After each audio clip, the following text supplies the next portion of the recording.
Inside a grand, high-ceilinged assembly hall, international delegates sit in somber silence beneath the banners of the United Nations.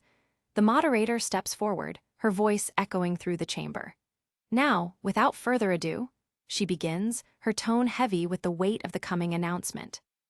The camera pans across the faces of the world's representatives, each one etched with varying degrees of anxiety and determination.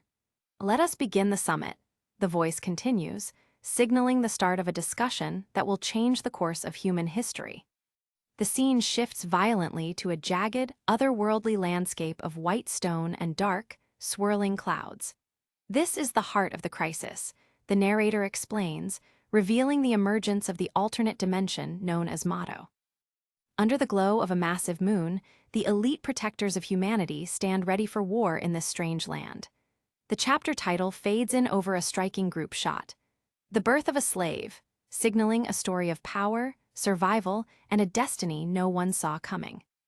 The morning sun shines brightly over the concrete facade of Kaminoge Public High School.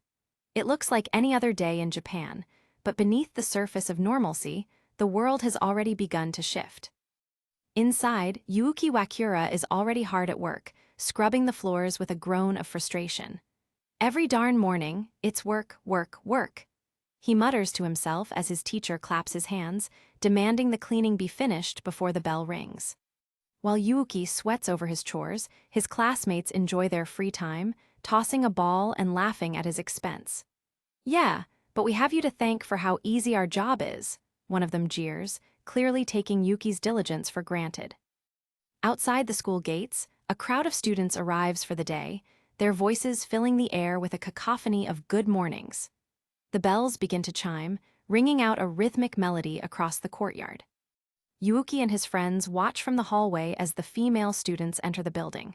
"Here come the young ladies, fashionably late as always," one boy notes with a grin. Yuuki sighs, asking, "What do you expect?" Yuuki watches a girl walk past, casually making a water bottle hover in the air with her mind.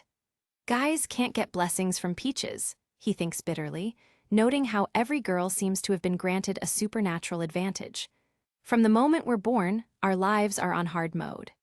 In the hallway, a boy and a girl walk hand in hand, their faces bright with the joy of a new relationship.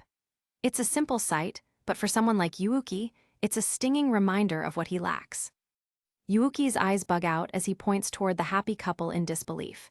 "Since when are those two a thing?" he shouts, his voice cracking with a mixture of shock and envy. Friend explains that the boy asked the girl out after winning a big tournament, crediting her for his victory. Yuuki grits his teeth in frustration, muttering, "I knew it. Athletic guys get all the girls, I'm so jealous." Friend tries to offer a silver lining, suggesting that Yuuki's cleaning skills will be in high demand when he's an adult.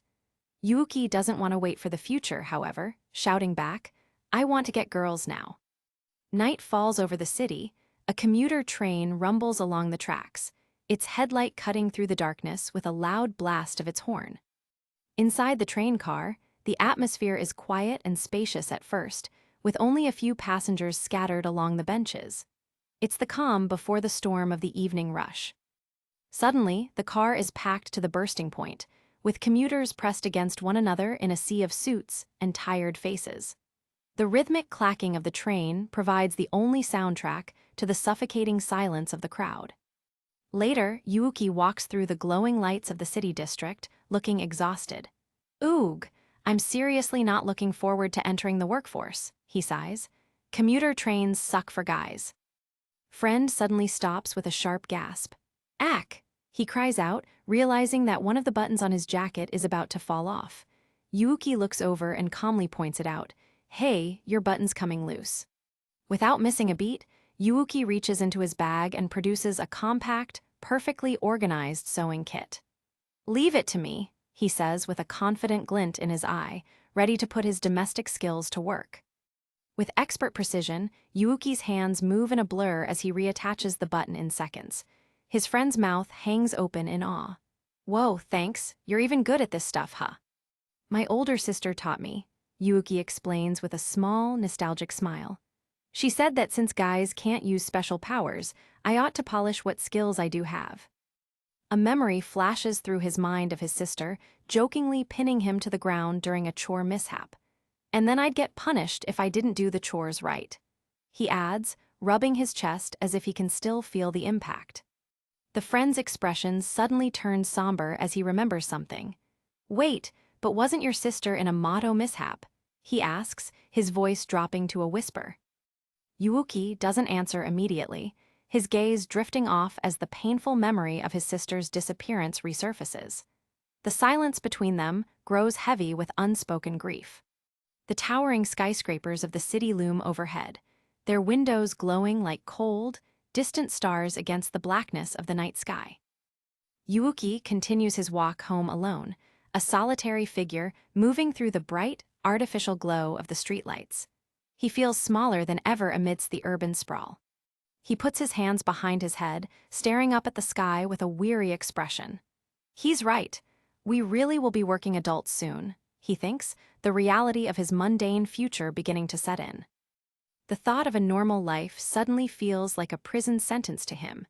Am I destined to work a normal job and die a normal death? He wonders aloud, his voice full of existential dread.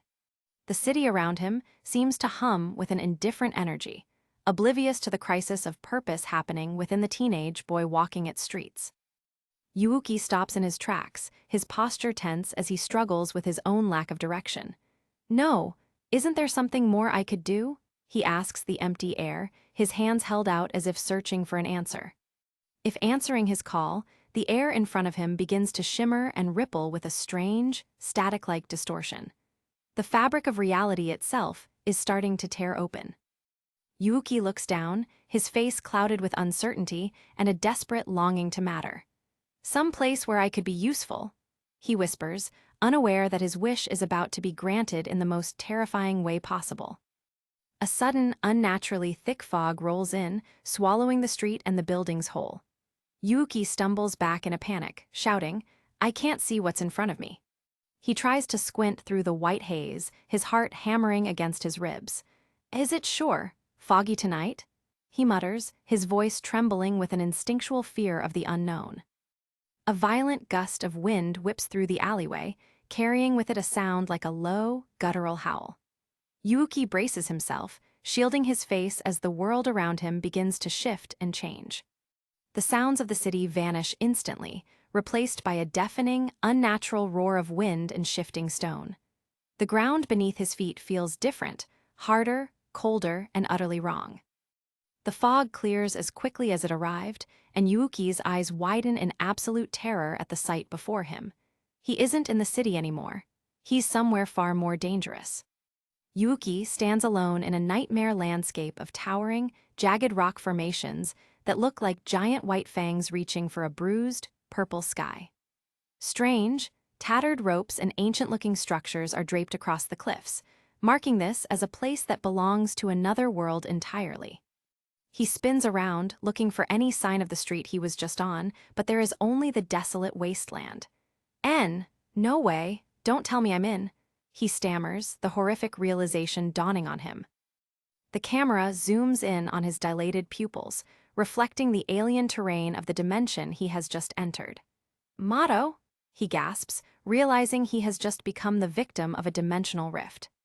A narrator provides the grim history of this place, explaining how mysterious gates suddenly began appearing across Japan decades ago. Beyond these gates lay an alternate dimension, a mirror world the size of Tokyo itself.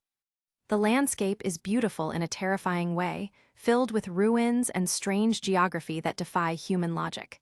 This is the world that changed everything, and it was given a simple, ominous name: Mato.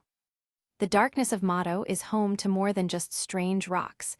It is the breeding ground for monsters known as Shuki.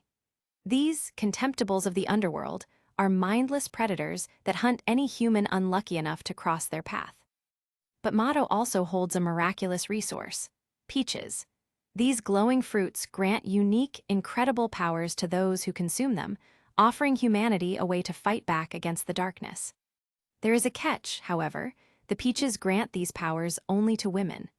This biological fact caused the traditional male-female power balance of the world to crumble in a single generation. Faced with this new reality, the government seized control of the gates and established a new branch of the military to manage the Mado threat. The result was the creation of the Demon Defense Force, an elite organization composed entirely of female combat specialists. These women, empowered by the Peaches, are the only ones capable of holding back the tide of monsters. Back in the present, Yuuki frantically pulls out his smartphone, his thumbs shaking as he taps the screen. "Gee, gotta calm down, my phone's supposed to have a manual about this," he yells, desperately searching for a way to survive. The phone's AI activates with a calm, robotic chime. Answering inquiry regarding Mado mishaps, it drones, its mechanical voice a jarring contrast to Yuuki's panicked breathing. The AI explains that while most gates are in fixed locations, some form unexpectedly, pulling civilians into Mado. This phenomenon is known officially as a Mado mishap, a bureaucratic term for a life-threatening disaster. Yuuki's expression hardens as he remembers his own family's tragedy. "That's right. 6 years ago, my sister went missing, and the incident was classified as a Mado mishap," he thinks, the pain of her loss fueling his fear. A sudden, massive rumble shakes the ground, throwing Yuuki off balance. Something huge is moving nearby, and it's coming his way. The phone's AI continues its instructions, advising victims to avoid exertion and wait for help from the Demon Defense Force. Yuuki huddles low to the ground, nodding to himself. "Okay, I'm not gonna budge an inch from here," he resolves. Resolve is instantly shattered as a monstrous, hulking figure with a pale, human-like face rises up from the shadows behind him. It's a Shuki, and it has found its prey. Yuuki lets out a blood-curdling scream as more monsters emerge from the darkness, surrounding him on all sides. "Yue!" he yells, his survival instincts finally kicking in. One of the Shuki lunges forward with a speed that defies its massive size, its claws swiping through the air where Yuuki's head was just a second before. Yuuki barely manages to roll out of the way, his eyes wide with a terror that has completely numbed his mind. He's cornered, and the monsters are closing in for the kill. He scrambles to his feet and begins to run blindly through the rocky terrain, the monsters loping along behind him with predatory ease. "This is too much," he gasps, his lungs burning in the thin Mado air. He runs for his life. Yuuki's mind flashes back to his complaints about his boring existence. "I've always hated my idle, boring life, but," he thinks, the irony of his situation not lost on him. He rounds a corner and skids to a halt, finding another pack of Shuki blocking his path. He's trapped between two groups of predators. Yuuki stumbles back, his legs shaking so hard he can barely stand. "I don't want this," he whispers, his voice breaking as he realizes there's no way out. He looks up at the massive creature looming over him, its eerie, smiling face inches away from his own. To be where? He closes his eyes, bracing for the inevitable strike that will end his life. "I die." Suddenly, a different silhouette catches his eye, a figure standing atop the head of the very monster that was about to kill him. "A person?" he gasps, his hope returning in a sudden, violent surge. A blur of movement cuts through the air, faster than the eye can follow. The monsters around Yuuki are suddenly thrown back by a powerful invisible force. A young woman in a sharp military uniform stands atop the monster, looking down at Yuuki with a calm, almost bored expression. "To get attacked right away like that, you're one unlucky guy," she says coolly. She places her hand on the hilt of her katana, her movements fluid and practiced. "Stay behind me," she commands, her voice leaving no room for argument. With a metallic ring, she draws her blade, the steel catching the dim light of Mado. She isn't just here to rescue him, she's here to hunt.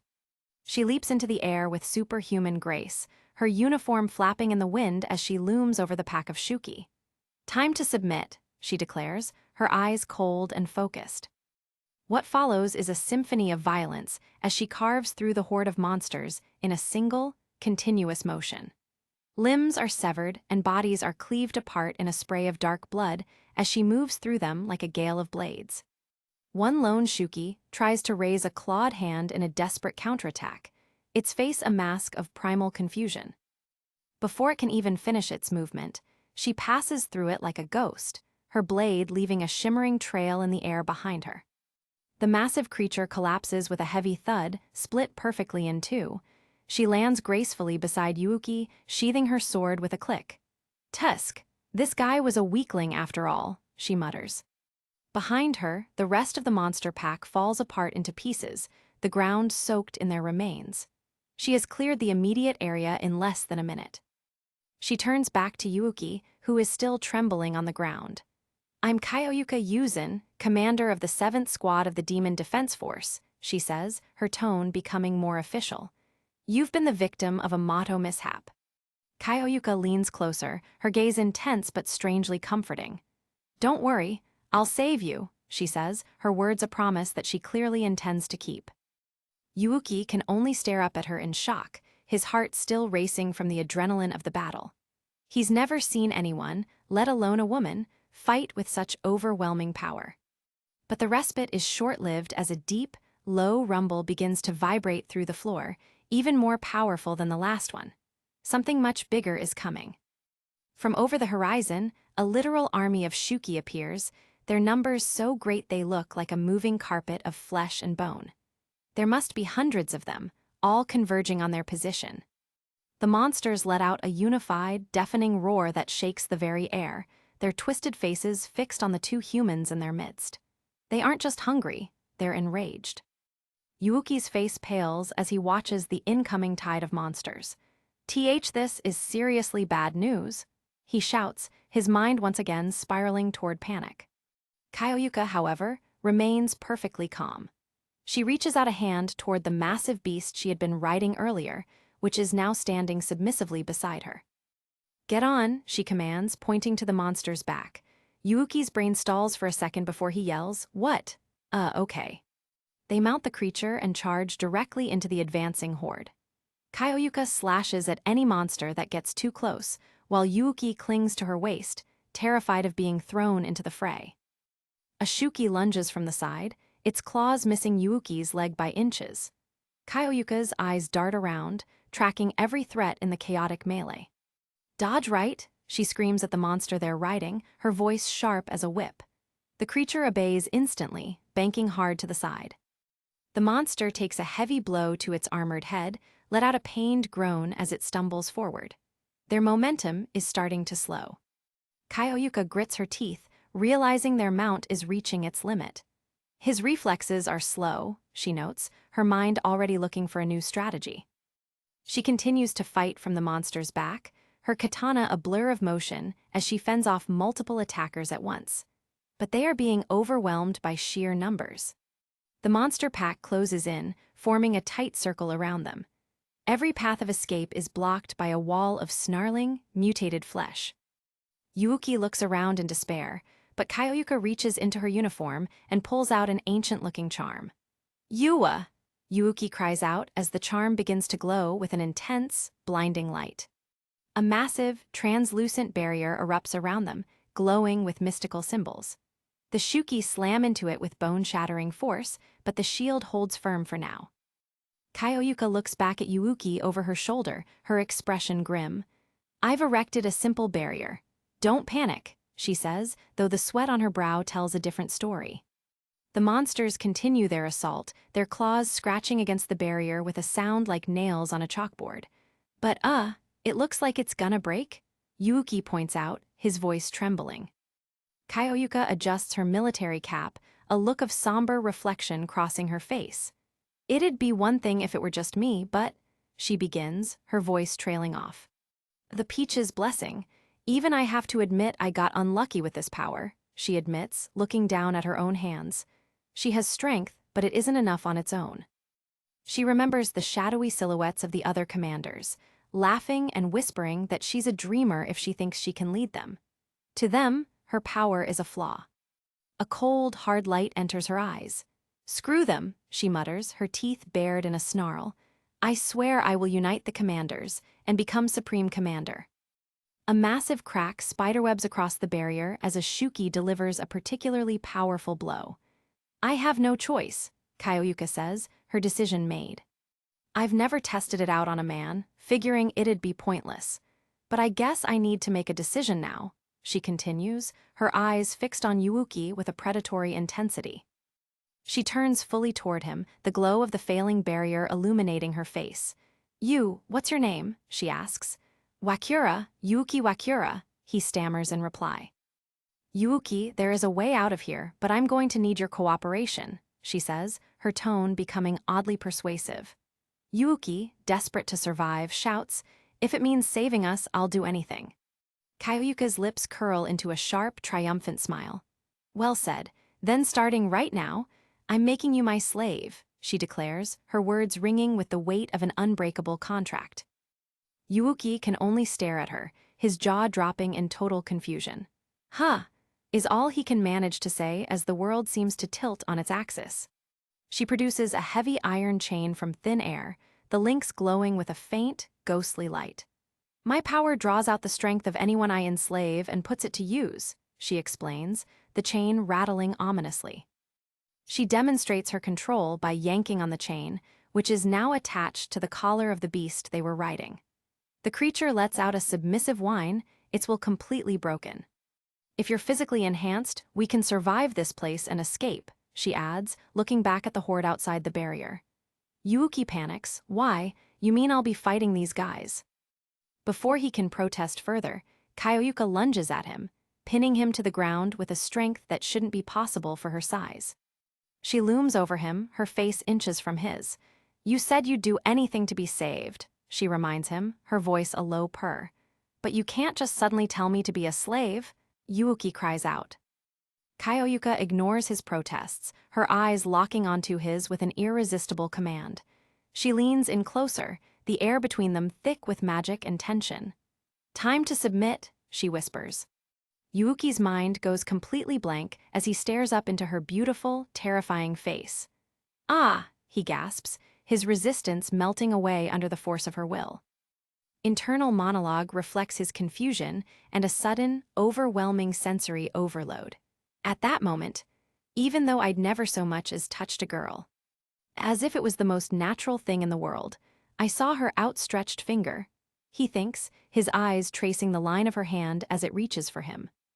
In a daze, he leans forward and licks the tip of her finger, the act sealing the contract between master and slave in a surge of dimensional energy. The moment he touches her, a violent shockwave of power erupts from his body, tearing through the air and throwing back the nearby monsters. A pillar of white light shoots up into the dark sky of Mado, accompanied by a deafening roar that sounds like 100 engines starting at once. The transformation has begun. Kyoyuka is forced to shield her eyes, her expression one of genuine shock. This is," she gasps, sensing the sheer scale of the power being unleashed. Through the swirling smoke and light, a new shape begins to form, something massive, powerful, and utterly primal. It's a creature born of Kyoyuka's command and Yuuki's latent potential. Yuuki's human form is gone, replaced by a towering, armored beast. He has become a weapon, and his presence fills the canyon with an intimidating pressure. A massive, clawed hand slams into the ground, cracking the stone beneath it. The transformation is complete, and the balance of power in Mado has just shifted in an instant. Yuuki now stands as a monstrous, wolf-like guardian, his body covered in white armor and etched with glowing symbols. Heavy chains wrap around his limbs, a physical manifestation of his bond to Kyoyuka. Eternal chains, slave. Kyoyuka stares at her new slave with a look of pure awe. "Magnificent! I had no idea you would get this strong," she says, her ambition finally finding the tool it needs. She leaps onto Yuki's back, her uniform standing out against his massive, white-furred frame. "Now, Yuki," she commands, pointing toward the approaching horde. "Show me your strength," she screams, her voice carrying over the roars of the monsters. She's no longer just a commander, she's a rider of the storm. Yuki lets out a primal, earth-shaking roar that echoes through the cliffs of Mado. "Yuhuo," he bellows, charging forward with a speed that turns the world into a blur.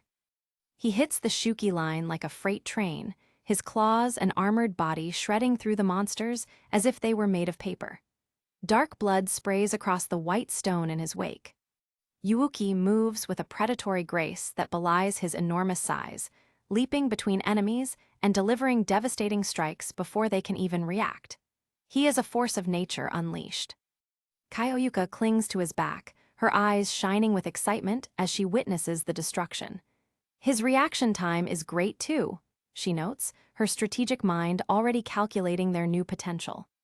A massive, multi-eyed Shuki looms over them, but Kaioyuka doesn't flinch. "Give it everything you've got. Dive in there, Yuuki," she orders. Yuuki roars his agreement, "Chua." Yuuki lunges into the giant monster, his body becoming a blur of motion as he delivers a finishing blow that shatters the creature's core. A massive explosion of gore and energy follows, clearing the field. The glowing chains on Yuuki's body begin to pulse, the energy of the transformation starting to fade as the immediate threat is neutralized. With a final, shimmering burst of light, the armored beast vanishes, and Yuuki and Kaioyuka are tumbled back onto the ground. The transformation has reached its limit. Yuuki is back in his human form, his clothes tattered and his body trembling with exhaustion. "Eep," he squeaks, the reality of what he just did starting to sink in. Legs give out beneath him, and he collapses onto the hard Mato stone, his breath coming in short, ragged gasps. He lands face first with a heavy thud, his body completely drained of energy. The power of the slave transformation comes at a high cost. Around them, the remains of the Shuki army dissolve into dark smoke, leaving only the desolate landscape behind. The battle is won, but the aftermath is just beginning. Yuuki lies on the ground, coughing and gasping for air. Kaioyuka stands over him, looking relatively unfazed. "I'm surprised. I didn't think you'd have so much power," she admits, her voice full of respect.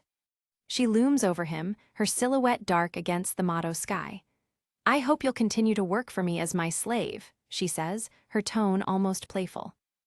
Yuuki struggles to look up at her, his mind reeling. What was that just now?" he asks, his voice weak and confused. Kaioyuka's expression softens slightly, but a blush begins to creep onto her cheeks. "But first, I'll have to explain something about my ability," she says, her voice dropping to a whisper. She reaches down and gently cups his face in her hand, her touch surprisingly warm in the cold Mato air. Yuuki's heart skips a beat as she pulls him toward her. Without warning, Kaioyuka leans down and presses her lips to his in a firm, lingering kiss. Yuuki's eyes bulge out in absolute shock as the world around him seems to vanish for a second time. The camera focuses on Yuuki's stunned expression, his face turning a bright, glowing red as the reality of the situation hits him. His first kiss, and it's happening here like this. Kaioyuka's eyes are half closed, a look of intense concentration, and perhaps something else, on her face as she continues the kiss. She's just as affected as he is. The kiss deepens for a moment, a surge of energy passing between them that feels distinct from the combat power they shared earlier. It's a connection of a different kind. They pull apart, both of them breathing heavily. Yuuki's mind is a mess of question marks, while Kaioyuka turns away, her face burning. "So this is what you want. You pervert," she huffs. She covers her mouth with her hand, trying to regain her composure. "This is the price of my power," she explains, though she doesn't sound entirely convinced herself. "As your master, I'm obligated to give my slave an appropriate reward for the amount of work done," she says, her voice regaining its authoritative edge. Yuuki's brain is still trying to catch up. "A kiss is the reward," he stammers, his face still glowing with a bright red blush. Kaioyuka looks back at him with a mischievous glint in her eyes. "You worked pretty hard. Shall I do it again?" she asks, leaning in slightly. Yuuki lets out a startled, "Huh." He waves his hands frantically in front of his face, his movements jerky and panicked.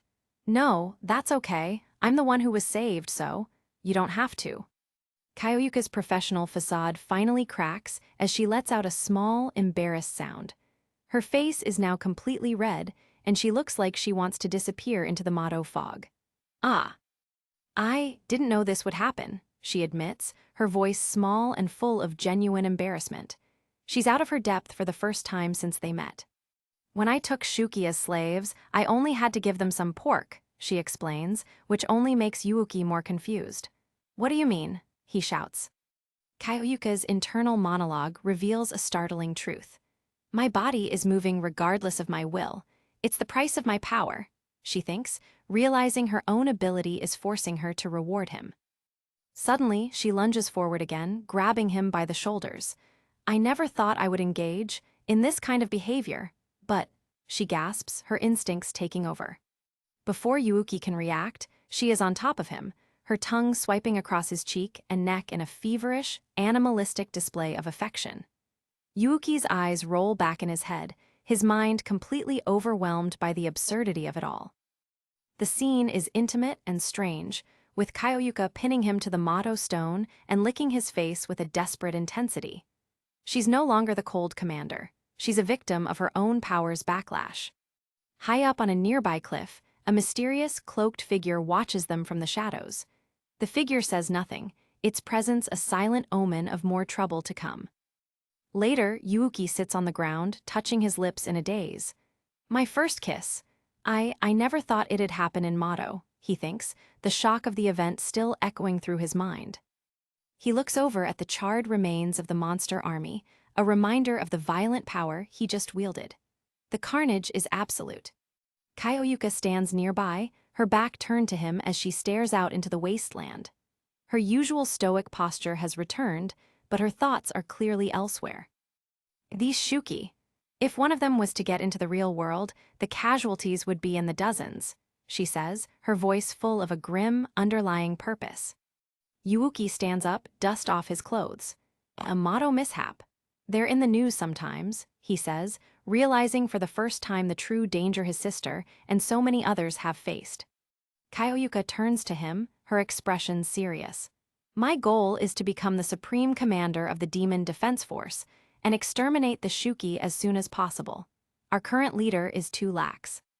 With you, I can express my power to the fullest. I'll have a shot at the position, she continues, her ambition burning bright in her eyes once more. She offers him a rare, genuine smile that makes Yuuki's heart flutter. Work for me, Yuuki, she says, making it feel less like an order and more like a request for a partnership. Yuuki looks at her, his mind racing with the possibilities. He's never been needed like this before, and the chance to do something that matters is intoxicating. Kaioyuka's tone shifts back to her usual practical self. If you can do chores, all the better, she adds with a grin. Yuuki's eyes bug out. Why? They begin to walk back toward the gate. Yuuki explains his situation. It's not like I'm exceptionally good at school or sports. All I really have confidence in is doing housework. He looks down at his hands, his expression thoughtful. He spent his life feeling like he had nothing to offer, but here, in this strange dimension, his skills might actually be valuable. He thinks of the mundane life he was so afraid of, the crowded trains, the boring school days, the feeling of being just another face in the crowd. He doesn't want to go back to that. A silhouette of Yuuki stands against the Motto sky, a decision finally forming in his mind. In that case, he stops and turns to Kaioyuka, his face full of a newfound determination. In that case, I want to become a hero here, he shouts, his voice ringing across the rocky plains. Kaioyuka is taken completely by surprise, her eyes wide as she stares at the teenage boy who was just cowering in fear minutes ago. She lets out a sharp, appreciative laugh and reaches out a hand to seal the deal. We have a deal, she exclaims, her eyes shining with anticipation. Yuuki's eyes reflect a new sense of purpose. He's found a place where he can be more than just a cleaner or a student.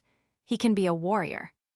He remembers the vision of his future in the normal world, a life of rigid mediocrity and endless repetition. He knows he can't go back to that now. He thinks of the power he felt as the slave beast, the way he was able to protect someone and make a difference. Here, I can slay Shuki like I did earlier, he realizes. And most importantly, he thinks of his missing sister, her smiling face a constant presence in his heart. I can avenge my older sister, he vows silently. He looks at Kaioyuka, the woman who has given him this chance. She is his master, his partner, and the key to his new life. Yuuki's face turns red again as he remembers the reward she gave him. If I can get rewards from Kaioyuka-san, it'll be worth the effort, he thinks, his teenage brain finding one more powerful motivation. They arrive at a massive, traditional Japanese-style building nestled amongst the jagged cliffs of Mato. A sign at the entrance reads, Demon Defense Force, 7th Squad Dormitory. Yuuki looks at the building in surprise. A Demon Defense Force dorm? It's more normal-looking than I thought, he notes. Kaioyuka explains that it's built on yin-yang principles and protected by a powerful barrier. She leads the way inside, gesturing toward the entrance. Come on in, this is your new workplace, she says with a smug grin. Yuuki pumps his fist, okay. He follows her, his mind full of exciting visions of his new life as a soldier. That's right, I'll get to be one too, he tells himself, his heart full of hope. Yuuki's imagination runs wild as he envisions himself in a sharp military uniform, a respected member of the Demon Defense Force protecting the world from the shadows. But the reality of his situation is waiting for him just inside the door. 3 girls in the same sharp uniform as Kaioyuka are standing in the hallway, watching him with curious and skeptical expressions. The tallest of the 3, a girl with dark hair in twin buns named Himari Azuma, looks him up and down with a scowl. Geez, it really is a guy, she mutters, clearly unimpressed. The second girl, a bubbly blonde with a large bow named Shushu Suruga, looks at him with intense interest. I always went to all-girls schools, so I'm looking forward to getting a look at a boy up close, she chirps. The third and youngest-looking girl, Ni Akawamura, bows politely, her face turning pink. Nice to meet you, Mr. Caretaker, she says with a shy smile. Yuuki freezes in his tracks, his eyes bulging as the word caretaker rings in his ears. His dreams of being a heroic soldier are starting to look very different. Kaioyuka makes the introductions, explaining that these are the squad members who live here. There are others, but they're away on work at the moment, she adds nonchalantly. Yuuki leans toward Kaioyuka, his voice a frantic whisper. What did she mean by caretaker? He asks, his heart sinking with every passing second. Kaioyuka clarifies with a cold, matter-of-fact tone. During a battle, you'll be my slave, but usually you'll be working here as the caretaker. Yuki's only response is a stunned, what? She explains that the girls are skilled but difficult, and that they haven't been able to keep a caretaker for more than a few days. Which makes you and your forte, housework, a perfect fit, she concludes, crushing his soul. Yuuki is in total shock, his hands clutching his head as his heroic fantasy crumbles. But wasn't I going to be a member of the Demon Defense Force? He wails. Kaioyuka looks at him with a flat, pitying expression. A man on the Demon Defense Force? It can't happen, she says, her words final and absolute. Yuuki turns to leave, his shoulders slumped in defeat. I'm still in high school and already have a job lined up. I should really run this by my parents and go through the proper channels, so, he mutters, looking for any way out. Before he can even take 2 steps, Kaioyuka grabs him by the back of his shirt and yanks him back. I'll take care of all that for you, she laughs, her grip as unbreakable as ever.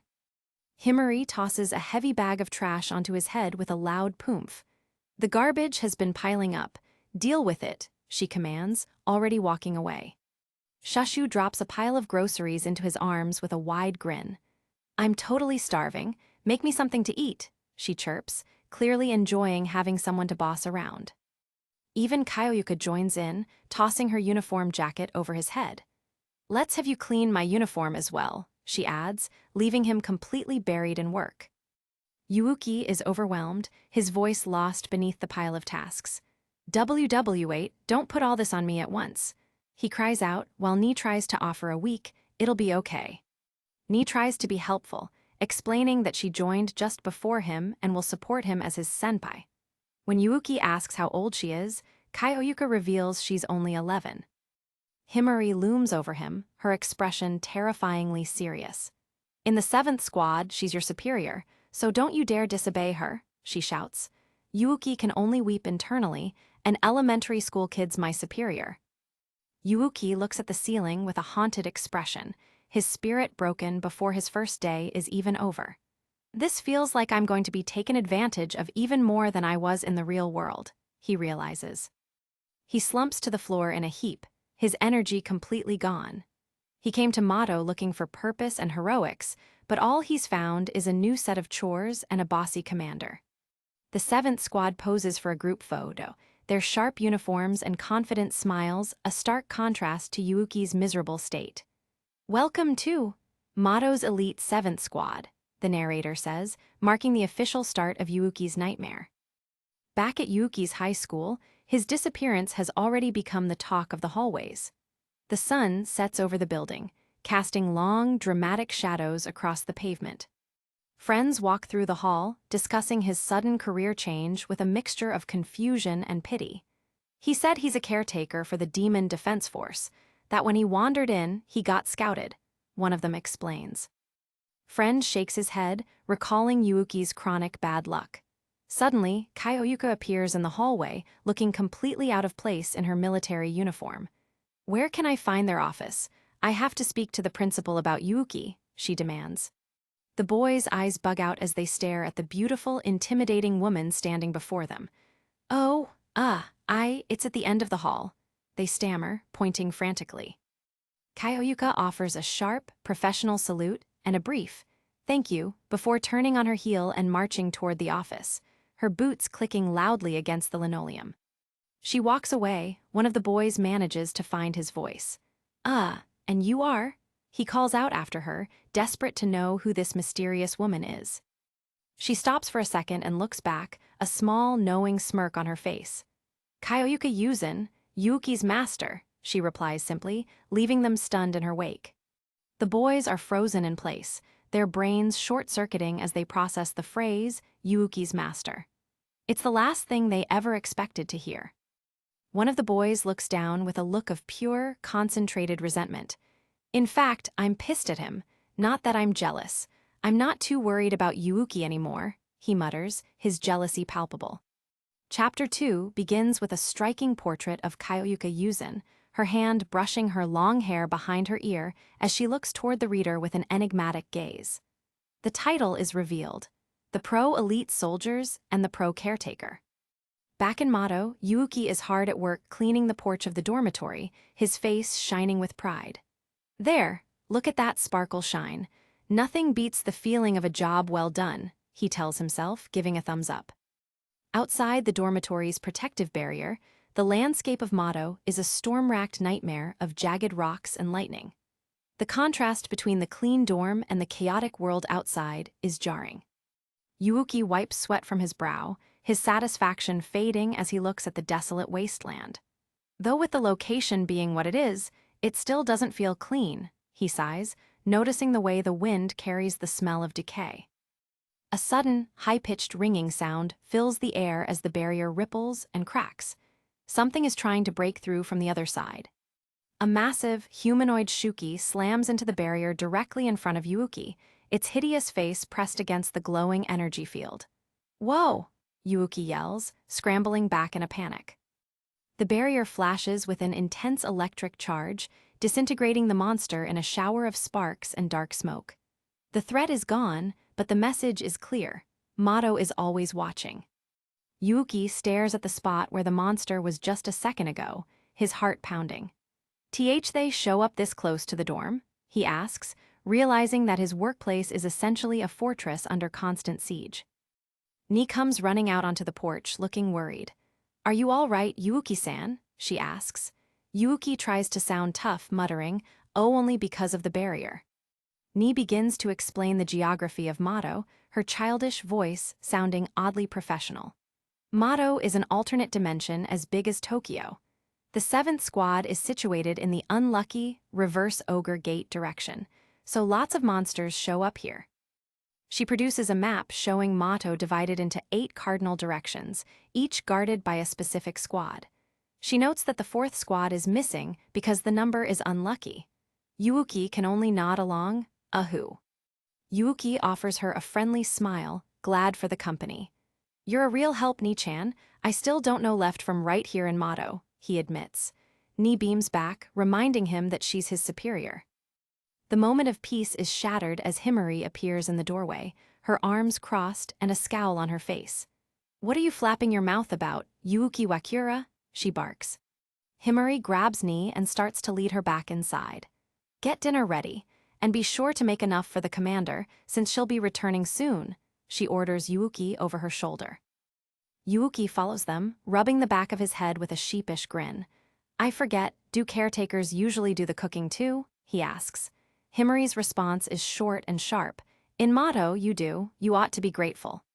She turns around and jabs a finger into his chest, her expression fierce. For us letting a guy like you eat the same food as us under the same roof. It's all because the commander's so merciful, she snaps. Yuki sighs, his status truly at rock bottom. The scene shifts to the kitchen, where pots and pans are already simmering on the stove. Yuki is taking his new responsibilities seriously, determined to prove his worth through his cooking. He tosses ingredients into a wok with practiced ease, a look of pure joy on his face. "Aw, yeah, common and hot, but when it comes to chores, I get so hype," he yells, his domestic passion finally on full display. He suddenly pauses, his ears catching a strange, rhythmic thumping sound coming from upstairs. "Ah," he gasps, wondering what the squad is up to now. Later, Shashu takes a big bite of the food he prepared and her eyes light up. The caretaker's cooking is delish," she shouts, her previous skepticism completely forgotten. The squad sits around the table, enjoying the feast Yuuki has prepared. Ni eagerly asks for cooking lessons, while even the stoic Himari admits the meal is nutritionally balanced. Yuuki is moved to tears by the rare praise. He scratches the back of his head with a big, goofy grin. "Aw, shooks," he says, his pride in his work finally being validated by his new colleagues. Himari doesn't let him enjoy the moment for long, slamming her hand on the table. "Keep this pace up while you do the dishes and clean the hot spring. And clean the empty rooms too," she yells. Yuuki salutes instantly, got it. But as they leave him to the dishes, Yuuki's face falls. "I want to be popular, but at this rate, I'm nothing more than a handyman to them," he thinks, realizing he hasn't escaped his role as a glorified janitor. Later that evening, Yuuki finds Kaioyuka and tries to voice his concerns. Kaioyuka-san, you said that I could help out with taking down Shuki, but it feels like I'm mainly doing housework." Kaioyuka stops and looks at him, her expression serious. "Sometimes they'll assail us without rest for an hour straight, and sometimes we won't see them for over a week," she explains, the unpredictability of motto being their greatest challenge. Suddenly, Himari's arm transforms into a gleaming metal blade, which she points directly at Yuuki's throat. "So I don't mind you focusing on chores until their next attack, but don't tell me you have a problem with what the commander is saying," she growls. Yuuki is frozen in terror as he stares at the blade pressing against his skin. Her arm became a weapon, he thinks, the sheer variety of peach-granted powers finally hitting home. Himari's gaze is unwavering as she delivers a stern warning. "I know some of you aren't happy about taking on a male caretaker. There are only girls in this dorm," she reminds him, her distrust of men evident. Kaioyuka steps forward, a dark and terrifying aura emanating from her. "But he's good at housework, and I need him for my power. I'd like you all to accept him," she says, her eyes flashing with a warning. "If he demonstrates any incompetence, then as his master, I will twist him off myself." The other girls, including the usually bold Himari, are instantly intimidated by Kaioyuka's intensity. "Yes, ma'am," they reply in unison, their heads bowed in submission to her authority. Yuuki swallows hard, the phrase "twist me off" playing over and over in his head. That's not a phrase you hear every day, he thinks, his sweat turning cold. Suddenly, Ni lets out a sharp, "Ah." Shashu explains that Ni is clairvoyant, possessing a rare and powerful ability to sense dimensional rifts. "Clairvoyant?" Yuuki gasps. Kaioyuka turns to the young girl. "Did you see something, Ni?" Ni's eyes begin to glow with an otherworldly light as she stares into the distance. She begins, her focus entirely on a point miles away from the dormitory. Yuuki watches her with a mixture of awe and bewilderment. She looks like someone who just washed their face and is looking for a towel, he notes, though the tension in the room is undeniable. Ni's eye glows brighter, a sign that she has locked onto a new threat. This is what the Demon Defense Force was built for, finding the enemy before it finds them. Kaioyuka is already in action mode, shouting out orders to the squad. 5 kilometers to the south. A gate has formed. Time to move. We'll split into 3 vehicles, she yells, her voice full of command. Himari and Ni leap into a rugged military jeep, the engine roaring to life as they peel out of the dormitory courtyard, leaving a cloud of dust behind them. Shashu mounts a futuristic, heavy-duty motorcycle and speeds away, her wheels spitting up gravel. Yuuki watches them go, realization hitting him. So the third vehicle is me. Kyoyuka stands ready, her hand reaching out for him as the gate looms in the distance. I hope you're ready, she says, her eyes locked onto his with an intensity that demands total commitment. Let's get going, Kyoyuka declares, her posture radiating a fierce, unshakable confidence. She's not just a commander, she's a force of nature about to be unleashed. Yuuki meets her gaze, his expression hardening into one of grim determination. He's tired of being the caretaker. He's ready to be the hero he always dreamed of becoming. He knows what he has to do. It's time to take action and become a hero, he tells himself, his heart pounding with a mixture of fear and anticipation. He drops to one knee before her, his head bowed. I'll do such a good job that everyone in the squad will fall for me, he vows, his youthful ambition still very much alive. With the contract now established, Yuuki reaches out and licks the back of Kyoyuka's hand, the familiar surge of magical energy beginning to crackle through the air between them. They share another intense, magical kiss, the reward system of Kyoyuka's power once again kicking into gear. And I'll get a reward, Yuuki thinks, the power flooding into his veins. Yuuki's heart beats like a drum, a loud thadump echoing in his ears as his human form begins to twist and expand. The pain is intense, but the power is undeniable. A massive flash of light consumes them as Yuuki's body bulges and transforms, his muscles expanding and armor plating forming over his skin. He lets out a guttural roar, H-woo-ah. The military jeep and motorcycle speed across the desolate plains of Mato, their engines roaring as they race toward the rift. The squad is already engaging the enemy. Ni looks over her shoulder, her clairvoyance sensing a massive power approaching from behind. We'll go on ahead, Himari shouts over the wind, unaware of what's about to pass them. With a thunderous crash, the transformed Yuuki leaps past the vehicles, Kyoyuka sitting firmly on his back as he bounds across the terrain like a giant, armored predator. He leaves a trail of shattered stone in his wake, his speed far exceeding anything the mechanical vehicles can achieve. Kyoyuka looks ahead, her blade drawn and ready. Ni's mouth hangs open in total awe as she watches the massive creature speed away. That's Yuki-san. It's amazing, she gasps. Himari, however, remains skeptical, looks like just a beast to me. Shashu watches from her motorcycle, a thoughtful expression on her face. She's never seen a human transformation this complete or this powerful before. Kyoyuka leans forward, her voice a calm command in Yuuki's ear. Calm down. Our mission this time is to watch over the gate until it vanishes. Where's the enemy? They arrive at the site of the rift, where a massive, swirling orb of dark energy hangs in the air like a localized black hole. It pulses with an unstable, terrifying power. Yuuki skids to a halt, staring at the anomaly with his animalistic eyes. A black hole? He wonders. Kyoyuka explains that it's a random gate, a bridge between Mato and the world of the living. She explains the danger. Humans can wander in, or Shuki can cross over to attack Earth.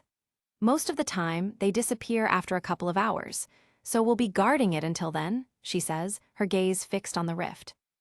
Yuuki looks around the desolate wasteland, the silence of Mato only broken by the distant, eerie sounds of monsters and the hum of the gate. It's a place where time seems to lose all meaning. Yuuki's voice sounds strange in his monster form, deep and gravelly. The way you call it the world of the living makes it feel like this is the afterlife, he notes. Kyoyuka agrees, calling this place hell. She admits that Mato is still a complete enigma. Why it appeared, why the Peaches grant powers only to women. None of it makes sense to the world's best scientists. The silence is suddenly shattered by a series of deep, guttural roars echoing from behind a nearby cliff. A pack of Shuki has arrived, and they're charging straight for them. Kaioyuka's expression remains as hard as the stone around them. Their whole way of life is a mystery, but one thing's for sure, they harm people, she says, her blade singing as she draws it. Yuuki braces himself, ready to charge into the fray. "Let's go, Kaioyuka-san," he growls, but she holds out a hand to stop him. "Wait. Himari and the gang are on their way. We'll leave that mess to them while we keep watch over the gate," she says, prioritizing the defense of the rift over the immediate skirmish. But the Shuki aren't content to wait. They burst into the clearing with terrifying speed, their distorted bodies and glowing eyes focused solely on their prey. Yuuki lets out a roar of his own, the armored plates on his back shifting as he prepares to defend his master. "You!" he bellows at the lead monster. In a blur of motion, Yuuki delivers a devastating punch to the lead Shuki, the force of the blow sending the creature flying backward. "I won't let you into the world of the living," he shouts, his purpose clear. Suddenly, a series of rapid-fire gunshots echoes across the field as Himari arrives, her arm transformed into a massive, multi-barreled cannon that spits out a hail of lead. The bullets shred through the front line of the Shuki, tearing their distorted bodies apart in an explosion of dark blood. Himari is an absolute engine of destruction. Yuuki watches from the side, his animalistic eyes wide with genuine shock. "Whoa, she's strong," he thinks, realizing he's not the only powerhouse in the 7th Squad. Shashu steps into the middle of the monster pack, looking tiny and defenseless at first. The Shuki close in on her from all sides, their claws raised to strike. But before they can touch her, Shashu's power activates, her body expanding with a loud, mechanical hum as she grows to 10 times her original size in a matter of seconds. The giant Shashu stomps down with her massive boot, crushing a dozen monsters at once as she lets out a triumphant roar. "Rower!" she yells, her voice shaking the very ground. Yuuki is completely speechless, his mouth hanging open as he watches the tiny girl turn into a titan. "Woo!" he gasps, unable to process what he's seeing. Kaioyuka remains perfectly calm, observing the battle with a strategic eye. "Shashu can manipulate the size of her body at will," she explains, as if this were the most normal thing in the world. Ni then unleashes her own power, a massive, focused blast of energy that incinerates everything in its path. The clearing is suddenly filled with light and heat as the monsters are wiped out.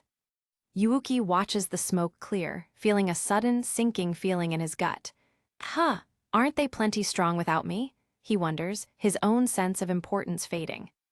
The last traces of the monster pack are gone, and the rift in the sky begins to pulse with a low, dying hum. The battle is over as quickly as it began. With a sharp snap, the black gate suddenly vanishes, the air around it rippling one last time before returning to normal.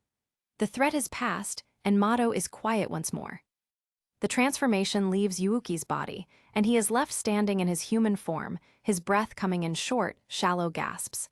"Now, then," he mutters, feeling the weight of the fatigue starting to hit. Kaioyuka approaches him with a sharp, determined look on her face. "It's time. For my reward," she says, her eyes glowing with a light that makes Yuuki's heart stop. She reaches up and gently pats him on the head, her touch surprisingly tender. "Yuuki, you did good," she says softly. Yuuki can only respond with a stunned, "Yes." He looks at her in surprise, expecting something more intense. "Huh?" he asks, his brain struggling to understand why this is his only reward. She pulls her hand away, a small, satisfied smile on her lips. She has fulfilled the requirement of her power, but the nature of the reward remains a mystery to Yuuki. She reaches into a pocket and produces a single, wrapped piece of candy, pressing it into his hand. "Keep it up," she says, already turning away to join the rest of the squad. Yuuki stares down at the single piece of candy in his palm, his expression one of utter disbelief. This is what he fought and bled for. This is the appropriate reward. He remembers Kaioyuka's earlier words about being obligated to give an appropriate reward for the work done. "So that means slaying a few of them only earned me this much," he yells in his head. He watches her walk away, his jaw still hanging open. "That's it, huh?" he calls out, but she doesn't even look back. He's been played by his own expectations. The adrenaline finally leaves his system, and the crushing fatigue of the transformation hits him all at once. Ah! Even though the fatigue after transforming is ridiculous, he gasps, wobbling on his feet. He manages to stay upright by leaning on a nearby rock, his face pale and eyes glassy. Himari watches him from the jeep, her expression unreadable as she observes his weakness. Himari hops out of the vehicle and walks up to him, a bottle of water in her hand. "Hold on, are you seriously wiped out after that?" she asks, her voice full of genuine skepticism. Yuuki forces a weak grin and flexes one of his tired arms. "I am fine. In fact, I've got energy to spare. Guys like me are tough," he lies, his pride refusing to let him admit his exhaustion. Himari looks at him for a second before shoving the water bottle into his hands. "I see. Then do the cleaning and take out the garbage," she says coldly, her lack of sympathy total. Yuuki can only reply with a pathetic, "Yes, ma'am." Back at the dormitory, the sun sets over the roof of the traditional building. While the girls rest from their mission, Yuuki's workday is only beginning.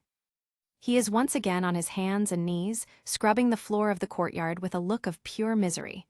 "Darn it, at this rate, I'll be a maid forever," he yells at the stones. Hours later, Yuuki finishes the last of his chores and stands back to admire his work. "Hugh, I rock," he tells himself, his domestic pride once again rearing its head. He stops himself with a sharp slap to his own face. "Wait, this is no time to be feeling accomplished," he shouts, realized he's becoming too comfortable in his role as a servant.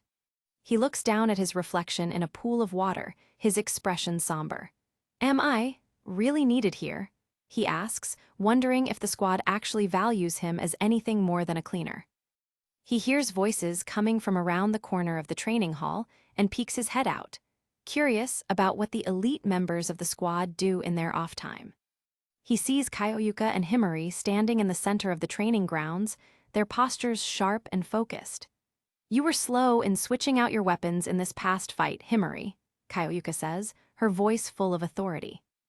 Kyoyuka crosses her arms, her gaze unwavering as she evaluates Himari's performance. "You should still be able to shave 0.2 seconds off your time. Show me," she commands. Himari's arm instantly transforms into a blade with a sharp metallic ring. "Yes, ma'am," she bellows, her dedication to her training absolute. Yuuki watches them from the shadows, a look of grudging respect crossing his face. "At least they're not goofing off while I'm doing the chores," he thinks, realizing that their power is earned through constant effort. The 7th Squad stands guard over their dormitory, a lone outpost in a world that wants to destroy them. The hundreds of Shuki on the horizon are a constant reminder of the stakes they're playing for. Yuuki finally realizes that he isn't just a janitor, he's part of a wall protecting humanity. Suddenly, an even larger horde of monsters appears, threatening to break through the barrier around the dorm. Shushu growls and expands to her giant size once more, her massive figure casting a long shadow over the building. "Whoa!" Yuuki cries out as she prepares to meet the charge. Shushu is having the time of her life, her laughter echoing through the canyon. "Ah ha ha, this is getting exciting," she yells, while Himari looks on with concern. "There's so many of them," she notes, the sheer numbers starting to look impossible to hold. Himari's expression turns grim as she analyzes the situation. "Shushu can't maintain this size for very long, and I can only cover so many directions. Even with the barrier, the dorm might be in trouble," she mutters, her concern for their home evident. Kyoyuka steps forward, her eyes glowing with a renewed determination. She has a plan, and it involves the only weapon in her arsenal that can handle this much chaos. "We'll split the job. The enemies are coming in from all 4 sides. You guys take care of the ones coming from 2 of the directions, the other 2 directions," she orders, her voice cutting through the noise of the approaching monsters. Himari looks at Kyoyuka, surprised by her resolve. The commander has found a level of confidence she didn't have just a few days ago. Kyoyuka mounts the already transformed slave Yuuki, her hand firm on the glowing chain. "Shall be handled by me and Yuuki," she declares, pointing toward the largest concentration of enemies. With a sharp pull on the chain, she sends him hurtling toward the monster line. "Go, Yuuki," she screams, while he lets out a thunderous, Hwua. The battlefield becomes a blur of silver, and white as Yuuki and Kaioyuka rip through the monster ranks. Heads are severed, bodies are crushed, and a path of absolute devastation is carved through the heart of the horde in a matter of seconds. Himari is frozen in place, her mouth hanging open as she watches the sheer destruction they're causing. She's never seen anything like it. Even the giant Shushu is impressed, looking down at the tiny figures below her. "Wow, impressive," she chirps, her previous skepticism finally gone. Yuuki delivers a massive spinning slash that decimates an entire pack of Shuki, his power seeming to grow with every strike. He isn't just a beast, he's Kaioyuka's ultimate weapon. Ni watches them from the distance, her eyes wide with a newfound respect for their caretaker. I didn't realize you were this strong, Yuuki Wakura. I can see why the commander enslaved you," she whispers. The battle ends in a final, massive shockwave that sends a cloud of dust and dark smoke billow into the air. The threat to the dormitory has been neutralized. Shushu and Himari walk back toward the entrance, both looking exhausted but satisfied. "I'm pooped," Shushu groans, while Himari asks her if she's okay. Yuuki lies on the ground in a pool of sweat, his body steaming as the transformation wears off. Kaioyuka stands over him, her katana already sheathed. Kaioyuka looks down at him, her expression soft for the briefest of moments. "Good work, Yuuki," she says, her voice full of genuine pride.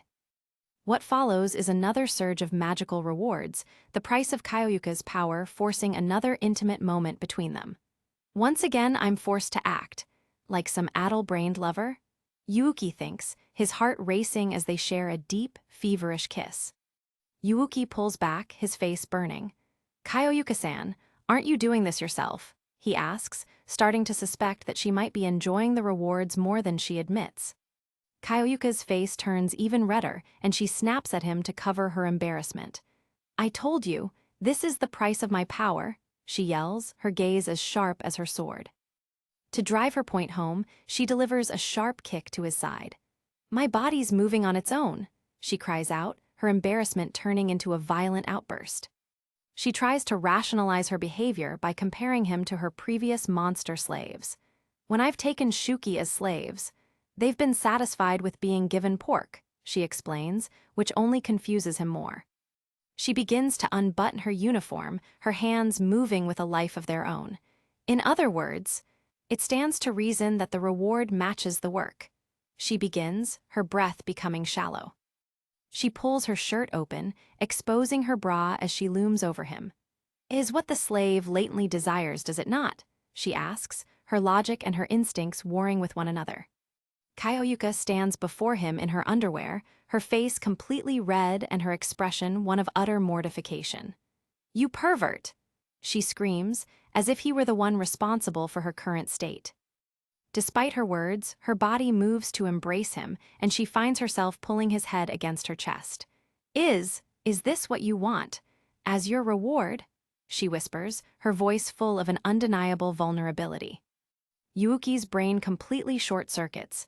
The physical contact is overwhelming, but more than that, he can feel the warmth and the sincerity in her embrace.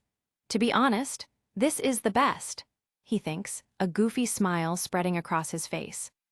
He leans into her, his eyes closing as the stress and fatigue of the battle finally wash away.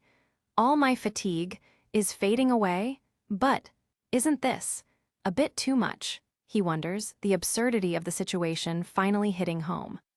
Later, as the Mado sun sets, Kaioyuka is finishing getting dressed while Yuuki stands a respectful distance away, looking at the ground. The silence between them is thick with a mixture of awkwardness and a new, unspoken bond. Yuuki finally manages to find his voice. "Kaioyuka-san, is this really okay with you? I mean, what do you mean?" he asks, worried that he's being a burden or that she's suffering because of her power. He looks over at her, his expression genuine and kind. "Even though it's my reward to suddenly have to do all that, I'm sure it bothers you," he says, wanting to make sure she's not being forced into something she hates. Kaioyuka stops and looks at him, her expression unreadable for a second. "I told you, I'm doing it to wipe out the Shuki," she says firmly, her goal once again her primary motivation. Yuuki can only watch her, sensing that there is something much deeper driving her than just ambition. She has a reason for her hatred of the monsters. The camera pans in on Kaioyuka's profile, her sharp features softened by the fading light. She looks more like a vulnerable young woman than an elite commander for a brief moment. She lets out a long, weary sigh. I, too, was involved in a Mato mishap, she reveals, her voice low and full of a pain that has clearly haunted her for years. Yuuki is stunned by the admission. She tells him about the Gassen Uezawa incident, a massive disaster that took place years ago when an oversized gate opened in the middle of a peaceful mountain village. Her eyes are clouded with a dark, painful memory as she delivers the final blow. I was the sole survivor, she says, the weight of 800 deaths hanging on her shoulders. Yuuki remembers reading about it in the news. The entire village of 800 residents wiped out in a single night by a horde of monsters. It was one of the worst tragedies in Japanese history. Kaioyuka's voice grows cold as she talks about the politicians and researchers who see Mato only as a source of power. But I say that nobody should have to suffer thanks to them, she says, her resolve like tempered steel. She draws her sword one last time, pointing it at the horizon. I will wipe them out swiftly. To make that a reality, I need power, she declares, and for the first time, Yuuki truly understands why she needs him. He looks at her with a new level of admiration and a deep desire to help her achieve her goal. He's no longer just a slave or a caretaker. He's her partner in a mission that actually matters. Kaioyuka turns away, a faint, almost invisible blush returning to her face. Besides, she starts, her voice dropping to a shy whisper. I'm surprisingly not so averse to having you as my partner, she admits, her eyes reflecting a sincerity that catches Yuuki completely off guard. She adds that since she gets the most out of her power when she's with him, they must be highly compatible. Yuuki's heart swells with a mixture of pride and affection. Kaioyuka-san. He smiles at her, his previous doubts and frustrations completely forgotten. He's found his place, and he's found someone worth fighting for. Kaioyuka offers him one last, playful look over her shoulder. She's back to her usual, confident self, but the vulnerability they shared is still there between them. She shrugs nonchalantly, trying to downplay the intimacy of their earlier moments. Well, I may grumble about it, but it's like taking a bath with a dog or a cat. Get all flustered about that, right? She jokes. Yuuki can only blink, a dog. She seems to be talking more to herself than him at this point. Doing that with a slave? She muses, her mind clearly replaying the events in a more positive light. She lets out a satisfied, looking quite pleased with her decision to recruit him. Her gamble on the teenage janitor has paid off in spades. She stretches her arms over her head with a yawn. It's no big deal, she concludes, though the skip in her step as they head back to the dorm suggests otherwise. Yuuki watches her walk away, a genuine smile on his face. He's never felt so needed or so alive in his entire life. The chores don't seem so bad anymore. Kaioyuka stops and looks back at him one last time, her expression serious but kind. Oh, and by the way, she begins. She tells him that she knows Himari has been bossing him around, and she promises to make her go easier on him. If you're always working, you'll collapse when I need you most, she warns. Yuuki beams. Thank you very much, he yells, his heart full. Kaioyuka-san really does need me. The next day, Yuuki is cleaning the dorm porch with a level of energy and enthusiasm that would have been impossible just 48 hours ago. Then I'm going to work hard to not let her down, he vows, his broom moving in a blur. He pauses for a second, wiping some sweat from his forehead as he hears the sound of giggling coming from the other side of the courtyard. He looks toward the building, a look of confusion on his face.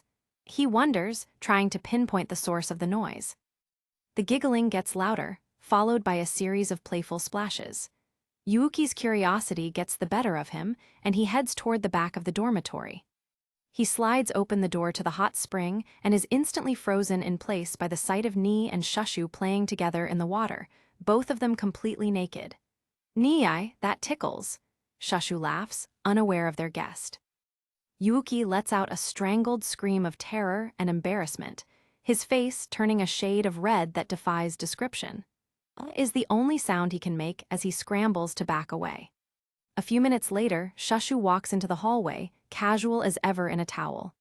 I saw that. You've shown your true self now, Mr. Caretaker, she says with a mischievous grin. Yuuki can only pant and clutch his chest. That scared me. Let me know before you go taking a bath. Shashu is now in her gym clothes, holding her smartphone with a triumphant look.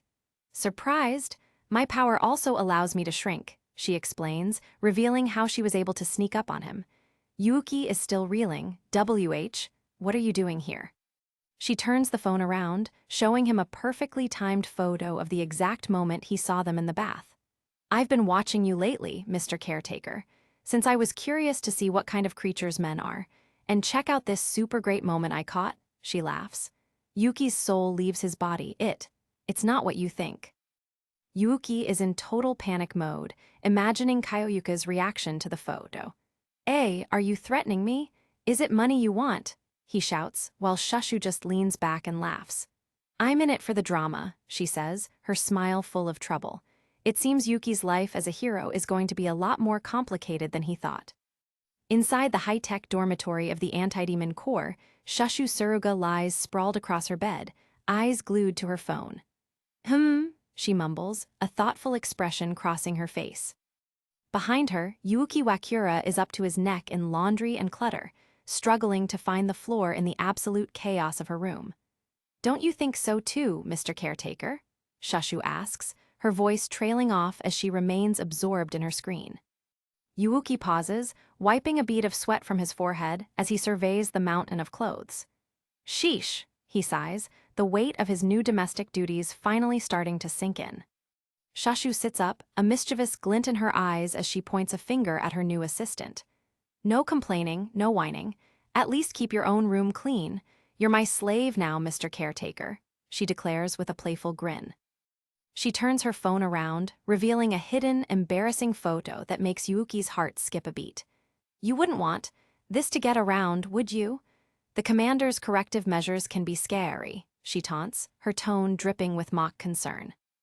Yuki's eyes widen to the size of dinner plates, his jaw dropping in sheer, unadulterated panic as the reality of the blackmail sets in. He slumps his shoulders, defeated by the leverage she holds over him.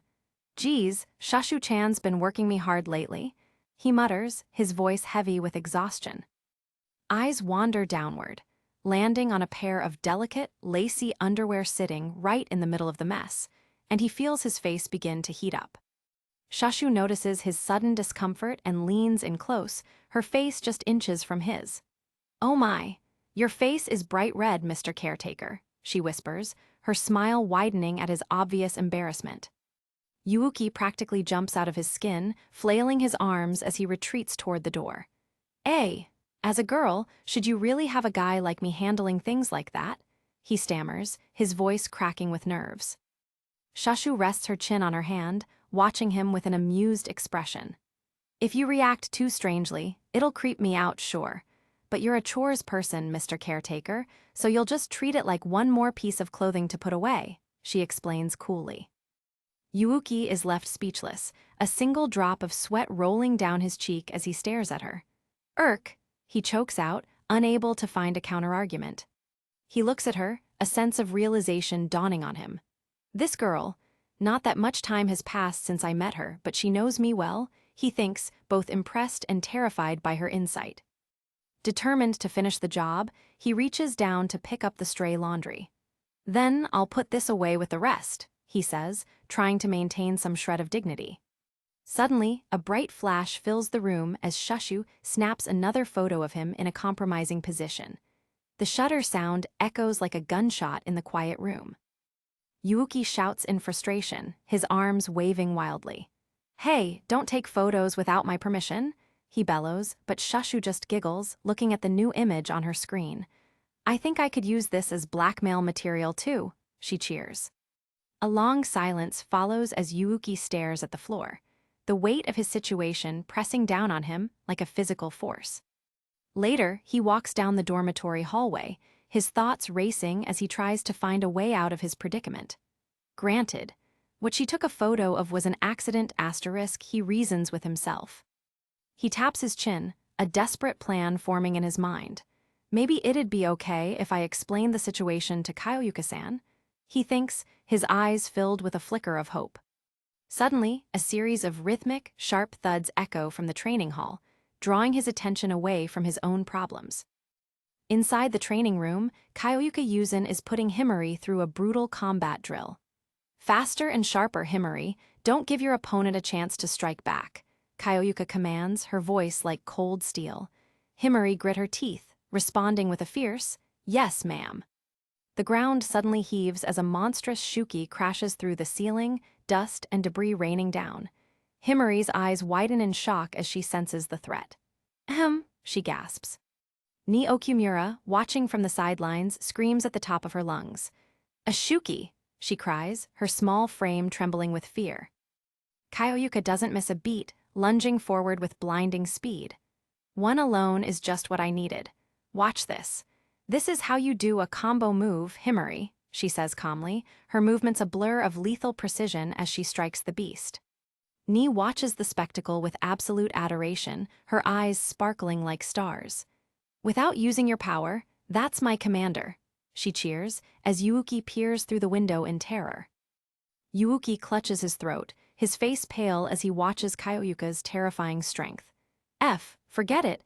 I don't want Kaioyuka-san to get any wrong ideas about me." He panics, realizing that coming to her might be a death sentence. Ni turns and spots him at the window, her expression immediately shifting to one of duty. "Ah, Ni-chan," Yuuki says, startled by her sudden attention. Ni gives him a sharp, military salute, her eyes focused. "I have a message as your superior," she announces with surprising authority for her age. Yuuki stands at attention, his heart hammering in his chest. "I'm listening," he says, trying to sound more confident than he feels. Ni points toward the training group behind her. "Very soon, the commander, Himari-san, and Ni will be leaving for a meeting. Please watch the house with Shashu-san," she explains, unaware of the horror her words evoke. Yuuki's face contorts into a mask of pure despair, the color draining from his skin. With Shashu-chan?" he groans, the words feeling like a physical weight. Ni tilts her head, confused by his dramatic reaction. "What's the matter?" she asks. Yuuki quickly forces a weak smile, waving it away. Nothing, never mind," he stammers. Ni beams at him, trying to be encouraging. "Shashu-san's a very good person. You should use this opportunity to chat with her a lot," she chirps, completely missing the predatory figure lurking behind a nearby tree. From the shadows of the tree, Shashu watches them, a wicked, toothy grin spreading across her face as she beckons Yuuki closer with a slow wave. Yuuki stares at her, sweat pouring down his forehead. That's not the smile of a good person, he thinks, his instincts screaming at him to run. A short time later, Shashu is sitting on a stool while Yuuki begins to massage her shoulders. "Ah," she sighs, leaning into his touch as the tension starts to fade. Yuuki grits his teeth, his expression one of pure frustration as he works. "Nias, that hits the spot after my workout," Shashu says, her voice relaxed and teasing.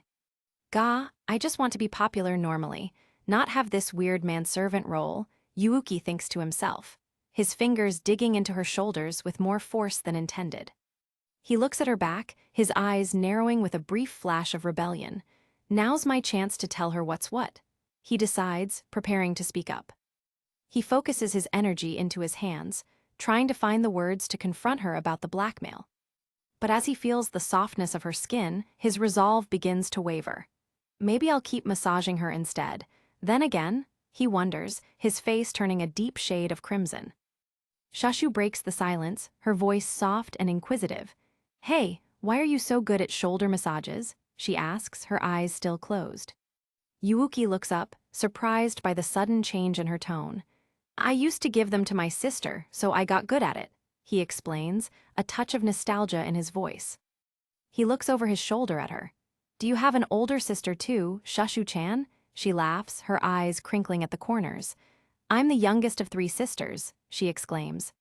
Her expression becomes distant as she shares a piece of her past.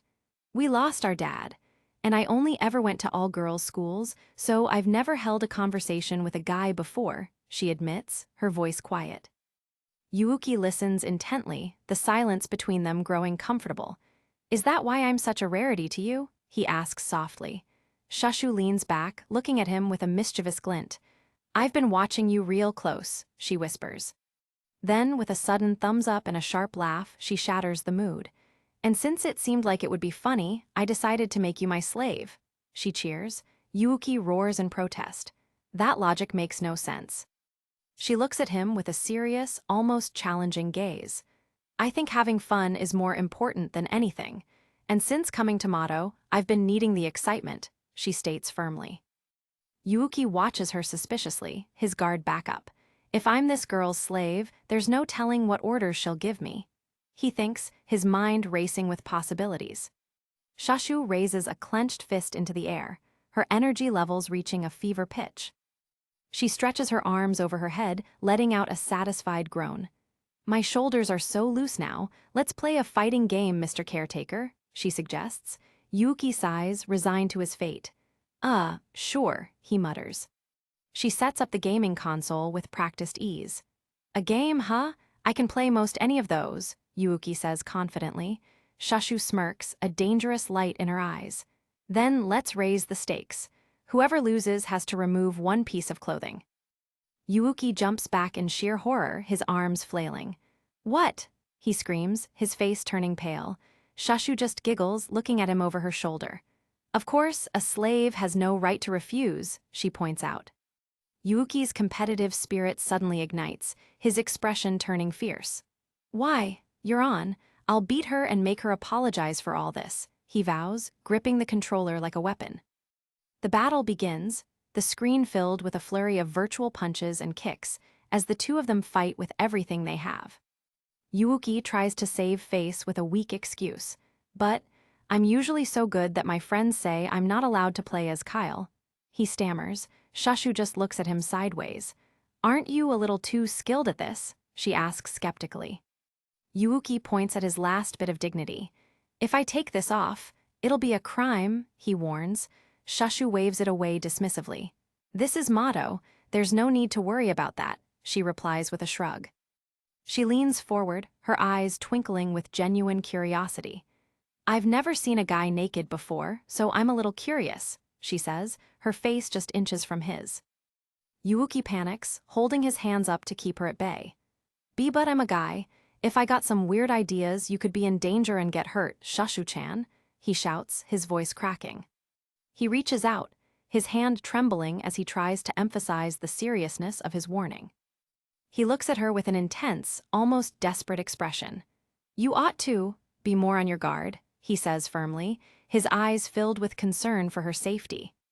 Shushu stares at him, her eyes wide and blinking in surprise as the weight of his words sinks in. She begins to tremble, her hand coming up to cover her mouth as a giggle escapes her lips. Hey, she mutters. Suddenly, she bursts into fits of uncontrollable laughter, the sound echoing through the room. Ah ha ha ha ha ha, she bellows, clutching her stomach. She claps him on the back, her face beaming with amusement. You were worried about that? What a gentleman, she cheers, wiping a tear from her eye. Suddenly, a strange energy begins to radiate from Shushu as she activates her power, her body beginning to grow at an alarming rate. She looks down at him from her increasing height, a predatory grin on her face. I'll be completely fine. No guy can get the better of me, she declares with absolute confidence. Yuuki stares up at her in awe and terror as she towers over him. Oh, right, she's got that power, he thinks, realizing he's completely outmatched. Shushu leans down, her face looming over him like a giant's. You're the one who should watch out, she whispers menacingly. Yuuki gasps, his eyes wide. Huh. She pins him to the bed with her massive weight, making it impossible for him to escape. Hold on, wait, you idiot, Yuuki screams, flailing.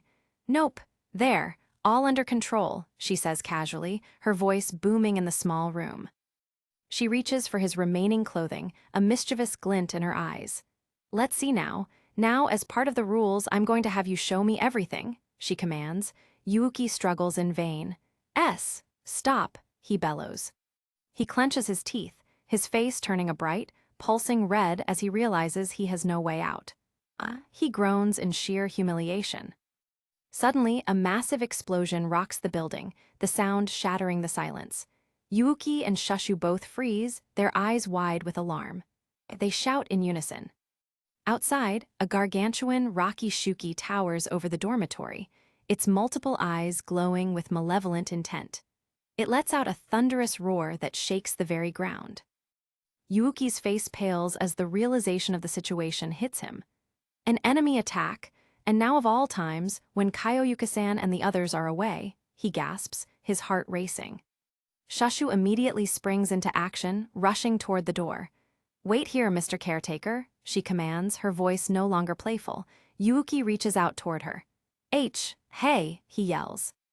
She pauses at the door, looking back at him with a stern expression. "Boys are weak, so you stay put," she says firmly, her gaze brook no argument. Yuuki is left stunned by her words, his jaw dropping in shock and frustration. He stammers, unable to believe her blatant dismissal of him. Shushu leaps into the battlefield, her power swelling as she confronts the massive beast. "Overwhelming us with sheer size? That's a good plan. But I can go even bigger," she declares, her body glowing with energy.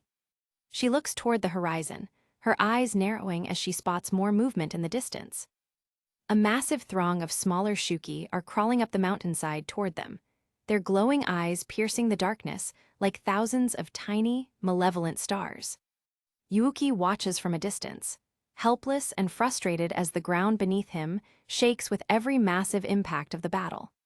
Shushu clashes with the giant shuki, their fists meeting with a thunderous boom that sends shockwaves through the air. "And boom!" she shouts, her voice filled with a warrior's joy. With one powerful, well-placed punch, she sends the massive creature reeling backward into the hillside. Yuuki watches in absolute awe. Amazing! She did that with one punch?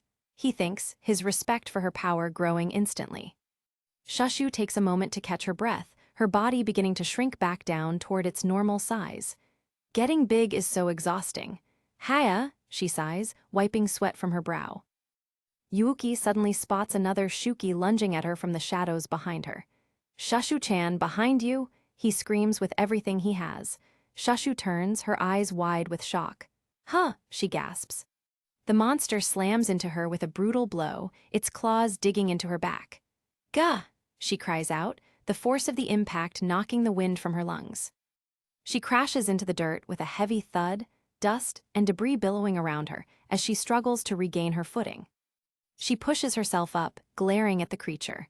So there was one more of them hiding. "How dirty," she mutters, her breath coming in ragged gasps.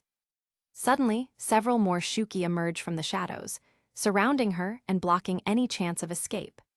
The monsters lunge into the air simultaneously, descending upon her like a swarm of giant insects. They swarm over her, their sharp claws and sticky limbs pinning her to the ground as they begin to overwhelm her defenses. Shushu tries to enlarge herself again, her muscles bulging as she fights against the weight of the monsters, but she is clearly reaching her limit. She looks at the swarming creatures with a forced, brave smile. "Wowie, I didn't know they could do that. Neat," she chirps, though her eyes betray her fear. A sudden explosion of energy erupts from the center of the swarm as Shushu struggles to free herself.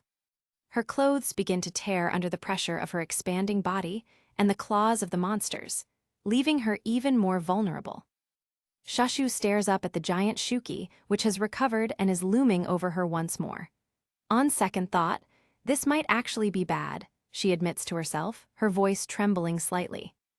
Yuuki watches from the distance, his heart hammering in his chest like a trapped bird.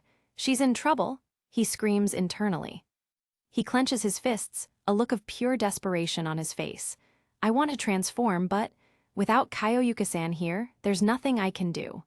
Ah, he realizes, a flicker of a memory surfacing. A vision of his previous transformation flashes through his mind. "I change into a slave when I kiss Kaioyuka-san." He remembers, a glimmer of a plan forming in his mind. He looks around the area, his eyes searching frantically for anything that might help him. In that case, he thinks, his gaze landing on the laundry basket. He reaches down and picks up one of Kaioyuka's long, black gloves that had been discarded earlier. He stares at the small piece of leather, the scent of the commander still clinging to it, a final, desperate plan taking shape in his mind. If I kiss something belonging to Kaioyuka-san, he whispers to himself, his resolve hardening despite the absurdity of the situation. He presses the glove to his lips, closing his eyes tight and praying for it to work. I should be able to change, right? He hopes with everything he has. Heart begins to beat with a thunderous, rapid rhythm, a sign that the energy is beginning to stir within him. He looks down at his hands, waiting for the physical transformation to begin. I can't transform, but it's a start, he tells himself, feeling a slight surge of power. He looks around frantically, his eyes landing on another item. Is there anything that would give a stronger stimulus? He wonders, his desperation growing. He spots Kaioyuka's training shirt lying in the basket and grabs it, clutching it to his chest. Suddenly, a massive burst of energy erupts from his body, light filling the hallway as the transformation finally takes hold. "Huh, I got it for a second there," he exclaims in surprise. He realizes he needs something even more personal to complete the change. If a shirt gets me close then, he reasons, his mind racing. He charges toward Kaioyuka's personal locker, tearing the door open with a single, powerful move. He searches through her belongings, his eyes wide as he looks for the most personal item he can find. There, hanging in the back of the locker, are Kaioyuka's signature tall, black leather boots. He hesitates for a split second, his face turning a bright shade of red. Isn't this a little much? Like, as a person, he thinks. Suddenly, another massive crash shakes the building. "Yuwa!" he yells, his decision made for him. Outside, the giant Shuki has Shushu pinned beneath its massive claw, its jaws opening wide to deliver the final, crushing blow. Shushu grits her teeth, her eyes filled with defiance. "NGH!" she groans. Yuuki grabs the boot, his expression one of absolute, grim determination. This is no time to hesitate. He screams internally, his shame forgotten in the face of danger. He holds the boot high, his eyes burning with a new fire. I want to contribute as a hero. If licking a boot will make that dream come true, he thinks, his resolve unshakable. He closes his eyes and presses his tongue against the leather, the taste of the material filling his mouth. Then I'll do it, he vows with every fiber of his being. A massive, blinding explosion of energy erupts from his body, the light so intense it illuminates the entire battlefield like a second sun. A high-velocity projectile whistles through the air, moving so fast it leaves a trail of fire behind it. The object slams into the giant Shuki's head with the force of a falling star, shattering its hard, rocky shell into 1,000 pieces. The massive beast is sent tumbling backward, its body crashing into the ground and sending up a huge cloud of dust and debris. Shushu watches in absolute shock as the creature is defeated. I got excited and grew too large. My bad habit, I'll probably revert soon, she gasps, her voice trembling.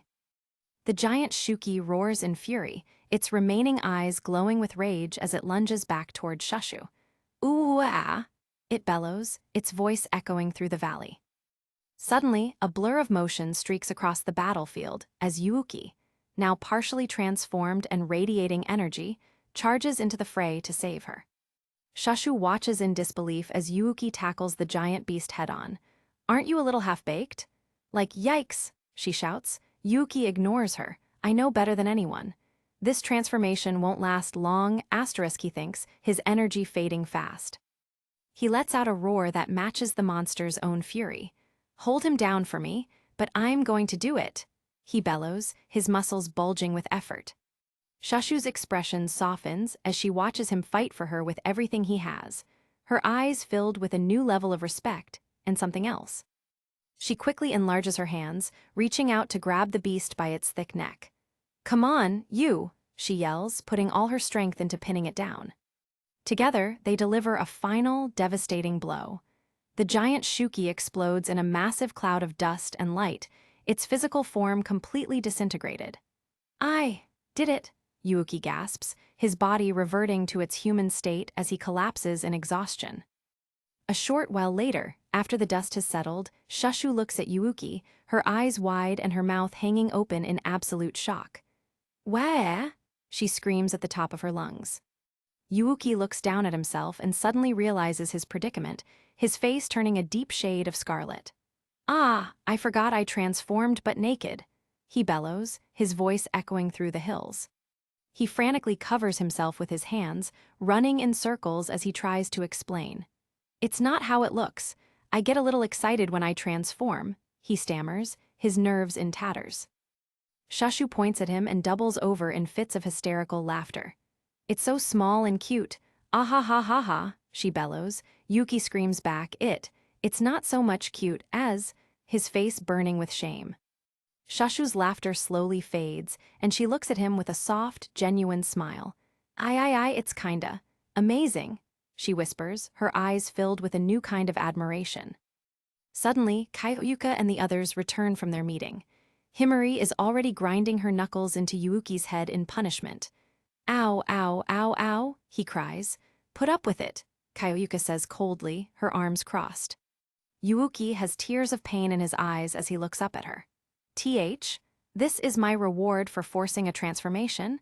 He wonders miserably, his body aching from the battle and the punishment. Kayuka turns her stern gaze onto Shashu.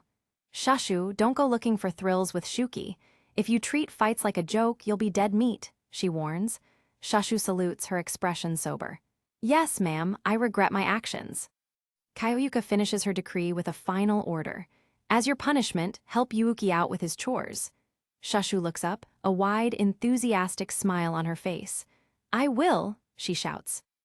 Yuuki rubs his sore head, his body still aching from the events of the day. "Ow, ow, ow," he mutters, trying to catch his breath. Suddenly, Shashu lunges forward and tackles him onto his bed with a playful shout. "Wah!" Yuuki yells, caught completely off guard. She straddles him, a mischievous and predatory grin on her face. "Hey, what are you doing?" he asks, his face turning bright red. "Mounting you as your master," she chirps with a wink. She leans down, her face just inches from his as her eyes sparkle with interest. "I'm more curious than ever about boys like you. We'll be together for a long time," she promises, her tone both sweet and possessive. Yuuki's face contorts into a comical mask of absolute shock and horror. "How'd you take such a perfect shuat?" he screams, seeing yet another embarrassing photo on her phone screen. Shashu giggles mischievously, her eyes twinkling. "Ni-hee-hee," she chirps. Yuuki slumps against the wall, his spirit completely broken. "I thought I'd been released," he groans. Shashu's expression softens for a brief moment, her eyes becoming distant and thoughtful as she looks at him. She gazes into his eyes with an intensity that makes his heart skip a beat. "I'm not letting you go, Yuki," she whispers, her voice filled with a quiet, certain determination. The narrator's final words echo, "Yuuki Wakura, number of masters, 2 and counting." The soft morning light spills into the room as Kayuka Yuzan wakes, her thoughts immediately heavy with the weight of her responsibilities as a leader. Deep within a high-security facility, the gate to Mato looms like a black void, a permanent scar between worlds that requires constant guarding. Yuuki stands outside the modern facility in Yamagata Prefecture, checking his watch as he waits for his commander. "Sorry I'm late," he calls out with a sheepish grin. He looks up, and for a moment, the world seems to stand still as he catches his breath. Kayuka stands there, not in her usual sharp military uniform, but in a delicate floral blouse and a white skirt. Yuuki can't help but notice how strikingly different she looks outside of the battlefield. Kayuka offers a rare, gentle look. "Breathe in the fresh air while you can. This time off is only for one day," she reminds him. Yuuki chuckles, "No problem, it sure is nice to be back in the outside world." She has traded her heavy combat boots for elegant heels, a small detail that highlights her transition from soldier to woman for the day. Yuuki follows behind her, thinking to himself, "I'm reminded all over again how pretty she is." "We'll be riding a train. You've been registered as my partner," Kayuka informs him as they move toward the station. The train clatters along the hillside tracks, cutting through the lush greenery of the countryside. Inside the nearly empty car, Yuuki feels a strange sense of displacement. In this world, a partner ID grants a man special rights normally reserved for the elite women of the Defense Force. He glances over at Kaioyuka, noticing her head drooping. Is she fast asleep? He wonders silently. Without opening her eyes, Kaioyuka speaks up. Being in transit is a chance to rest, so you can do as you please too. Her face is a mask of stoic calm, even in her moments of supposed relaxation. She reaches into her bag and offers him a snack. I have lots of candy, so if you want one, just say so, she says. Oh, okay, Yuuki stammers, reaching out. Even when resting, she doesn't let down her guard. That's so like Kaioyuka-san, Yuuki thinks as he pops the candy into his mouth. A sign for cherries passes by the window, a staple of the region. She suddenly took me away with her, saying it was for a break, but... Yuuki stares out the window, his expression softening as he realizes the significance of their trip. I know where we're going. They are headed deep into the heart of Yamagata, toward the place where Kaioyuka's story truly began. The two stand together in a quiet mountain cemetery, the wind whistling through the trees and over the weathered stone markers. The central memorial stone stands tall, a silent witness to a tragedy that the rest of the world has tried to move past. Kaioyuka breaks the silence, her voice devoid of its usual command. Dozens of ogres strayed into the world of the living during the Gassen Uezawa incident, but one of them was especially strong. The memory hits her like a physical blow, a towering silhouette with a single, jagged horn standing over the ruins of her childhood home. I call him Unihorn, she whispers, her eyes distant. Yuuki watches her, seeing the pain reflected in her eyes, a side of the commander he's never seen before. Kaioyuka continues her grim tale. When the Demon Defense Force arrived, they obliterated all the Shuki, or so I thought, but when I read the records, only Unihorn escaped back into Mato. Yuuki's heart sinks as the realization hits him. Then Unihorn's still alive, he exclaims. Kaioyuka's expression hardens, her jaw tightening with a murderous resolve. He alone is the one Shuki I cannot forgive. I will make mincemeat out of him. Keep that in mind if we ever enter battle with him, Yuuki. That's what I wanted to tell you today, she says, looking down at the graves. She places a bouquet of fresh flowers on the memorial, their vibrant colors a stark contrast to the gray stone. Kaioyuka kneels, a silent promise echoing in her heart. I swear, to avenge everyone. Yuuki stands back, giving her space. He understands now that her drive to reach the top isn't just about ambition, it's about a debt she owes to the dead. They walk away, Kaioyuka shifts back into commander mode. We'll return straight to Mato from here, she declares. Hold on, Kaioyuka-san, Yuuki shouts. He points toward a nearby building with an enthusiastic smile. Let's take a break. That restaurant there is famous for their parfaits.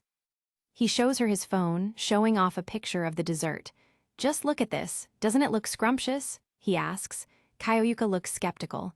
I'm worried about Mato, though. She looks at him, seeing the genuine effort he's making to cheer her up. It's fine, but only for a little. The two sit in a quiet booth by the window, the soft sunlight illuminating the cafe. It's a moment of peace they both desperately need. Kaioyuka takes a sip of her water and eyes him. You're pushier than I thought. I'm a little surprised, she notes. Yuuki grins, undeterred. I want to try it, and I know that you like sweets, Kaioyuka-san. Kaioyuka leans her head on her hand, her gaze drifting. I'm more concerned about Mato than something like that. I've got a bad feeling. Yuuki's expression softens. I lost my older sister in a Mato mishap. I understand how you feel, Kaioyuka-san. But if you push yourself too hard, you'll break down before you can take your revenge, he adds, offering a comforting smile. Kaioyuka looks at him, his words echoing her own advice. If you're always working, you'll collapse. Didn't you say so yourself? She asks. The waiter arrives, placing a massive, ornate strawberry parfait on the table. The conversation halts as they take in the sheer size of the treat. A small smile touches Kaioyuka's lips. You're pretty persuasive, and I'm impressed you remember what I said. Might as well give this a taste. Yuuki claps his hands together, his energy returning. Let's dig in. He takes a big bite and his face lights up. Ah, this really is tasty, Kaioyuka-san. He watches Kaioyuka, hoping she can find some joy in the simple moment. Kaioyuka takes a bite, her eyes closing as the sweetness hits her. A genuine, relaxed smile breaks across her face. This is good, she admits softly. The stress of the day seems to melt away, if only for a few seconds, as she savors the flavor. This cafe's new, so I'm impressed you found it Yuuki, she says, looking at him with newfound appreciation. She catches him staring and tilts her head. What is it? Yuuki turns away, blushing. Nothing. Kyoyuka continues her dessert, the tension that had gripped her all day finally beginning to loosen. Yuuki rubs the back of his head, a goofy grin on his face. Just a little surprised, he admits. The peaceful scene is suddenly interrupted by a low, vibrating hum that seems to emanate from their very belongings. Yuuki's eyes go wide at the sound. A conch shell? Kyoyuka checks her phone, her face going cold. It's an urgent call from Mato. One blow of the conch shell means that nobody's life is in danger, but some kind of urgent situation has come up, Kyoyuka explains as she stands. She steps out of the booth, her heels clacking against the floor with renewed purpose. Break time's over. She reaches out toward Yuuki, her voice sharp and commanding. Hurry to the gate. They race back toward the facility, their day of peace cut short by the never-ending demands of war. They arrive at a secluded building near the gate, the atmosphere tense as they prepare for the mission ahead. Yuuki leans against the wall, panting, I'm so tired. Kyoyuka looks over her shoulder. We made good time, well done.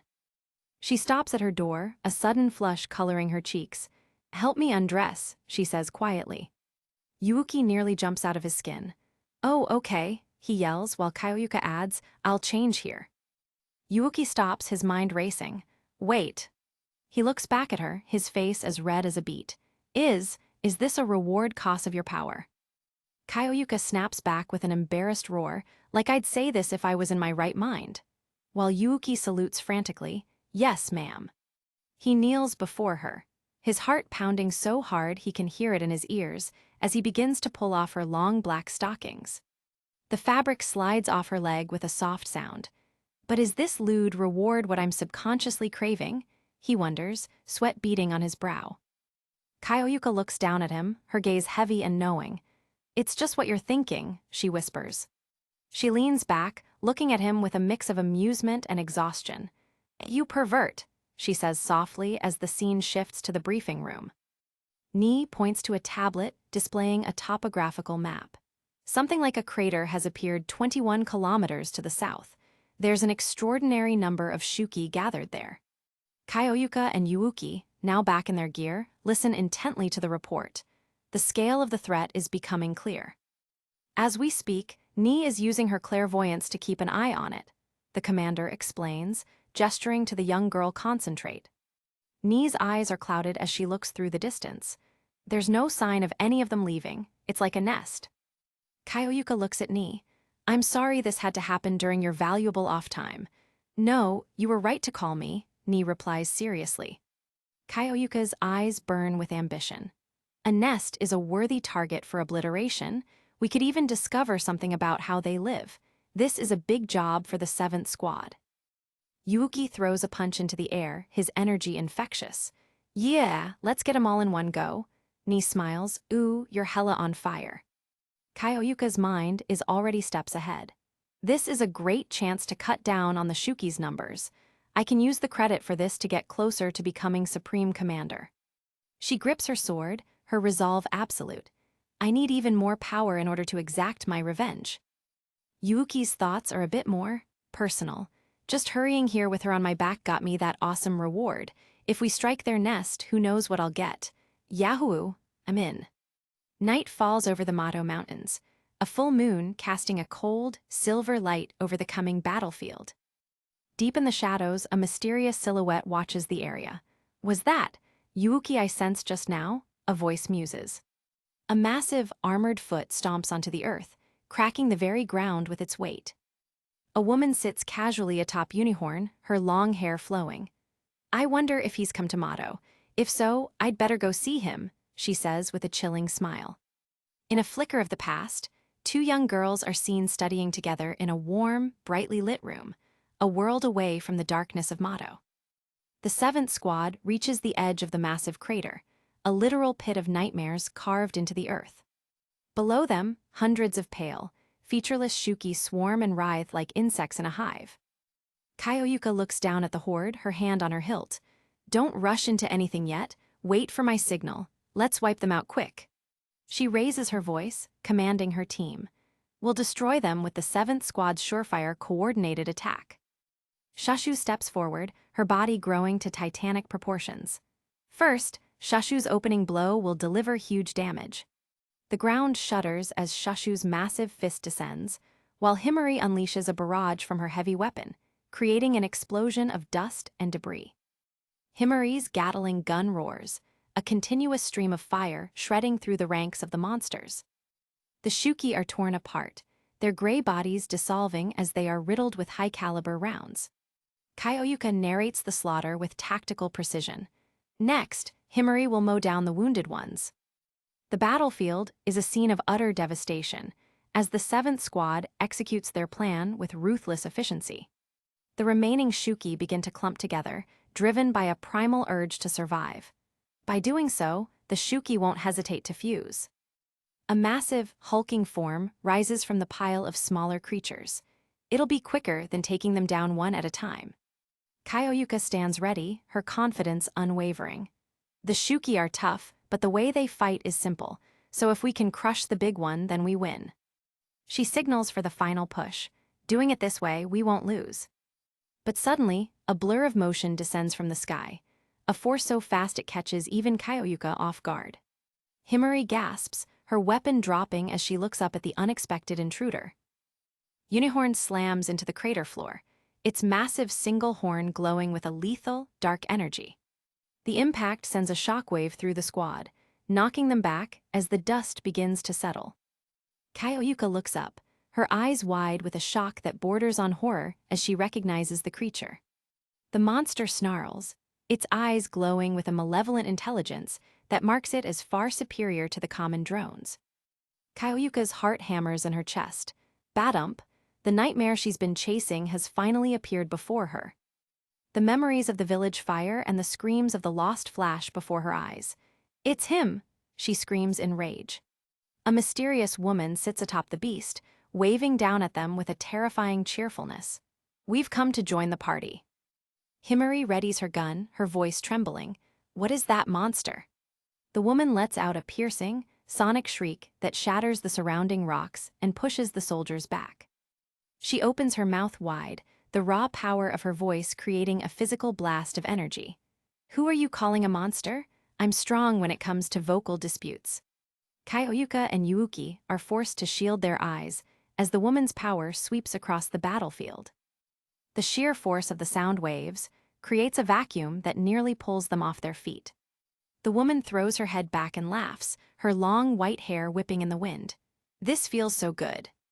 Kaioyuka doesn't hesitate, charging forward with her sword drawn, a blur of silver vengeance aimed at the rider. The woman just watches her approach, a smug, knowing smile fixed on her face. Blade meets monster horn in a thunderous clash of steel and magic that sends sparks flying across the crater. The woman looks at Kaioyuka with genuine interest.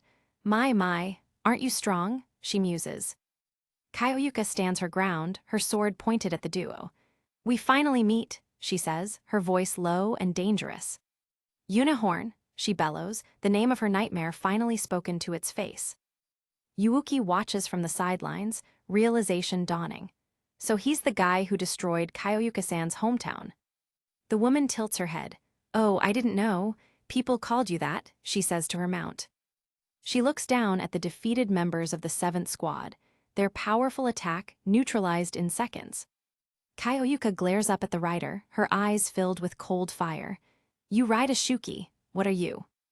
The woman stands up on the creature's back, her long hair flowing around her like a ghostly shroud.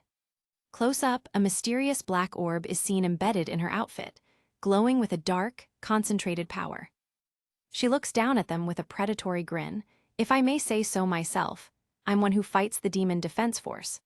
Kaioyuka is stunned. Motto Peaches, the limit is one per person, and yet, she. The two powerful figures stand in silhouette against the pale sky, the lines of a new, even deadlier conflict being drawn. The woman licks her lips, her eyes locking onto Kaioyuka. By the way, have you seen my little brother? He's the handsomest guy in the world. The jagged peaks of Mato loom over a battlefield choked with dust and the stench of ozone. A colossal, pale monstrosity stands tall, its multi-eyed face twisted into a hollow, mocking grin while the warriors of the 7th Unit struggle to breathe. Shashu grunts, her body trembling as she presses her hands against the cracked earth. The weight of the enemy's presence is a physical force, pinning the elite fighter to the ground. Nearby, Himari lies motionless among the rubble, her spirit unbroken but her body failing. The 7th Unit has faced nightmares before, but nothing has ever felt this personal or this hopeless. The humanoid Shuki, Yaba, ignores the carnage, her eyes glazed with a nostalgic warmth that feels entirely out of place. Back in the day, he'd tell me daily how he was going to marry me in the future, she whispers, her thumb tracing the edge of a Mato peach. Kyoka watches from atop her transformed mount, her jaw tightened in confusion. What is she going to be about? Shashu wonders aloud, but the monster doesn't seem to hear her, lost in a memory of a world she can no longer touch. Yaba lets out a sharp, jagged laugh, her fangs catching the dim light of the dimension. Looks-wise, he was a total pretty boy, but he also got really good at doing chores, so all that keratin stick disciplining really paid off, she says with a wink. Suddenly, a deafening roar shatters the moment as the massive Shuki behind her lunges forward. The air screams as the beast charges, but Yaba doesn't even flinch, her gaze fixed on the horizon. Her expression shifts from playful to murderous in a heartbeat, her eyes widening with a predatory intensity. In the middle of talking about my little brother, she snarls, the air around her beginning to vibrate with lethal intent. Before the giant beast can connect, Yaba's hair explodes outward like a nest of white vipers. The sound of tearing fabric and breaking wind fills the air as her locks sharpen into deadly blades. The hair wraps around the massive Shuki's throat and limbs with impossible speed. It's a display of raw, biological power that defies everything the Demon Defense Force knows about their enemies. With a single, violent twitch, Yaba decapitates the giant, sending a spray of dark fluid across the rocky floor. The monster that terrified the 7th Unit is reduced to scrap in seconds, leaving Kyoka and her team frozen in shock. Kyoka stares at the carnage, her grip tightening on her blade as the realization sinks in. This girl isn't just a leader. She's a force of nature that treats even her own kind as disposable. The severed head of the Shuki hits the ground with a wet thud, and Yaba turns her attention back to her captives. Her hair retreats, dripping with the remains of the creature she just slaughtered without a second thought. She kicks a piece of the remains toward the smaller Shuki, Unicorn, like a person feeding a stray dog. "Here's a snack," she says casually, her voice devoid of any empathy for the life she just ended. The armored Shuki lunges for the meat, tearing into it with savage hunger. Weren't they on the same side? Shashu cries out, horrified by the cannibalistic display unfolding before her eyes. Kyoka points her sword directly at the humanoid girl, her resolve hardening like steel. "So, you're the enemy leader," she shouts, preparing to launch a counterattack that will end this nightmare once and for all. Yaba simply smiles, a terrifying, wide-eyed expression that suggests she knows something Kyoka doesn't. "You're half right," she replies, "but you really don't know anything about Mato, about this curse-filled world."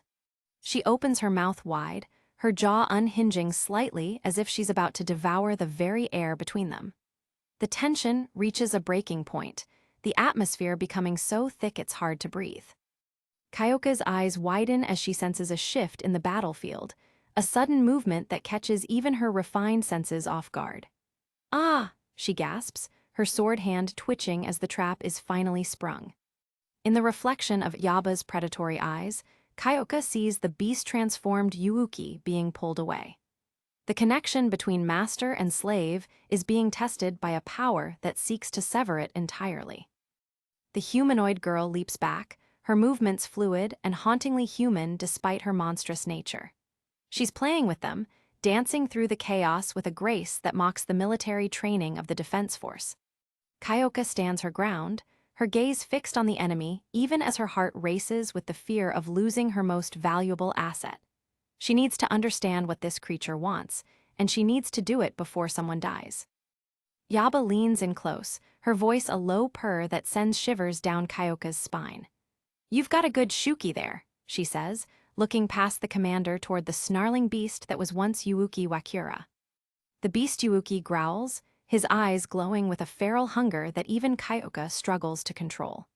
He senses a familiarity in Yaba, a scent that cuts through the fog of his transformation and reaches for his buried humanity. Yaba's smile turns sharp and cruel as she makes her move. "So I split you up," she declares, her power flaring as she drives a wedge between the commander and her mount. The battlefield erupts into a blur of motion as Yaba strikes with the precision of a master duelist. Kyoka fights to keep her footing, but the enemy's speed is unlike anything she has ever encountered in the Mato Wilds. Yaba freezes mid-motion, her eyes locking onto the beast form of Yuuki as a look of genuine confusion crosses her face. "Huh, he's not a shuki," she whispers, her predatory confidence wavering for the first time. She sees the human soul flickering behind the beast's eyes, a spark of life that shouldn't exist in a creature born of Mato. Beside her, Unihorn waits for the command to finish the job, but Yaba remains paralyzed by the revelation. Kyoka takes advantage of the hesitation, her blade whistling through the air in a desperate arc. She doesn't care about the monster's confusion, she only cares about the safety of her subordinates and the mission at hand. "There's no way," Yaba gasps, her mind racing to connect the dots between the beast before her and the brother she lost years ago. The resemblance is subtle, buried under layers of muscle and fur, but it's undeniable to someone who loved him. The impact of the clash sends a shockwave through the ground, forcing the combatants apart as the earth itself groans under the strain. The battle has reached a stalemate, but the psychological toll is only just beginning. Unihorn snarls, its armored head lowering as it prepares to gash the intruders. It doesn't share its leader's sentimentality. It only knows the law of the jungle and the taste of blood. Kyoka watches as the enemies begin to pull back, their forms disappearing into the swirling mists of Mato. She wants to pursue, to demand answers, but her first priority must always be the lives of her team. "Don't you dare turn your backs on me! Damn you!" Kyoka screams, her voice echoing through the desolate canyons. She feels the sting of a hollow victory, her enemies escaping while she remains in the dark. In the distance, the fleeing villagers are cut down by the remaining shuki, their screams a brutal reminder of the stakes. This isn't a war of borders, it's a slaughter, and Kyoka is the only one standing in the way of total annihilation. Her eyes burn with a cold, righteous fury as she stares at the carnage. "Fine, this will be payback for attacking the fleeing villagers from behind. I'll make you suffer the same fate," she vows, her words a promise of future retribution. The transformed Yuuki stands amidst the smoke, his breathing heavy and ragged as the adrenaline of battle begins to fade. He watches the horizon, his human consciousness slowly rising back to the surface of his mind. "What are you doing, Yuuki? We're going after TH," Kyoka starts, but she stops as she sees him turning away from the fight. He isn't looking for more blood, he's looking for the people who need him most. Across the field, Shushu is surrounded by a pack of lesser shuki, her strength nearly gone as they close in for the kill. She winces, expecting the final blow to land at any second. But the blow never comes as a blur of black fur and muscle slams into the attackers. Yuuki arrives like a guardian demon, his massive paws crushing the smaller monsters before they can touch his comrade. With a savage snap of his jaws, he clears the area, his instinct to protect overriding the bloodlust of his transformation. He isn't just a weapon, he's a soldier, and he won't leave a teammate behind. The remaining shuki scatter as Yuuki stands over the fallen girl, his presence a shield against the darkness. Kyoka watches the scene from a distance, her anger softening into a grudging respect for the man behind the beast. "You okay, Shushu-chan?" the beast Yuuki seems to ask, his eyes softening as he looks down at her. "Why yeah," she stammers, reaching out to touch the coarse fur of the creature that just saved her life. Kyoka stands alone on a ridge, her silhouette sharp against the gray sky of Mato. She clenches her fist until her knuckles turn white, the mystery of the humanoid shuki gnawing at her mind. A new threat has emerged, and the rules of engagement have changed forever. Later, back at the 7th Unit's headquarters, Kyoka broods over the day's events. And it almost cost me my precious subordinates, she mutters, her heart heavy with the weight of her responsibility as commander.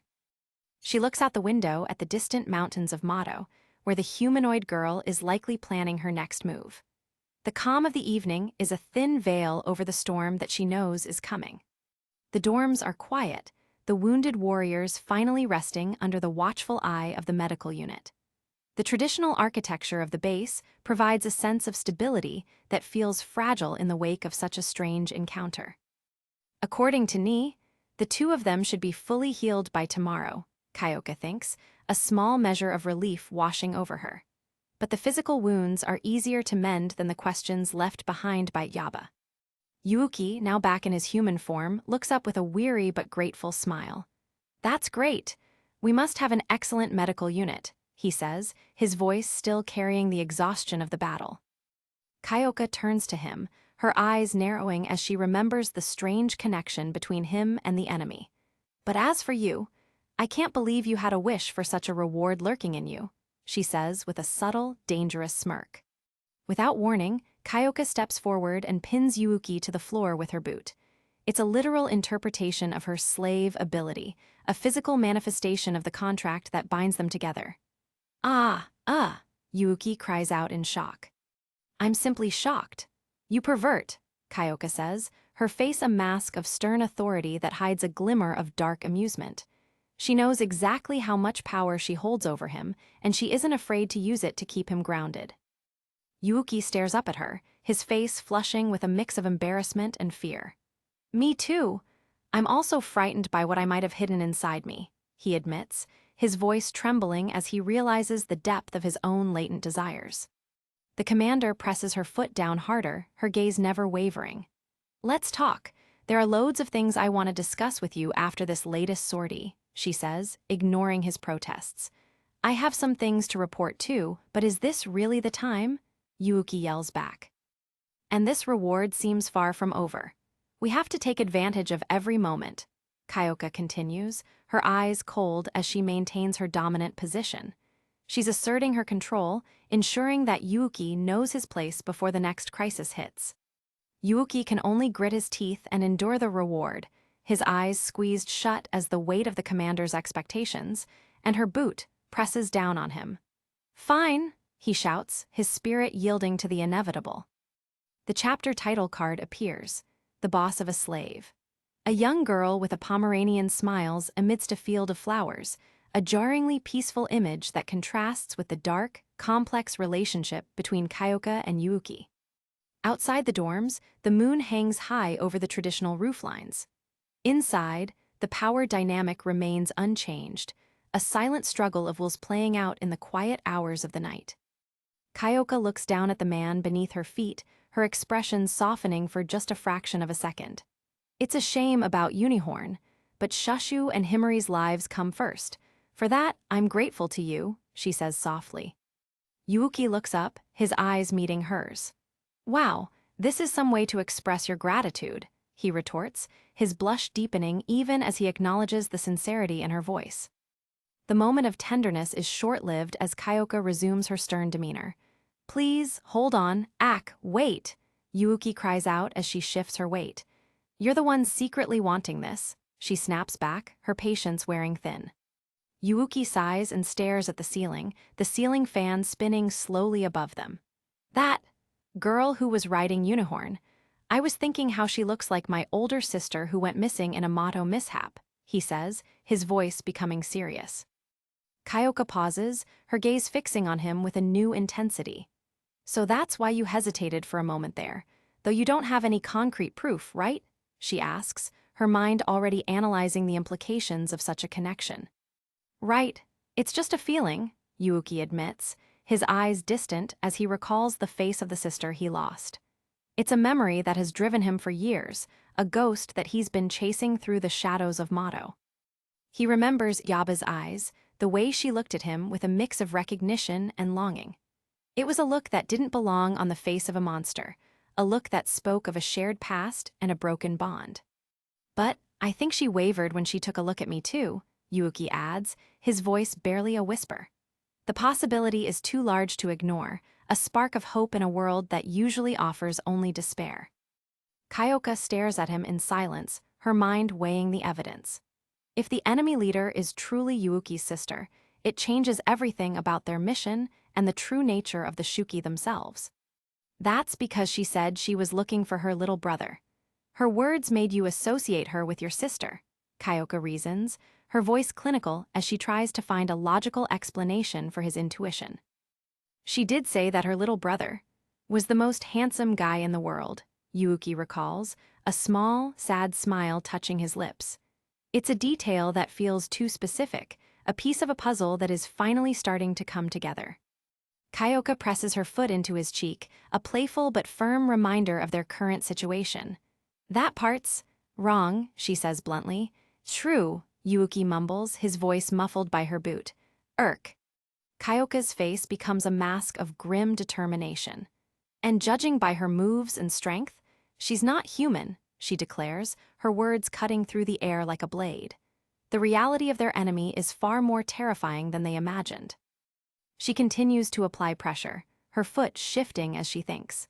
The physical dominance is a way for her to process the information, a ritual of authority that keeps her mind sharp and her focus absolute. What are the chances? She was transformed by an ability like I was? Yuuki wonders, his eyes searching Kyoka's face for an answer she doesn't have. Could the monsters of Mato be former humans, changed by the very power they sought to control? Kyoka shakes her head slowly. They say that you can only have one per person, but she was eating multiple Mato peaches, she notes, her voice filled with a growing dread. The rules are being broken, and the consequences will be dire. She looks down at Yuuki, her gaze piercing. She might be the first humanoid Shuki to appear, she says, the gravity of the statement hanging between them like a death sentence for the world they know. In any case, I think we'll know for sure if we meet her again, Yuuki says, his voice steadying. He's ready to face whatever truth awaits him in the mists of Mato, no matter how painful it might be. Kyoka stands up, her silhouette towering over him. That definitely wasn't the last we'll see of them. We're going to go out there and find them ourselves, she declares, her voice a clarion call for the battles to come.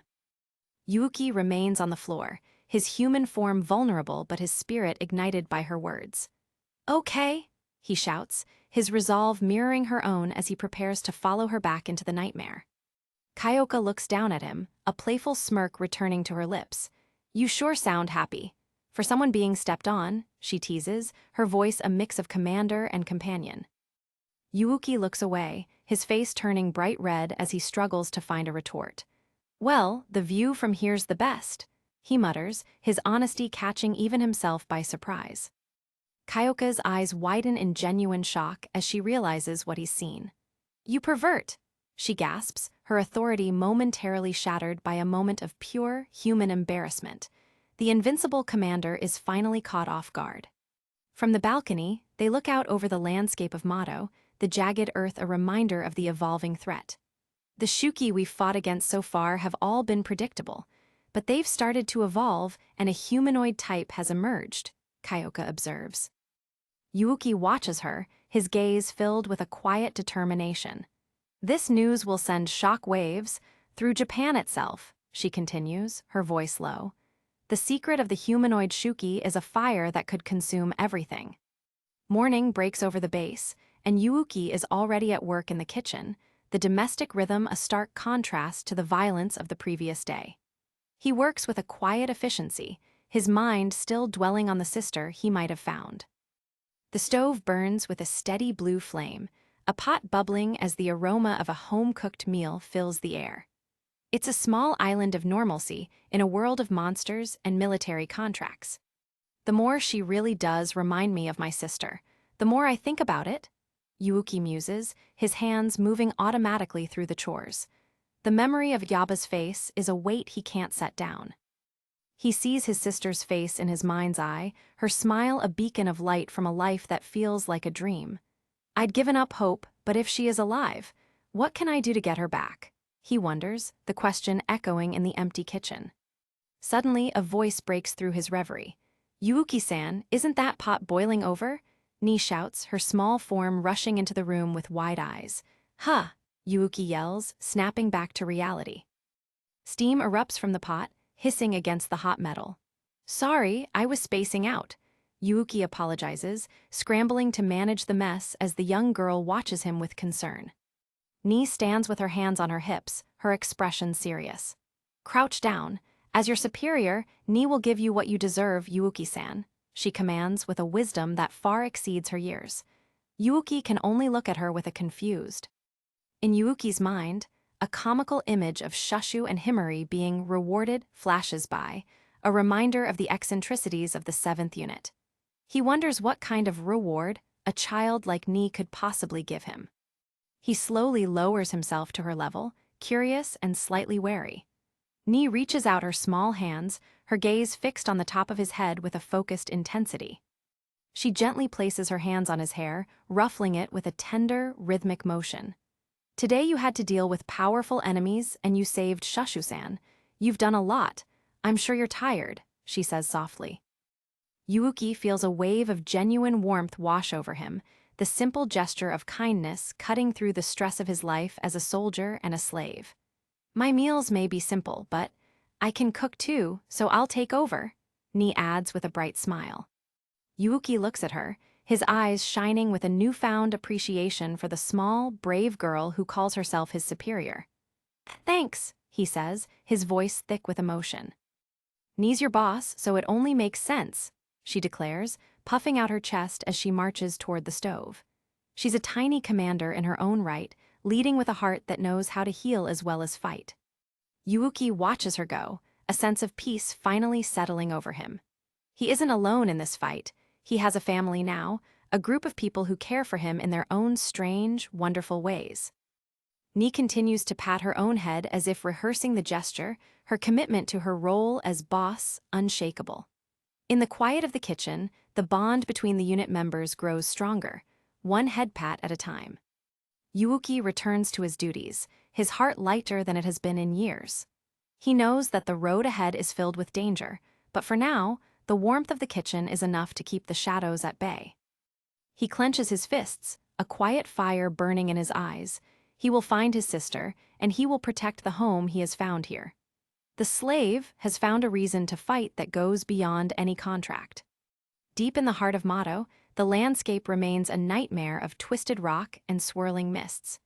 The humanoid Shuki watches the distance, her presence a silent threat that looms over the world of men. The winds of the dimension howl through the canyons, carrying the sense of blood and memory. The evolution of the Shuki is not just a biological change, it's the beginning of a new era of conflict. Yaba stands alone, her gaze fixed on the direction of the 7th unit's base. That was definitely Yuuki. I wonder how he took such a form, she muses, her voice lost in the roaring wind. There's no telling what might happen if I make a clumsy move. This calls for a thorough examination, she continues, her eyes narrowed in thought. She isn't just a monster, she's a predator who knows the value of patience. But as she turns away, a look of pure, human joy crosses her face. If it comes down to it, he can just live in Mato. I'm so glad I got to see him again, she says with a radiant smile. Kyoka's prediction was true, and a new order has been issued. The hunt for the humanoid Shuki has begun. Inside the barracks of the 7th Squad, the dust of recent battles begins to settle, but the life of a demon hunter is never truly at rest. Himari Azuma sits perched on an ornate chair, her gaze sharp and expectant, as the title card fades in, the 3rd Birth of a Slave. Steam rises in thick clouds within the squad's private bathhouse as Yuuki takes a moment to scrub away the grime of the motto. As the water cascades over him, his mind drifts back to the terrifying power of the Unicorn Shuki, a creature that nearly ended them all. He stares into the distance, his reflection blurred by the rising heat as a singular thought takes root. Unicorn was incredibly powerful, he muses to himself. After this, I'll have to get stronger myself. Suddenly, the silence is shattered as a playful voice rings out from the mist, and Shushu pops up right behind him with a mischievous grin. Something on your mind, my slave? She asks, causing Yuuki to nearly jump out of his skin as he shouts, Shushu-chan. Yuuki scrambles to cover himself, splashing water everywhere in his panic. Where'd you come from? he yells, but Shushu simply leans back unfazed. Well, I forgot to commend you as your master, she says calmly. Her expression softens, the teasing edge momentarily replaced by a look of genuine gratitude. Earlier, when I was in danger, thanks for helping me out, she whispers, her eyes locking onto his.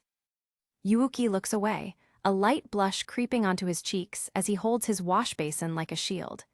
Anyone would have done the same, he mutters, trying to downplay the heroism that comes so naturally to him.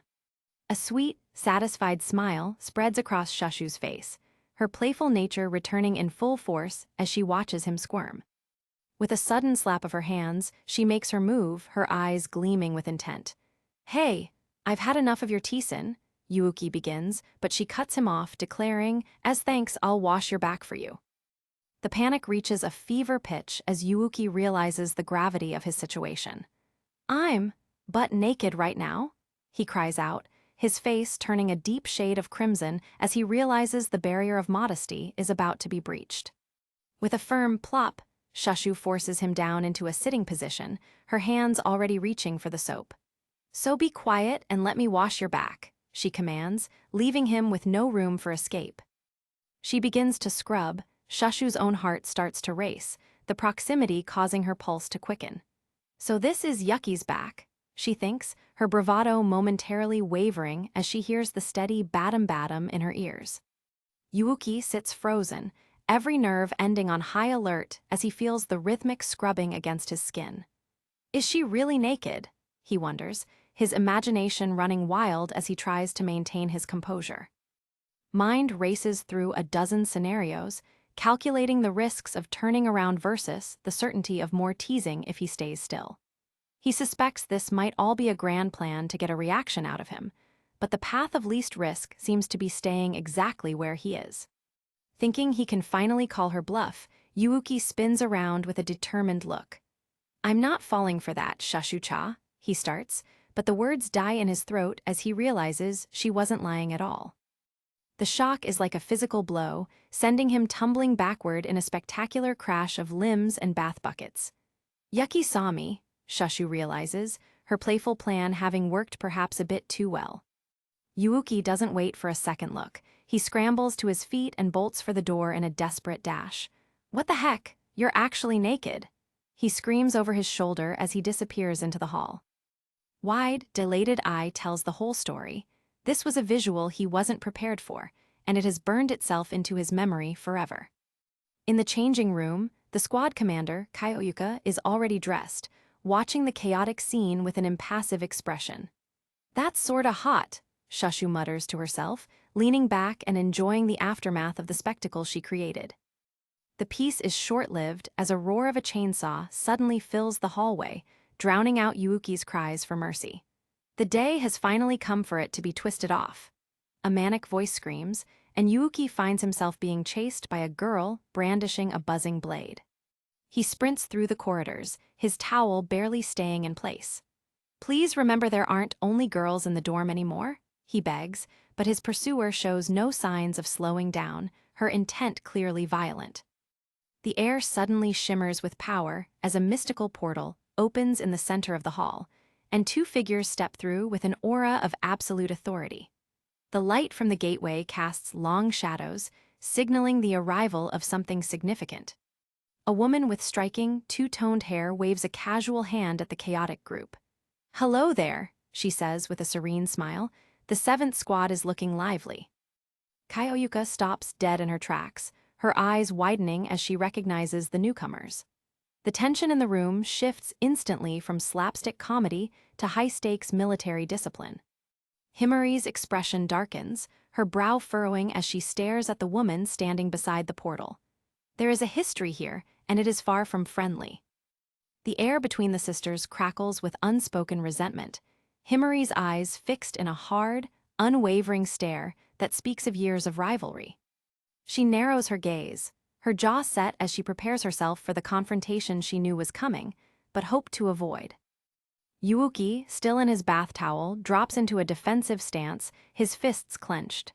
Intruders, he shouts, his instincts as a protector taking over despite his lack of clothing. Confusion only deepens as he hears the name of their visitors. Huh, sixth? He asks, realizing these aren't enemies, but fellow soldiers from the Demon Defense Force. The newcomers introduce themselves with practiced grace. I'm the commander of the 6th Squad, Tenka Izumo, the short-haired woman declares, while her companion adds, and I'm her second in command, Yachiho Azuma. Tenka closes the distance in a blur of movement, leaning in close to Yuuki until their faces are mere inches apart. So you're the rumored little slave-kun, she purrs, her curiosity as sharp as her gaze. She examines him like a rare specimen, humming softly to herself. Yuuki freezes, his face flushing as he realizes just how close she is, her presence overwhelming the small space between them.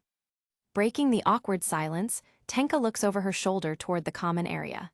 Could you summon Kaio-chan? She asks, and Himari quickly nods, eager to move the conversation away from Yuuki. Tenka's eyes sparkle with a playful light as she watches the younger squad members scramble to accommodate her arrival. Yuuki can only stare in disbelief, his mind still trying to catch up with the sudden appearance of another squad commander and the bizarre turn his morning has taken. A porcelain teacup is placed down with a delicate clink, the sound echoing in the now quiet room as the two squads prepare to talk business. The members of the 7th Squad stand gathered in the living room, their eyes fixed on Tenka as she sits comfortably on the sofa, her posture relaxed yet commanding. She takes a slow sip of the coffee Yuuki prepared, a look of genuine pleasure crossing her face. Slave-kun brews a tasty cup of coffee, she remarks, her eyes drifting toward him. Yuuki clears his throat, an awkward ahem escaping him as he stands beside the younger members, feeling very much like the servant she called him. Kaioyuka leans forward, her expression serious. Tenka, what brings you here? She asks, cutting straight through the pleasantries to the heart of the matter. Tenka sets her cup down, her playful demeanor vanishing. I trust you saw the notice from the government, Kaio-chan, she says. It's the matter of the powerful humanoid Shuki that have emerged. Outside the window, the motto sky is a bruised purple, a constant reminder of the world they fight in. Each squad of the Demon Defense Force has its quirks, so we've acted basically piecemeal thus far, Tenka explains, but from now on, we're to work more closely together. Kaioyuka nods slowly, her mind already analyzing the implications of this new mandate. I see. So that's it, she murmurs, understanding the gravity of the threat. Yachiho pipes up from the side, her voice dripping with condescension. I don't know if this is a new strain of Shuki or what, but if you'd wipe them out, this wouldn't be a problem, she sneers toward the 7th Squad. She turns her venomous gaze directly onto Himari, a cruel smirk playing on her lips. From what I've heard, the 7th Squad's second in command was attacked and lost consciousness. How pathetic. All you ever do is rake the Azuma name through the mud, Himari. Himari's face pales, the insult cutting deep as she clenches her jaw. Yachiho continues her assault, leaning in with a mock-sweet smile. Come back home like a good little girl, she whispers, her words a stinging reminder of Himari's perceived failures. Yuuki looks between the two sisters, the thick layer of hostility between them almost visible.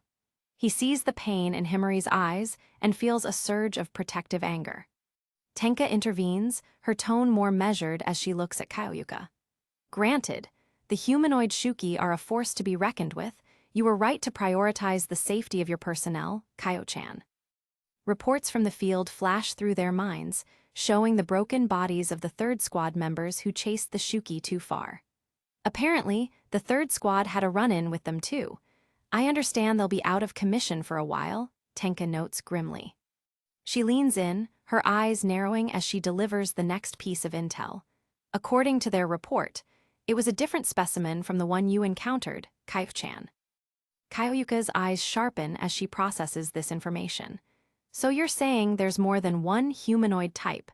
Then the squads certainly do need to work together, she concludes, the scale of the threat growing larger by the second.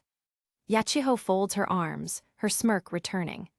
We know we can count on you, Commander Kaioyuka, she says, her tone suggesting she believes the exact opposite. She leans forward, her eyes gleaming with a predatory light. But some of us feel uneasy about trusting our backs to your team, she adds, her gaze sliding back to Himari with blatant disrespect. The tension in the room is suffocating. Himari's head is bowed, her fist trembling at her side as her squadmates watch on in silent, helpless anger. Deep within Himari, something snaps. Her eyes flare with a sudden, burning intensity, the shame of the Azuma name fueling a fire that refuses to be put out. Kyoyuka catches the look in her second-in-command's eyes and speaks with the weight of a leader.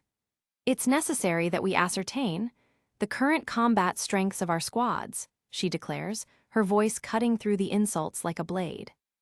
Tenka watches her rival commander with interest, sensing the shift in the room's atmosphere. She knows Kyoyuka is about to make a move to reclaim the 7th Squad's honor. Kyoyuka looks Tenka dead in the eye, a bold proposal forming. "Why don't we hold a motto inter-squad tournament between our respective members?" she suggests, the challenge hanging in the air like a lightning bolt. The suggestion ripples through the room, drawing gasps and looks of determination from both squads. Yuuki and the girls exchange glances, realizing that their peaceful training days are about to get a lot more competitive. Tenka's lips curve into a genuine, eager smile. "Very well. You make a compelling argument, as expected, Kyo-chan," she agrees, the prospect of a high-stakes duel clearly exciting her. The details are quickly hammered out. "I'll submit the application to the higher-ups," Tenka says as she stands to leave. "We'll have a few days to prepare." She pauses at the door, tossing a final, playful wink back at the group. "I'll bring the remaining participants by then," she promises. She stops one last time, her gaze landing on Yuuki. "See you later, Yuki-kun," she says with a feline grin that leaves him more than a little flustered. The 6th Squad departs, the 7th is left in a state of shock. Shushu tries to lighten the mood, imagining they might be playing baseball, but the look on Himari's face says this is going to be anything but a game. Suddenly, a hand slams onto Yuuki's shoulder, the grip tight and urgent. He winces, sensing the raw emotion radiating from the person behind him. Himari stands there, her face a mask of cold, hard resolve. She is done being the sister who shames the family. She is ready to prove her worth once and for all. She stares into the distance, her voice trembling with a mixture of rage and ambition. "Seeing where this is going, I've decided that I, Himari Azuma, will make you my slave," she shouts, leaving Yuuki wondering if his life is about to get even more complicated. A new day dawns, and the stakes have never been higher as the title card for *** Chapter 10. A new power asterisk appears. Himari is seen practicing on the floor, her focus absolute as she prepares for the tournament of her life. Later, the intensity of training is replaced by the simple comfort of a hot meal. Himari slurps down a bowl of ramen with uncharacteristic gusto, her cheeks flushed as she refuels her body for the battles ahead. Yuuki emerges from the kitchen, still wearing his apron, and sets another dish down. "I put chicken fat and stuff in it. I know you like it thick," he notes, earning an enthusiastic reaction from his hungry master. Himari lets out a triumphant laugh, her chopsticks poised in the air. "That's a fitting skill for any slave of mine," she declares, her confidence returning along with her appetite. Yuuki sighs, a look of mild annoyance on his face as he leans against the table. "That reminds me, why do I gotta be your slave?" he asks, still not quite used to the hierarchy of the Demon Defense Force. Himari looks up from her bowl, her expression turning stern. "You think you can talk back to me that way? I am older than you," she reminds him, but Yuuki remains skeptical. "Am I supposed to speak politely to you? Somehow I doubt that," he counters. Her mood shifts back to the upcoming challenge, her eyes darkening with intensity. "You heard what she said today. We'll be holding an inter-squad tournament, and I have to win in it," she says, the pressure of her family name clearly weighing on her. Yuuki watches her, the worry in his eyes reflecting his concern for her well-being. He knows this isn't just about a competition for her, it's about her very identity. He turns back to the stove, trying to wrap his head around the concept. "What do you mean by inter-squad tournament anyway?" he asks. Himari explains that it's a test of strength, usually held to settle disputes, but this time it's being framed as a move of goodwill. She lists off the possible events: ring rugby, rugball, as Yuuki's face pales. Images of high impact, brutal sports flash through his mind. I've got a bad feeling about a lot of these events, he mutters, already anticipating the pain to come. In a flashback to the earlier meeting, Kyoyuka sets the rules for the engagement. This time, we're going with simple one-on-one duels, she states firmly. Himari's motivation is clear. She knows she's being set up to face her sister, and the inter-squad tournament is the perfect pretense to finally settle the score. The resolve is mutual. Himari and Kyoyuka shout in unison, their voices filled with competitive fire. You better kick her ass, Kyoyuka orders, and Himari responds with equal fervor, thank you for this chance to kick her ass, Commander. Yuuki can only watch in disbelief, thinking, they're sure saying kick her ass a lot. Preparation begins immediately. Kyoyuka gives them their orders. As a test, go out on patrol with Yuuki. Don't go beyond the area that backup can come get you. Himari drags a reluctant Yuuki toward the garage, shouting a determined, Roger. A heavy tire spins violently, kicking up dust and gravel as the patrol vehicle roars to life. The mission has officially begun, and the silence of the motto is about to be shattered. The squad's jeep bounces across the desolate, rocky terrain of the motto. The thunk and clunk of the suspension the only sounds in the eerie wasteland as they drive deeper into enemy territory. Inside the swaying vehicle, Yuuki continues to press for answers. You still haven't told me why I'm going to be your slave, he shouts over the engine noise. Himari explains that while she uses her body weapon compatibility, it's not her main ability. She pulls out a sleek smartphone and holds it up for him to see. This is my actual ability, she reveals, her thumb hovering over the screen as she prepares to show him the secret of the Azuma lineage. The screen displays a digital card of Kyoyuka Yuzin, complete with RPG-style stats and a motto destructive power of 360,000. It looks exactly like a high-tier trading card from a mobile game. Yuuki stares at the screen, bewildered. Kyoyuka-san, this looks like some kind of trading card, he says. Himari explains her power, titled Lofty Ambitions, learning. She can learn the abilities of others and use them for herself. She swipes through the interface, showing how she can set different people on her device to utilize their powers. Meaning that right now I can use the commanders, she says with a confident smirk. Yuuki is impressed. Doesn't that make you wicked powerful? The conversation is cut short as a massive shadow falls over the jeep. Himari's eyes go wide as she grips the steering wheel. Wait, isn't that we've got company? She shouts, as the horizon is suddenly filled with danger. With a thunderous KRNCH, a colossal Shuki fist smashes into the earth right beside them, narrowly missing the vehicle as the engine roars in a desperate attempt to swerve away. The jeep skids across the rocky ground with a deafening screech of tires. The impact of the Shuki's attack sends shockwaves through the chassis, nearly throwing Yuuki and Himari from their seats. Himari fights for control of the steering wheel, her eyes locked on the giants looming over them. She knows there's no time for a conventional retreat. They are surrounded and outnumbered. Yuuki braces himself against the dashboard, his heart hammering against his ribs as a massive hand lunges toward them. The time for talk is over. The battle for survival has begun. Himari leaps from the moving jeep, her hand outstretched toward Yuuki as she invokes the power she just described. I have the commander's permission, she shouts. Transform into a slave. Yuuki's eyes bulge in shock as he realizes she's pulling him into the same binding contract he has with Kyoyuka. Her eyes take on a hypnotic, swirling pattern as the transformation takes hold. I'll gladly clean or do laundry in his stead, she declares, her inner voice screaming with a different kind of resolve. If it means kicking my family's ass. The ground seems to crumble as a swarm of humanoid Shuki emerges from the shadows, their pale, featureless faces grinning with a mindless, predatory hunger. Himari points toward the advancing horde, her voice urgent. Hurry, we got a lot of them, she commands, but she is as surprised as Yuuki by what comes next.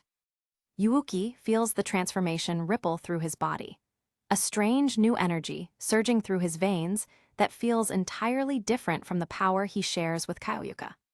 The two continue to bicker even as the power takes hold, Yuuki complaining that he should have been warned, while Himari snaps back that he would have just whined about it. Come on, she urges as the light begins to envelop them. Yuuki grabs her arm, his expression one of pure desperation. "Don't blame me for whatever happens," he yells, the transformation reaching its peak as the world around them disappears into a blinding white glare. A massive flash of light erupts from the center of the battlefield, a pillar of energy that signals the arrival of a new form of power. The humanoid Shuki are momentarily blinded by the sheer intensity of the surge. The light fades, a new warrior stands in Yuuki's place, a sleek and agile form bound by glowing chains. Himari rides atop his shoulders, her expression one of fierce triumph as she names the technique. Eternal Chains, Whirlwind. Yuuki takes a moment to assess his new body, noting the sleek, aerodynamic armor. "This feeling, your form's a little different from when you're with the commander," Himari notes, sensing the change in his output. With a sudden whoosh, the whirlwind form blurs across the battlefield. Yuuki strikes out with a speed that is almost impossible to follow, his movements a fluid dance of destruction. He connects with one of the humanoid Shuki with a powerful pow. The force of the blow sending shockwaves through the creature's body as it is thrown backward by the sheer momentum of the attack. Yuuki is stunned by his own capabilities. "I can move incredibly fast, even more than with Kyoyuka-san," he realizes, his new form prioritizing speed and agility over raw, crushing power. The Shuki he struck staggers, its head lolling back as it tries to recover from the unexpected blitz. It's clear that the 7th Squad has more tricks up its sleeve than the monsters anticipated. The creature lets out a guttural urr, its featureless face contorting with rage as it prepares to lash back, but the whirlwind form is already gone, moving to the next target. Yuuki looks down at his hands, realizing the trade-off. On the flip side, "I'm not as strong," he muses, his hits lacking the bone-shattering impact he usually delivers under Kyoyuka's command. Eye glows with a sharp, predatory light from behind the mask. He knows what he has to do. If he can't win with a single blow, he'll win with 1,000. In an instant, he becomes a blur of motion once more. A literal whirlwind of strikes that leaves the Shuki unable to track his position or find an opening to counter. The pow-pow-pow of rapid-fire strikes echoes across the canyon, as Yuuki unleashed a barrage of punches that seemed to come from every direction at once. "I'll pummel them," he declares, his resolve hardening with every landed hit as the horde of humanoid Shuki begins to buckle under the relentless pressure. Until they fall, he brings his hands together for a final, high-speed assault, his movements reaching such a velocity that the air itself begins to scream around him. The result is absolute carnage. The humanoid Shuki are sent flying in every direction, their bodies broken and battered by the high-speed assault as the whirlwind form stands victorious in the center of the clearing. Himari is ecstatic, her grip on the chains tight as she laughs in the face of their victory. "It's an amazing ability when the person you're enslaving is into it," she cheers. "With this, I can fight my sister." The battle ends, the power begins to dissipate, the transformation reversing with a thick cloud of steam that rises from Yuuki's body. He slumps to his knees, the exhaustion of the high-speed combat finally catching up to him. Himari hops down from his shoulders, pumping her fists in the air. "Nice moves. I'll be having you act as my slave for the inter-squad tournament for sure," she declares, her mind already on the next battle. Yuuki looks up at her, breathing hard. "You've got other abilities, so why'd you choose this one?" he asks, curious about the strategic choice behind her power copy. Himari looks away, her expression unreadable as she stares at the horizon. There's a complexity to her decision that goes beyond simple combat effectiveness. "I don't see why not," she says softly. "Even though you're a guy, now you have more ways to help out." Her voice trails off, a hint of something deeper hidden in her words. She turns back to him, her face flushing as she reaches for the hem of her skirt. "So you should actually be grateful to," she begins, her movements suggesting she's about to deliver a reward he isn't prepared for. Yuuki's eyes nearly pop out of his head as he realizes what's about to happen. His face turns a bright shade of red, and his mouth hangs open in a silent scream of panic. He waves his hands frantically in front of him. Wait, this isn't. What's going on here?" he shouts, his voice cracking as the situation spirals into madness. I thought Kaioyuka-san told you. This is the price of her power, he explains desperately, trying to warn her about the inevitable consequences of the slave contract. Himari freezes, her eyes widening in pure horror as the realization finally sinks in. The memory of Kaioyuka's rewards flashes through her mind, and she realizes she is now bound by the same uncontrollable impulses. The internal struggle is visible on her face as her body begins to move against her will. And what gives? I can't move, Yuuki cries out, realizing he is also a prisoner of the contract's aftermath. That means the reward's still going on, Himari groans in despair. A piercing scream echoes across the motto as the reality of the situation hits them both. WHWHWHY. Himari wails, her face a mask of absolute shame as the reward phase begins, leaving them both wishing the Shuki were still around to fight instead. The stage is set for a family drama like no other as Chapter 11 begins, focusing on the prestigious and high-pressure world of the Azuma family. Deep within the desolate wastes of Mato, Himari Azuma stands trembling, her face flushed with a mix of anger and sheer humiliation. Why am I reduced to this? She mutters to herself, clutching at her clothes as if to hide the vulnerability of the moment. She snaps her head toward Yuuki, her eyes burning with a desperate intensity. And you, would you please? She begins, her voice cracking under the weight of her embarrassment. Suddenly, she loses all composure and screams at the top of her lungs. Stop looking! Yuuki recoils, his hands raised in a defensive posture, caught completely off guard by the sudden outburst. Yuuki tries to maintain some level of logic amidst the chaos, his brow furrowing as he thinks through the mechanics of their bond. If I do, then most likely. He starts, realizing that the supernatural contract they share has its own set of demands. He sighs and turns his head away, closing his eyes to give her some semblance of privacy. Well, I guess it's faster if you just see for yourself, he explains, leaving Himari standing there with a confused expression. The two of them sit in the vast, rocky expanse of Mato, the silence stretching between them as the weight of their situation settles in. The wind howls through the jagged rock formations, emphasizing the isolation of their training ground. Himari stands over the seated Yuuki, the tension between them almost palpable.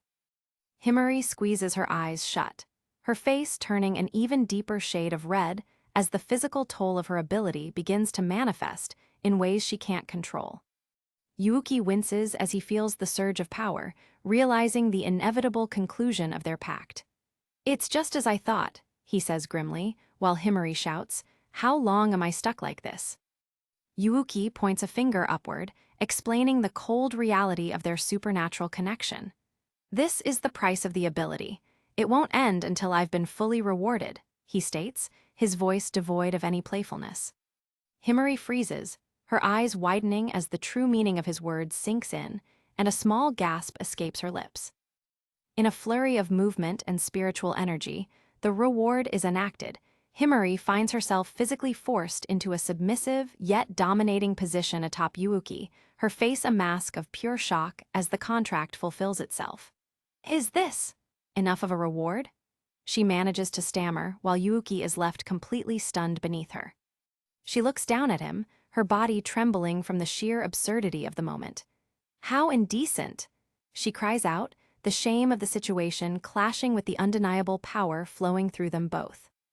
The scene shifts as the roar of an engine echoes across the Mato landscape. A military jeep cutting through the dust beneath the massive, organic arches of this alien world. Himari is at the wheel, her expression focused and stern as she drives, while Yuuki sits beside her, leaning his head on his hand in deep thought. Yuuki breaks the silence, glancing over at her with a look of understanding. Now you see what I meant, he says softly, referencing the strange tax their power takes on them. He looks out over the horizon, offering a suggestion that might save them both some grief. You should use some other ability, he advises, hoping to find a way around the humiliating rewards.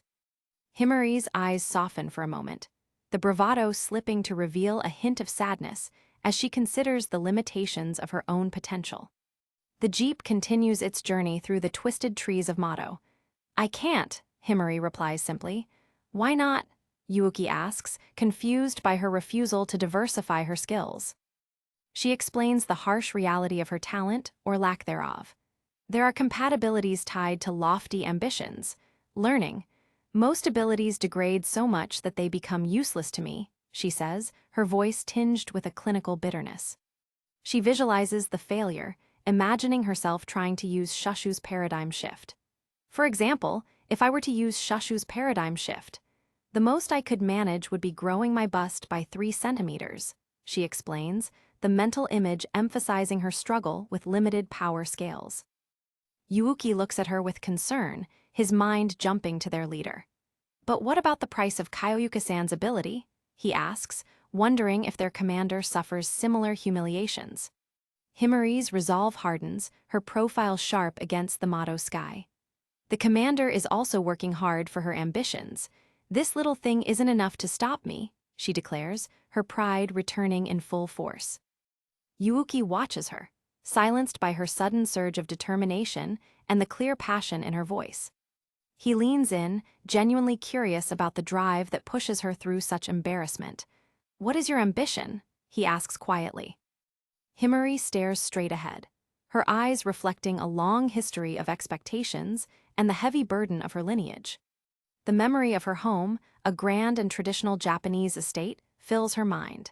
The Azuma family that I was born into is a prestigious house with great achievements in Mato, she begins, the weight of history hanging in the air. She sees the silhouettes of her family, tall and imposing figures of success. My sisters all excel at what they do, and there are high expectations put on me, she admits, her younger self looking small and lost in their shadow. She recalls the failures of her childhood, the times she collapsed from the pressure. But I'll always try too hard before an important test and hurt myself, or get so nervous that I come down with a fever. So I've never made any results for myself, she confesses, her hands tightening on the steering wheel. She thinks about the unique power she was granted.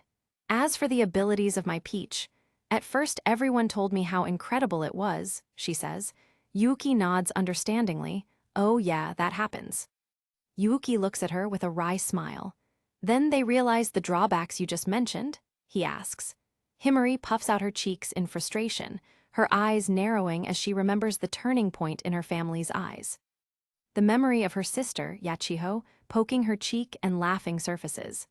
Thanks to that, in the Azuma household, I was always ridiculed for lagging so far behind the others. Especially by my sister Yachiho, she explains, the sting of the mockery still fresh. She looks up at the towering walls of her family home, a place of prestige that felt like a prison of expectations. She never let me forget it for a day, Himari whispers. The scene shifts to the sleek, modern interior of the Demon Defense Force 6th Squad dormitory, where the sound of running water fills the air. In the shower, Yachiho Azuma laughs to herself, the water cascading down her back. I'm feeling a tickle. Himari must be thinking about me, she says with a wicked, self-satisfied grin. Yachiho stares at her reflection, her thoughts turning dark and possessive as she imagines her younger sister. My good-for-nothing little sister deserves a lifetime of serving me at my beck and call, she thinks, her eyes gleaming with malice. She points a playful, yet threatening finger into the air, the water droplets flying off her skin. I'll make that loud and clear to her. At the inter-squad tournament, she promises herself, her smile widening into a predatory grin. Yachiho lets out a sharp, cackling laugh that echoes through the bathroom.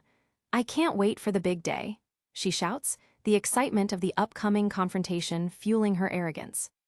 Back in the dormitory living room, Yuuki stands with his arms crossed, looking at Himari who sits solemnly in a chair. You sure had it tough, he observes, his voice soft with empathy. Himari looks down, her resolve hardening once more. This will be my first chance since leaving the Azuma household. To get back at her, she says, her voice low and steady. Suddenly, she strikes a quick jab into the air, the speed of the movement surprising Yuuki as he watches her prepare for the battle ahead.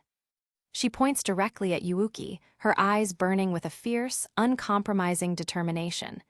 That's why you will graciously help me, she commands, leaving no room for argument. Yuuki winces as her finger pokes into his forehead, his face scrunched up in a mixture of annoyance and resignation. He pulls away, rubbing his forehead as he gives her a skeptical look. Being asked that way doesn't motivate me to want to cooperate, he mutters. Himari looks away, her voice becoming surprisingly soft as she adds, my ultimate ambition is. She looks toward a mental image of Tenka Izumo standing tall and proud with her sword. To become a hero, like the commander, she says, the admiration clear in her eyes.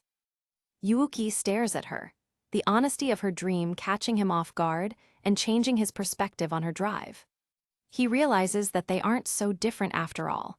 Then that means, he begins, the connection between their goals becoming clear. Himari clutches her chest, her face glowing with a newfound hope. I want to prove myself in ways I've never been able to before, she says, her spirit finally breaking free of her family's shadow. Yuuki finds himself swept up in her passion, his own ambition flaring to life. Geez, just like me, I want to become a hero here, he thinks, his fist clenched in a silent promise. Himari brings them back to reality, her expression turning serious as she considers their upcoming challenge. But if we want to win at the inter-squad tournament, there's something we lack right now, she notes. And what's that? Yuuki asks. Their eyes meet in a moment of perfect synchronicity. A finishing move, to take down the enemy for sure, Himari declares, the gravity of the tournament finally setting in. Yuuki's eyes widen as he reflects on his past battles, seeing a montage of his own disorganized strikes. Now that she mentions it, so far, all I've been doing is punching and kicking without thinking, he realizes, his brow sweating with the epiphany. A memory of Yachiho Azuma, sitting arrogantly atop a defeated Shuki, flashes through his mind. There's a reason why I personally need to get stronger myself, Himari's voice echoes in his head. He looks back at Himari, the realization of the gap between them and the elite squads becoming a heavy weight in the room. Yuuki considers the potential of their partnership. With her, maybe a new door will open, and it could assist Kyoyuka-san too, he thinks, the strategic advantages aligning with his loyalty. The two of them shout in unison, their spirits igniting as they prepare to train like never before. Okay, I'll help you out, Yuuki yells while Himari replies, that's what I like to hear. Yuuki turns his focus to their primary target, his face set in a grin of anticipation. So, what's the ability of our opponent, Yachiho Azuma? He asks, ready for the intelligence briefing. Himari's expression turns grave as she explains the terrifying power of her sister. Azuma time, golden hour, she can control time, she reveals, as a phantom image of Yachiho surrounded by gears and clocks appears behind her. Yuuki's bravado evaporates in an instant, his face going pale as he throws his hands up in despair. Oh man, we're toast, he cries out, the sheer scale of a time manipulation ability feeling insurmountable. Chapter 12 begins with a serene image of Sahara Wakasa, leaning her head on her hand with a contemplative look, as the focus shifts to the development of their finishing move. The spectral image of Yachiho Azuma lounges on a throne, explaining the nature of their world's gifts. I'll explain one more time. The majority of abilities granted by the Peach's blessing will make you physically stronger or heighten your powers of recall. A lot strengthen one's basic foundations, she lectures from on high. She leans forward, her eyes glowing with a dangerous light. But what I possess is Azuma time, golden hour, the ability to either stop or rewind time 5 seconds when I strike a daring pose, she reveals, a 5 seconds graphic flashing on the screen. Yachiho lets out another arrogant laugh, clutching her head as she boasts. Quite the mind-bending ability, eh? But it's par for the course when you're an Azuma, she brags, her ego filling the entire room. Back in the training grounds, Himari analyzes the threat with a cool head. It's true Yachiho's ability is bad news. It's gonna be a real pain in the butt if she can use it even a couple times, she tells the transformed Yuuki. But it's taxing, so using it over and over really drains her. Therein lies our path to victory, she strategizes. Yuuki, in his sleek, monstrous form, listens intently. Also, in order to activate her ability, she has to strike a bizarre pose. She says it's part of her routine to elevate herself, Himari adds, demonstrating the pose. Where's that from? Yuuki asks, confused by the eccentricity. He strikes his own dramatic pose, his instincts guiding his movement. Then our finishing move should take advantage of my specialty, speed, he suggests. Himari nods. Good point. We'll go with a swift strike that won't even give her a chance to stop time. Yuuki begins to drill, throwing a series of lightning-fast punches that blur the air. How about I step forward quick and throw a straight punch? He asks. Himari watches closely. That would be fastest. Let's develop it to the point she can't avoid it, she encourages. Yuuki pauses, a sudden concern crossing his mind. But if I hit her, won't she die? He asks, worried about the lethality of his transformed strength. Himari smiles reassuringly. The ability of the ref overseeing the tournament will make it so that any damage taken will completely heal as soon as the match is over, so we can fight without holding back. She points to his stance, her eyes scanning for any weakness.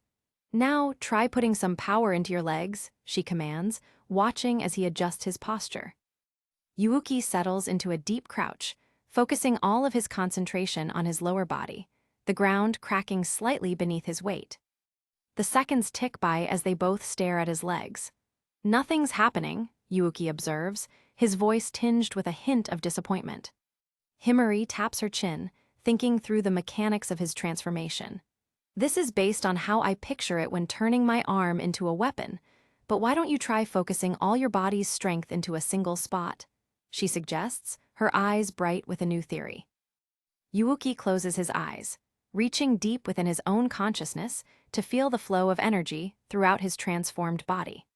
He visualizes the power as a physical stream, moving it intentionally through his torso and down toward his feet. Direct, my strength, he whispers, his concentration reaching its peak. The world seems to slow down around him as he finds the core of his power, the energy beginning to pool in his calves and thighs. With a sudden surge of effort, he forces the energy downward. Into my legs, he roars, the ground beneath him beginning to tremble as the power finds its target. In an explosive burst of energy, Yuuki's legs swell to a massive, muscular size, the sheer force of the transformation sending a shockwave through the air. Whoa, you got it right away, Himari shouts in delight, just as a group of low-level Shuki emerge from the dust. Here come the perfect punching bags to practice your finishing move on. Here goes, she yells, pointing toward the approaching monsters. Yuuki launches himself forward, his new legs propelling him with terrifying speed, leaving a trail of shattered rock in his wake. With this, my legs are even faster, he thinks, the world becoming a blur of motion around him. He closes the distance to the lead Shuki in a heartbeat, his fist cocked back for a devastating blow. I've got a shot, he yells, his eyes locked on the target. The punch connects with a dull thud, but to Yuuki's horror, the monster barely flinches, letting out a guttural roar as it prepares to counterattack. Wait, it didn't work at all? Yuuki cries out, his mind reeling from the unexpected failure. The dust clears to show the Shuki still standing, their distorted faces mocking Yuuki's failed attempt at a finishing move. The battle is short and brutal, and moments later, Yuuki is left panting and exhausted, the Shuki defeated but not in the decisive way they had hoped for. Yuuki collapses onto one knee, his breath coming in ragged gasps. Putting all that power into my legs really wore them out, he admits. Himari looks at him with a critical eye. It looks like focusing your strength into your legs made your strikes weaker, she observes, her mind already working on a solution. Suddenly, a small, gentle hand reaches down and begins to pat Yuuki's head, the unexpected touch startling him into silence. Himari smiles down at him, her touch a strange mixture of patronizing and genuinely encouraging. There.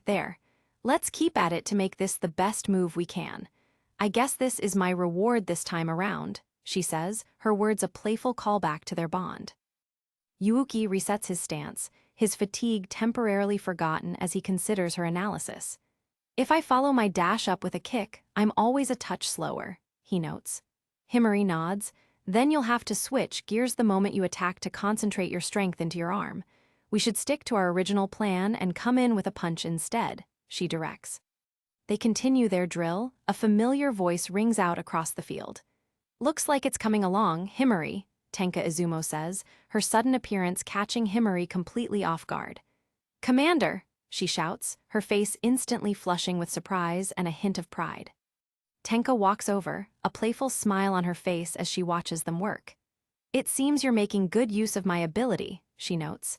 Himari beams at her. Yes, we're working on developing a special finishing move now, she reports, her eyes shining with admiration. Tenka watches Yuuki through half-closed eyes, her clinical mind assessing his progress. So he's concentrating his strength into a single point to produce higher results. That you try it out first is a testament to your prowess. I was also thinking of drilling him on that for the fight against Unicorn and the humanoid Shuki, she reveals. Thank you, Himari shouts, her heart swelling at the praise. Tenka shifts her gaze to Himari, her expression becoming more serious and inquisitive. But why are you only watching him from behind, Himari? She asks. Himari stammers, caught off guard by the question. Well, so that I can instruct him if I notice anything amiss, she manages to say. Tenka leans in closer, her voice becoming a whisper that carries the weight of her immense experience. Yuuki isn't your student. Consider what really happens when you're using this ability, she advises, her eyes searching Himari's for a deeper understanding. Himari stares back at her, the question hanging in the air like a puzzle waiting to be solved. What really happens? She wonders, her mind racing to find the answer. Tenka closes one eye, a knowing smirk playing on her lips as she watches the gears turn in the younger girl's head. She lets out a soft, satisfied chuckle. Hey, she murmurs to herself, seemingly pleased with the path Himari's thoughts are taking. Tenka waves a hand dismissively as she turns to leave, her work here done for now. Keep at it. I have work to take care of, she says with a smile. Thank you very much, Himari shouts after her, her gratitude echoing across the rocky waste. Himari watches her commander walk away. Her eyes narrow with a new, dangerous level of focus as Tenka's words sink in. Yuuki resets himself one more time, his body shaking with the effort of holding the transformation. I have to focus my power into my legs quicker, he mutters, his determination pushing him past his physical limits. Suddenly, he senses a new presence directly behind him, the feeling of movement breaking his concentration. He looks back to see Himari climbing onto his back, her hands gripping his shoulders with a surprising firmness. Hello? He asks, his monstrous eyes blinking in confusion. Himari's face is a mask of pure clinical focus as she wraps her legs around his waist and pulls tight on the chains that bind them. Though this ability lets me control a slave, that doesn't mean I can just instruct him on what to do. I'll ride atop my slave and command him as his master. Pull on his chains. Focus your strength into your legs, she commands, her voice ringing with the authority of a true leader. Himari takes her position as his rider. The connection between them explodes into a new level of intensity, the energy flowing through the chains and directly into Yuuki's heart. How odd. The power is surging in me stronger than before, Yuuki thinks, his entire being vibrating with a terrifying, untamed strength. Himari points forward toward a massive, lone Shuki that has appeared on the horizon, her command sharp and final. Get him, she screams. Yuuki takes a deep, steadying breath, his transformed eyes narrowing as he locks onto the target. The ground shatters as he takes his first step, the power in his legs far exceeding anything they had achieved before. He becomes a literal bolt of lightning, a streak of white and black energy tearing across the battlefield with such speed that the air itself seems to scream in his wake. The impact is imminent, the massive Shuki standing no chance as the combined force of Yuuki's speed and Himari's control bears down on it like a falling star. The collision is apocalyptic. Yuuki's fist doesn't just punch the monster, it obliterates it, a massive shockwave of energy tearing through its body and erupting out the other side in a blinding flash of light. The Shuki's eyes bulge as its internal organs are instantly liquefied by the force of the blow, a single drop of black ichor leaking from its mouth. A massive, perfect hole is punched through the center of its torso, the edges of the wound cauterized by the sheer heat generated by the impact. Yuuki skids to a halt, the dust settling around him as Himari sits triumphantly on his back, the power of their combined strike still humming through the air. Himari stares at the devastation they've caused, her body shivering with a mixture of fear and awe. It truly is a sure kill finishing move, she whispers, her eyes wide with the realization of what they've created together. Yuuki looks at his hands, his breath coming in slow, heavy thuds. Just now, did I do it? He asks, his mind struggling to comprehend the level of power he just unleashed.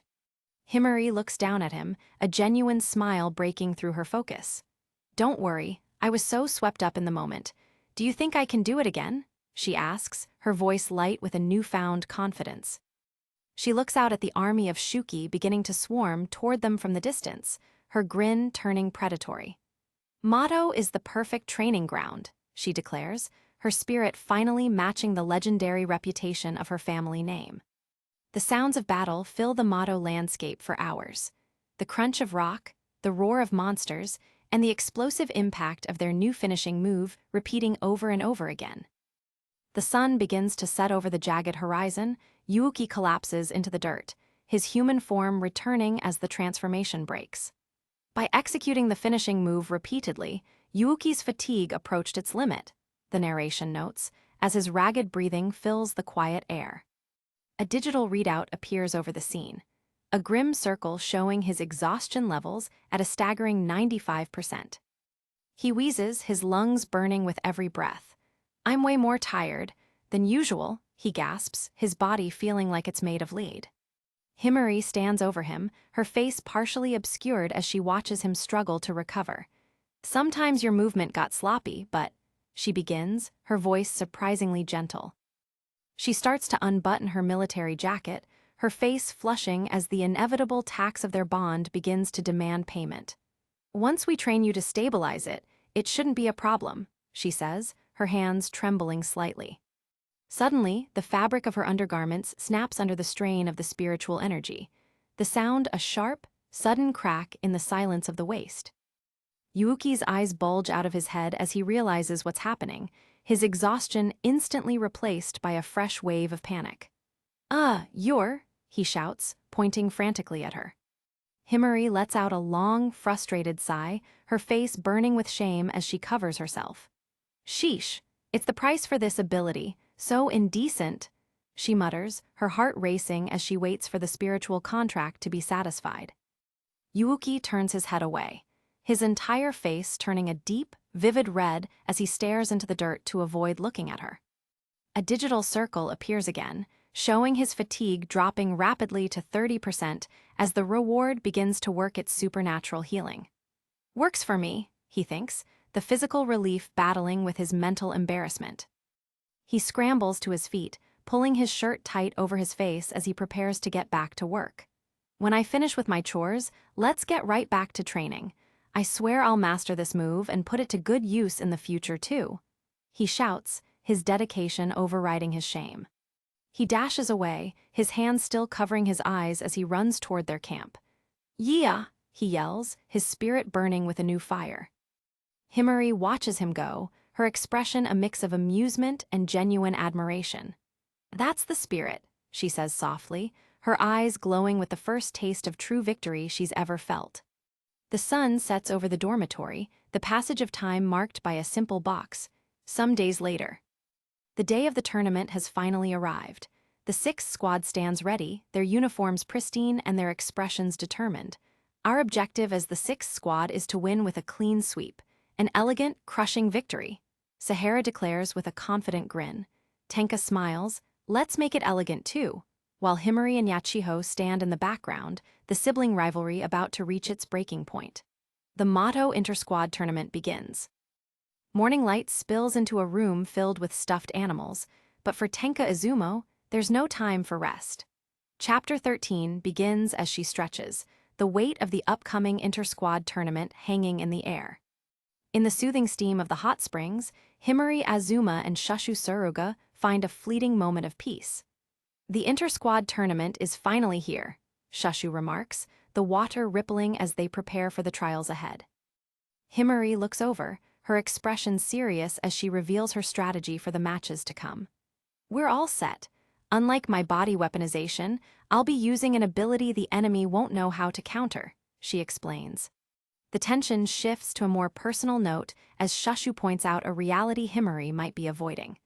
But when the tournament is over, your partnership with Yuki will dissolve too, Himarin, she says with a knowing grin. Himari's eyes harden, her resolve unshaken despite the reminder of her contract's end. That's true. When all's said and done, he's the commander's slave. Plus, I have my other abilities too, she counters. The weight of the 7 squad's reputation rests on their shoulders, and they both know it. The entire Demon Defense Force will know the outcome of this competition, Himari notes. Whether we win or lose will directly affect the commander's reputation. Shushu tries to lighten the mood, flashing a thumbs up and a confident wink. Let's just focus on today. We gotta show them our best, she cheers, her enthusiasm cutting through the steam. Himari clenches her fist, a fire igniting in her eyes as she speaks for both herself and Kyoyuka Yuzin. Right, for both myself and for the commander who arranged this tournament, I cannot lose, she declares. Suddenly, the sound of footsteps on stone echoes through the bathhouse, catching them off guard. Shushu looks up curiously. By the way, there are other members of the 6th squad coming, right? The answer arrives in the form of a towering presence that leaves both girls wide-eyed and stunned. A massive figure emerges from the steam, radiating a calm but overwhelming energy that stops their conversation dead. The newcomer offers a sleepy, content grin, seemingly unfazed by the shock she's caused. It's clear that the 6th squad isn't just bringing power, they're bringing specialists that defy expectation. With a casual wave, the girl wanders deeper into the bath area, her movements slow and deliberate. We got here early, but it takes time to get ready, so I'm here to relax, she calls out, her voice trailing off. Himari stares after her, trying to place the unfamiliar face amidst the elite ranks. Did the 6th squad have someone like her? She asks, her brow furrowed in confusion. Shushu quickly provides the intelligence, though her expression is one of wary respect. Her name is Sahara Wakasa. She seldom goes out, so it's rare to see her, she whispers, watching the mysterious girl. Before they can even finish their thought, Sahara has already curled up on the stones, slipping into a deep sleep instantly. Shushu can't help but laugh at the sheer audacity. And now she's asleep. Hilarious. Steam and relaxation are left behind as the scene shifts to the jagged, desolate cliffs of the arena. The 2 squads stand across from one another, the air crackling with competitive energy and unspoken challenges. Tenka Izumo, the leader of the 6th, steps forward with a sharp, calculating smile. Since we each have members who aren't present, our choice of events is limited, she notes, setting the stage for what's to come. Kyoyuka Yuzin nods in agreement, her gaze steady as she meets Tenka's challenge head-on. Then, just as planned, we'll go with one-on-one duels this time, she decides, finalizing the terms of the engagement. A new face steps into the center of the ring, vibrant and full of energy as she addresses the crowd. I, Jinna Bizin of the 10th Squad, will act as your referee today, she announces, her arms spread wide. She pulls out a stick of lipstick, drawing a precise line across the barren earth. This isn't just showmanship. Jinna's ability activates a barrier along whatever line she draws, sealing the combatants in a private world of war. The roster is revealed, listing the names of those permitted to enter the sacred circle of the barrier. Inside these lines, the laws of nature are suspended. As long as the fight continues, the participants will heal from any damage sustained.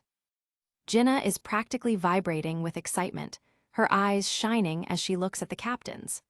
This ability makes her a dream referee, allowing her to watch the elite forces of the Demon Defense Force tear into each other without permanent consequence.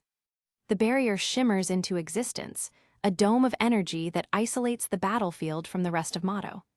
Thank you for acting as referee for us, Tenka says politely, though her eyes never leave her opponents. Jinna's fangirl energy reaches a fever pitch as she clutches her hands to her chest. Of course, Ten-sama, Kaiou-sama, I'll do my hella best, she screams, her eyes literal stars of adoration. Meanwhile, Yuuki stands back, watching the display with a mixture of sweat and confusion. The sheer intensity of the fan base within the Defense Force is something he's still struggling to wrap his head around. Kaiou-sama, I guess she's a fan of the Demon Defense Force, Yuuki thinks to himself, trying to stay out of the way of the swirling emotions and power levels.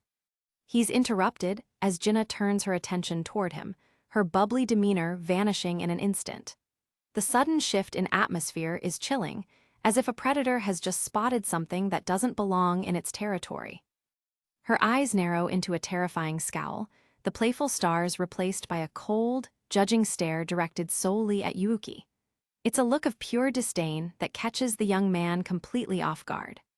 Yuuki recoils, his heart racing as he realizes he's just made a powerful enemy for simply existing. "Whoa, looks like she's got an attitude against guys," he stammers, his eyes wide with shock. But the referee's personal feelings must be set aside as the final checks are made for the opening match. Yuuki shakes off the chill, focusing on the task at hand. Okay, preparations are complete. Across the line, Shushu and the young Ni Akawamura are already hard at work, raising a massive banner for their squad. They've come prepared with headbands and spirits high, ready to cheer Himari to victory. Yuuki watches as Ni waves the banner with all her might, her small frame dwarfed by the fabric. "Ni is a non-combatant, so I'll do my best to cheer a whole bunch," she says, her determination matching any soldier's. Jinna steps to the side, her voice booming as she raises a microphone to signal the start. "Okay, without further ado, let's get this inter-squad tournament started. On to the first match." The combatants step forward into the ring, their silhouettes dark against the light of the barrier. On one side stands Himari, and on the other, her sister and rival, Yachiho Azuma of the 6th Squad. Himari looks toward her sister, her expression a mask of focus, but there's a flicker of recognition and history in her eyes. This isn't just a match, it's a sibling rivalry being settled on the grandest stage possible. Yachiho offers a mocking wave, a smirk playing on her lips as she goads her younger sister. She's confident, poised, and clearly believes she's already won before a single blow has been traded. Himari doesn't take the bait, her gaze hardening as she settles into her fighting stance. She's been living in her sister's shadow for long enough, and today, that's going to change. Yuuki steps forward, placing a hand on Himari's shoulder as he prepares to serve as her mount and weapon. "I'll go," he says simply, his presence a silent promise of support in the coming storm. With a sudden burst of energy, Yuuki transforms, his body expanding into his powerful beast form. The transformation sends a shockwave through the arena, the onlookers from both squads watching with bated breath. Himari stands beside her transformed partner, her voice steady as she addresses the referee. "He'll participate as part of my ability," she clarifies, her hand resting on Yuuki's armored frame. Yachiho laughs, her arrogance reaching new heights as she looks down at the duo. "Makes no difference to me. It'd be unfair to tell a dog trainer not to use a dog. Nothing's changed just because you've got a man with you," she sneers. Jinna raises her hand, the atmosphere turning electric as she prepares to drop the signal. "The rules are that whoever gives up or is unable to continue fighting first loses. All wounds will heal, so let loose and don't hold back." Yachiho leans in, her voice dropping to a malicious whisper as she issues a personal threat. "After my victory, I'm making you return to the Azuma household. You'll live in my room where I'll straighten you right out," she vows. Himari's eyes burn with a fierce, independent fire as she rejects her sister's ultimatum. "I'm going to win this, Yachiho," she replies, her voice carrying the weight of years of suppressed emotion. The two sisters face off, the transformed Yuuki growling at Himari's side, while Yachiho stands alone, radiating a quiet, dangerous confidence. The air between them is thick enough to cut with a blade. Jinna's voice shatters the silence like a thunderclap. "Fight!" she screams, her hand slicing through the air to start the clock on the most personal battle of the tournament. Yachiho doesn't waste a second, her hand blurring as she points a finger directly at her sister. "I'm warning you, Himari, you'll be," she begins, a cold light flickering in her eyes. Killed in a second, before the word is even finished, Himari and Yuuki launch their first devastating strike. "Brand break," Himari cries, the force of the impact shaking the very ground beneath them. The spectators from the 6th and 7th squads lean forward, their faces illuminated by the flash of the attack. They've seen Himari's power before, but this level of speed and aggression is something new. Dust and debris fly as Yachiho is seemingly caught in the center of the blast. The sheer velocity of the strike makes it look like it's over before it even began, a blur of motion that defies the eye. Himari's face is a mask of pure, concentrated effort, her teeth gritted as she pours everything into the opening move. What do they think? They're doing, she yells, her voice strained by the exertion. But as the smoke clears, the reality of the situation settles in. Yachiho is not defeated, she's activated her trump card. Azuma time, golden hour, she shouts, gears of light manifesting around her as she grips the fabric of time itself. The world seems to stutter, the clock winding backward as Yachiho's ability takes effect. The devastating blow that should have ended the fight is undone, leaving Yachiho standing exactly where she was before the strike. Himari and Yuuki are forced back, the momentum of their attack lost in the temporal shift. They stand several yards away, their expressions shifting from triumph to utter disbelief as they realize what just happened.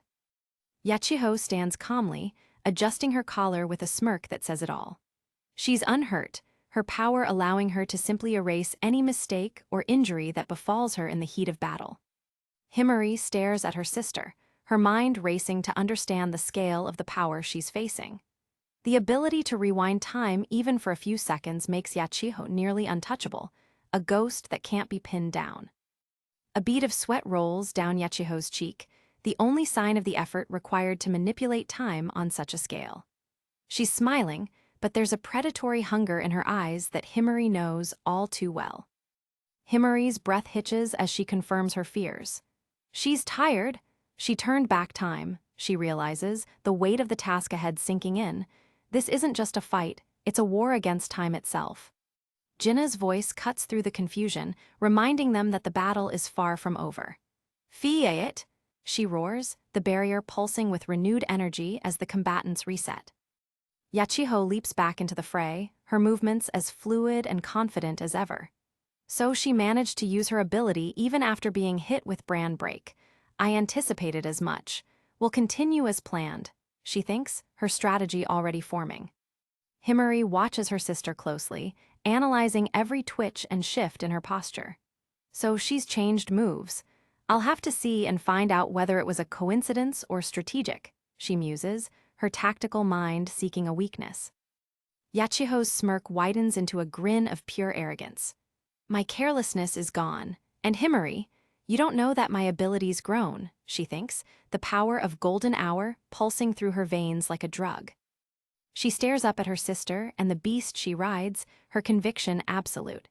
It's a law of the world that an older sister never loses to her little sister. I'll prove it to you with Azuma o'clock, prime time, she vows to the heavens. Chapter 14 opens with a memory, pulling us back to the lockers before the tournament.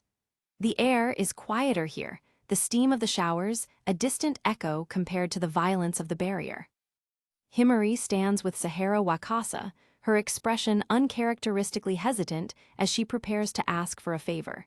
Sahara is busy adjusting her gear, her focus elsewhere until Himari speaks up. I have something I want to ask.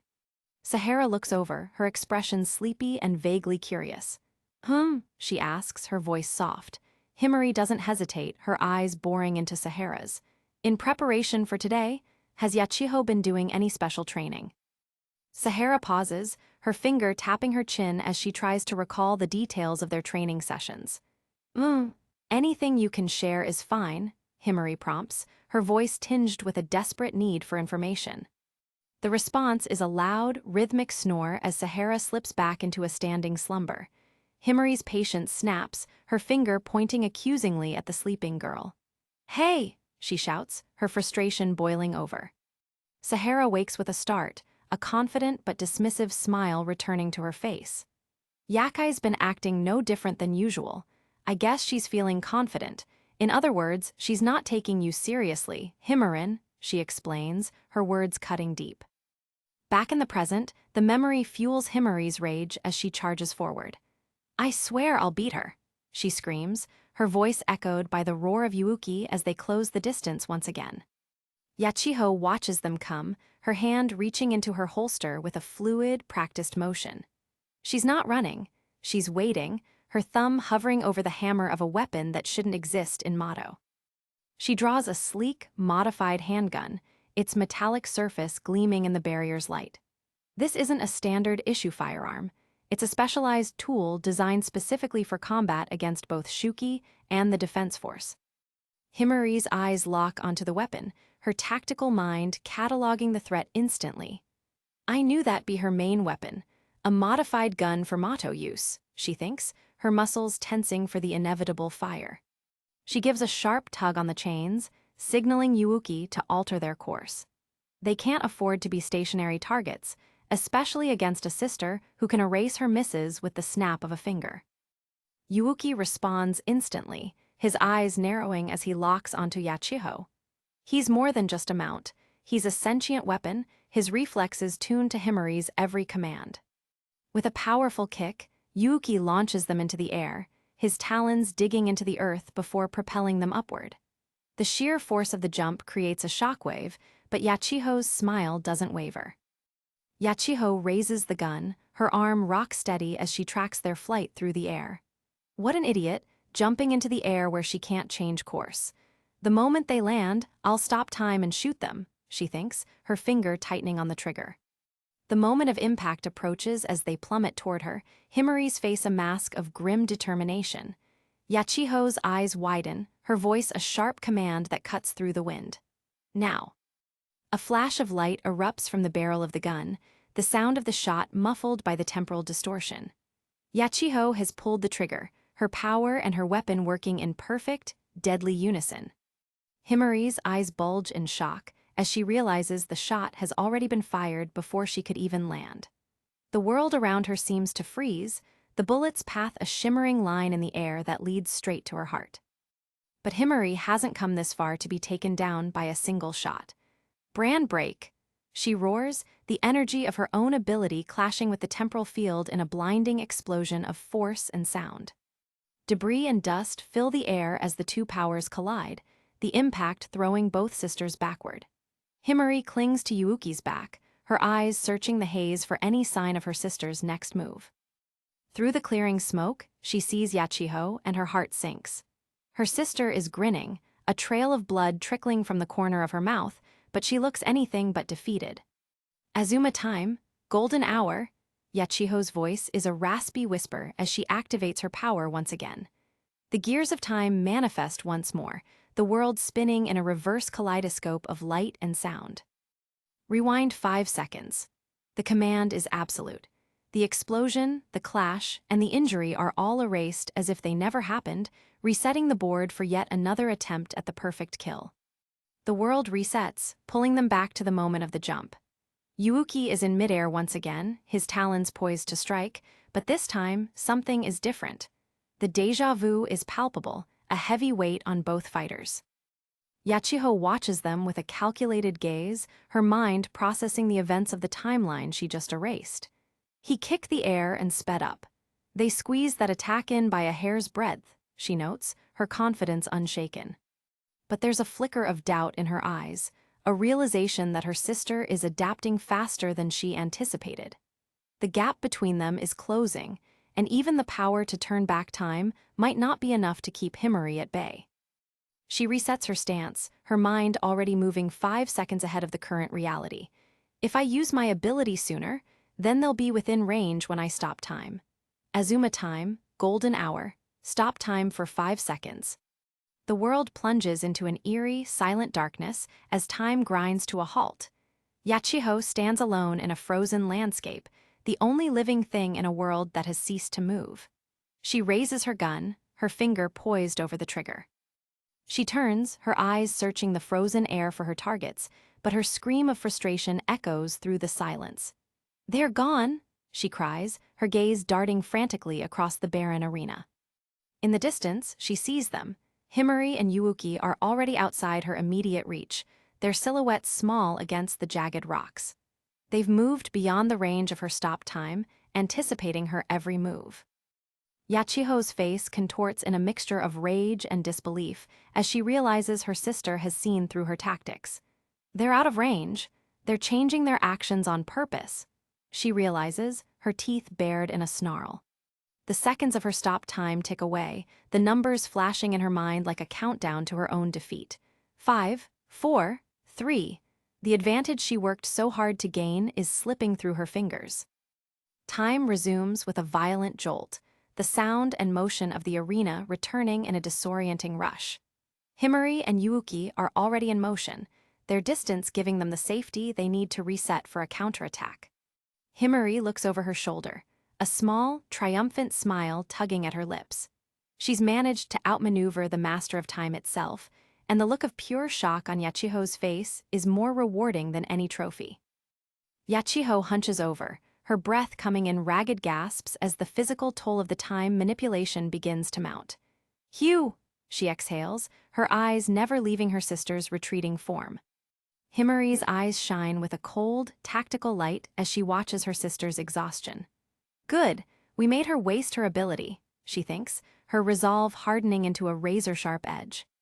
She gives the command to Yuuki, her hand pointing forward with absolute authority. "Let's keep going with the plan," she shouts, the beast beneath her responding with a roar that shakes the barrier. "Right." Yuuki's internal monologue reveals the deep, unspoken bond between them as they charge back into the fight. It's coming through loud and clear. Himari's feelings that she can't lose, he thinks, his heart beating in sync with hers. He remembers the vision of Himari as she was, a girl with a dream that burned brighter than any obstacle. "We share the same goal of becoming heroes," he recalls, the memory driving him to push beyond his own limits. The transformation isn't just physical, it's an emotional resonance that gives them a power Yachiho can't hope to match. "I'll do it. I want to help her win," Yuuki vows, his heavy footfalls echoing across the earth. They blur into a series of afterimages as they circle Yachiho, their speed and coordination creating an illusory swarm that confuses the eye. Yachiho stands in the center, her gun raised but her target uncertain as the world spins around her. The Seven Squad cheers from the sidelines, their voices rising in a cacophony of support. It's like they've made clones of themselves. They're pretty amazeballs. "Yeah, blow her away." Shushu and Ni scream, their energy fueling the fighters. Himari watches her partner, her pride in his progress evident in her gaze. "This guy? Yuuki, he's moving even better than I'd imagined," she thinks, realizing that their bond has evolved into something truly formidable.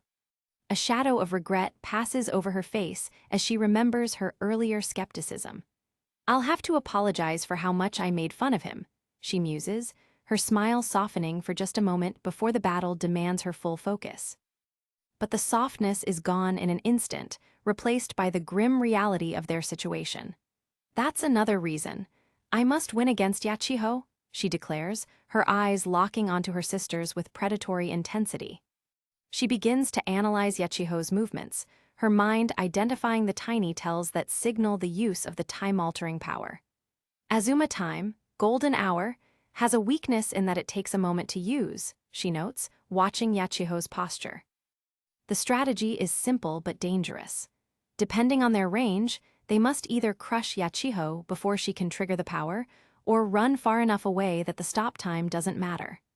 Once she begins to take the odd pose that acts as its trigger, Himari realizes that the secret is written in Yachiho's expression. To add to that, we can determine whether she's used her ability or not by looking at her face, she thinks, searching for the telltale signs of temporal exertion. The plan forms with absolute clarity. If she's suddenly winded, then it proves she rewound time. Then we just have to take a different route from what she's expecting, Himari decides, her mind 2 steps ahead of the clock.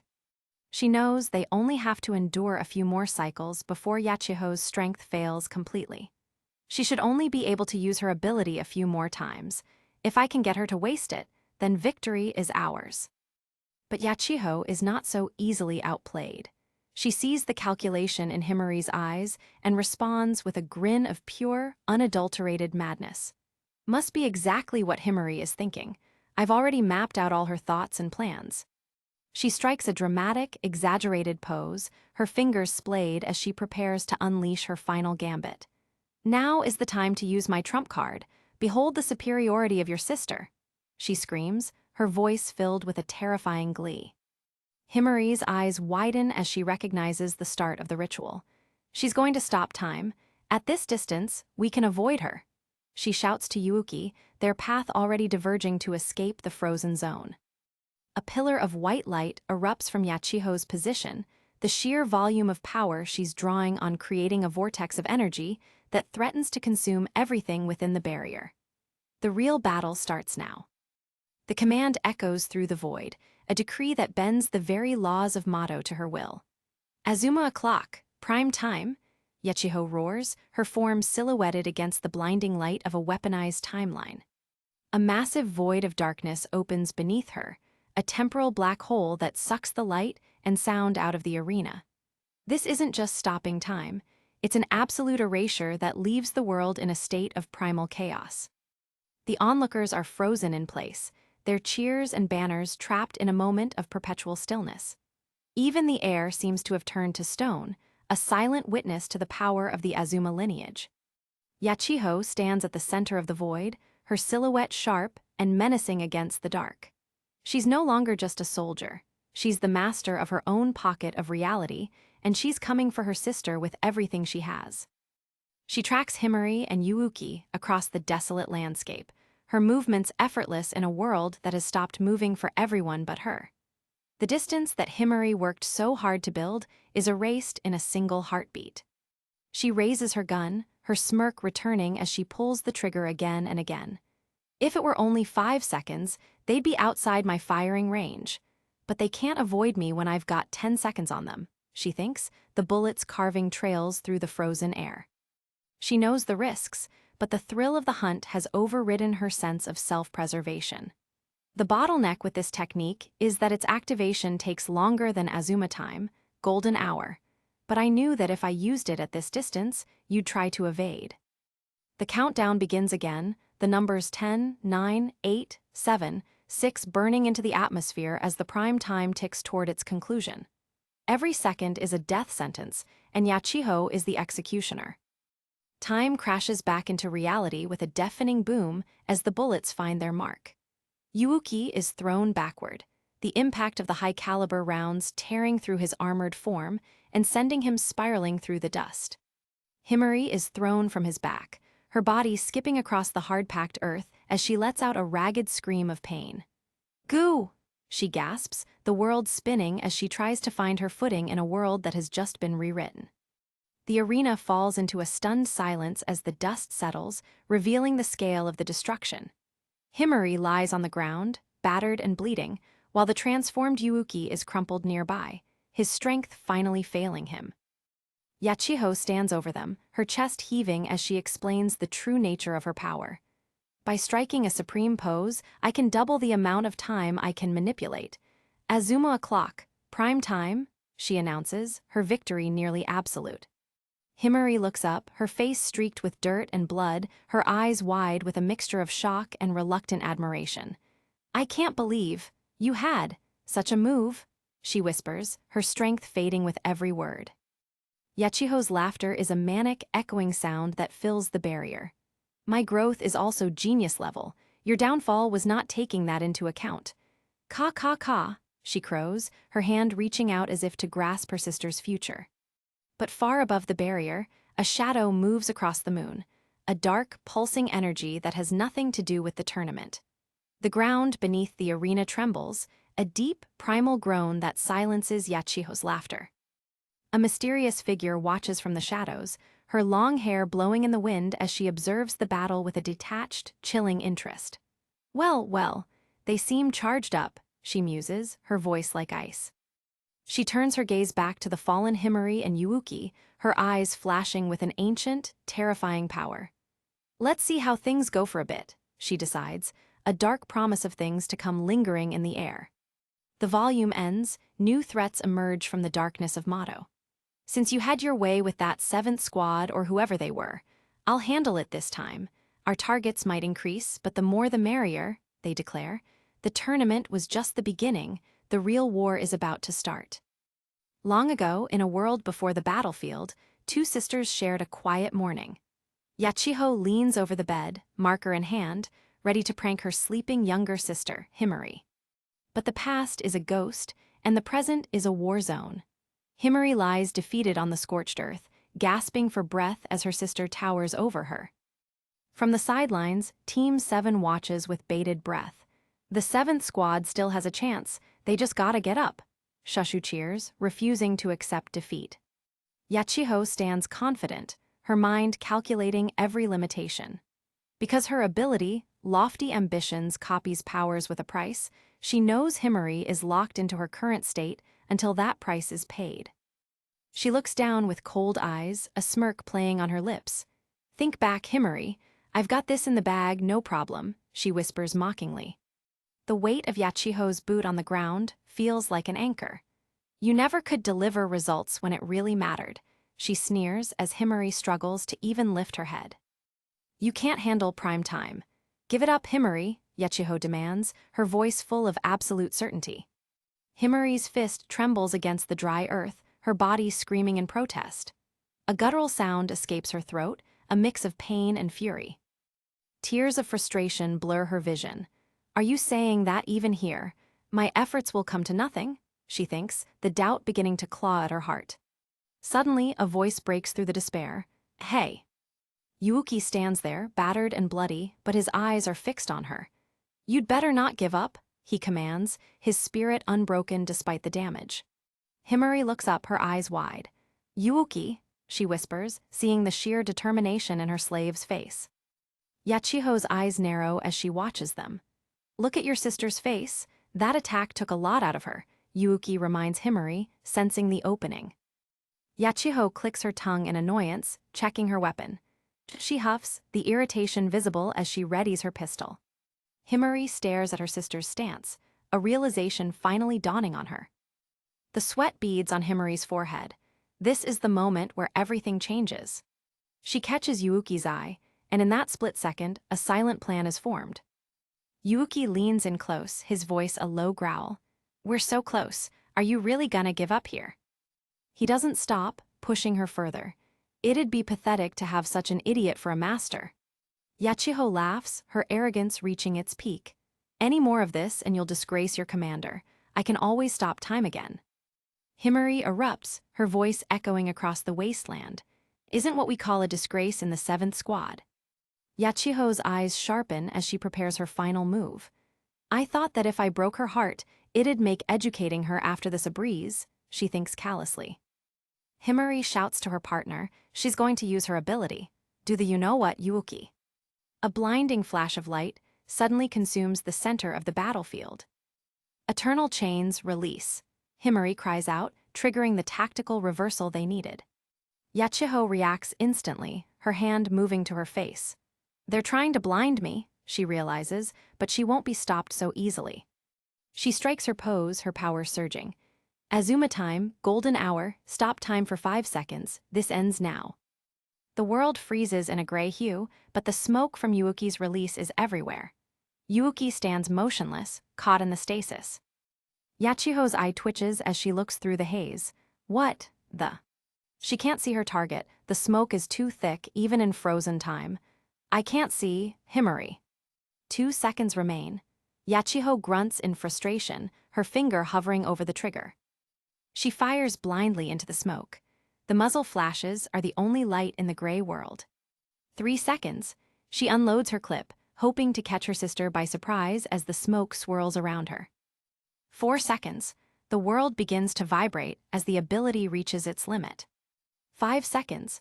Time snaps back into motion with a violent surge of sound and energy. Yachiho's eyes bulge in pure shock as the smoke clears, and she sees the result of her attack. Blood splatters across her face, but it isn't Himari's. It's the realization of a fatal mistake. Himari is right there, low to the ground, her own weapon drawn and ready while Yachiho is wide open. A final shot rings out, the smoke trailing from the barrel as Himari delivers the deciding blow.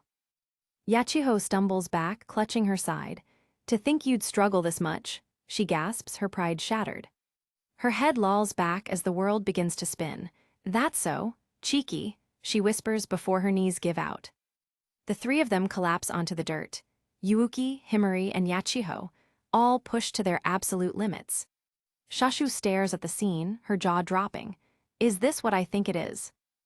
Himari's fist clenches one last time as she struggles to maintain consciousness, the weight of victory finally sinking in. It's over. The winner is Himari Azuma. Shashu screams, her excitement overflowing as she realizes the upset that just occurred. Ni watches with a small, knowing smile.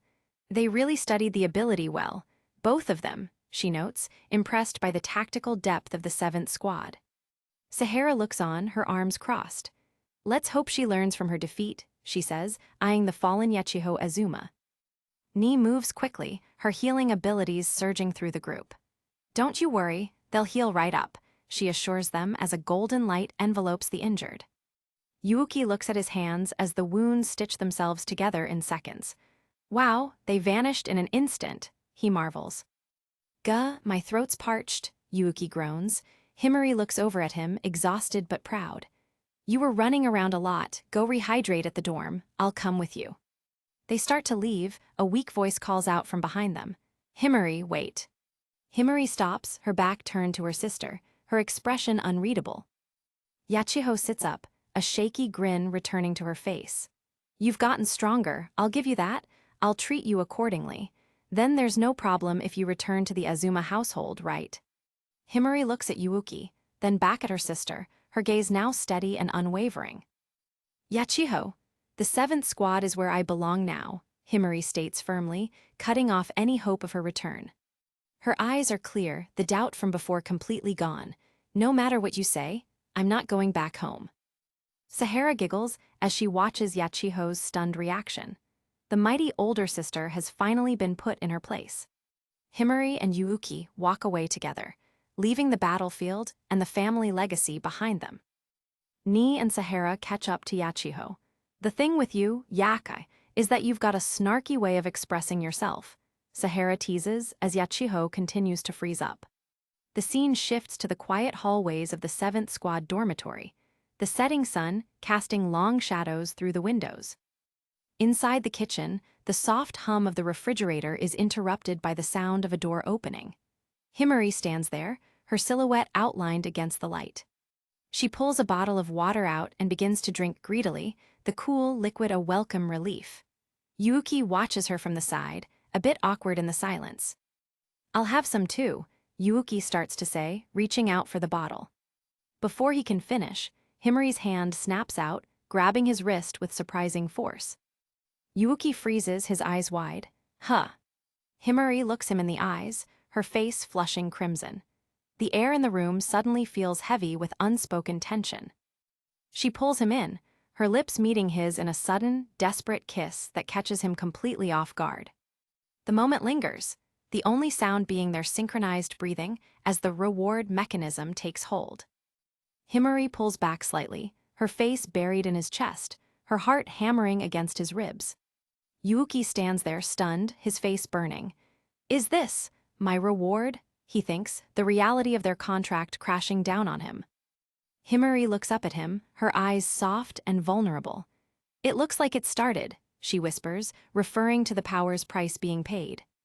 The voiceover reminds us of the cruel logic of the eternal chains. The user is forced to bestow rewards upon their slave, and she cannot switch abilities until the debt is settled. In an internal flashback, Yachiho reflects on her sister's ability, knowing exactly what this victory cost Himari.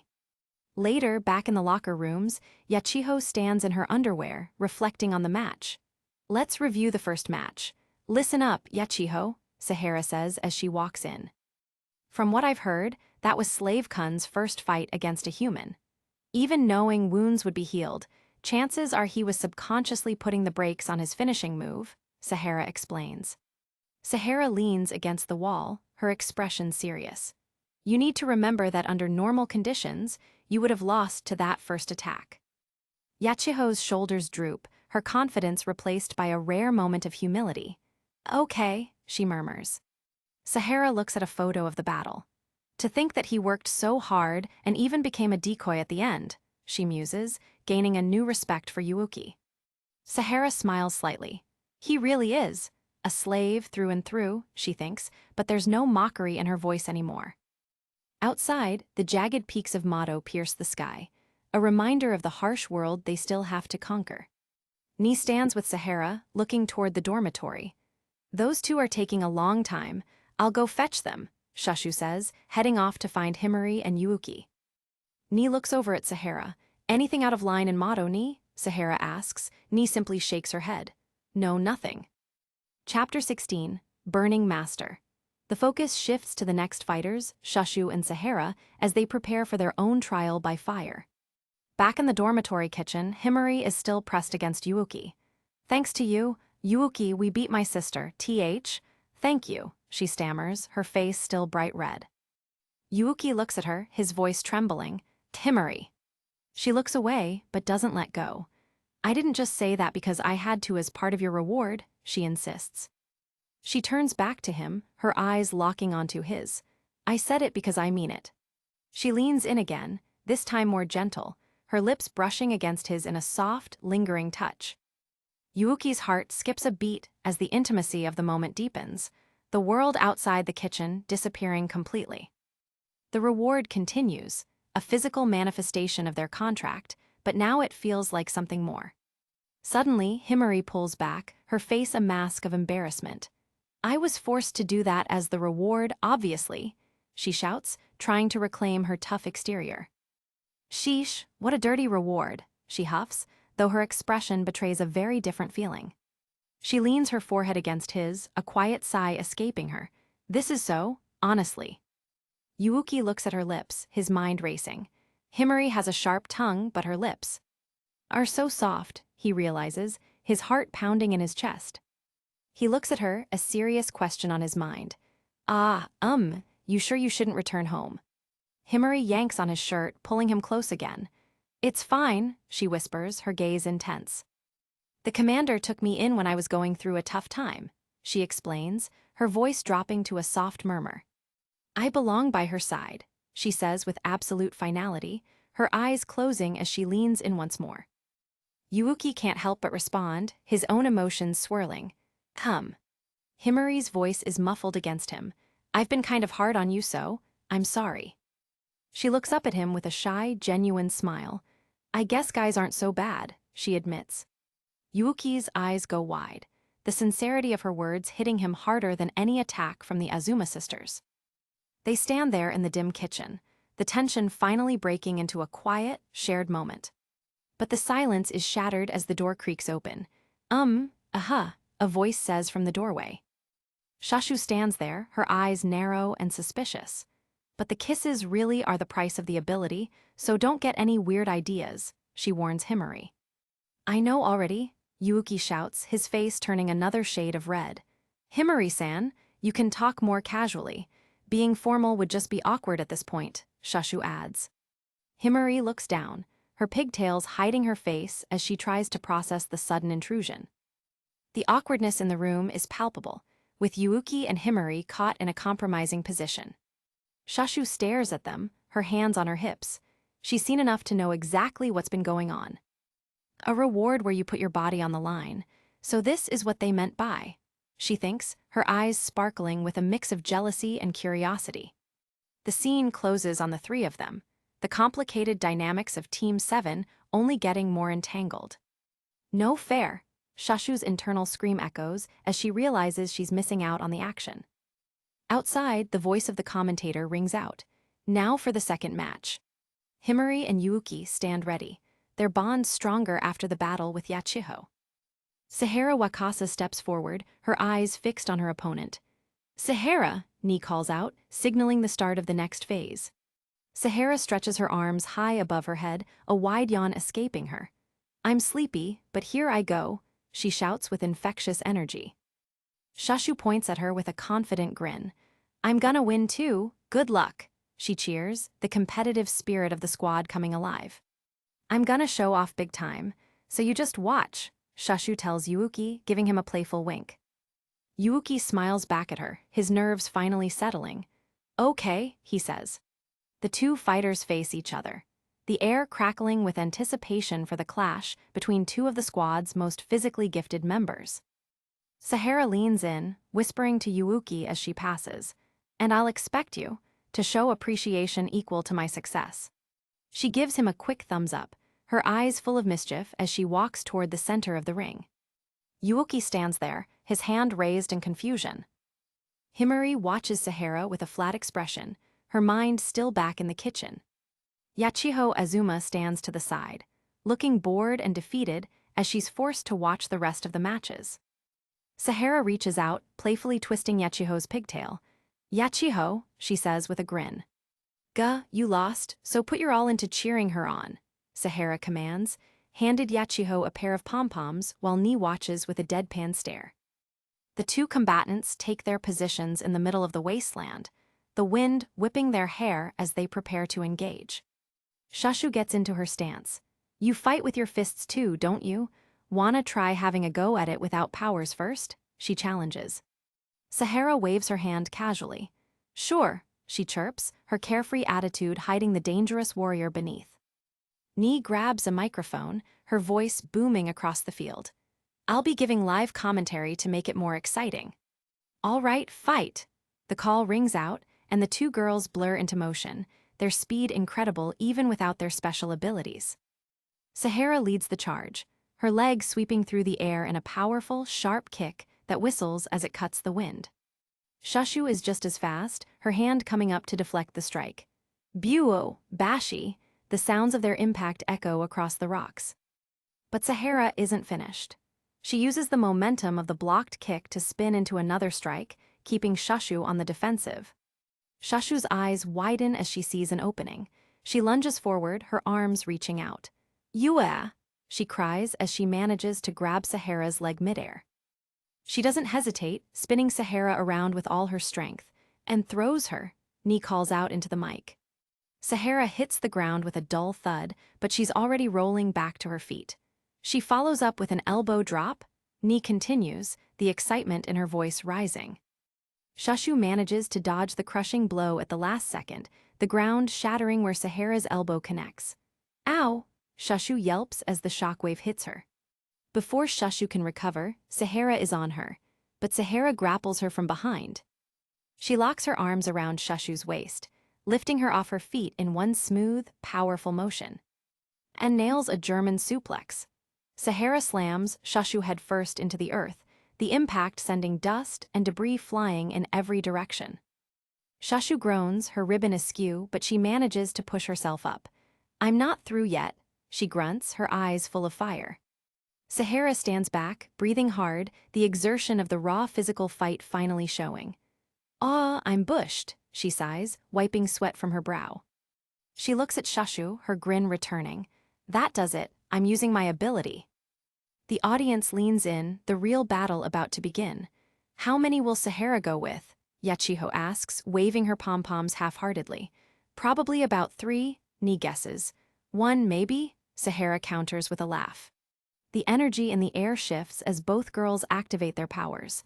"Paradigm shift, crazy sheep," the cries go out as they charge. 3. Sahara shouts, the true power of the 7th squad finally being unleashed. The arena trembles as Shashu Suruga unleashes her full potential. "Paradigm shift, activate!" she bellows, her body surging in size until she towers over the battlefield like a vengeful titan. With the shadow of her massive form looming over her opponent, Shashu winds up a colossal fist. "And boo-woom," she cries out, the sheer force of her excitement matching the impending impact. Across the cratered ground, Sahara Wakasa stands her ground, her expression calm despite the mountain of muscle descending upon her. "Crazy sheep, activate," she commands, a soft glow beginning to radiate from her small frame. The air crackles with energy as Sahara prepares her counter. "Rock loses too," she whispers, moving with a speed that defies the eye as Shashu's giant fist connects with nothing but dust. Sahara appears in the air, her hand open and flat as she delivers a precision strike to the giant. "Paper," she announces, the impact sending a shockwave through Shashu's massive form. The spectators watch in stunned silence as the battle takes a turn. Ovine Rage, Crazy Sheep can enhance Sahara's physical strength for the number of minutes she sets upon use, the technical readout explains, revealing the dangerous gamble Sahara has taken. A mischievous smirk plays on Sahara's lips as she monitors her internal clock. The minimum is 1, and the maximum is 60, she notes, her laughter ringing out across the arena. Nihi. Sahara dances out of reach, her confidence growing with every second that passes. I win, she cheers, while the narrator notes that once her time is up, she must wait 3 minutes before the strength returns. On the sidelines, Tenka watches with a knowing smile. All right, keep that up, Sahara, she encourages, though she knows the 1-minute setting is a double-edged sword. Frustrated and reeling from the speed of her opponent, Shashu lashes out blindly. You jerk, she yells, her massive foot coming down in an attempt to crush the agile Sahara beneath her heel. But Sahara is already gone, a blur of movement that circles the giant's legs. She finds the perfect opening, her enhanced muscles coiled like springs ready to snap. With a precise strike to Shashu's leg, the giant is brought to her knees. That's a low blow, Shashu grunts, the sound of her heavy fall shaking the very foundations of the stadium. Sahara mocks the giant's inability to keep up with her. Your size may be impressive, but it makes it easy to dodge your attacks, she teases, hoisting a massive boulder over her head with ease. She slams the rock into Shashu's head, the giant crying out in pain. Ow! It's important to match how much power you use to the situation, you know? Sahara lectures, her tone playful yet sharp. Shashu's eyes narrow, her vision blurring as the world starts to spin. She grits her teeth, refusing to go down, but the physical strain of her giant form is reaching its limit. The 7th squad watches from afar, seeing the dust settle around the two fighters. They can sense the end of the match is near, the tension thick enough to cut. Yuuki looks on, his breath catching in his throat. He's seen Sahara's power before, but the raw intensity she's displaying now is on a completely different level. A close-up reveals the sheer focus in Sahara's eyes. She isn't just fighting for a win, she's proving that size doesn't dictate the flow of battle in Motto. Sahara lands another heavy blow, her foot cracking the ground. You think it'd be better if I was smaller? That kind of restraint is boring, she declares, standing over the fallen giant. She begins a relentless assault, her movements a rhythmic dance of destruction. Each strike is calculated, hitting Shashu where she is most vulnerable. Sahara's face is lit up with a wild, manic energy. I'd rather have fun with a bang in everything I do, she screams, her voice filled with a terrifying joy. The battle reaches its crescendo as Sahara launches herself into the air for the final move. Shashu looks up, her eyes wide with the realization that she has lost. Sahara prepares the finishing blow. Paradigm shift, I'll make my body even bigger, go past my limits, she shouts, though she's using the momentum of the fall to amplify her force. A massive explosion of dust and debris fills the crater. The impact is so great that it can be felt by everyone in the stands, a final Zuduun echoing through the valley. The wind from the blast forces the spectators to shield their eyes. Tenka and Ni watch carefully, waiting for the smoke to clear and the winner to be revealed. A low rumble continues to shake the ground. The sheer amount of power released in that final strike has altered the landscape of the training grounds permanently. Sahara stands in the center of the devastation, her chest heaving as she fights to stay conscious. Ku, she gasps, her 1-minute timer finally reaching 0. Suddenly, a giant hand reaches out from the dust, grabbing Sahara. Wah, she yelps, as she is hoisted up by a Shashu who is barely clinging to consciousness. Shashu's giant face leans in close, her expression one of grim determination.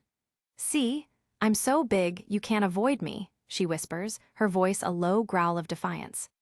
Shashu prepares to crush her opponent, her grip tightening around Sahara's small body. The sound of shifting stone fills the air as she prepares her final countermove. Sahara doesn't panic. Instead, she smiles, knowing she has one more trick up her sleeve. Take that, she shouts, delivering a point-blank strike to Shashu's forehead. The giant's grip fails as she finally collapses. Shashu falls backward into the rubble, her body shrinking back to its original size as the match finally comes to a close. Sahara lets out a long breath of relief. Phew, she sighs, watching as the referees rush in. Check whether she can fight anymore, she instructs, her voice tired but triumphant. The smoke clears, Sahara stands amidst the ruins, her hair glowing with the last remnants of her power. She has proven her point, but the cost has been high. Sahara tries to walk away, but her legs buckle beneath her. Da-da-da, she stumbles, the exhaustion finally catching up to her body's forced limit. She looks down at her trembling hand, realizing the price of victory. Uh-oh, I used too much strength and now I can't move, she thinks, her vision beginning to fade. The narrator explains the hidden danger of her technique. If Sahara loses consciousness while Crazy Sheep is active, her body will fight on its own with heightened combat instincts. It's a terrifying prospect. There's a risk that she'll go on a rampage and attack friends and foes alike, but her power is even greater, the narrator warns, as Sahara finally collapses.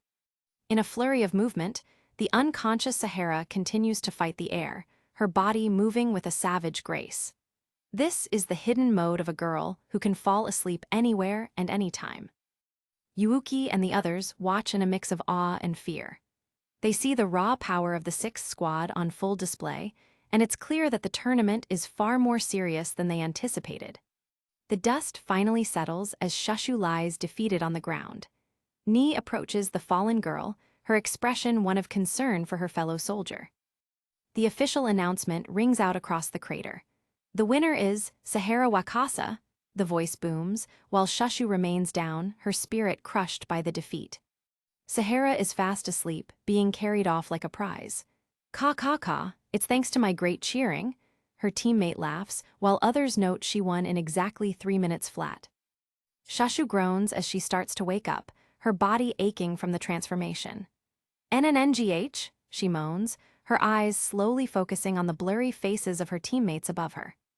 Ni tries to comfort her as the medical team approaches. Don't worry, the match is over, so she'll be healed soon enough, she says softly, though Shushu is barely listening. A comedic moment breaks the tension as Yuuki realizes Shushu's clothes were damaged during her growth. Ah, your breasts. Here, have this, he stammers, throwing a spare jacket over her.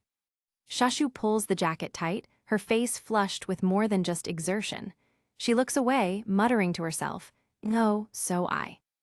Kyoyuka approaches and places a hand on Shushu's shoulder. "I'm sorry, Commander, I lost," Shushu whispers, but Kyoyuka just nods. "It was a close one. We'll go over where you could improve later."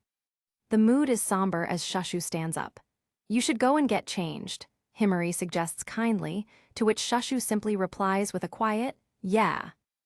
Shushu walks back toward the locker rooms, the sunset casts long shadows over the arena. Her loss weighs heavily on her, a reminder of the gap that still exists between her and the elites. A single drop of water falls to the dry Mato soil. It's a silent, lonely sound in the wake of the loud, violent battle that just occurred. Inside the locker room, Shushu finally lets the mask slip. She grips her towel, tears streaming down her face. "Yuki saw me, looking so uncool," she sobs quietly to herself.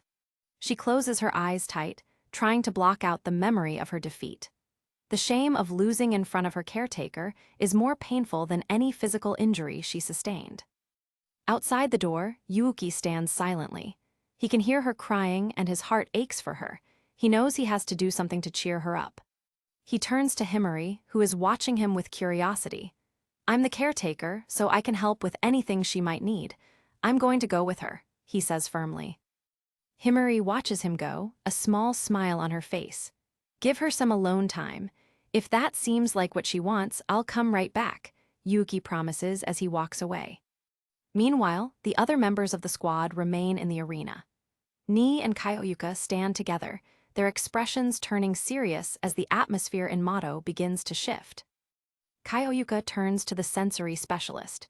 "Anything amiss in Mato, Ni?" she asks, her commander instincts sensing a hidden threat lurking in the shadows. Ni closes her eyes, focusing her senses on the vast, empty landscape surrounding them. "No, there's nothing," she begins to report, her brow furrowed in concentration. Across the horizon, the jagged cliffs of Mato remain silent. But beneath the surface, something ancient and hungry is beginning to stir, waiting for the right moment to strike. Suddenly, Ni's eyes snap open in shock.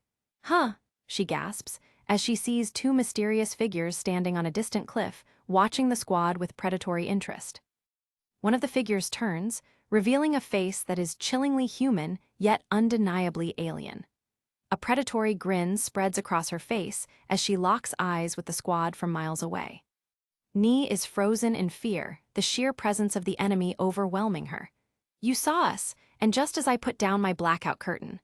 "Well done," the mysterious woman says, her voice echoing in Ni's mind. The intruder sticks out her tongue, revealing a sinister mark etched into the flesh. "Say hello to everyone for me, and let them know the battle's about to begin," she taunts, her eyes gleaming with malice. Back at the dormitory, Shashu is finished changing. She looks at her reflection with red-rimmed eyes, feeling the weight of the world on her shoulders as she steps out into the hallway. The memory of the match plays in her mind like a nightmare. She sees the moment she fell, the dust of the arena choking her as she realized she wasn't strong enough. A soft knock on the door startles her. "Shashu-chan," Yuuki's voice calls out, making her jump. She quickly tries to wipe away the last of her tears before answering. Yuuki stands there, looking genuinely concerned. "Would you like something to drink? I'll get it while you change," he offers, trying to break the heavy silence between them. Shashu tries to sound normal, but her voice is thin and strained. "I'm fine, don't worry about me," she says, her gaze lingering on the floor as she tries to hide her face. Yuuki isn't fooled. He steps closer, his voice soft and earnest. "If there's anything I can do for you, just say the word. I'm the caretaker, after all," he reminds her. Shashu grits her teeth, her frustration boiling over. "Then erase my memory of that pathetic match I just had," she snaps, her eyes flashing with a mix of anger and self-loathing. Yuuki remains silent for a moment, taking in her words. He can see the pain she's in, and he realizes that simple words won't be enough to fix this. He looks her in the eye, his expression unwavering.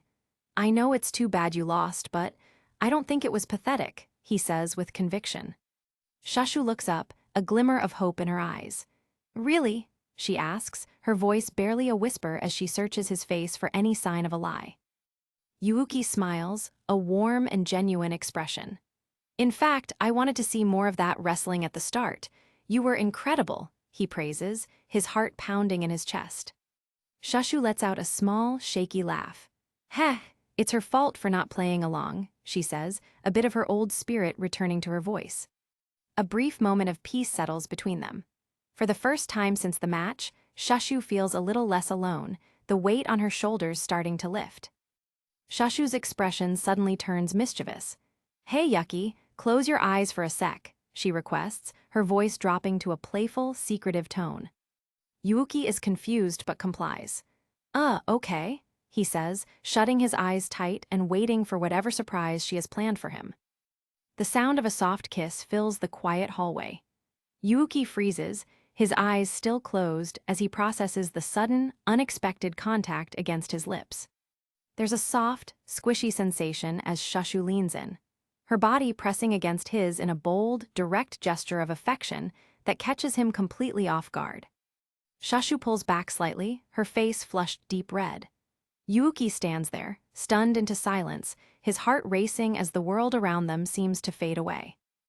Shashu points a finger at him, her eyes bright with a mix of embarrassment and triumph. "I told you to close your eyes. Shashu-chan?" "Wait, what?" Yuuki splutters, finally regaining his speech. He stares at her, his face as red as hers.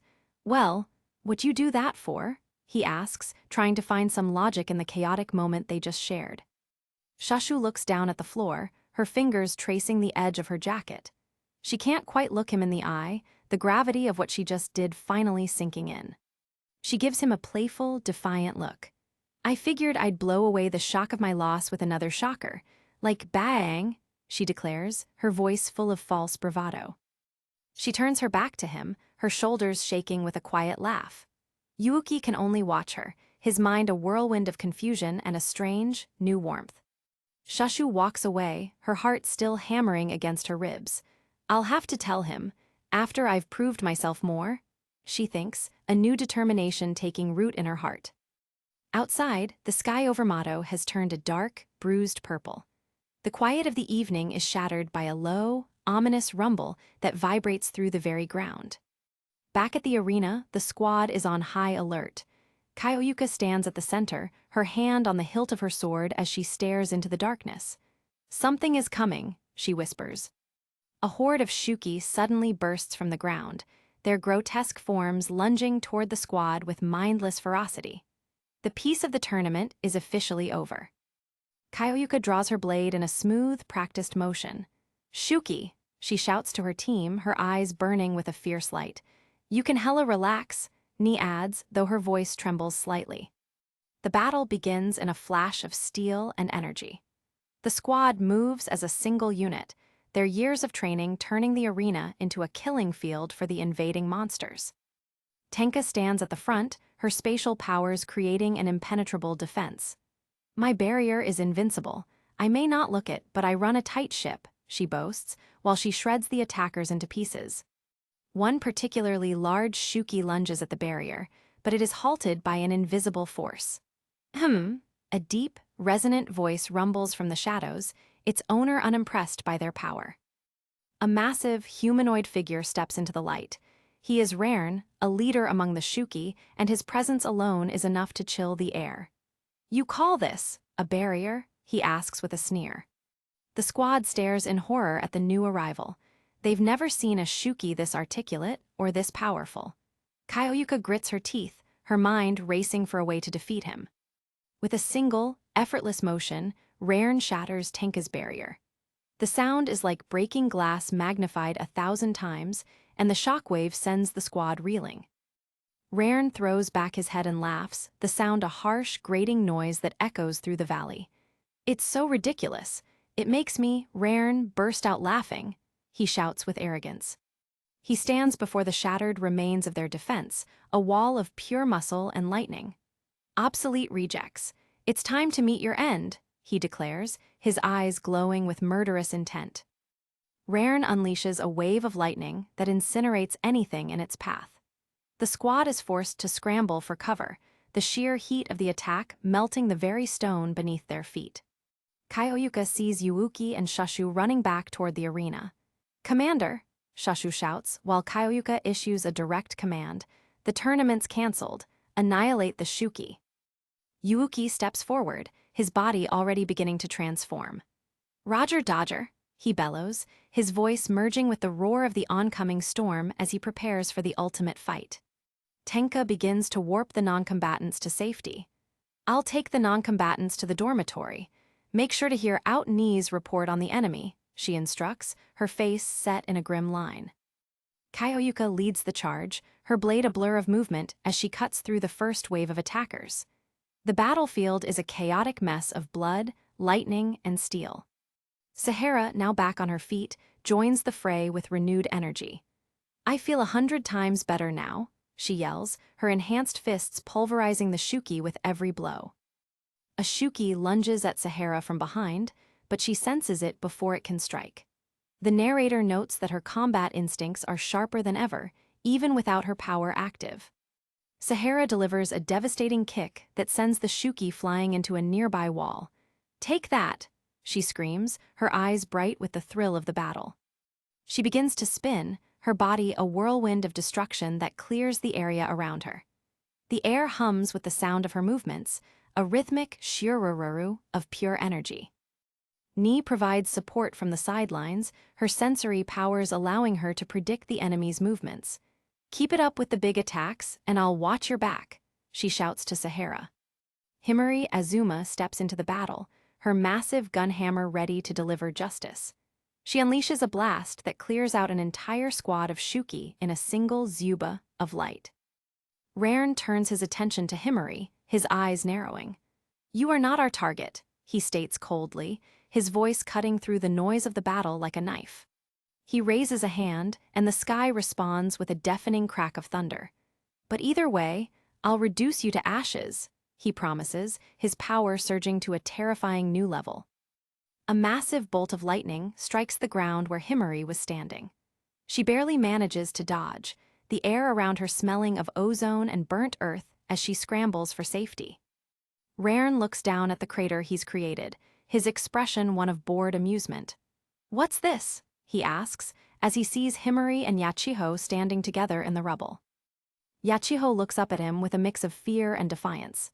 "Himari, that guy's too tough," she whispers, her hands shaking as she prepares for the next attack.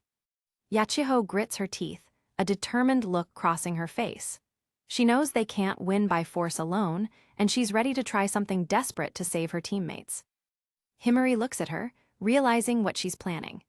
She nods slowly, her own resolve hardening as she prepares to follow her sister's lead into the heart of the storm. They stand together, a final line of defense against the darkness. The wind howls around them, but they remain steady, their eyes fixed on the monstrous Rairn above. Rairn prepares another bolt of lightning, his power glowing with a sickening intensity. He aims carefully, ready to end the resistance once and for all. Suddenly, Himari moves with a speed that catches even Rairn by surprise. "You moved like you knew where the lightning would strike," he observes, his interest finally piqued. A close-up of Rairn's face reveals a wide, toothy grin. He's finally found an opponent that might actually provide him with some entertainment in this boring world. Himari lets out a defiant scream. "You'll pay for this! How dare you do that to Himari?" she shouts, her voice filled with a righteous anger that echoes through Mato. The battle rages on, the 7th Squad and the 6th Squad fighting side by side against the endless horde. Kyoyuka stands at the center, the eye of the storm as she directs the defense. Tenka looks at Yuuki, a daring plan forming in her mind. "Let me ride Yuuki too," she says, her voice full of a sudden, intense seriousness that catches Kyoyuka off guard. Kyoyuka nods, her own resolve hardening. "All right, Himari, let's go all three of us," she shouts, the sound of her chains jangling like a funeral knell for the enemy. Rairn looks down at the gathering power below him. "Huh," he mutters, his arrogance finally giving way to a flicker of genuine concern for the first time. Yuuki feels a sudden, overwhelming surge of energy as both Kyoyuka and Himari place their hands on him. "I'm certain," he thinks, his body beginning to change once again. The light from the transformation is blinding, a pillar of pure energy that reaches up to the very heavens. That with two masters using eternal chains, slave, the narrator begins to explain. Yuuki's form undergoes a final, terrifying evolution. He grows even larger, his muscles rippling with a power that can only be achieved by two riders. He can take an even more powerful form. A new warrior stands in the center of the battlefield. He is a massive, armored titan with white fur and eyes that burn like stars. "Eternal chains, war cloud," he announces, his voice a deep, resonant boom. Kyoyuka stands on the titan's shoulder, her blade ready. "How about it, Yuuki? Let's go on a rampage," she cheers, her voice full of a wild, infectious joy that echoes across the crater. The Shuki horde lunges at them, but they are nothing compared to the new power of the 7th Squad. Yuuki sweeps a massive hand through their ranks, sending them flying like broken dolls. Yuuki prepares a massive energy attack, his hands glowing with the combined power of his masters. "Like this, I should be able to use the same trick as Bran Break, to reproduce the attack I saw that day." He unleashes a massive beam of pure energy from his hands. "Howling Blast," he bellows, the attack incinerating anything in its path and clearing a path straight to Rairn. The shockwave from the blast clears the entire area, leaving only the charred remains of the Shuki behind. The squad watches in awe at the sheer destructive potential of their new ally. Kyoyuka and Himari stand together on Yuuki's shoulders, their bond stronger than ever. "All right, let's keep this up and wipe out that horde. So this is his power when he has two riders." They look down at the remaining Shuki, their numbers dwindling by the second. The battle for Mato is turning in their favor, but the war is far from over. On the sidelines, Tenka watches with a proud smile. "Leave the enemy leader to the 6th Squad. That's what Tenka said," she notes, as she prepares her own final move. Kyoyuka and Tenka lock eyes, two commanders ready to face the ultimate threat together. "Instead of an inter-squad tournament, we'll show you what a battle by commanders looks like," they declare, the final hook hanging in the air.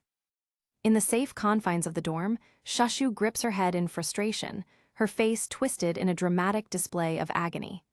"NNNGH, what a shock," she cries out, the sting of being left behind hitting her harder than any physical blow. Beside her, little Nee stays calm, her hands joined as she explains the tactical reality. That's because the barrier around the dorm is strongest, she says softly, but Shashu isn't listening, lamenting. Even though Ten-sama and Kaiou-sama are fighting, I'm stuck on standby. Shashu's frustration boils over into a full-blown tantrum as she collapses to the floor. "Yua!" she wails, her voice echoing through the empty hallway, the sheer boredom of safety becoming unbearable. She begins to thrash about, her eyes streaming with tears of annoyance. "I want to see it. I want to see," she demands, desperate to witness the glory of her commanders in action. Nee offers a gentle alternative, a way to bridge the distance through her own unique gifts. "If you touch me now, you can share in what Nee sees and cheer them on," she suggests, causing Shashu to light up instantly. "For real? I always knew you were hella nice, Aquamura-san." Suddenly, the world shifts as Shashu sees through Nee's eyes, the battlefield erupting in chaos and dust. "You're right, it's working," she screams with joy, watching as the front lines clash with the monstrous Shuki. On the field, the 6th Squad's Yachiho Azuma maintains a cool head despite the swarm. "Leave any enemies coming from this angle to me," she commands, just as a warning rings out. "Kyoyuka-san, a Shuki is leaping in from above." The action is a blur of motion as Kyoyuka Yuzin lunges forward, her blade a silver streak through the air. With a sudden grab, she intercepts a beast midair, the sound of tearing flesh punctuating her lethal precision. Kyoyuka doesn't just strike, she dominates, slamming a monster's head into the dirt with bone-crushing force. "Time to submit," she declares, her eyes burning with an intensity that matches the violence of the impact. Back at the dorm, Shashu is practically vibrating with excitement at the display of raw power. "That's the stuff. Yeah, yay," she cheers, her face inches from Nee as she watches the slaughter unfold. But the narration reminds us that these aren't just mere animals. Shuki are freakish beasts that cannot be felled by ordinary weapons, requiring something more than simple steel to truly die. To resist the monsters of Mato, you need the powers of Mato itself. As long as it's a force activated by the blessings of the peach, it can bridge the gap and tear through the supernatural resilience of these abominations. But in every rule of war, there is one exception. The air ripples as a blade slices through the darkness, moving with a speed that defies the common understanding of Mato's blessings. That exception is Kyoyuka Yuzin. Following the destruction of her hometown, she perfected a personal fighting style on MT, Ryuzin, specifically designed to annihilate these abominations without total reliance on a peach's grace. Watching her, Shashu is overcome by a sense of worshipful awe. "I get to see Kyousama's strength up close," she thinks, her mind swirling with the ecstasy of a fan witnessing their idol's peak performance. The battle rages on as Yuuki, in his monstrous slave form, tears through the Shuki lines with Kyoyuka on his back. "Kyousama's ability has gotten stronger too. This is hella awesome," Shashu exclaims, while Nee adds, "That guy's Yuuki, right? I'll have to remember his name and get his autograph." Yachiho looks on, her mouth agape as she sees the synergy between the captain and her servant. "Huh, you're both riding him?" she shouts, while another soldier calls out, "Shashu, we're here to back you up." The camera zooms in on a narrow, calculating eye as a realization begins to dawn on one of the fighters. "He's got incredible power," she thinks, looking at Yuuki. Then that means. Her mind conjures a scandalous image of the reward that follows such a victory. They'll have to give him his reward together, too, she wonders, her face flushing as she imagines Kyoyuka and Yachiho entwined with their servant. Across the field, a Shuki freezes, its simple mind overwhelmed by a sudden, primal terror. "No," it seems to sense, trembling as a new, overwhelming pressure enters the battlefield. Shashu, now fully engaged in the fight, throws a massive fist into the air, scattering monsters like leaves. "I'm not gonna lose," she roars, her competitive spirit fueled by the presence of the other commanders. Observing from the sidelines, Nee notices the shift in the air. "Ooh, Shashu-chan's powering up," she notes calmly, even as the sound of a distant, ominous roar begins to shake the earth. Clouds gather overhead, dark and heavy with the promise of a storm.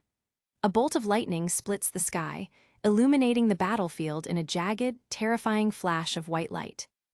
The ground shatters as a massive explosion of energy erupts, sending dust and debris flying in every direction.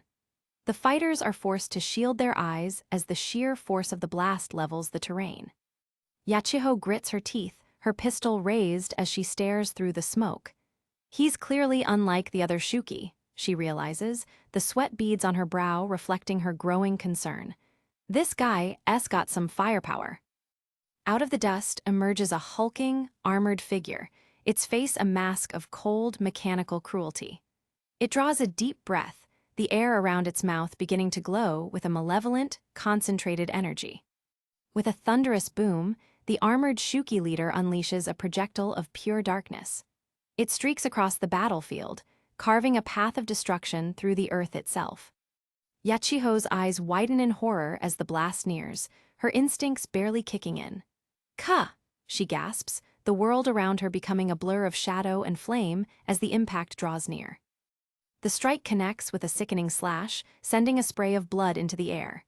Yachiho is thrown back, her body contorting in a scream of pure, unadulterated pain. "Gah!" The Shuki leader lets out a mocking laugh, pointing a finger at his fallen foe. "I took your arm," he bellows with sadistic glee. "That will stop those absurd gestures." But Yachiho's eyes snap open, burning with a defiant fire that refuses to be extinguished. "This is nothing," she snarls, her face a mask of bloody determination. Time seems to fracture as she strikes a perfect vertical pose, her leg reaching for the sky. "Someone as graceful as I can strike a pose in any situation," she declares.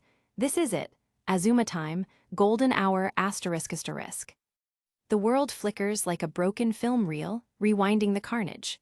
The digital clock in her mind counts down, 5 seconds ago. The blast that took her arm is undone, the timeline itself bowing to her will. She slides through the dirt, her arm intact as she evades the lethal energy of the blast. The Shuki leader's eyes narrow in confusion as his kill evaporates into thin air. Yachiho skids to a halt, her breathing heavy but her resolve unbroken. The other Shuki swarm around her, their faceless masks offering no mercy as they close in for the kill. She drops to one knee, the strain of her time manipulation taking its toll. The armored leader towers over her, his shadow swallowing her small frame. "You are quite stubborn, Reject," he sneers. The leader throws his head back and roars, his power flaring outward in a massive dome of white-hot energy. The ground melts beneath his feet as he prepares to end the fight once and for all. A sinister grin spreads across his face, his eyes glowing with the anticipation of slaughter. "My body's all warmed up," he purrs. "It's time to wipe you out." Yachiho stands her ground, her silhouette framed against the blinding light of the leader's power. She knows she's at her limit, but the Azuma name demands she never back down. She lets out a primal scream, her eyes wide as she prepares to launch one final, desperate attack. "Ha!" she yells, her voice cracking under the pressure of the moment. Suddenly, a calm hand rests on her shoulder, and a new presence fills the air. "Good work, Yachiho," a voice says softly. Yachiho's eyes bulge in shock. "Enwa." The Shuki leader's grin falters as he senses a shift in the power balance. His eyes dart toward the source of the interruption, his confidence beginning to waver. A new commander stands before Yachiho, her short hair caught in the wind. "I'll take your place. You rest," she says with a serene smile, the picture of absolute authority. Yachiho looks up, her eyes filled with a mix of relief and awe. She recognizes the woman who has just stepped onto the stage, a legend among the squads. The Shuki leader is not impressed, his rage returning twofold. "Rest. Do you think my forces will allow you such leisure?" he demands, his voice a low growl. "Where did that woman just come from?" The commander's smile remains, but her eyes are cold. "Your forces?" she asks, her voice carrying a chilling edge of mockery. She gestures casually to the path behind her, where dozens of Shuki lay in broken, smoking heaps.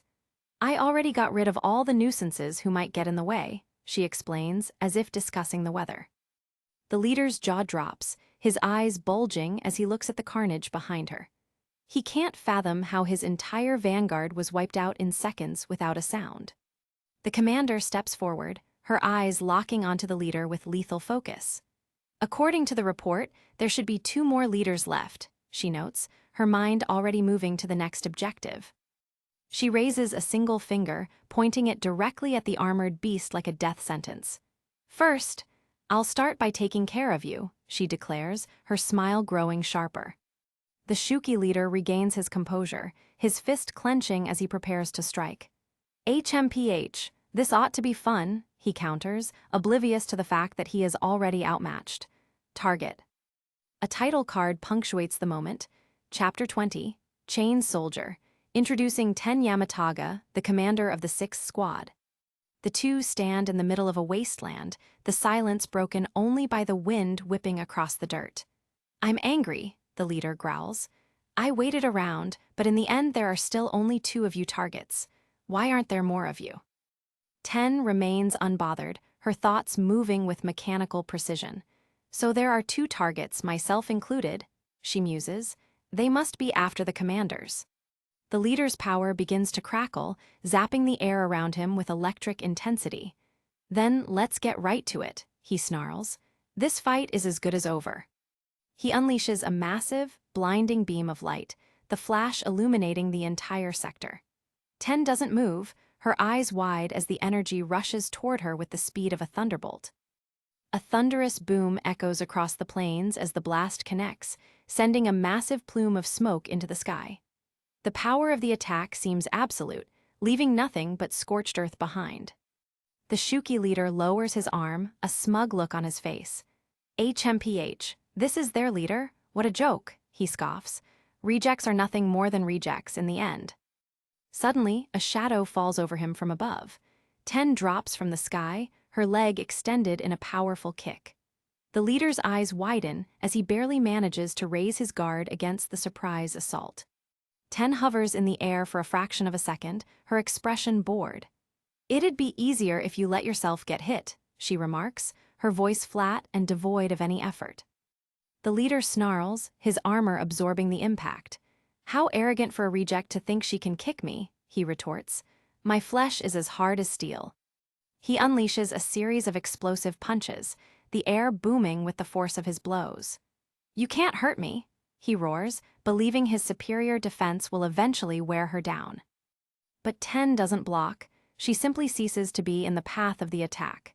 She warps through space, her body flickering like a glitch in reality as she effortlessly bypasses his flurry. She reappears several feet away, a swirling ring of energy forming around her. The leader turns, his frustration mounting as he finds himself swinging at empty air once again.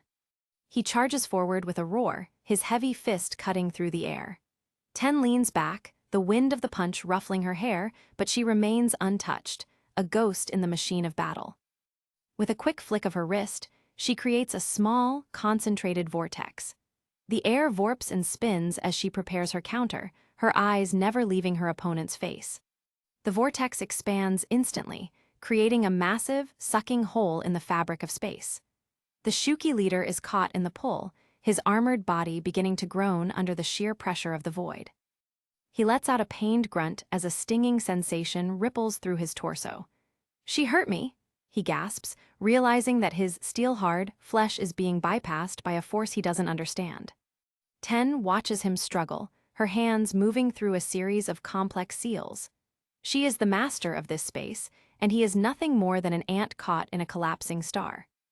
With a sudden burst of speed, she appears behind him, delivering a series of rapid-fire strikes that sound like a hammer hitting an anvil. The leader is sent reeling, his balance completely shattered. He spins around, his face contorted in a mask of pure, unadulterated rage. You impudent little, he starts, but the sentence is cut short by a fist to the jaw. Ten's hand connects with brutal force, the sound of cracking bone echoing across the wasteland. The leader's head is snapped back, his eyes rolling as his consciousness begins to flicker. He is sent flying backward, his massive body soaring through the air like a discarded toy. What? He screams, the realization of his defeat finally sinking in as he looks down at the ground rushing away. He falls, the ground beneath him begins to glow with a terrifying, celestial light. Did she teleport me with a mere touch? he wonders, the world around him warping into a kaleidoscope of light and shadow. 10 stands at the epicenter of the light, her arm raised toward the heavens. A massive, swirling halo of energy forms above her, casting a godlike radiance over the entire battlefield. She looks up at the doomed army surrounding her, a faint, predator's smile on her lips. "You're all perfectly positioned," she whispers, her hands closing into a final, lethal grip. Watching from the dorm, Shashu is practically foaming at the mouth with excitement. With her ability, Ten-sama can escape even a surprise attack, she explains to a trembling Ni. But there's no need for her to escape. She begins to shake Ni violently in her enthusiasm, her voice rising to a frantic pitch. The two commanders wasted no time thinking up a way to devastate that huge attacking army. Ni can only cry out, "Ah, please stop shaking me." Shashu's eyes shine with a fanatic light as she names the power they are witnessing. Ten-sama has a godlike ability to manipulate space, she bellows. Its name is Aim no Maitori asterisk. The name hangs in the air like a divine judgment as Ten looks toward the horizon, her profile framed by the light of absolute destruction. The space around the Shuki army begins to fold and twist, a massive vortex of black and white energy consuming everything. Monsters are torn apart limb from limb, their screams silenced by the roar of the void. A massive, circular blast of energy erupts from the center of the battlefield, shredding the very fabric of reality. It expands outward in a perfect sphere, vaporizing everything it touches in a fraction of a second. Ten looks over her shoulder, her expression cold and triumphant. "Your defenses don't matter if I simply shred space itself apart," she says, feathers drifting around her as if from a fallen angel. The horizon is marked by a series of massive, jagged explosions, the remnants of the Shuki army being systematically erased from existence. Ten stands alone, the undisputed master of the wasteland. Back at the main group, Yachiho and Kaioyuka look on in stunned silence. "She took care of that huge army all at once," Yachiho murmurs, while Kaioyuka adds, "Every commander is like that. They're clearly on a whole other level." A close-up of an eye reflects the sheer ambition burning within. Then, Kaioyuka-san aiming to be the supreme commander who rallies them, all must be an incredibly lofty goal. The thought lingers, the weight of the task becoming clear. Suddenly, a loud, boisterous laugh breaks the tension. Ten walks toward them, her hands on her hips as she bellows with joy. "Ha ha ha!" she roars, her demeanor shifting from cold killer to jovial leader in an instant. Ten points a thumb at herself, her eyes sparkling with competitive fire. "Still, the one who'll become the next supreme commander is me," she declares, her confidence unshakable even in the face of her peers. Kaioyuka can only smile and shake her head at her rival's antics. "Guess I didn't need to worry," she thinks, the bond between the two commanders visible even through their rivalry. Ha ha. The sun begins to set over the jagged peaks of the mountains, the smoke from the battle finally beginning to clear. Find any lingering enemies and wipe them out. A command is issued. Roger. The squads assemble in the aftermath, the tension finally bleeding out of the air. "We've combed the area, but there are no enemies," one soldier reports, the battle officially over. Kaioyuka looks thoughtful, her hand resting on her sword hilt. Ni's report said there were other generals, though, she notes, while Shashu asks, "You think maybe that huge attack got rid of them along with the rest?"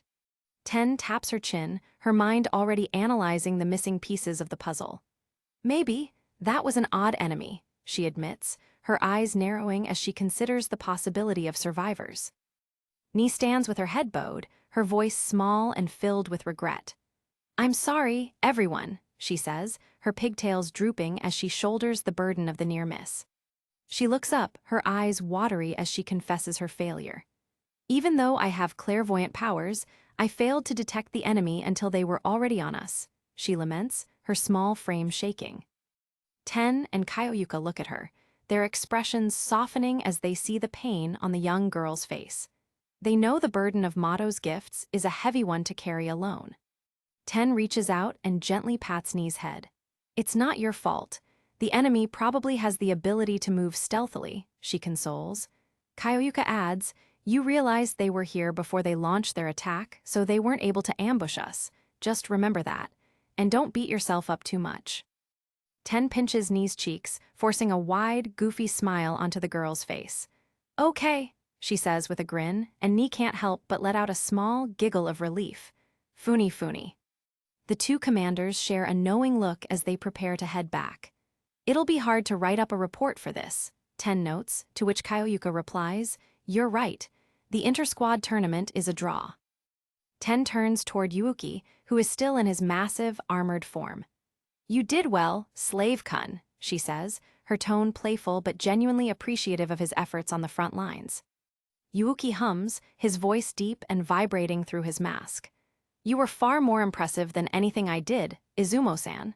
He starts, but he's interrupted by a sudden, enthusiastic burst of energy. Shushu is suddenly there, holding out a piece of paper and a pen with stars in her eyes. If it's all right, can I have your autograph? She asks, her voice reaching a pitch that only a true fangirl could achieve.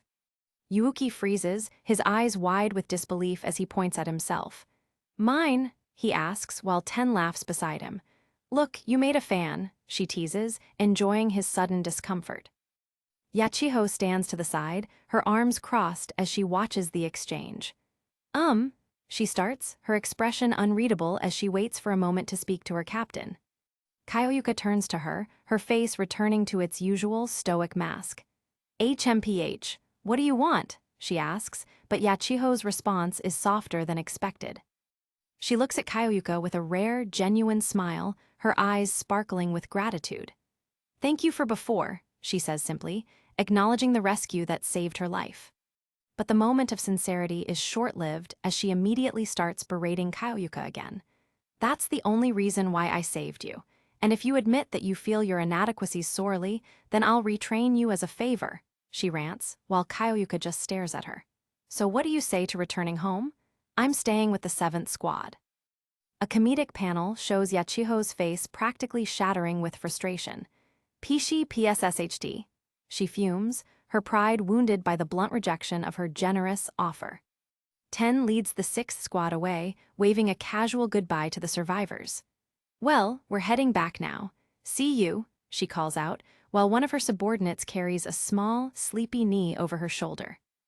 A close-up of a mouth curved into a secret, knowing smile. The battle is over, but for some, the real challenge is just beginning, and the prize is yet to be claimed. Yuuki, now back in his human form, stretches his arms over his head and lets out a long, weary groan. I'm bushed. I just want to wash it all away with a nice, relaxing bath, he sighs, oblivious to the storm brewing in the locker room. The camera pans up the exterior of the dorm, the traditional tiles of the roof catching the last light of the day. A single text bubble hangs in the air. Is. Suddenly, the piece is shattered as Yuuki walks into the changing room only to find Yachiho halfway out of her clothes, her face burning with rage. You're the one who wants this, aren't you? She screams. Yuuki's eyes bug out. Is this my reward for this time? Beside her, Kaioyuka is already unzipping her uniform, her expression as calm and clinical as if she were filing a report. How indecent, she notes, her hand reaching for her bra. Each and every time, you defeated a considerable number of foes today. Yuuki lets out a strangled shriek, his face turning a shade of red that defies the laws of physics. Kaioyuka-san too, he screams, the realization hitting him that the reward is a dual squad effort. The screen fades to black on the ultimate cliffhanger. Inside the dimly lit locker room, the air is heavy with steam and unsaid words as Captain Kaioyuka begins to undo her uniform. The price of the ability, every single time, she mutters to herself, her fingers tracing the buttons of her jacket with a practiced, heavy motion. She pulls the jacket from her shoulders, her expression one of utter disbelief at the ritual her own power demands. I'm dumbfounded by what I'm made to do, she sighs, while in the background, Yuuki stands frozen, his face burning a bright crimson at the sight. The scene shifts to the bathhouse, where the water ripples under the warm light as Kaioyuka prepares to enter.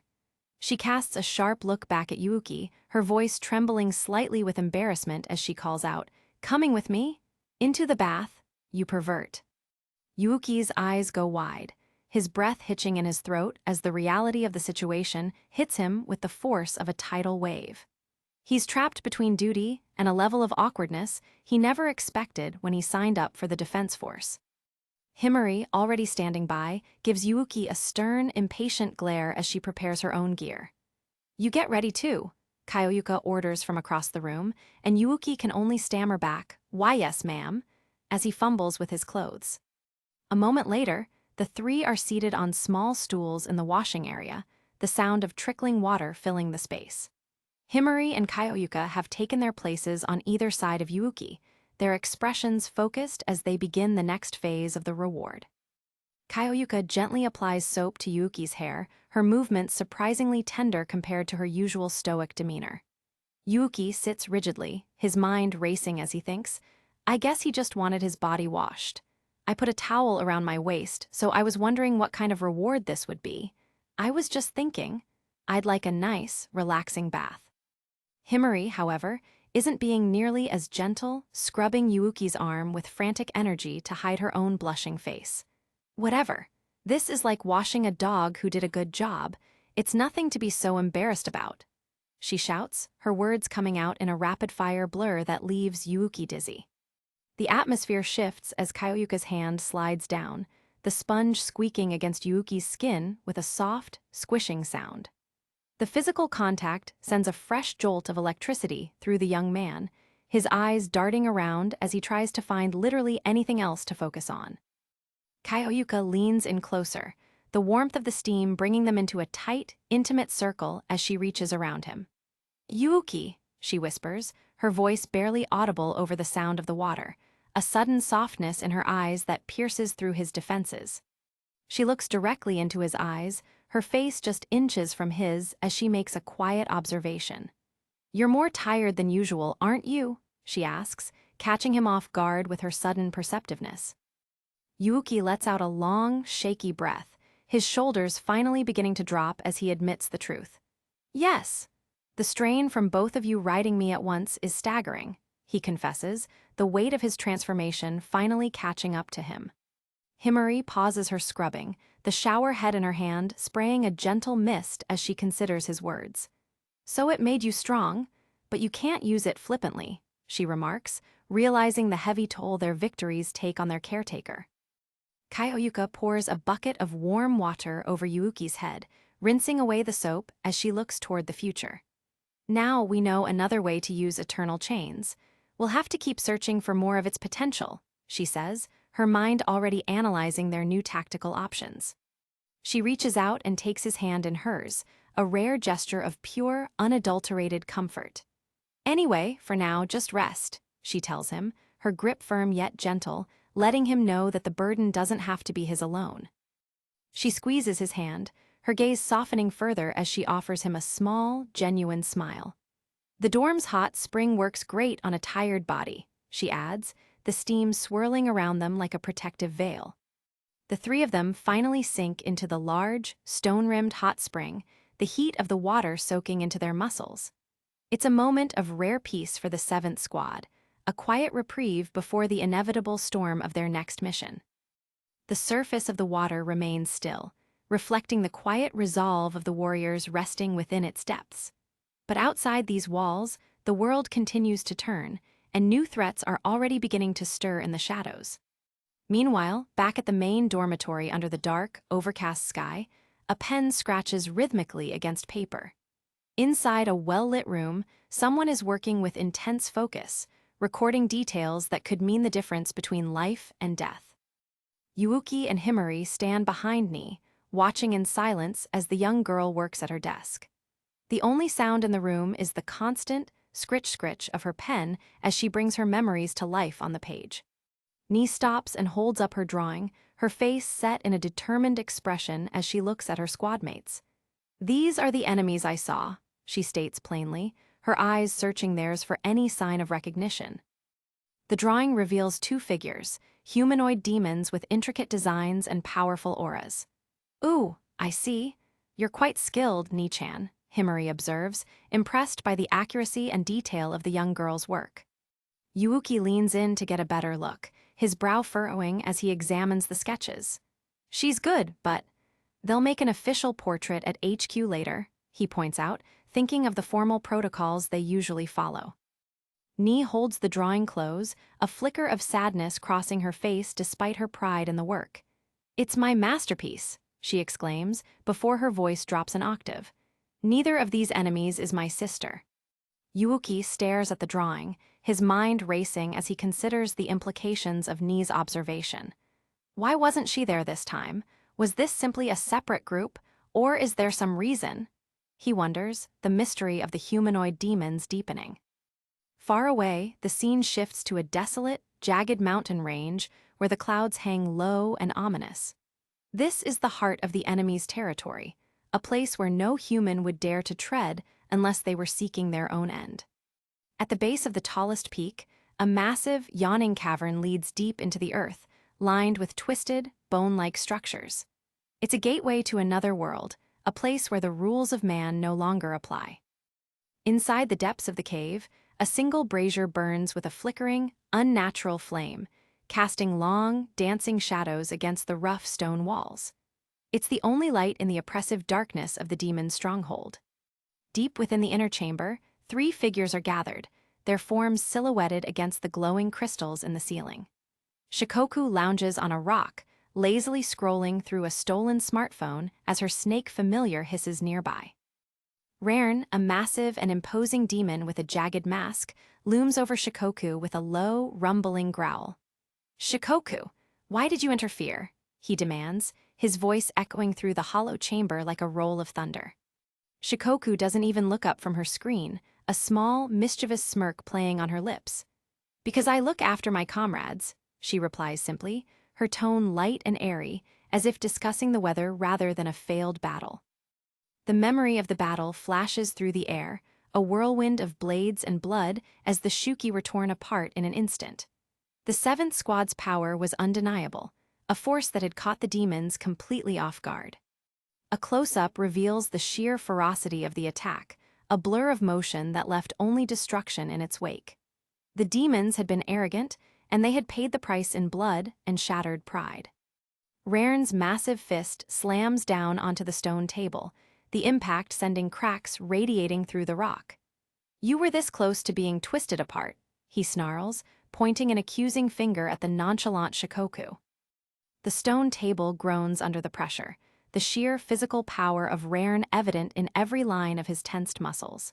He isn't used to failure, and the sting of their retreat clearly rankles deep within his chest. Juryu, the dark-skinned demon with flowing white hair, stands with her arms crossed, watching the exchange with a cold, analytical eye. "With your army of Shuki obliterated, it was a loss," she states flatly. Rairn bellows back, "I could have kept fighting," while Shikoku adds, "I agree with Shikoku's verdict." Rairn lets out a frustrated grunt, his massive frame trembling with suppressed rage. "RGH?" he seethes, his pride wounded far more than his body during their brief encounter with the human defenders. Shikoku finally tucks the phone away, her expression shifting from playful to serious as she addresses the room. "Let's go over the situation," she says, taking control of the conversation with a quiet, unsettling authority. She walks through the chamber, her shadow stretching out behind her as she recounts their observations. "In order to determine the enemy's strength, first I fought the 3rd Squad. I beat them easily, but they didn't have their commander with them at the time."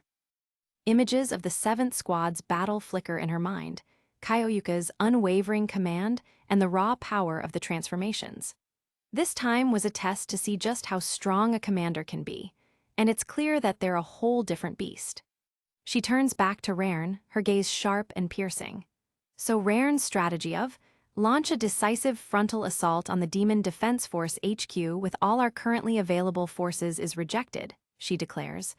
Rairn can only shout, hold it," in protest. Juryu steps forward, her voice like cold steel cutting through the tension. "Sure, they packed a punch for being rejects, but we can still beat them. Which strategy do you support? You Juryu. You were watching to decide, weren't you?" Rairn asks, while Juryu simply mutters, "The shame." Shikoku stands tall, her silhouette framed by the glowing mouth of the cave. "Once all 8 people have been assembled, we will launch our attack. Until then, we move in the shadows. We will go with my strategy, she orders, leaving no room for further argument. She looks down at the massive Rairn, her eyes gleaming with a strange, dark intelligence. It's only a matter of time until we're all assembled, so fine. This latest venture is sure to make you famous, so it was a worthwhile cause. But, she begins, trailing off with a teasing note.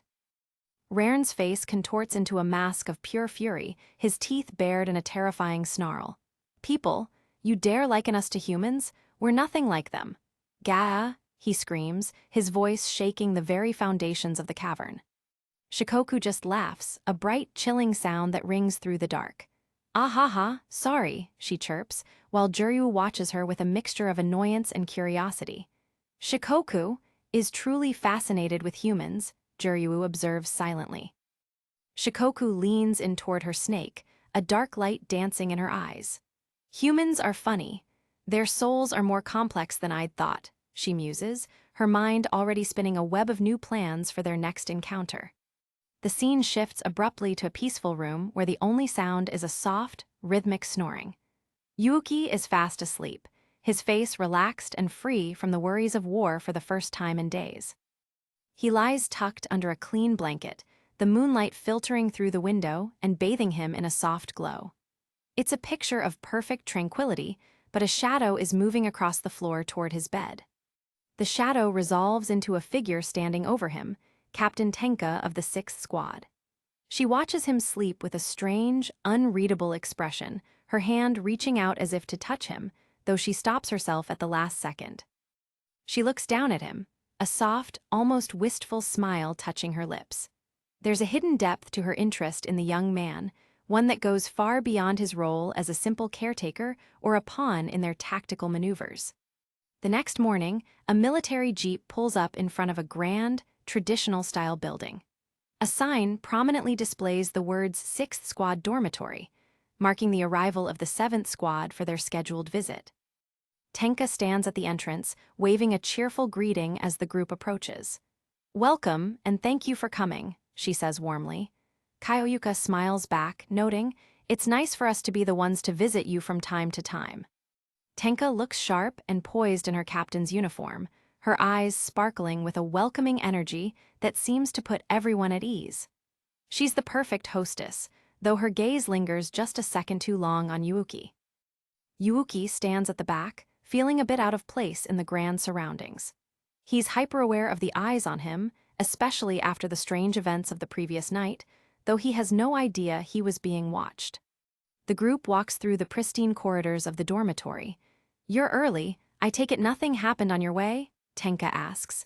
Kyoyuka shakes her head dismissively. "Just a few shuki on the road. A disappointing patrol, all in all." Tenka turns to Himari and Yuuki as they reach a junction. "Go mingle with the rest of the squad. We'll be having a meeting," she instructs. Kyoyuka adds, "The others are all around the dorm, so you can walk about as you please." Himari and Yuuki find themselves alone in the hallway as the captains depart.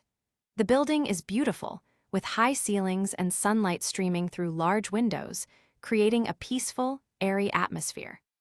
Himari notices Yuuki looking around with a strange, focused intensity. "What are you doing?" she asks, curious about what has caught his eye in this unfamiliar territory. Yuuki reaches out and runs a finger along the wall, his eyes narrowing as he spots a faint mark. "I'm just noting how well-kept this place is.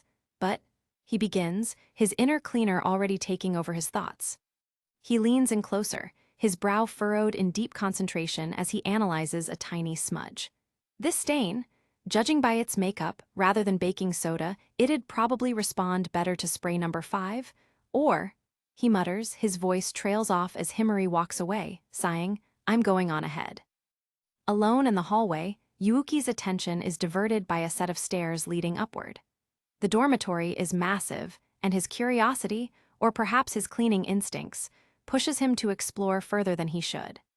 He finds himself standing before a closed door at the end of a quiet hall. There's an air of mystery about this particular room, tucked away from the main living quarters of the 6th Squad. He raises a hand and knocks softly. "What's in here?" he asks, his voice barely a whisper in the silent corridor. He waits for a response, his heart beating a little faster against his ribs. Nothing but silence greets him from the other side of the door. The lack of sound only serves to heighten his curiosity, making him wonder if the room is empty or if someone is simply hiding inside. Slowly, he turns the handle and pushes the door open. "Excuse me," he says, peering into the room with a mixture of apprehension and interest, unsure of what he's about to find. Breath catches as he sees the walls. They are covered from floor to ceiling with framed photographs. In every single one, a young Himari is smiling, playing, or studying, capturing a lifetime of memories. One photo shows Himari drying her hair with a towel, her face bright and carefree. Another shows her laughing with an older girl who bears a striking resemblance to her, the bond between the two clear in every frame. Yuuki steps fully into the room, his eyes scanning the hundreds of photos. This isn't just a room, it's a shrine, a testament to someone's overwhelming affection for Himari. It's beautiful, yet undeniably intense in its dedication. He stands in the center of the room, completely overwhelmed by the sheer volume of images. The realization hits him like a bolt of lightning. This must be the room of Himari's older sister, the legendary Yachiho. Suddenly feeling like an intruder in a deeply personal space, Yuuki quickly backs out of the room and pulls the door shut with a soft click. His face is flushed with a mixture of embarrassment and awe at the depth of the sisters' bond. He practically sprints down the hallway, his heart pounding in his chest. "I gotta get out of here," he thinks, his mind still reeling from the visual overload he just experienced in Yachiho's room. He rounds a corner, his thoughts still racing. That was Himari's older sister's room, but what was all that? He wonders, his internal monologue a chaotic mess of confusion and realization about the Six Squad's family dynamics. He bursts into the common room and stops dead in his tracks. There, sprawled out on the sofa in a state of utter undress, is Sahara Wakasa, fast asleep and completely unaware of her new audience. "Whoa! Sahara Wakasa-san," he gasps, his eyes nearly popping out of his head. Yuuki stands frozen for a moment, his face turning a shade of red that would put a beat to shame. He looks around frantically, hoping no one else is around to witness this potentially compromising situation. Thinking quickly, he grabs a nearby blanket and begins to creep toward the sleeping girl. "I'll just do this, so she doesn't catch a cold," he tells himself, his movements exaggerated and careful, like a cat on a hunt. He reaches out to drape the blanket over her, but just as he gets close, Sahara's hand shoots out with lightning speed.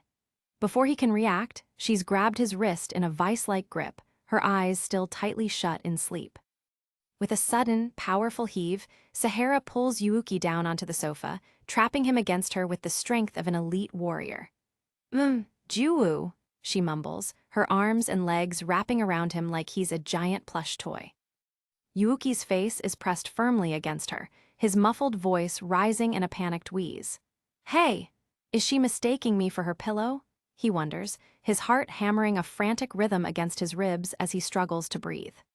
He tries to push himself away, his arms flailing as he searches for leverage. "I gotta get out of here," he thinks, his panic mounting as he realizes just how strong Sahara is, even when she's dead to the world. Sahara just clamps down harder, her grip shifting into a technical wrestling hold that would make a professional proud. The sound of a muffled clamp echoes in the room as she secures her prize even more firmly. She lets out a low, sleepy mumble, her breath warm against his neck. "I'm not letting you get away," she murmurs, her words sending a fresh wave of panic through Yuuki as he realizes he's well and truly trapped. He remembers her fighting style from the tournament, a relentless, technical brawler who never lets an opponent escape. That's right, she did all those wrestling moves during the inter-squad tournament too. What kind of dream is she having? Must escape, he thinks desperately. Sahara shifts her weight, her legs locking around him in a perfect triangle choke. "Stay down," she groans in her sleep, the pressure on Yuuki's chest making it nearly impossible for him to even let out a squeak of protest. The scene fades to black around them as the battle continues in total silence. Though he wished to extract himself, he was unable to, so eventually, Yuuki stopped thinking, his mind simply shutting down under the absurdity of it all. A short while later, Sahara is awake and walking through the hallway, her expression one of sheepish regret. "Ah, I'm so sorry," she says, her voice bright and apologetic as she glances over at a still-dazed Yuuki. Yuuki follows behind her, his hair a mess and his uniform rumpled from the ordeal. "It's okay. I didn't think you guys would be here so soon," he replies, his voice a bit shaky as he tries to regain his dignity. The two of them stop at the entrance to the training room, their attention caught by a rhythmic thudding sound coming from inside. It's a heavy, focused noise that speaks of intense, physical exertion. Himari is already there, standing in the doorway and watching someone inside with a look of deep concern. Yuuki steps up beside her and asks quietly, "What's up, Himari?" Himari doesn't look away from the scene, her voice low and serious. "I'm waiting until she's done before I talk to her," she explains, her gaze fixed on the figure moving in the center of the gym. Inside, the air is thick with the scent of sweat and determination. A heavy dumbbell is hoisted into the air, the metal clanking softly as the person lifting it maintains a perfect, grueling rhythm. The camera pans down to show a pair of powerful legs pumping on a weight machine, the muscles tensed and gleaming under the gym lights. Every movement is precise, efficient, and filled with a raw, undeniable power. Another view shows the back of a woman in a sports bra, her muscles rippling as she performs a set of heavy lat pulls. It's a level of training that borders on the obsessive, a clear sign of someone pushing themselves to the absolute limit. The lifter is revealed to be Yachiho, Himari's older sister. She's currently on the bench press, her teeth gritted and her face flushed as she powers through another set. Her intensity is palpable, a silent scream of effort in every rep. Yuuki watches in awe as the heavy bar slams back onto the rack with a resounding clang. "Does Yachiho do that every day?" he asks. Sahara nods with a proud smile. "Yep, even before the inter-squad tournament, she's always training like that." Himari's brow furrows as she watches her sister wipe away sweat. "She's working out even harder than she used to," she notes, her voice tinged with a mixture of admiration and worry for her sister's well-being. Sahara leans in toward Himari, a playful but thoughtful look in her eyes. "Himari-chan, do you look up to Yakai?" she asks, curious about the younger sister's perspective on the powerhouse of the sixth squad. Himari pauses, her gaze softening as she looks at her sister. It's a complicated question, one that touches on years of competition, admiration, and a deep-seated desire to finally stand as an equal. She looks through the glass at Yachiho, who is now doing squats with effortless grace. Her personality is one thing, but she's constantly excelling both intellectually and physically, so I've always believed I should learn from her in that regard. Yachiho stops for a moment, her face reflecting a calm, centered energy that seems to radiate from her very core. She is the perfect image of a warrior scholar, a standard that her sister is clearly striving to reach. Sahara turns back to the others, her tone becoming more philosophical. "I've personally always liked the theory that the peach's blessings are determined by one's temperament and character." She offers Himari a warm, encouraging smile. "So maybe your ability comes from how you want to learn all sorts of things from Yakai," she suggests, providing a new perspective on Himari's own unique power. Himari is silent for a moment, the idea taking root in her mind as she considers the nature of her own abilities. "And Yakai's ability to manipulate time," she whispers, her voice trailing off as the pieces begin to fit together. Sahara finishes her thought with a knowing look. Could be her feeling of wanting to have more time with her little sister. "Don't you think?" she adds, her words adding a layer of tragic beauty to Yachiho's formidable power. Himari's face goes a bright, embarrassed red at the suggestion, her stoic facade finally cracking under the weight of Sahara's insight. She looks away, unable to meet their gazes as she processes the emotional core of her family's strength.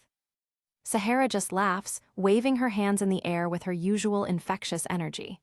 "I think it'd be good for you to talk more, don't you?" she chirps. Yuuki chimes in with a fist in the air. "Huh, sure, your big sister's great," while Himari shouts, "That's just seeing what you want to see." The three of them share a lighter moment, the tension of the gym replaced by a rare sense of camaraderie between the two squads. "I guess so," Himari finally admits, a small, genuine smile tugging at the corners of her mouth. Back in the gym, a heavy dumbbell is dropped onto the mat with a resounding thud. The sound echoes through the building, a sharp reminder that despite the quiet moments, the work of a warrior is never truly done.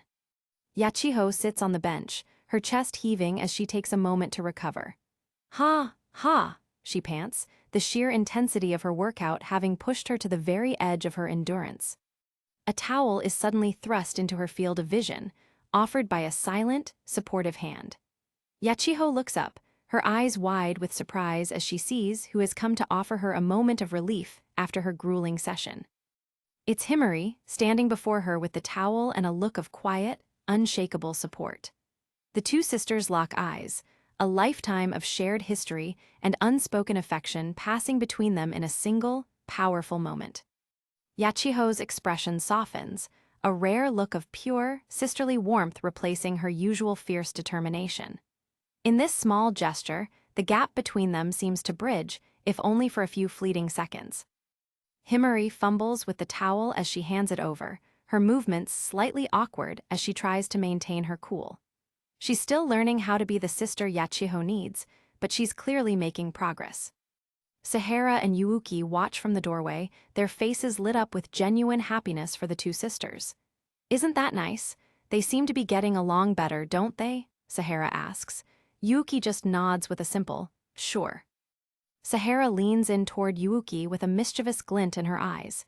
"It would be much faster if she just saw Yakai's room, though," she whispers. Yuuki's face pales as he thinks back to the photo shrine. "Let's not do that to her," he pleads. The scene shifts to a quiet meeting room where a set of teacups and snacks have been laid out. The steam rises gently from the tea, creating a calm, professional atmosphere for the discussion that is about to take place. Kyoyuka and Tenka are seated on opposite sofas, their faces set in expressions of deep focus as they review their plans. "That's right. There's no movement from the humanoids, so if they won't come to us, we'll have to go to them," Kyoyuka states. Tenka nods. "So we're going to march into where the Shuki's nest is located by using this strategy." Tenka looks over her notes, her mind already several steps ahead. "Is that everything we had to discuss?" she asks. Kyoyuka pauses, a sudden seriousness in her eyes as she raises a finger. "I had just one more matter regarding personnel." "What is it?" Tenka prompts. Tenka leans back, a dangerous, confident smile spreading across her face as she delivers her final request. "Your little slave Kun. Give him to me," she declares, her words dropping like a bombshell into the quiet room. Kyoyuka can only stare back in stunned silence as the real battle for Yuuki's future begins. Inside a sunlit, elegant lounge, Tenka Izumo, the commander of the 6th Squad, sits across from Kyoyuka Yuzin. Tenka leans back with a casual confidence, her eyes fixed on her goal. "You said to give you Yuuki from the 7th Squad?" Kyoyuka asks, her tone measured. "That's right. I want him for the 6th Squad," Tenka replies with a sharp smile. Tenka looks away for a moment, recalling the path that led her to this seat of power. "I've always been at the top of my class, hence how I got my current position," she explains, her voice carry the weight of earned success. Kyoyuka listens intently, sensing the ambition behind the words. Despite her achievements, Tenka's expression shifts to one of mild discontent as she gestures toward her uniform. "Everything's always gone smoothly, but I feel bored in my private life," she confesses, the silence of the room amplifying her restlessness. Kyoyuka clenches her fist, her competitive spirit flaring up in response to Tenka's apathy. "If you feel bored, then you should train. I'm always visualizing myself demolishing loads of Shuki," she declares, her passion for battle shining through. Tenka just chuckles softly. "I don't mean like that." The air in the room grows thick with a different kind of tension as Tenka explains her true desire. "I want a pet. A boy who'll soothe and recharge me when I'm tired after a hard day of work," she muses. Kyoyuka stares at her, bewildered. "If you feel that way, there must be tons of candidates for the job." Tenka closes her eyes, a faint blush creeping onto her cheeks as she remembers a specific face. "None of the boys I've seen have ever made my heart skip a beat," she whispers. She lets the thought linger, a secret she's only just beginning to share. Suddenly, Tenka's eyes snap open, burning with a predatory intensity that catches Kyoyuka off guard. "But that little slave Kun has given me a jolt. I want him, she states, her voice leaving no room for argument. Kaioyuka stares back in silence, her mind racing to process the demand. The proposal is more than just a squad transfer. It's a personal challenge that threatens the balance of her own team. Kaioyuka crosses her arms, her expression hardening as she defends her subordinate's status. I understand the situation, but with those humanoid Shuki to contend with, I can't afford to let Yuuki go, she argues. Tenka listens, her chin resting thoughtfully on her hand. That's right, slave-kun is bound by your ability. Normally, once a slave is chained, they're bound until death. Tenka points a finger upward, her mind weaving a new strategy to bypass the rules of the slave ability. But I wonder if we can't put some conditions on your slave ability so that it could be used more flexibly in that regard, she asks. She imagines herself riding Yuuki into battle, a playful smirk dancing on her lips. Maybe even I could use little slave-kun. The conversation shifts to Yuuki's growing prowess, Kaioyuka recalling the moments of explosive power they shared on the battlefield. Yuuki's now capable of unleashing a finishing move, so I am thinking I'd like to expand the potential of this ability. Kaioyuka admits, her focus remaining on the strategic advantage. Tenka leans in closer, her gaze narrowing as she focuses on the leverage she holds over Kaioyuka. If you can be flexible and give me slave-kun, she begins, her voice dropping to a conspiratorial level. Tenka points toward the future, a bold bribe hanging in the air like a forbidden fruit. Then in the next Supreme Commander election, I'll vouch for you, Kaiwu-chin, she offers, her smile widening as she dangles the ultimate promotion. Kaioyuka's breath hitches, her eyes widening at the sheer scale of the offer. The path to her ultimate goal is being offered on a silver platter, but the cost is high. Tenka watches her reaction with satisfaction, knowing exactly how much weight her words carry. She waits, letting the temptation simmer in the quiet room. A small, defiant smile plays on Kaioyuka's lips as she makes her decision. Heh, she chuckles, the sound filled with a pride that no promotion can buy. With a sudden, decisive movement, Kaioyuka stands up, her posture radiating an unbreakable resolve. The negotiation is over, but the conflict is far from settled. Kaioyuka towers over Tenka, her voice ringing out with the authority of a true leader.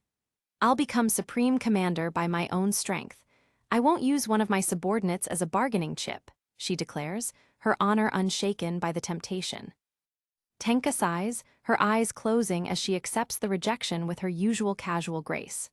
Oh my, she murmurs, seemingly unfazed by the failure of her bribe. Kaioyuka begins to walk away, Tenka throws one last playful jab over her shoulder. Well then, what about dating slave-kun off the clock? She asks, her voice echoing through the lounge. Kaioyuka pauses for a split second, her back still turned, hiding whatever reaction she might have.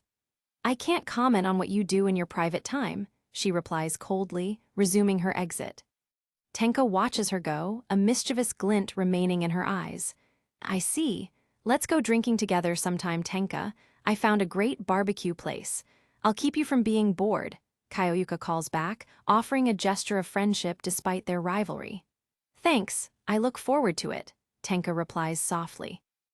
Later, Yuuki sits in the back of a transport vehicle, his face a mask of total shock. TTT Tenka-san, said she wants me? He stammers, his mind unable to grasp the commander's interest. Himari, sitting nearby, leans in with a teasing grin. Though it sounds like she means as a pet, she adds, her laughter bubbling over as Yuuki turns bright red. Yuuki looks down, his brows furrowed in a mix of confusion and embarrassment. The idea of being a pet for a legendary commander is as terrifying as it is bewildering. The vehicle bumps along the dirt road as Nee chimes in from the driver's seat with a cheerful smile. Smart boy, I'm the 7th Squad's caretaker, she reminds him. Kaioyuka, sitting up front, glances back. It's true, the squad needs you, she says, her tone firm but supportive. Kaioyuka turns back to the road, her expression unreadable. But as I told Tenka, I have no say in what she does privately, she adds, the words carrying a subtle warning that Yuuki doesn't quite catch. Yuuki remains silent, the weight of the day's events pressing down on him. The world of the Mato squads is becoming far more complicated than he ever imagined. The sun begins to set, Ni turns around with a hungry look in her eyes. "Hey, I want Shio ramen today," she announces. Yuki sighs, "Well, you got it. It's not like I have much private time anyway." The transport pulls up to the traditional, multi-storied dorms of the 7th Squad. The building stands quiet against the darkening sky, a temporary refuge from the chaos of Mato. Inside his room, Yuki collapses onto his bed, staring up at the ceiling. The silence of the night finally allows him a moment of peace, but his mind remains restless. He closes his eyes, but the image of Tenka Izumo immediately fills his vision. "Tenka-san? Huh, I'm flattered that someone so beautiful says she wants me, but," he thinks, his heart beating a little faster despite himself. He drifts toward sleep, the exhaustion of battle finally catching up to him. The boundaries between reality and dreams begin to blur in the quiet of his room. In his dream, he sees himself as a powerful hero, a fierce warrior standing against the darkness. Not a pet. "I'm gonna become a hero," he vows, the desire for strength burning in his subconscious. Suddenly, a strange sound echoes through his room, and Yuki bolts upright. A swirling portal of light has opened in the center of the floor, and Tenka Izumo steps out, looking as casual as if she were walking into her own home. "Tenka-san?" Yuki shouts. "Hey," she greets him with a wave. Tenka steps closer, a finger to her lips as she signals for silence. "SHHH," she whispers, her gaze soft and alluring as she moves into his personal space. Yuki freezes, his eyes wide and his face flushed. The commander is even more overwhelming up close, and he's trapped on his bed with nowhere to run. Tenka crawls onto the bed, the mattress creaking under her weight as she looms over him. "I came to see you in secret, privately. I know Kaiwu-chin told you I'm interested in you," she says, her voice a low purr. Yuki stammers, "You mean?" He can barely breathe as her presence fills the room. The reality of her words is starting to sink in, and it's far more intense than any dream he could have had. Tenka tilts her head, her eyes locked onto his as she delivers a question that stops his heart. "Will you go out with me?" she asks, her expression earnest and vulnerable for the first time. Yuki gapes at her, his voice failing him. "Go out, not as a subordinate or a pet?" He finally manages to ask. "Yep, a normal relationship. I only used the word pet since you're so cute," Tenka explains with a playful wink. Yuki's head spins as he tries to process the confession. "This is the first time a girl's expressed interest in me. But what exactly do you like about me?" he asks, his insecurity clashing with the sudden attention. Tenka smiles, a genuine warmth spreading across her face as she lists his virtues. "The way you make my heart skip a beat. Your devotion as a slave to do anything for your master. I admire how brave you are. And you must be quite the caretaker for Kaiwu-chin and the rest to acknowledge you so," she says, her words a barrage of affection that leaves him reeling. She leans in even closer, her hand gently touching his chest. "Your devotion as a slave to do anything for your master," she repeats, her eyes reflecting the sincerity of her words. Yuki stares at her, his heart hammering against his ribs. The sincerity in her voice is undeniable, and it's pulling him in despite his confusion. Suddenly, Tenka lunges forward, her lips meeting his neck in a sharp, playful nip. The contact is electric, sending a jolt of shock through Yuki's entire body. Yuki lets out a strangled cry, his eyes nearly popping out of his head. "Wah!" he screams, his arms flailing as he tries to maintain some sense of balance. Tenka pulls back just enough to look at him, her eyes heavy with a mixture of desire and amusement. She's enjoying his reaction far too much. She reaches out to touch his face, her voice soft and lingering. "I like the feel of your skin too. Your face is my type and I could watch you sleep forever," she confesses. Yuki stammers, "Wait, watch me sleep." Tenka rubs her cheek against his, her affection becoming more physical. "Now do you get why I'm into you?" she asks. Yuki groans, his face buried in his hands. "Now I really do feel like a pet." "I'm sorry if the term bothers you," she replies softly. The morning sun glints off the modern glass towers as the city wakes up, school children crossing the bridges in a scene of deceptive tranquility. This is the world of Mato, where the lines between humanity and monsters are blurring in Chapter 25, The Slave's Superior. The scene shifts to the glowing neon signs of a charcoal barbecue restaurant called Imperial Dragon, where the air is thick with the scent of grilled meat and secret agendas. Tenka, the commander of the 6th Squad, narrows her eyes as she works the tongs. "You're telling me to wait before we storm the place where the Shuki's nest is?" she asks with a sharp edge in her voice. Kyoyuka remains calm, her eyes closed as she focuses on her meal. "It seems the Supreme Commander wishes to speak with the humanoid Shuki," she explains softly. "The only language those guys speak is aggression," Tenka retorts, though Kyoyuka believes that if this gamble pays off, the mysteries of Mato might finally be solved. The meat sizzles on the grill, a metaphor for the rising tension between the squads. Tenka suggests speaking to the Supreme Commander directly, but she's met with the reality of the hierarchy. Kyoyuka smiles, a rare look of amusement crossing her face. "She figured you'd say that, so she asked me to relay a message," she says, recalling the Supreme Commander's promise of a full meeting soon. Tenka stares into her drink, her expression unreadable. "Oh, really?" she whispers, processing the fact that the top brass is moving closer to the front lines. She takes a long, deep gulp of her water, trying to wash away the frustration. "That Supreme Commander sure likes you, Tenka," Kyoyuka observes with a knowing look. The two commanders sit across from each other in the quiet restaurant, both knowing that eventually they'll be the ones storming the enemy camp regardless of any summons. Tenka holds her glass up in a mock toast, her gaze softening. "The 6th Squad will give its full support to the 7th Squad," she promises. Kyoyuka meets her gaze with a smirk of her own. "HMPH, if looks could kill," she jokes, the alliance between the two squads finally solidified over dinner. The scene transitions to the training grounds under a dark, swirling sky, where the air hums with the sound of wind and impending action. Kyoyuka stands before her squad and Yuuki, her voice echoing off the training barracks. "In preparation for the decisive battle, we'll be testing if we can expand on my ability, Eternal Chains. Slave," she announces. Little Nee steps forward, her eyes wide with a mix of fear and excitement. "Is there something Nee can do to help too?" she asks. Kyoyuka nods, telling her she'll be the one Yuuki is lent to. "I'm going to make it so that Yuuki can be used by other members of the 7th Squad," Kyoyuka explains, noting that a different rider will likely change Yuuki's physical traits. Himari stands nearby, crossing her arms. "It's true there were differences when I used him versus when you did," she admits. Kyoyuka smiles, hoping this will broaden their strategic scope. Shashu is already bouncing on her heels, her mind racing with the possibilities. "Trying out combo moves with the commander's ability sounds exciting," she cheers. Yuuki takes a crouched position on all fours, bracing himself for the transformation. "I might have to step on you a bit," Nee warns him. "Don't worry about it," he grunts back. Kyoyuka gives the command, her eyes sharp. "Nee, grab hold of his chain," she orders.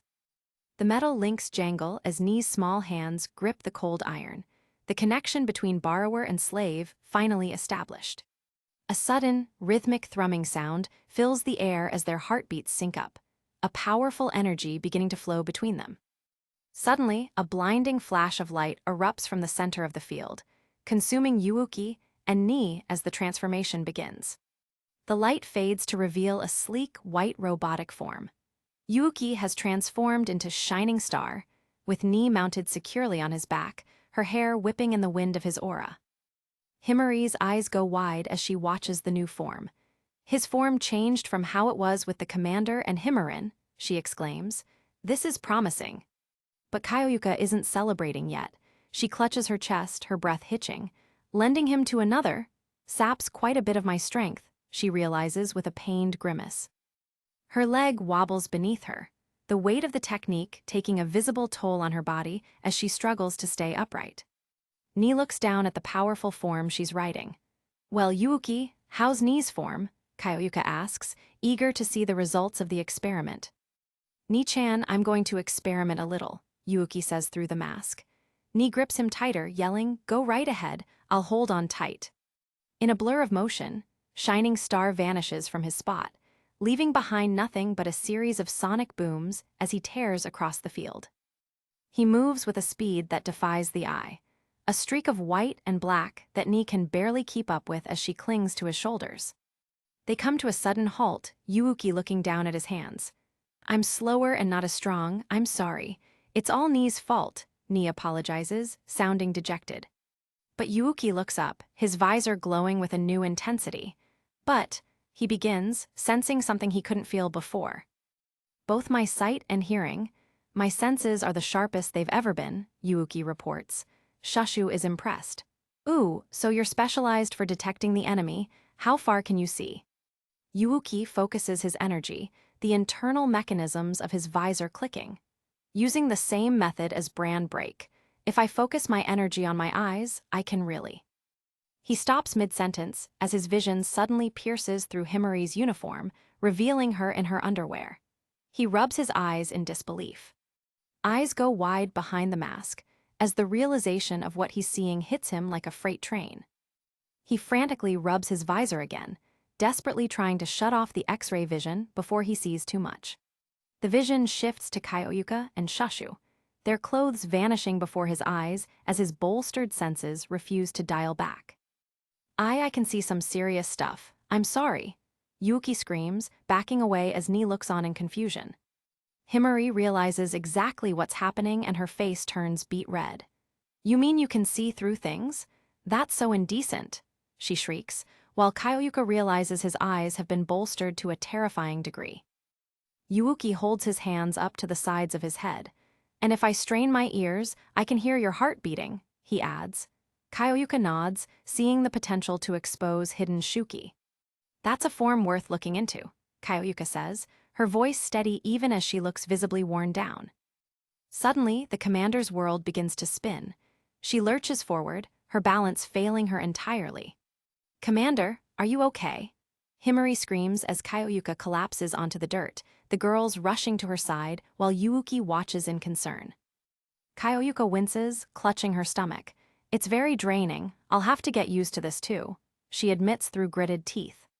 The transformation snaps, the robotic armor shattering like glass as the lend-out duration reaches its limit. Yuuki returns to his human form, kneeling in the dirt as steam rises from his body. Yuuki, I'm quite pleased, Kyoyuka says, looking down at him. Yuuki looks up, a genuine smile on his face. The reason I can test out my ability is because our compatibility is so good. It's my pleasure. I have a chance to make a difference. Ni totters over to Yuuki, her eyes shining with admiration. That must have been hard work, she says softly. She reaches out and gives his shoulder a gentle pat, a small gesture of appreciation for the power he shared with her. But then, Ni does something no one expected. She leans in and plants a soft kiss on Yuuki's cheek, leaving the young man frozen in place. The entire training ground goes silent. Yuuki's eyes are wide as dinner plates while Himari and Kyoyuka stare in absolute shock. Ni-chan, Yuuki stammers. I'm sorry, she yells back, blushing furiously. My body acted on its own. Ni stammers, clutching her face as she tries to hide the embarrassment of her reflexive reward. Kyoyuka puts a hand to her chin, her tactical mind already analyzing the event. So the price for what the borrower used is also paid by the borrower, she concludes. Shashu stands there with a blank expression, the reality of the situation slowly sinking in as she looks at the blushing pair. Suddenly, a predatory glint enters Shashu's eyes as she points a finger upward. I see, she says, a mischievous smirk forming on her lips. Yuuki breaks into a cold sweat as Shashu and Kyoyuka look him over. That means the reward for testing out my traits will be coming from these two, he gulps.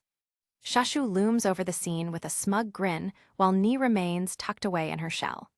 For some reason, this feels dangerous to Yuuki in more ways than one. Chapter 26, Sure to Find. The group gathers outside the 7th Squad's barracks, the morning air crisp as they discuss the previous day's startling discovery. Ni stands with her hands clasped, looking down at her boots. So that's why Ni's body moved like that, she realizes, still feeling the heat of the kiss on her face. I'm the one who's sorry, she suddenly blushes, bowing deeply. Yuuki is taken aback. Why are you apologizing, Ni-chan? He asks. Kyoyuka steps forward, her expression serious. My apologies. As this was my first time loaning him out, I thought I would be the one to pay the price. Ni looks up, her eyes watery.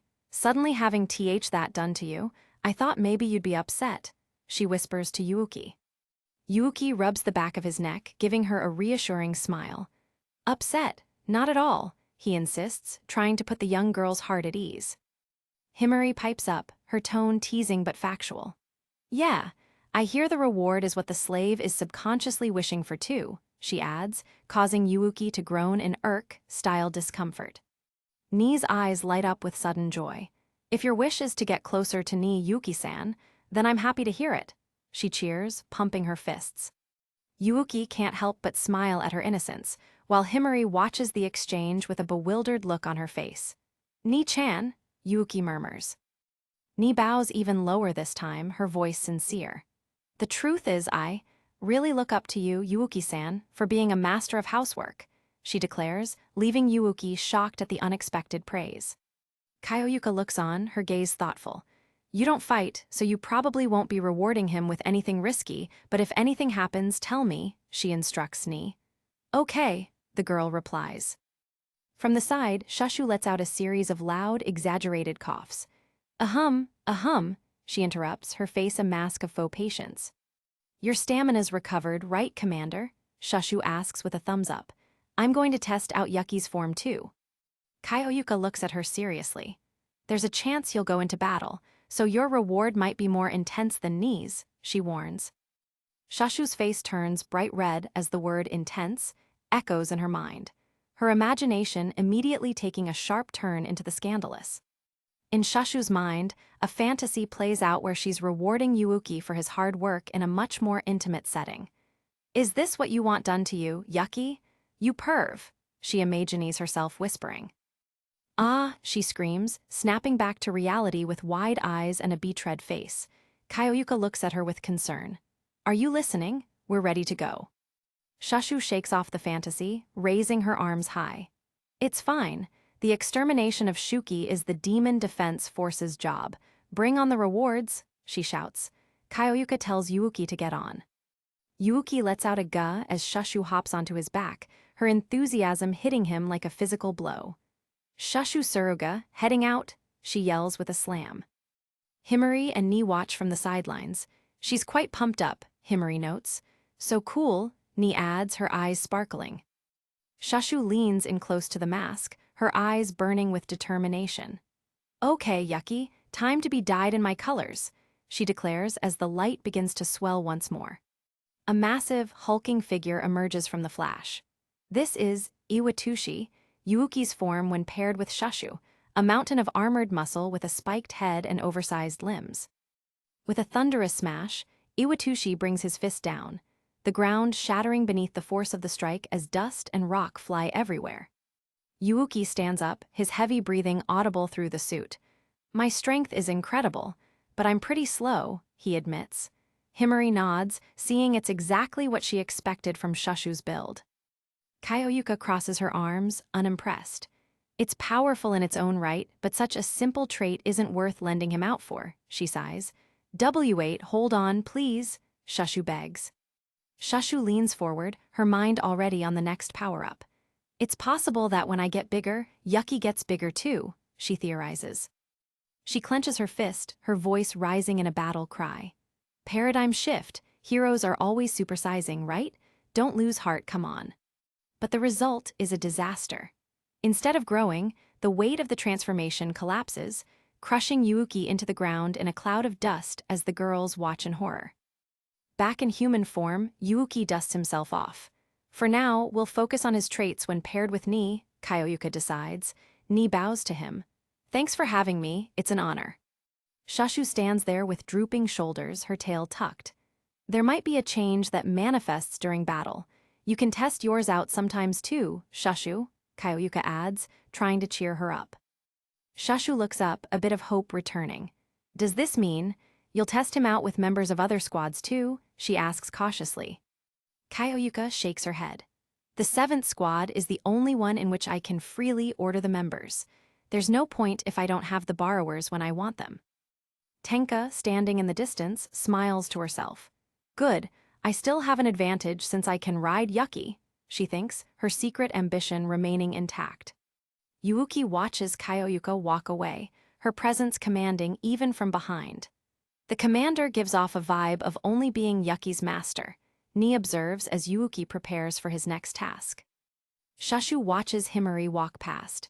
The only part of Himarin that's fallen for him is her stomach, so I'm still good there, she thinks, remembering Himari's request for onion ramen. She glances over at Ni, who is as innocent as ever.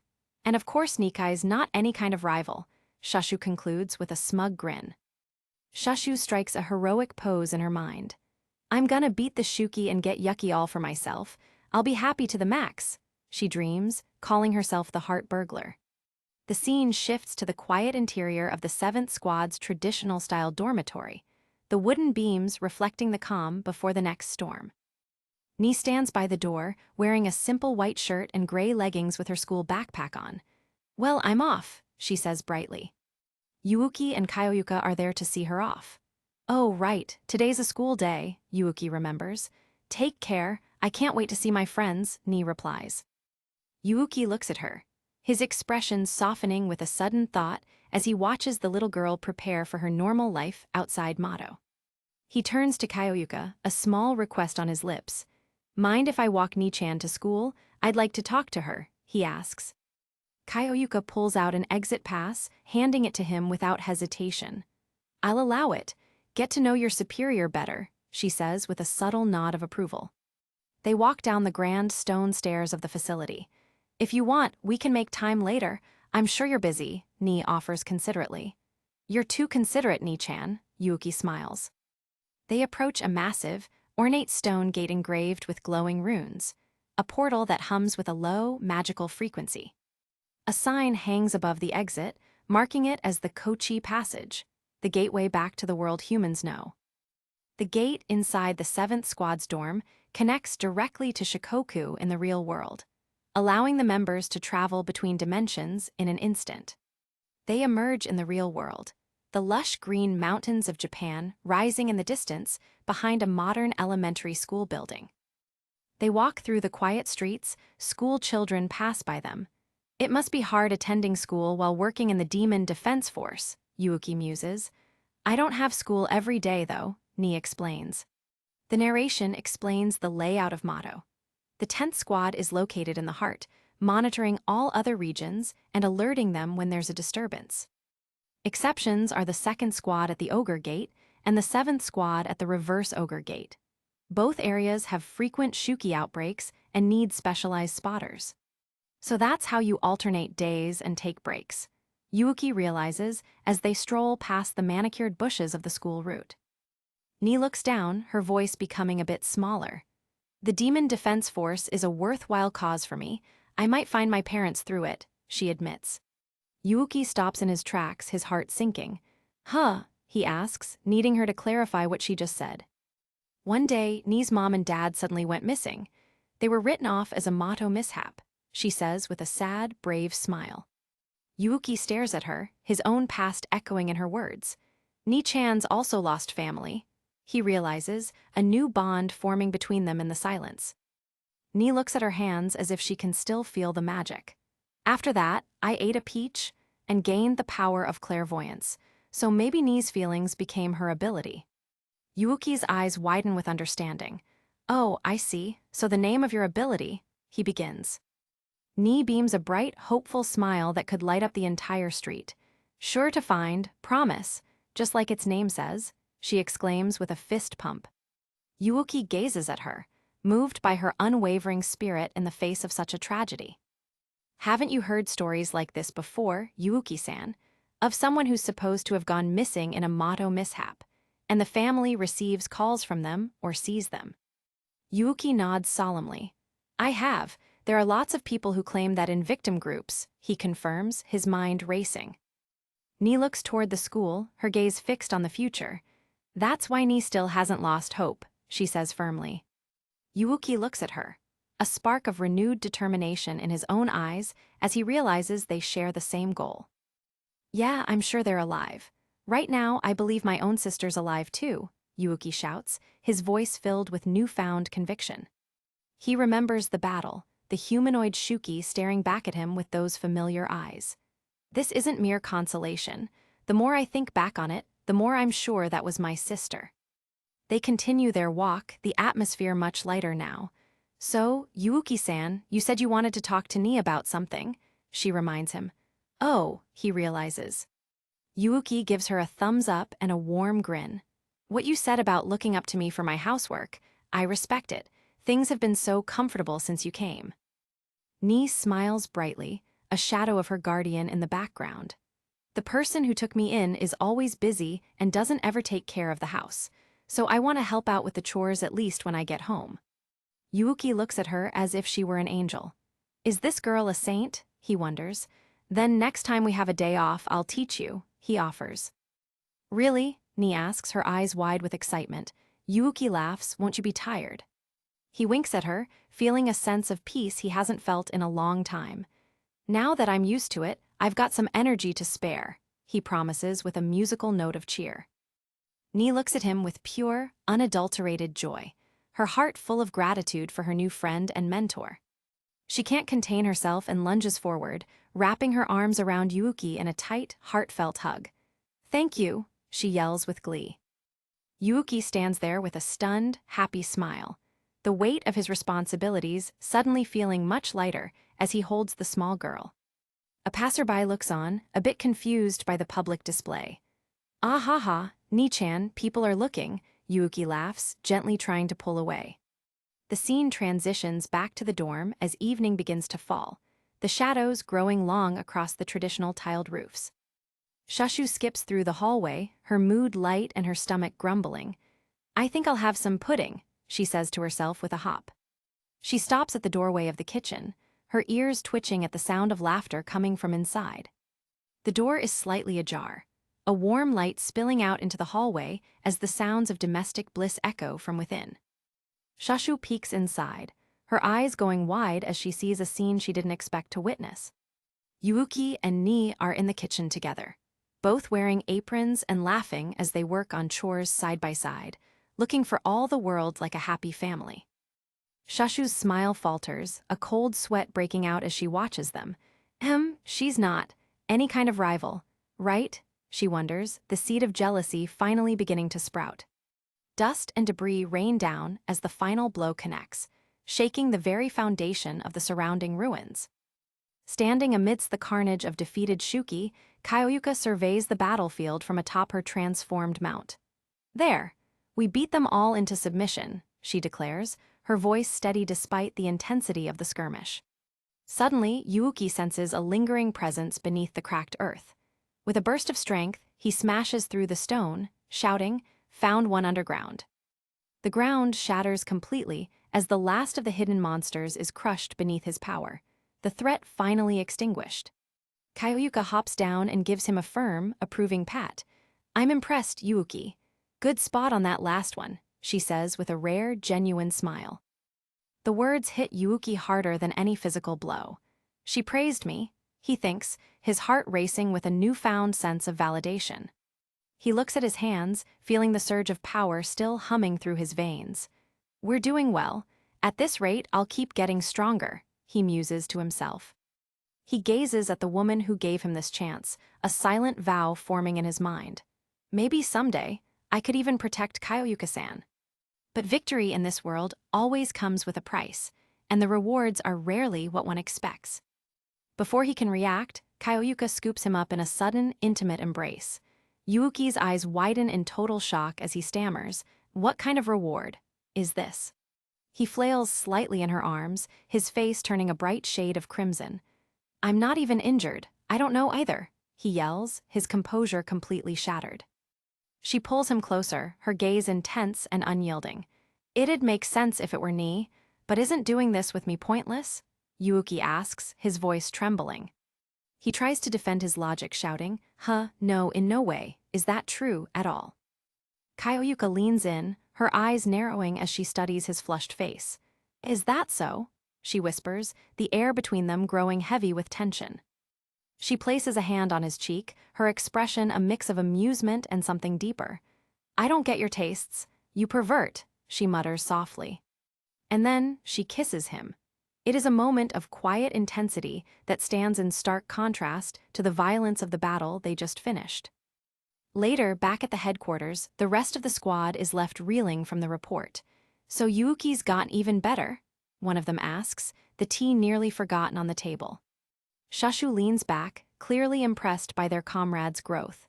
"You're amazing, Yuuki-san. It's because he understands orders and strives to find the best course of action on his own," she says with a grin. Yuuki shrugs it off with a humble smile. "I guess my sister taught me well," he admits. Himari tilts her head. "You mentioned before that your sister was really great. You look up to her, don't you?" Ni leans forward, her curiosity piqued. "What kind of person was your sister, Yuuki?" she asks, her eyes bright. Yuuki goes quiet for a moment, his gaze drifting as the memories begin to flood back. The name echoes in his mind, Yaba. Memory takes him back to a humid afternoon in their childhood home. Yaba has him pinned in a painful leg lock. "You know why you're being punished?" she asks with a smirk. Yuuki groans, "Because I wasn't thorough enough when I cleaned your room." She releases him only to deliver a mock wrong answer buzz. "It's the way you leveled up in the game. You used items willy-nilly, didn't you? So that's 90 points, she lectures. Yuuki can only cry out, "But I got up to the level you told me to, One-chan." The scene shifts to a pristine room, every corner gleaming with a professional level of cleanliness that seems impossible for a child to achieve. Yaba inspects the work with a critical eye. "Good, every nook and cranny is clean and shiny. You've improved," she notes. Yuuki beams, showing off his secret weapon. "I tried making a tool." He proudly presents his invention. "I sandwiched a Q-tip between two disposable chopsticks so that I could clean even narrow spaces." Yaba grabs him in a joyful, rough hug. "Good boy, you get 100 million points for cleaning, Yuuki. Keep that up to master your housework skills and serve me," she laughs. The sunset paints the town in shades of orange as a younger Yuuki walks home alone, lost in thought. He stops suddenly, his eyes widening as he realizes someone is blocking his path. A group of older bullies looms over him, their faces twisted with arrogance. "You've got a lot of nerve always ignoring me, Wakura," the leader snarls. Even then, Yuuki didn't back down. "That's because you always badmouth people," he replies, his voice steady. The bully's brother grabs Yuuki by the head, forcing him down. "Come on, get along with my baby bro. What do you say? Please," he mocks, his grip tightening. Suddenly, a cold, sharp voice cuts through the air. "Let go of my little brother." Yaba stands there, her silhouette framed by the setting sun, her eyes burning with a terrifying intensity that makes even the bullies freeze. The leader tries to laugh it off. "Heh, you his big sis? Fine, guess I'll make you cry." But before he can even blink, Yaba is a blur of motion, slamming him into the concrete with a single, brutal movement. The bullies scramble back in terror as their leader groans on the ground. "Gah, don't tell me, you've already eaten a peach?" he gasps. Yaba points a finger at him, her expression fierce. "I haven't. That's just my natural strength, you bozo." She immediately turns her attention to Yuuki, kneeling down to check him over. "Yuuki, you okay?" she asks, her voice softening instantly. Yuuki stares at her, his heart still pounding in his chest. He looks up at his sister, his protector. "I'm not weak. I'm used to your play wrestling moves, Ni-chan," he says, a small smile forming. Yaba's eyes light up with pride and affection. She tackles him into another hug, nearly knocking the wind out of him. "That's my little bro, 1,000,000,000 points for you," she cheers, her laughter echoing in the quiet street. It was a bond forged in a strange mix of discipline and deep, unshakable love. They walk home hand in hand, she raises a fist to the sky. "Let's raise a glass to your victory. My treat," she declares. Back in the present, Yuuki rubs the back of his head with a sheepish grin. "And that's pretty much how she taught me," he finishes his story. The girls are silent for a moment before Shashu bursts out laughing. "So you were trained without even knowing? Little brothers and sisters really have it tough. Now I know more about Yuki." The clock on the wall ticks forward, the peaceful evening beginning to fade. Kyoyuka stands up, signaling the end of their break. "Break time, you go rest," she tells Yuuki. He nods, stifling a yawn. "I'll take a bath and hit the hay then." He leaves, Ni watches him go with a contemplative expression. Kyoyuka leans on her hand, looking at Ni. Ni's so jealous of what she just heard. I guess you and I are the only ones without siblings, she notes. Shushu grins, reminiscing. I was the youngest, but I got pampered. Himari nods in agreement. I had that feeling. Suddenly, a sharp, piercing alarm rings out through the base, shattering the quiet atmosphere. Ni's eyes fly open as she processes the data. Person in distress detected, 4 kilometers to the south, she reports. Kyoyuka immediately switches into commander mode. Himari, Shushu, go at once. The 2 girls stand at attention, their expressions hardening. On it, they shout in unison. In a desolate corner of Mato, a hooded figure stumbles through the ruins, gasping for breath as she flees from an unseen terror. She collapses to the ground, the sound of her heavy breathing the only noise in the oppressive silence of the wasteland. A pack of Shuki closes in on her position, their growls low and menacing as they prepare to tear into their prey. Suddenly, an armored jeep roars over the ridge, launching into the air with a deafening engine roar. The Demon Defense Force has arrived. You're safe now, Shushu yells. Himari is already in motion, her fingers flying as she opens fire with a heavy Gatling gun, shredding the Shuki in a hail of lead. The dust settles, Shushu hops out and approaches the collapsed figure. Are you okay? She asks, reaching out a hand. The girl looks up, her face obscured by shadows and bandages. Yeah, she whispers, her voice chillingly calm. A cold shiver runs down Himari's spine as she stares at the stranger. Something is very wrong. The girl's lips curl into a predatory smile as she suddenly lashes out, her speed defying comprehension. Thanks, she says, as a massive explosion of power rocks the area. Shushu is thrown back by the force of the blast. Himarin, she screams, searching through the smoke for her friend. From the shadows, a strange, elegant foot steps onto the cracked earth, and a massive spear-like weapon is drawn from the ground. The hooded girl stands tall, revealing herself as a humanoid Shuki with terrifying power. I caught me some Demon Defense Force, she laughs. She cracks her knuckles, her eyes glowing with a malicious light. Now, to finish you off. The humanoid Shuki, Coco, prepares for another strike. Step right up, I'm gonna blow you away. Coco's punch is explosive, she taunts, her energy swirling around her fists. Himari struggles to her feet, holding a battered shield that saved her life. I managed to block it at the last second, she wheezes, blood trickling down her forehead. Shushu runs to her side, her eyes wide with worry. Himari grinds her teeth. I'm fine. Coco's grin widens as she watches them struggle. Oh, nice going. A massive, grotesque Shuki looms behind Coco, its shadowed face and jagged teeth promising a slow, painful death to anyone in its path. Himari steps forward, realizing she needs more than just brute force to win this. Hold on, she shouts, stopping the monster's advance. She stares directly at the humanoid Shuki, her mind racing. Your name is Coco, right? She asks, testing a theory. Coco's eyes widen in genuine shock. This girl, how does she know my name? Is that the ability she got from a peach? She thinks, her confidence wavering for the first time. Himari sees the opening and tries to push for a diplomatic solution. Can't we talk all this out? The head honcho of the Demon Defense Force is planning on negotiating with you guys. Coco throws her head back and laughs, her face contorting with rage. As if we're gonna crush you. Meanwhile, back at the base, Yuuki is in the middle of a post-bath flex in the mirror. I think I've gotten more ripped, he mutters to himself. Suddenly, the door is kicked open with a massive boom. Kyoyuka barges in, her face pale with urgency. Shushu and Himari are in danger. Transform, she commands, ignoring Yuuki's state of undress.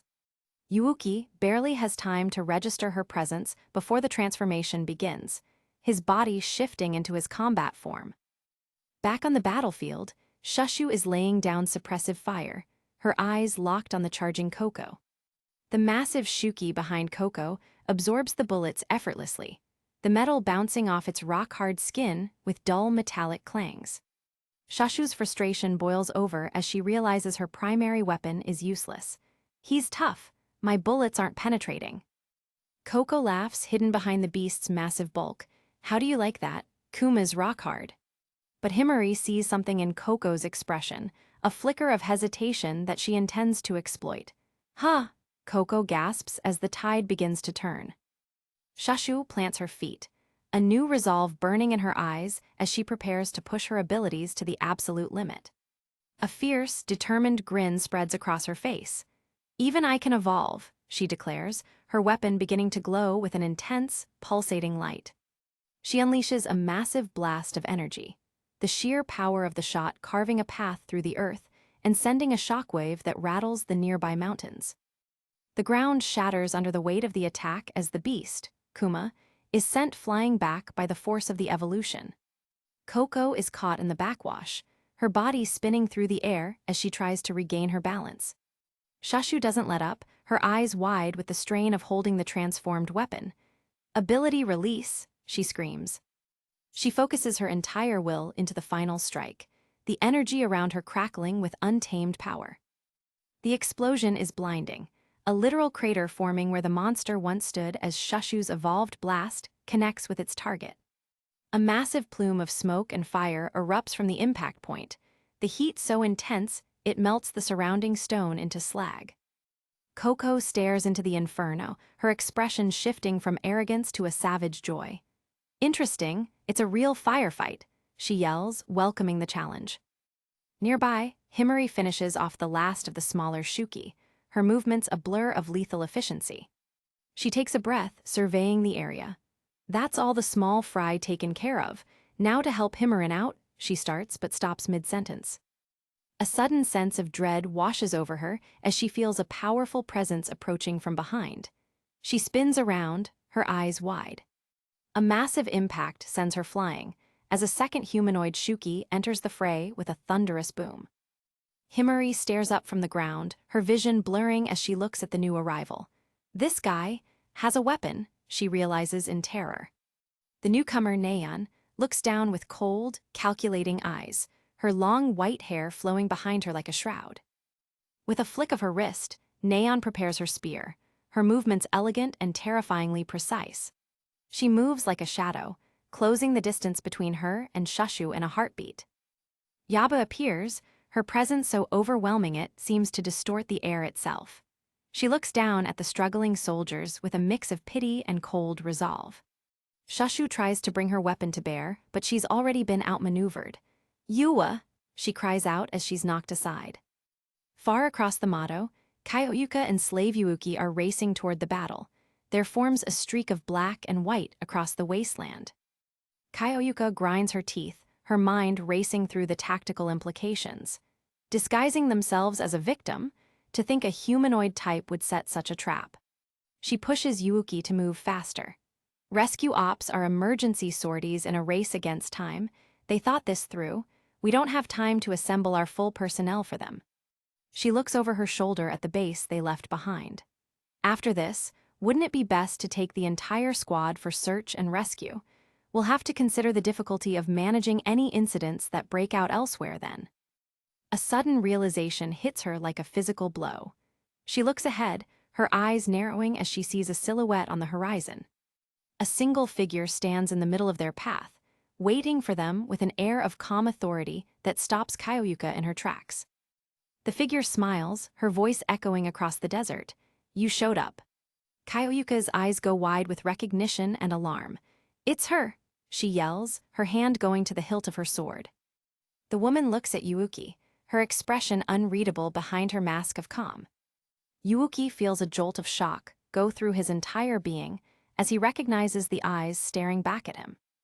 A memory flashes through his mind, a playful hug, a critical lecture, a protective stance. "I knew it. There's no mistaking her. That's Yaba Nichin." Yaba doesn't respond with words. Instead, she unleashes a wave of power that sends a massive shroud of darkness sweeping across the battlefield. Kyoyuka and Yuuki are forced back by the sheer pressure of her energy, the ground crumbling beneath them. Kyoyuka screams a warning to her partner, "Dodge it." Yaba stands at the center of the storm, her hair billowing as she focuses her power on a single target. She looks directly at Yuuki, her eyes burning with a strange, otherworldly light that seems to paralyze him where he stands. She steps forward, her voice a sharp command that echoes inside his mind. Yuuki, don't move. Yuuki freezes instinctively, his body responding to her voice just as it did when they were children. Yes, Em, he shouts back without thinking. Neon, the other humanoid Shuki, suddenly appears behind him, a playful, dangerous glint in her eyes. Oops, she whispers. Before Yuuki can even turn his head, Neon's long, ribbon-like appendages wrap around him with a sickeningly fast, swoop sound. Kaioyuka lunges forward, her face twisted in a mask of desperation. Yuuki, she screams, reaching out to grab him as he's pulled away. Yaba smiles, her mission finally within reach. Mission accomplished, she declares, her voice ringing with triumph. She gives a signal, and the massive Shuki surrounding her begin to close in, forming a living wall between Kaioyuka and her stolen subordinate. Kaioyuka grinds her teeth, her eyes burning with a cold, focused fury as she prepares to cut through anything that stands in her way. She becomes a whirlwind of steel, shouting, "Out of the way!" as she carves a path through the monster horde with brutal, efficient strikes. She searches the horizon, her breath coming in ragged gasps as she scans the clearing for any sign of her friend. But the dust and smoke have settled, and the silence that follows is more deafening than the sounds of battle ever were. She stands alone in the crater, her sword hanging limply at her side. There, gone, she whispers, her voice breaking. The battlefield is empty, save for the corpses of the fallen Shuki, a grim reminder of the price of their failure. Some time later, Yuuki's eyes slowly flutter open. He groans, his head thumping with a dull, persistent ache. What happened? He wonders, his mind a fog of half-remembered images. Then memory returns with a jolt. Oh, right, I got caught, but for some reason, I feel good, he notes with a confused frown. He suddenly feels something warm and wet against his neck. His eyes snap open, his heart rate skyrocketing. Wah! A pale, sharp-clawed hand pins him to the bed, the strength behind it far greater than any human's could ever be. Neon is hovering over him, her face inches from his own. She places a finger to her lips in a universal sign for silence. No moving, she purrs. To his horror and confusion, she leans down and begins to lick his face with a long, slow stroke, her eyes locked onto his. She whispers against his skin, her breath warm and smelling of strange motto flora. So hold still, you'll be better in no time. Yuuki tries to pull away, but he's completely trapped beneath her. What the? He screams, his mind reeling from the absurdity of his situation. He looks around the strange, dimly lit room, the realization finally sinking in. He's been taken, and his captors have a very specific interest in him. What's going on? Deep within the dimension of Motto, secrets are buried beneath the surface, far from the eyes of the Demon Defense Force. In the shadows of the hidden village, a new destiny for Yuuki Wakura is about to begin. Yuuki's eyes flutter open, his consciousness slowly returning as he finds himself pinned to a cold surface. A rhythmic, wet sensation against his skin forces him into a state of immediate panic. Calm down, assess the situation, he tells himself, trying to stop his mind from racing. Gaze drops to his own leg, held firmly by a pair of clawed, inhuman hands. I've been captured, and am slightly injured from the looks of it, he observes, noting the stinging cuts on his flesh. He looks up, and the reality of his situation hits him with the force of a tidal wave. When I woke up, I found myself being licked all over by the enemy. He realizes, staring at the strange girl hovering over him. He jolts upward with a cry of shock, his face flushing deep red. He stammers, desperate to break free from the bizarre interrogation.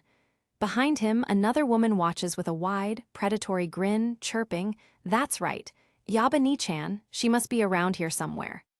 But his attempt to escape is short-lived as the short-haired girl lunges back at him, muffling his protests.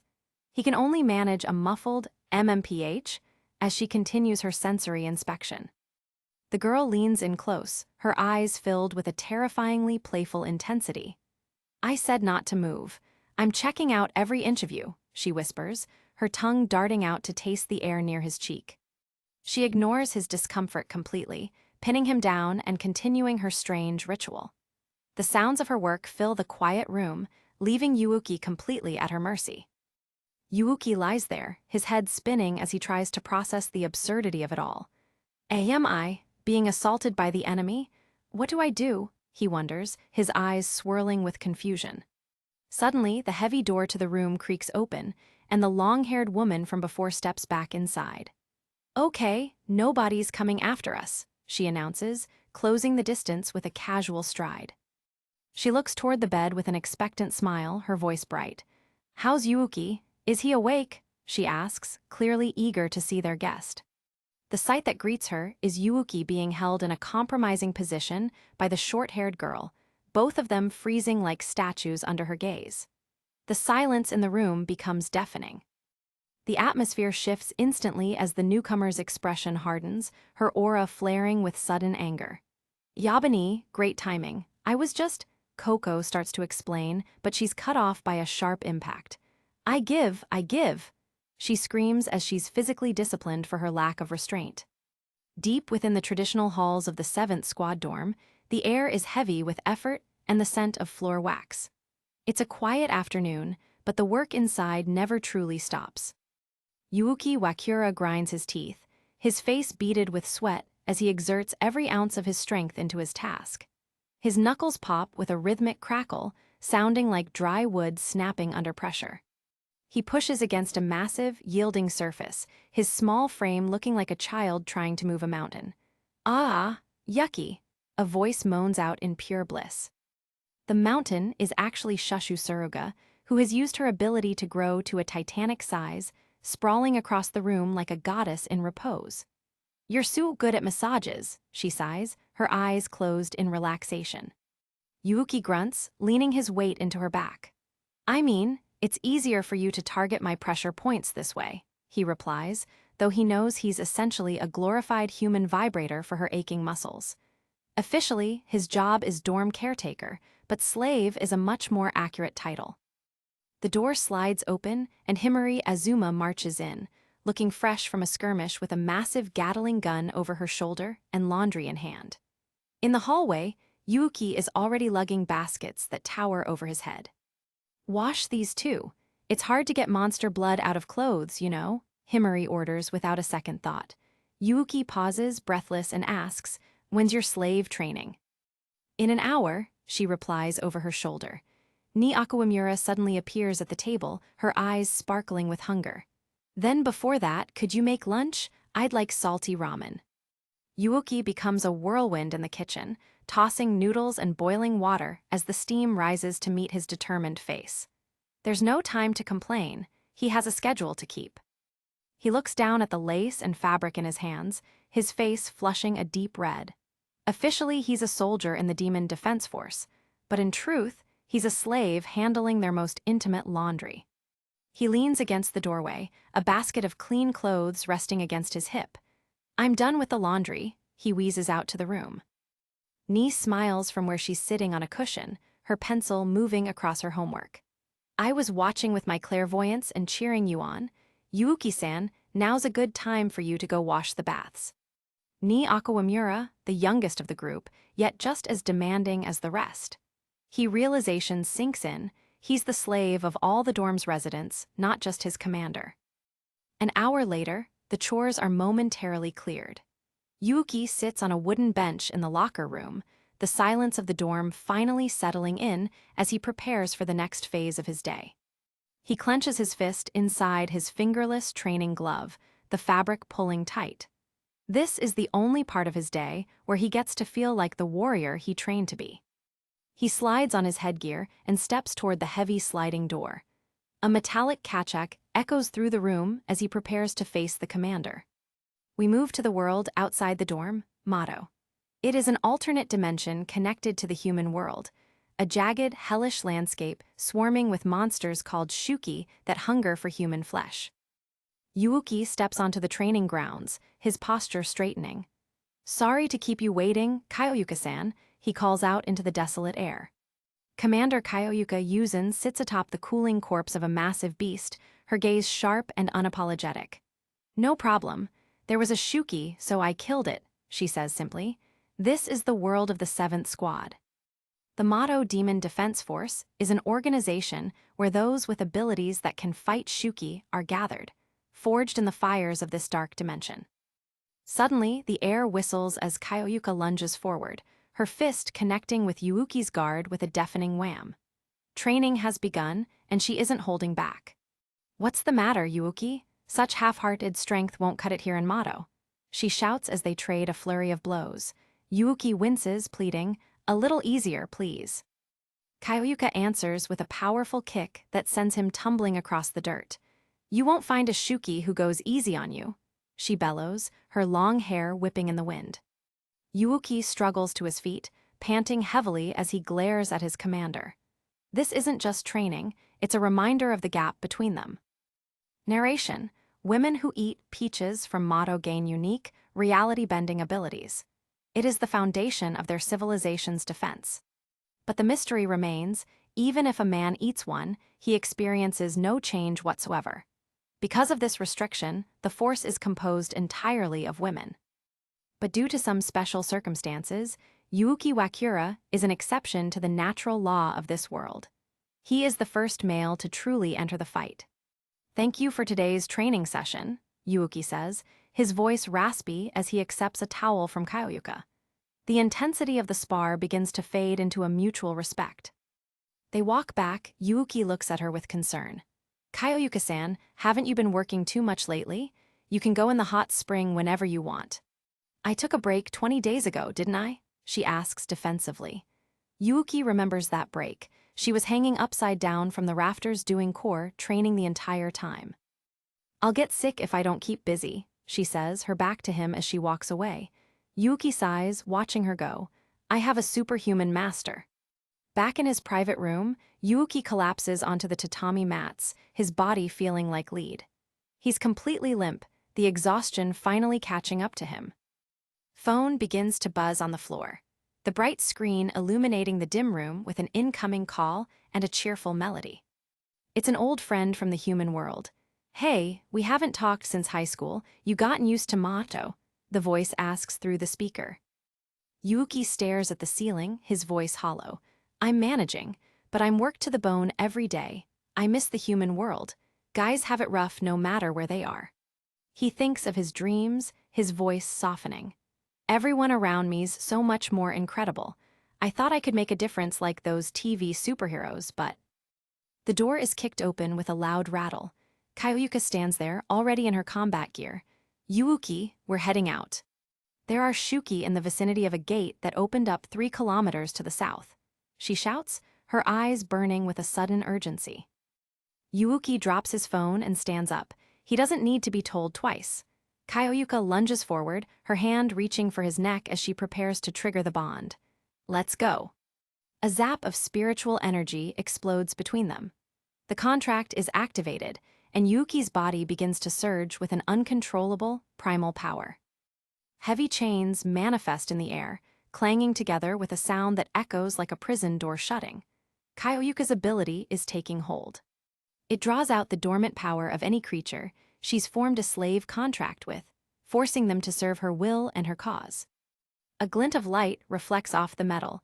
As the transformation reaches its peak, Yuuki's human form dissolving into something far more dangerous. "Eternal chains, slave," Kaioyuka commands. Yuuki is now a hulking, armored beast, with Kaioyuka riding on his back like a vengeful knight. They arrive at the rift site just in time. A horde of Shuki are lunging toward a swirling black portal that leads directly into the human world. Humanoid faces with hollow eyes and gnashing teeth leer from the edges of the gate, their monstrous presence a blight on the natural world. With a thunderous roar, the transformed Yuuki charges. The ground shakes beneath his massive feet as he barrels into the front line of the enemy. "Kick their asses," Kaioyuka screams, her eyes locked on the target.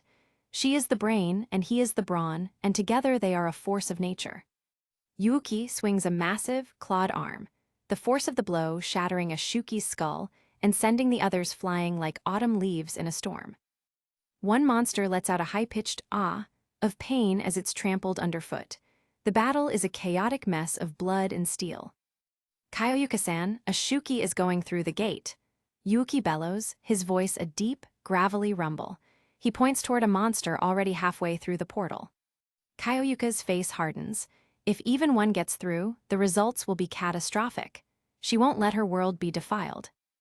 It'll emerge in the human world. We cannot allow that. She cries out, her eye narrowing as she calculates the distance and the danger. Back in the human world, the sun is shining peacefully over a quiet residential district.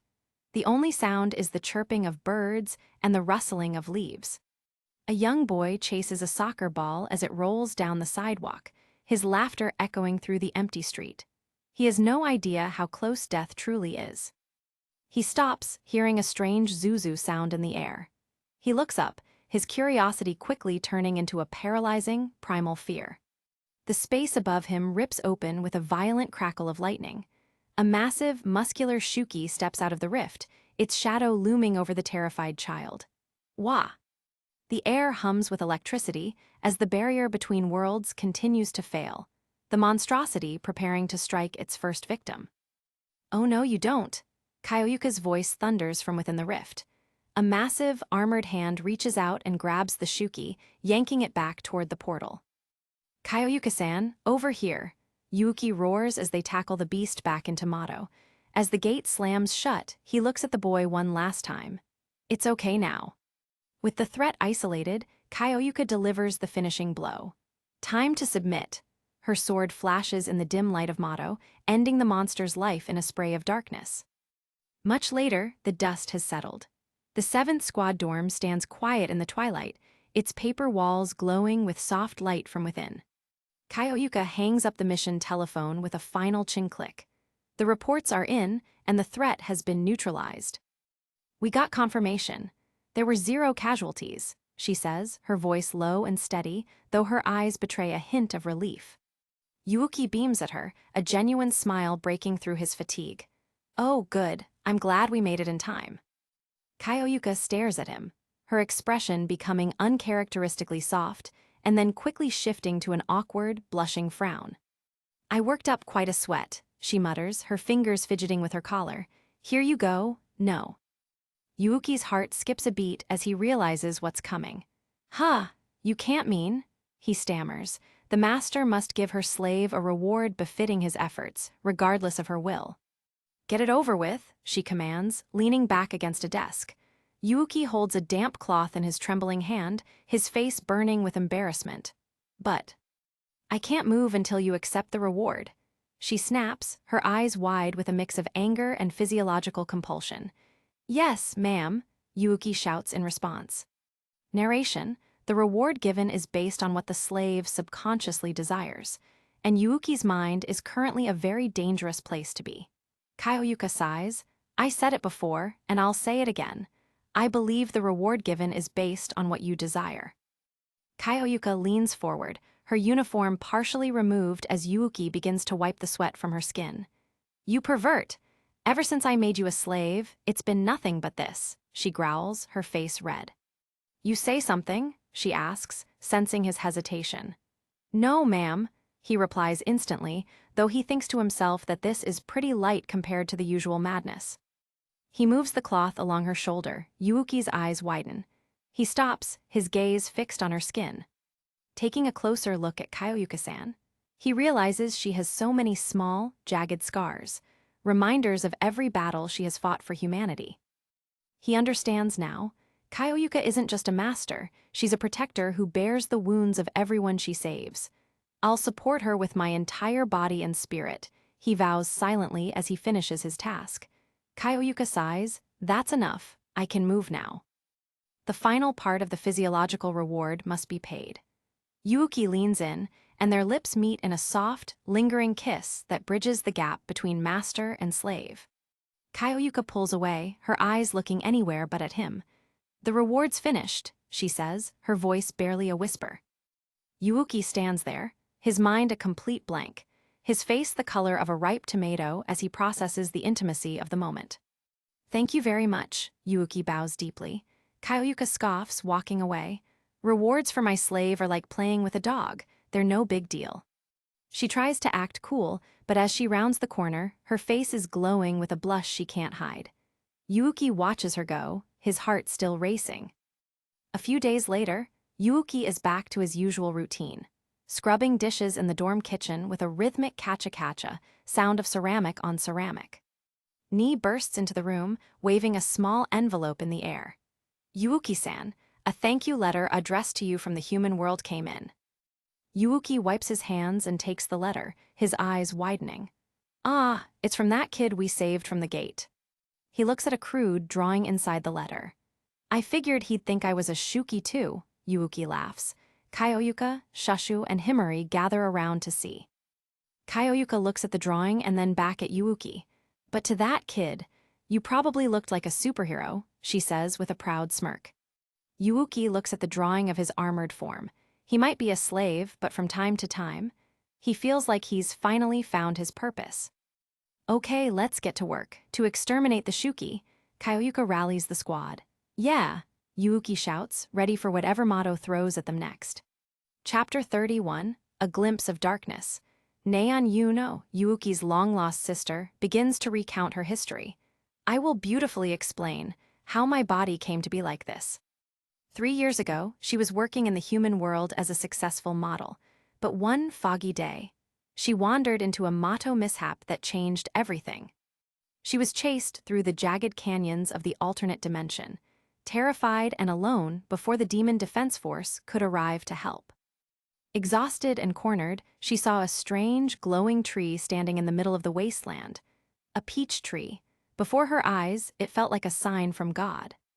I thought that if I had some ability, I might be able to drive away the Shuki, she explains, her eyes filling with a desperate light as she remembers the moment. In order to live, I ate the peach growing there. It was a choice born of survival, but the price would be more than she ever imagined. Once she consumed the fruit, the power didn't manifest as a gift. It went berserk, a supernova of energy exploding within her veins. Her body began to warp and twist in ways that defied nature. The agony was too much, and she passed out amidst the dust and monsters. When she finally woke up, the jagged rocks of Mato were gone.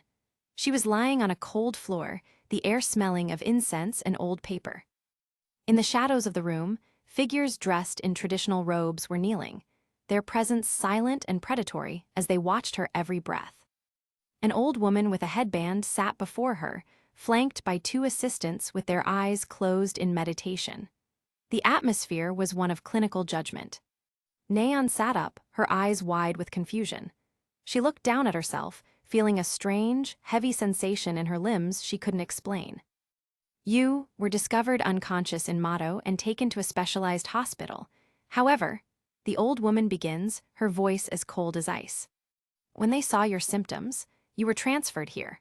The woman's eyes remain closed, as if she can't bear to look at what Neion has become.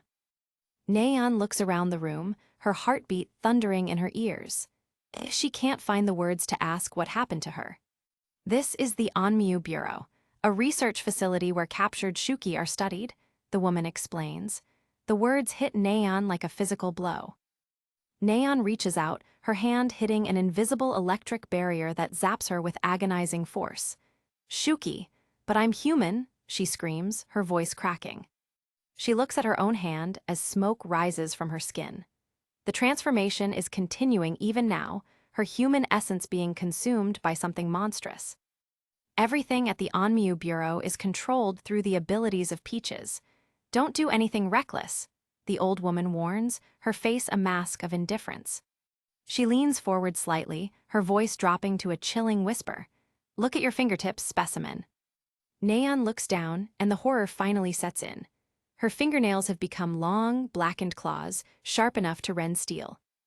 Her body is covered in dark, spreading patches that look like rotting bark. What is this? She cries out. Little by little, she is turning into an abomination. This doesn't happen in the world of the living. Our leading theory is that the miasma of Mato is to blame, but our studies are still lacking. As a precious specimen, we ask that you cooperate with us in our research. The old woman says, her words sounding more like a prison sentence than a request. Research, the word echoes in Neion's mind, a chill of pure terror running down her spine. They don't see a girl, they see a thing. The old woman's eyes remain hidden behind deep, shadowy circles, her soul long ago hollowed out by the Bureau's heartless science. I refuse, cure me, turn me back into the beauty I was. Neon screams, her voice echoing off the sterile walls. She is met with only cold silence. The old woman's hands remain flat on the tatami mats in a mock bow. Through our research, we should find a way to cure you. That is our goal. Until then, please think of it as being for the good of humanity, she finishes, her assistants bowing in unison behind her. Neon's eyes glaze over with a pure, unadulterated horror. She realizes she is never leaving this place. She is no longer a human in their eyes. Back in the present, Yuuki stands in the wasteland of Mato, listening to his sister's testimony with a sinking feeling in his chest. No way. They inspected every inch of my body, and I was made into their guinea pig. I had no right to speak up in anything that mattered, Neon explains, her face a mask of trauma. Yuuki looks at his sister, the realization of what she went through making him feel sick. This is the dark side of the world they serve. Neon turns her back to him, but the blessing hidden within that curse was, she starts, her voice filled with a new, dangerous strength. I awaken the ability to pass through objects. She demonstrates, her hand sliding through her friend's shoulder with a wet ploop sound as if she were a ghost. Yuuki gasps, the sheer impossibility of the power leaving him breathless. She is more than human now, and more than Shuki. I found an opportunity to escape with my friends. Poor girl was covered in wounds from the experiments. When I saw her scars, I snapped. Then Nichan, you too? Yuuki asks, his voice trembling. He can't imagine his sister as a victim of her own government. Neon smiles sadly at him. Some of us escaped in other ways, but their stories are the same, up until the part where the peach went out of control. She remembers the years of pain, the feeling of her sense of reason slipping away as the symptoms of the rampage grew worse with every passing day. It was right around when I'd finally stabilized that I met the gang, she says, looking toward her humanoid Shuki companions who stand ready for war.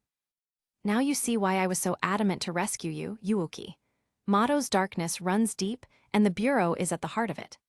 Yuuki's face hardens with determination.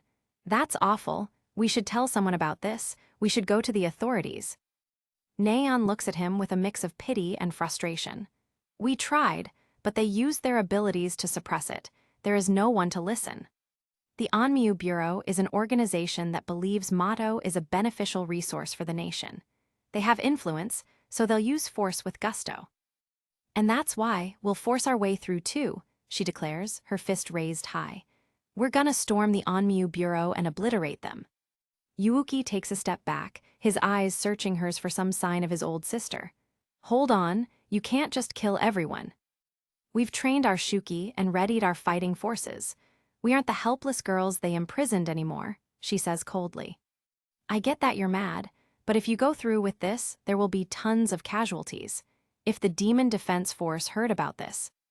Don't you think the Supreme Commander would know what the Bureau is up to? She interrupts. Talking to them won't make any difference. The little horned girl beside her snarls, her eyes glowing with hatred. Any place with a policy of making us shed tears for the sake of the nation is the enemy. We're going to find a way to cure our bodies on our own.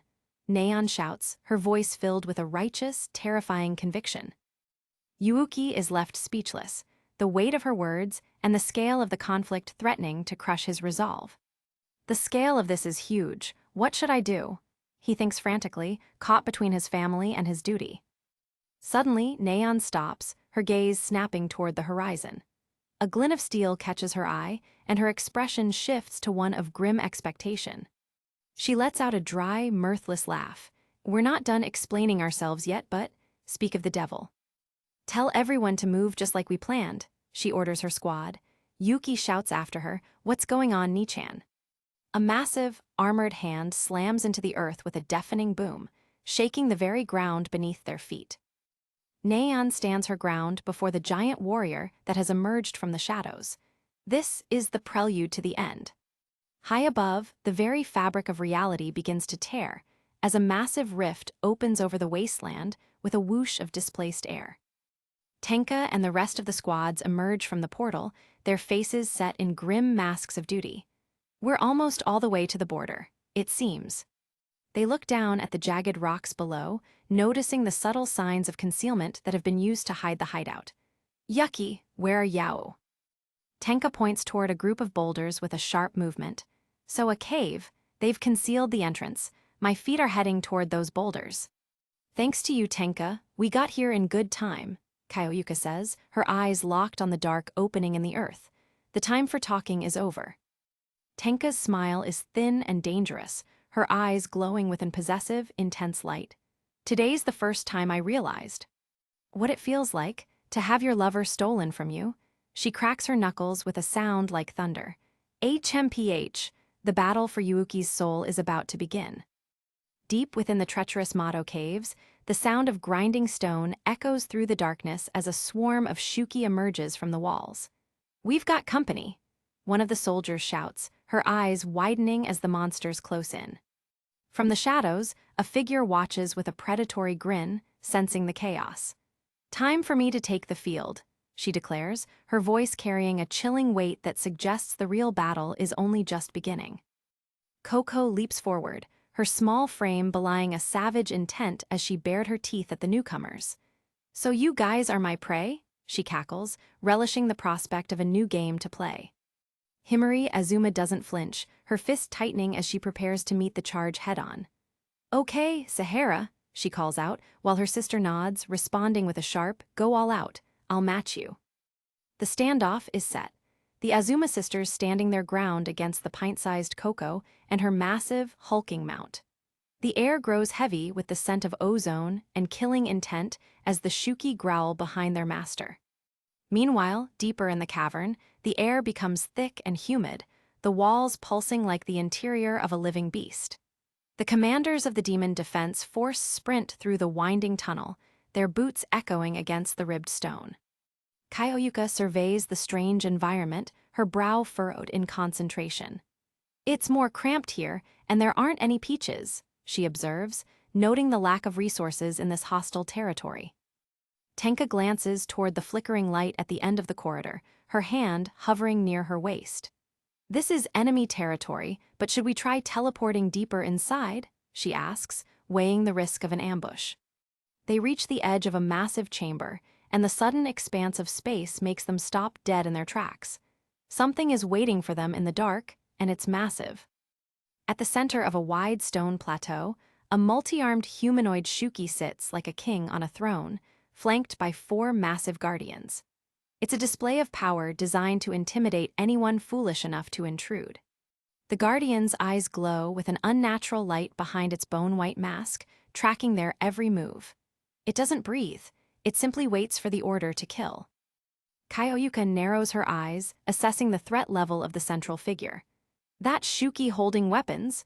He's tough, she whispers, her hand moving to the hilt of her blade. Neon steps forward, her voice soft but urgent as she looks toward the back of the chamber. You think Slave comes up ahead? She asks, her priority remaining the rescue of their teammate.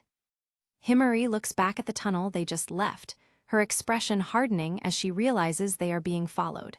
She knows they can't all move forward if they want to keep their exit clear. She turns back to the commanders with a look of fierce determination. We should prioritize his rescue, she urges. You commanders go on ahead. Tenka gives her a confident smile and a thumbs up, trusting the younger soldier's skill. Do your thing, she says. We'll leave it to you. With a sudden distortion of space and a sharp sound, the commanders vanish into a warp, leaving the sisters to face the coming storm alone. Himari and Sahara stand side by side, watching the tunnel entrance as the sound of approaching Shuki grows louder. Let's put them down so they can't flank the commanders, Himari shouts, her sister responding with a grin. We Azumas will defeat the enemies here. A massive, pale Shuki emerges from the darkness. Its elongated limbs and skull-like face a nightmare brought to life. It looms over them, casting a shadow that swallows the floor. The creature tilts its head, its hollow eyes showing no emotion as it prepares to strike. It is a wall of muscle and bone, standing between the girls and their objective. A strange sound echoes through the cave, a wet popping noise that signals something new entering the fray. The ground beneath them begins to shift. Suddenly, the world flips upside down as the commanders reappear in a different part of the cavern. They find themselves in a hidden sanctuary, far removed from the battle outside. Yaba senses the intrusion immediately, her head snapping toward the warp as her eyes flash with recognition. She was expecting them, but perhaps not this soon. The sound of heavy boots on the stone floor signals the arrival of the Demon Defense Force's finest. The tension in the room is high enough to snap a blade. Kaioyuka steps into the light, her uniform pristine and her hand steady on her sword. She stares down the humanoid hybrid with the cold gaze of a hunter who has found her mark. Yaba stands her ground, her long white hair flowing around her as a massive, armored Shuki towers behind her like a loyal dog. "So, you've finally come," she seems to say with her silent posture. Yuuki's voice rings out, filled with relief and panic. "Kaioyuka-san," he cries, trying to move toward his commander but finding his path blocked. Yaba raises a hand, stopping him in his tracks with a sharp look. "I'm impressed you made it all this way so quickly," she says, her voice smooth and dangerous. Kaioyuka doesn't respond with words, her slit-pupil eyes scanning the room for traps. She knows Yaba is not one to be underestimated. Yaba smirks, her eyes drifting toward the shadows behind Kaioyuka. "Your other friends must be hiding," she begins, her confidence unwavering. But her words are cut short as she realizes something is wrong. The air behind her ripples, a presence appearing where there was none a second ago. In the blink of an eye, Tenka has manifested directly behind Yuuki, wrapping her arms around him in a tight hug. "Got you," she whispers, a playful glint in her eyes. Yaba's eyes widen in genuine shock as her prey is snatched from right under her nose. The commander's speed was beyond anything she had calculated. Furious, Yaba lunges forward, her hand clawing the air as she tries to reclaim Yuuki. A powerful shockwave erupts from her movement, cracking the stone beneath her feet. The impact is massive, dust and debris exploding outward as she strikes the spot where they stood. But the target is already gone. Tenka and Yuuki reappear several yards away, the commander checking him for injuries as Kaioyuka keeps her guard up. "You're safe now," Tenka assures him. Yaba snarls, turning to see the spatial distortion fading away. "Teleportation?" she hisses, realizing she's been outplayed by a commander's specialized ability.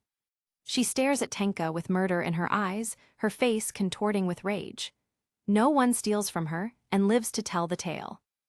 Tenka lands gracefully, her boots clicking softly on the cave floor as she maintains her composure. She's not just fast, she's calculating every microsecond of the encounter.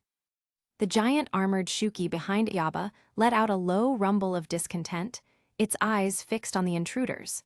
It waits for the signal to crush them into the dirt. Tenka looks back at the angry hybrid with a smug grin. "I've basically got that ability figured out," she says, her confidence acting as its own weapon. The two sides stand across the vast chamber, the silence returning but the pressure only intensifying. It's the calm before a very violent storm. Tenka kneels beside Yuuki, her voice softening with concern. "Slave-kun, are you okay? Did they do anything to you?" she asks, while Yuuki sheepishly replies, "I'm fine." Suddenly, Kaioyuka reaches out and grabs Yuuki's hand, pulling his attention back to the reality of their situation. There's a price to be paid for her power, and she needs it now. Kaioyuka pulls Yuuki close, her face flushed as she prepares to take her reward in order to recharge her combat abilities. "I won't be able to move freely until we get this over with. Come here," she commands, before pressing his fingers to her lips as Yuuki turns bright red. Yuuki's eyes are wide as he realizes the ritual is necessary for the fight ahead. "So that's how she knew where to find me," he thinks, remembering the bond created by the reward. Tenka watches the scene with a neutral expression, though her eyes betray a hint of curiosity. She knows the rules of the slave contract better than anyone. Then, without a word, Tenka reaches out and takes Yuuki's other hand, her intent clear. She's not about to let Kaioyuka have all the advantages. She leans in, mimicking Kaioyuka's actions as she also partakes in the reward, her eyes closing as she siphons energy from the connection. Yuuki looks like he's about to faint from the sheer intensity of it all. Kaioyuka shoots a sharp look at her fellow commander, her annoyance clear despite the situation. "Why are you doing it too?" she asks, while Tenka simply replies, "It's a reward from me for trying so hard on his own." The two commanders continue their recharging process simultaneously, ignoring the chaos around them as they prepare for the ultimate confrontation. Yuuki is caught in the middle, sweating profusely as the energy transfers. The camera pans in close, capturing the intimate and bizarre nature of the Demon Defense Force's power source. It's a moment of strange vulnerability in the heart of enemy territory. The moment is shattered as a massive shadow looms over them, the ground shaking with the weight of an approaching giant. The armored Shuki is moving, its horn glinting in the dim light. Yaba screams with a voice that shakes the cave walls. "Found you!" she bellows, her rage finally boiling over as she charges toward the group. The commanders instantly break their contact, leaping back into defensive stances as Yuuki shouts for everyone to wait. He knows this doesn't have to end in blood. Yuuki throws himself between the commanders and Yaba, his arms outstretched in a desperate attempt to stop the violence. He's looking directly at the hybrid who claims to be his family. "Listen to me, Nichan," he shouts, his voice cracking with emotion. "Please," he begs, while Yaba pauses, her face a mask of shock at his interference. Yuuki's eyes are wide, pleading for a moment of reason in the middle of a war zone. He can't bear to see his comrades and his sister kill each other. Yaba looks down at him, the killing intent in her eyes flickering as she sees the genuine pain on his face. The bond of their past is still there, buried deep beneath the Shuki blood. She sighs, her shoulders slumping slightly as she lowers her hand. "I've always been weak to your desperate pleas," she admits with a huff, her anger cooling just enough to allow for words. Yuuki stays in his protective stance, not moving an inch until he is sure the immediate danger has passed. He's taking a stand for the first time on his own terms. The tension remains, but the killing blow is withheld. They stand in a tense circle, the giant Shuki looming over them like a silent judge. Tenka and Kyoyuka exchange a skeptical look, their weapons still drawn. "He quelled her bloodlust?" Tenka wonders aloud, while Kyoyuka asks, "Is she really his sister?" The group gathers in a circle on the uneven cave floor, the scale of the Shuki guards emphasizing the strangeness of this negotiation. Two worlds are meeting in the dark. Yuuki begins to speak, explaining the situation between Kyoyuka's squad and Yaba's hidden group. He clarifies that despite his status as a slave, he entered the agreement of his own free will to save his life. Kyoyuka listens, her hand on her chin as she processes the revelation about the Onmyu Bureau's experiments. "I knew they studied Shuki, but this..." She trails off, horrified by the implications. Yaba looks Kyoyuka in the eye, her defiance returning. "We'll still act as we want and defeat those who get in our way," she declares. Kyoyuka counters firmly, "If what you say is true, then we will crush the Onmyu Bureau. Trust me." Tenka speaks up, her eyes narrowing as she addresses the larger threat. "So you mean you won't change your mind about using Shuki to cause a revolt?" she asks Yaba. Yaba flashes a sharp, toothy grin, her eyes gleaming with malice. "Trusting two of the main cogs in the organization's machine doesn't make any sense to me," she spits back. Tenka closes her eyes and gives a light shrug, the diplomatic route clearly reaching a dead end. She's ready for the alternative. "Then we will use force to stop you," Tenka says calmly as Kyoyuka draws her sword with a metallic click. Yuuki can only watch in horror as the piece he tried to build crumbles around him. Kyoyuka points her blade at the massive Shuki, her resolve absolute. "Today, we settle this, Unicorn," she shouts, her battle spirit igniting the air. Yaba matches her energy, her own power flaring as she welcomes the challenge. "Fine, come at me, commander of the 7th Squad and," she begins, pointing a finger back. She pauses, her expression turning into one of confusion as she looks at Tenka. What squad are you with again?" she asks, the sudden break in the dramatic tension catching her off guard. Tenka places a hand on her chest, her expression turning strangely soft and polite. "You must be my future sister-in-law," she says with a serene smile. She gives a small bow, her cheeks dusting with a blush. "My name is Tenka Izumo, commander of the 6th Squad," she introduces herself before dropping the bombshell. "I'm dating Yuuki-kun." The air in the cave turns sub-zero in an instant as Yaba's face turns into a mask of pure, unadulterated murderous intent. "You're dead," she whispers, the words carrying more weight than any scream. Meanwhile, back at the initial entry point, the battle against the smaller Shuki rages on. The Azuma sisters find themselves in a cramped tunnel that offers no room for error. Yuuki shouts out one last time, trying to break the focus of the fighters as the battle finally begins in the deep chamber. "Nichan, wait." With a sudden swish of movement, Yuuki is lifted off the ground, his eyes widening as he loses his footing. He's been caught in something he didn't see coming. Yaba has used her own hair like living tentacles, binding Yuuki and hoisting him high above the battlefield. She stands between the two commanders, a wall of white hair and lethal intent. This is the battle for the restrained slave. Yaba looks away, her expression somber as she faces the reality of the clash. "I knew talks would break down," she mutters, her hair tightening its grip on her brother. Yuuki struggles against the silken bonds, his face muffled as the hair wraps around his head like a cocoon. He is helpless to stop what's coming. Yaba looks at the commanders with a gaze that is both a warning and an invitation. "The battle's about to begin. You stay right there," she tells Yuuki, her voice cold as ice. Yuuki's eye peers through the gaps in the hair, filled with terror as he realizes he has a front row seat to a clash between the women he respects most and the sister he loves. Tenka and Kyoyuka stand ready, their eyes locked on Yaba. They've seen her power now, and they know that holding back is no longer an option. The commanders realize that Yaba's combat style is deeply tied to her protectiveness over Yuuki, even in his untransformed state. She treats him like a precious object she refuses to lose. Kyoyuka thinks to herself, her eyes narrowing as she analyzes the situation. "Yuuki can't fight this opponent. It would be safer for him to stay away," she reasons, though she hates seeing him bound. With a sudden snap, the hair releases its grip, and Yuuki is tossed toward the side of the chamber with a loud thud. He hits the ground and slides through the dirt. "Damn it, it didn't work out," Yuuki groans as he tries to sit up, his mind racing for a way to intervene. "What do I do?"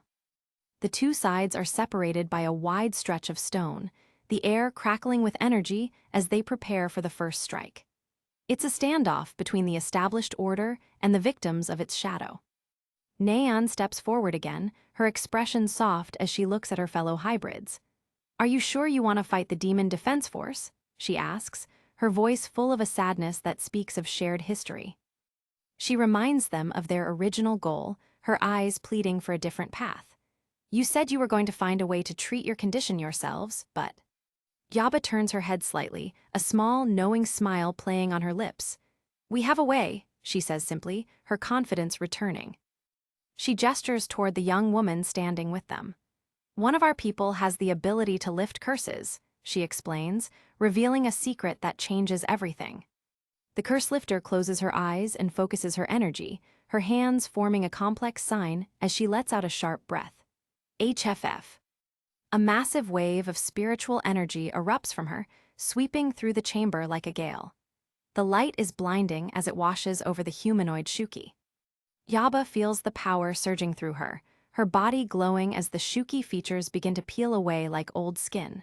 She gasps, the sensation of returning to her true self both painful and exhilarating.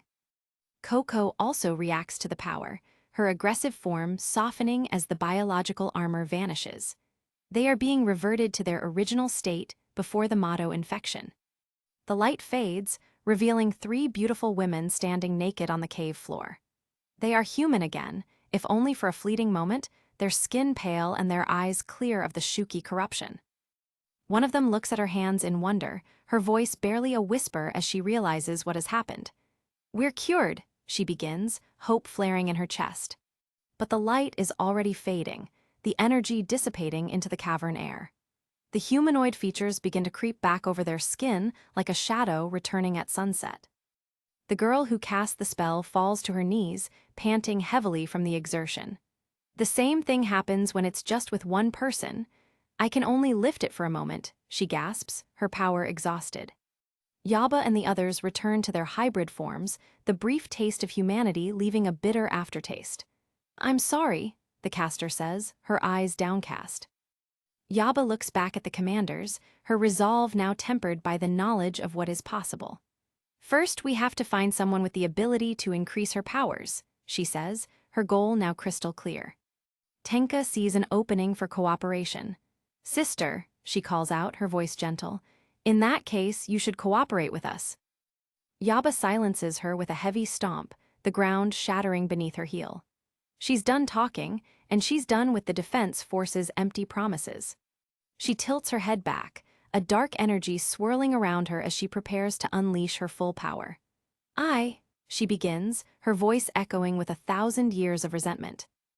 I'm not your sister, she roars, her eyes snapping open with a terrifying red light. Behind her, the massive Shuki opens its central eye, mirroring its master's fury. The battle is joined. Kyoyuka and Tenka draw their weapons, the time for diplomacy over as the chamber explodes into a flurry of steel and spiritual energy. Meanwhile, the Azuma sisters are dealing with their own nightmare. Sahara looks up as the pint-sized Koko charges down the wall, her small body carrying the weight of a freight train. Crazy sheep, she shouts, giving the enemy a name. Sahara doesn't back down, raising 2 fingers in a defiant peace sign even as the monster closes in. 2, she yells, her power surging into her fists as the ground beneath her explodes with a boom. Koko hits the ground running, her speed so great she leaves afterimages in the air. It's a power contest, Sahara screams, matching the hybrid's frantic energy with her own. The two collide in a blur of strikes and parries. Koko's frenzied dance. The hybrid cackles, her fists moving in a chaotic, unpredictable rhythm that tests Sahara's every reflex. Sahara grit her teeth as she deflects a series of brutal blows. She's fast, and hits hard, she thinks, her arms beginning to go numb from the sheer force of the impact. But Koko laughs, her mouth open in a wild, manic grin as she continues her assault. Come on, what's the matter? She taunts, enjoying the struggle of her opponent. Sahara manages a small smile of her own as she spots a pattern in the chaos. She's so wild that she has a lot of wasteful movements. She realizes, her confidence returning. She ducks under a sweeping kick, her eyes focused on the opening she's been waiting for. So that's when I'll strike, she declares, her fist glowing with concentrated energy. Sahara throws a massive punch, her fist connecting squarely with Koko's face. The force of the blow is enough to shatter stone, but something strange happens upon impact. Instead of breaking bone, Sahara's fist seems to slip, the hybrid's skin turning into a viscous, jelly-like substance that absorbs the energy of the strike. Sahara's eyes widen in disbelief as her hand passes right through Koko's head, leaving the hybrid completely unharmed. She's never seen an ability like this before. With a wet splatooey, Koko's body simply reforms, the hybrid laughing as Sahara is sent stumbling back from the failed attack. Koko seems almost invincible in this liquid-like state. Not far away, the giant Shuki Kuma lunges forward with a speed that defies its massive size. Not so fast, Himari shouts, trying to cut off its path. She catches the beast's massive arm, her boots digging into the rocky floor as she tries to wrestle the monster to a halt. The physical power of the creature is staggering. Himari's face is a mask of pure effort, her eyes burning with a competitive fire. I'll crush you to bits, she roars, her muscles bulging as she fights back against the beast. She squeezes the monster's arm with all her might, her hands sinking into its thick, leathery skin. The Shuki lets out a muffled grunt of pain as its bones begin to groan. Kuma flails wildly, trying to shake the persistent human off its arm, but Himari's grip is like iron. She is a wall that will not be moved. It's so tough, Himari thinks, her hands starting to ache as she realizes the beast's skin is as resilient as any armor she's ever faced. In that case, she shouts, putting every ounce of her strength into a final, massive slam. Kuma is sent crashing into the ground with a force that creates a crater in the cave floor. A massive kaboom echoes through the cavern, dust filling the air as the beast is seemingly defeated. Himari stands over the hole, catching her breath as she waits for the dust to clear. She stares into the crater, her eyes searching for any sign of movement. She knows Shuki aren't defeated that easily. With a sudden bon, A small ball of energy pops out of the crater, and the beast reappears several yards away, completely unharmed and looking as bored as ever. Kuma stretches its massive limbs, its strange, flat face showing no sign of the brutal attack it just endured. It's as if the impact never even happened. Himari is stunned, her jaw dropping as she looks at the monster. "It doesn't have a single scratch on it," she exclaims, her confidence shaken by the impossible recovery. Coco walks over to her mount, patting its leg with a smirk. "It's no use. Kuma's tough as nails," she explains, mocking the sister's efforts. She holds up her hands, which are still covered in a shimmering, translucent fluid. "I can manipulate my body fluids to make me all slippery," she reveals. "Your blows won't work on me."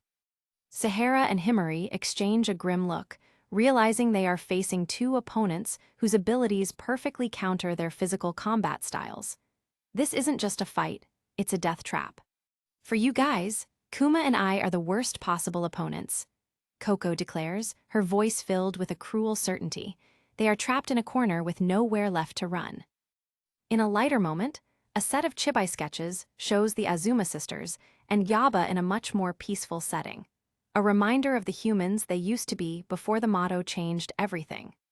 The title Chained Soldier remains etched in the background, a constant reminder of the burdens they all carry in this endless war between dimensions. The final scene shows Yaba lounging on a couch, her long white hair sprawling over the cushions as she focuses intently on a video game. Another sea bass, she thinks with a sigh, a moment of domestic normalcy in a world defined by monsters and war. But the peace is a lie, and the battle in the hidden village has only just begun. Deep within the Motto realm, the battle rages on as the demon Neon mocks her opponents. Against this slipperiness, any strikes and grapples are pointless, she sneers, her slime-covered form glistening with a dangerous confidence. Suddenly, a massive boulder falls from the ceiling, crushing the short-haired warrior Shashu Suruga beneath its immense weight. The impact shakes the very foundation of the arena, leaving only a cloud of dust and debris where she once stood. The earth-shattering impact sends fragments of stone flying in every direction. It seems like a decisive blow, one that would end any normal human's life in an instant. Kuma, the loyal bear-like summon, lets out a guttural roar of concern. His eyes are fixed on the pile of rubble, searching for any sign of his master's survival. But Shashu isn't so easily defeated.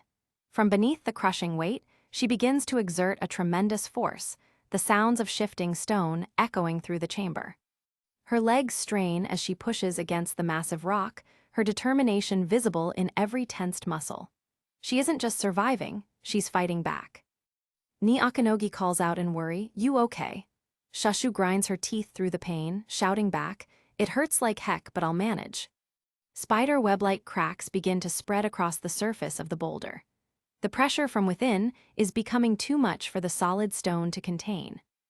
The fissures deepen with a rhythmic snapping sound, signaling the imminent destruction of the demon's makeshift weapon. With a final, explosive burst of power, Shashu shatters the boulder into 1,000 pieces. She stands tall in the center of the destruction, her spirit unbroken. "Getting slammed with a boulder that size is no big whoop for me," Shashu declares with a sharp, toothy grin. She wipes a smudge of dirt from her face, looking ready for more. Her skin begins to knit back together as her regenerative abilities kick into overdrive. "Both my life force and recovery rate were boosted," she explains, feeling the power surge through her veins. She strikes a confident pose, pointing toward her massive companion. "And Kuma's even tougher," she boasts, the bear roaring in agreement. Ni looks on, both impressed and terrified by the raw tenacity displayed by her teammate. The stakes are rising, and the enemy isn't backing down. Shashu's expression turns serious as her mind drifts to the mission. "I want to hurry and save Yuki right now," she thinks, a flicker of desperation in her eyes. Neon pauses, her predatory eyes widening in realization. The mention of their captive has shifted the tone of the entire confrontation. "By Yuki, do you mean Yuuki Wakura?" the demon asks, a sickeningly sweet smile spreading across her face. Shashu's rage flares. "That's right, you guys kidnapped him, he better be okay," she screams, pointing an accusing finger at the monster. Neon lets out a mocking laugh and sticks out her tongue. Ha, I licked and healed him up good, she taunts, her voice dripping with malice. Nee's mind races as she imagines the worst. Licked, she gasps, her face flushing with a mix of horror and confusion.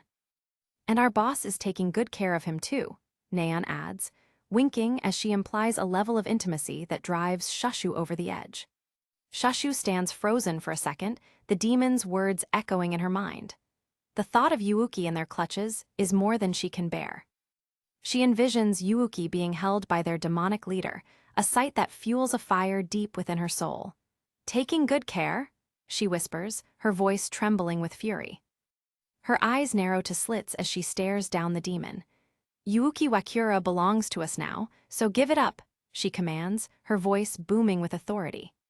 A sharp snap echoes as her patience finally breaks. She is no longer just fighting for the defense force, she's fighting for what's hers. Kuma and I can't wait to go on a rampage, so let's settle this, she shouts, the bear demon preparing for a lethal charge. Nee takes a step back, analyzing the threat. That specimen, it's not under the name Kuma, but it probably matches one registered in the Demon Defense Force database, she notes calmly. She watches the bear demon closely, recognizing the danger it poses to both friend and foe alike. 8 years ago, it showed up in a Mato mishap in Kagoshima. By the time the Demon Defense Force arrived, it had already escaped, Nee recalls, her eyes full of concern. Nee looks at Shashu with a grim expression. If we let it run wild, there's no telling how much damage it'll do, she warns, the weight of the situation setting in. Shashu doesn't look back, her focus entirely on the demon Neon. She knows the risk, but she's willing to take it. We're stopping these dangerous guys right here and now. That's what the Demon Defense Force does, Shashu declares, her resolve hardening. She turns slightly toward Nee, her eyes shining with tactical intent. Let's go with Plan S, the one we decided on while heading here. Neon tilts her head in confusion. She asks, trying to decipher the hidden meaning behind the code name. Shashu bares her teeth in a savage grin. With S, you guys don't stand a chance, she promises, her voice low and dangerous. What you say? Neon snaps back, her slippery skin rippling as she prepares for the next exchange. Suddenly, Kuma reaches out and snatches Shashu out of the air. The giant bear demon holds her tight, his claws sinking into the ground for stability. With a massive smash, Kuma hurls Shashu toward the ground, creating a crater upon impact. It looks like betrayal, but the plan is just beginning to unfold. Sayonara, Shashu yells as she uses the momentum to launch herself directly at the enemy with incredible speed. Shashu stands small before the towering presence of Kuma, who looks down at her with hollow, glowing eyes. Neon breaks into a fit of laughter. Ah, so it was for Sayonara, she mocks, believing she has already won the battle of wits. But then, a strange, low-frequency hum begins to emanate from Shashu's body. The ground beneath her feet begins to vibrate with an intense energy.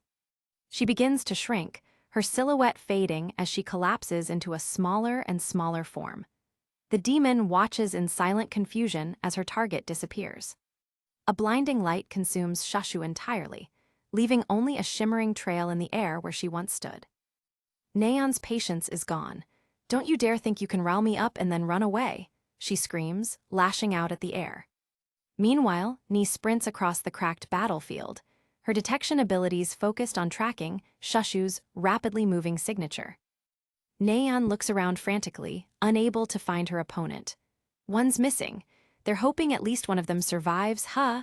She growls, her paranoia growing. Nee stops and looks over her shoulder, her expression unreadable. She knows the trap is about to spring, and there's no escape for the demon. First things first, Nee whispers to herself, preparing the diversion that will allow the true attack to connect. Knock her flat, Kuma, Shashu's voice echoes from somewhere unexpected. The bear demon opens its massive maw, letting out a deafening roar. Nee begins to spin, a blur of motion as she builds up speed for her next move. Here goes, she shouts, throwing everything she has into the distraction. The demon Neon turns to face her, completely unaware of the threat within. A tiny figure zooms through the air, heading straight for Kuma's open mouth.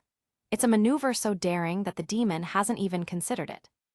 Shashu flies through the air like a bullet, her eyes locked on her target. The world around her seems to slow down as she nears the point of impact. She smiles as she realizes the demon has fallen for the ruse. "I can shrink myself too," she reveals, her form becoming almost invisible to the naked eye. She passes through the air with a soft sound. "Plan S stands for small," she declares, her tiny voice filled with triumph. She disappears into the bear's mouth, entering the monster to deliver a blow from a place the demon can't protect. The trap is finally set. From within the belly of the beast, Shashu prepares to end the fight. "And now I expand," she bellows, her power surging outward in every direction. The bear demon's body begins to tear and warp. "Paradigm shift!" Shashu screams as she grows at an incredible rate, destroying her companion from the inside out. The bear demon explodes in a shower of light and debris.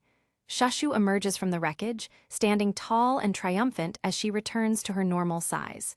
"Kuma," she breathes, feeling the loss of her summon. Ni sees the opening and rushes forward. "Now's our chance," she shouts, her detection abilities guiding her toward the demon's vulnerable core. Neon is paralyzed by shock. "Blunt force won't work on," she begins to protest, her slippery skin glistening in the dim light, but she's interrupted by a realization. "You idiot." Ni strikes with a piece of the destroyed summon. "Kuma's fang," Neon gasps, her eyes wide with terror. "That's not good." With a final, desperate cry, Ni plunges the fang into the demon's heart. Ha! A massive slash of energy cuts through the demon Neon, slicing her form into two distinct pieces. The air is filled with the sound of tearing flesh and dying magic.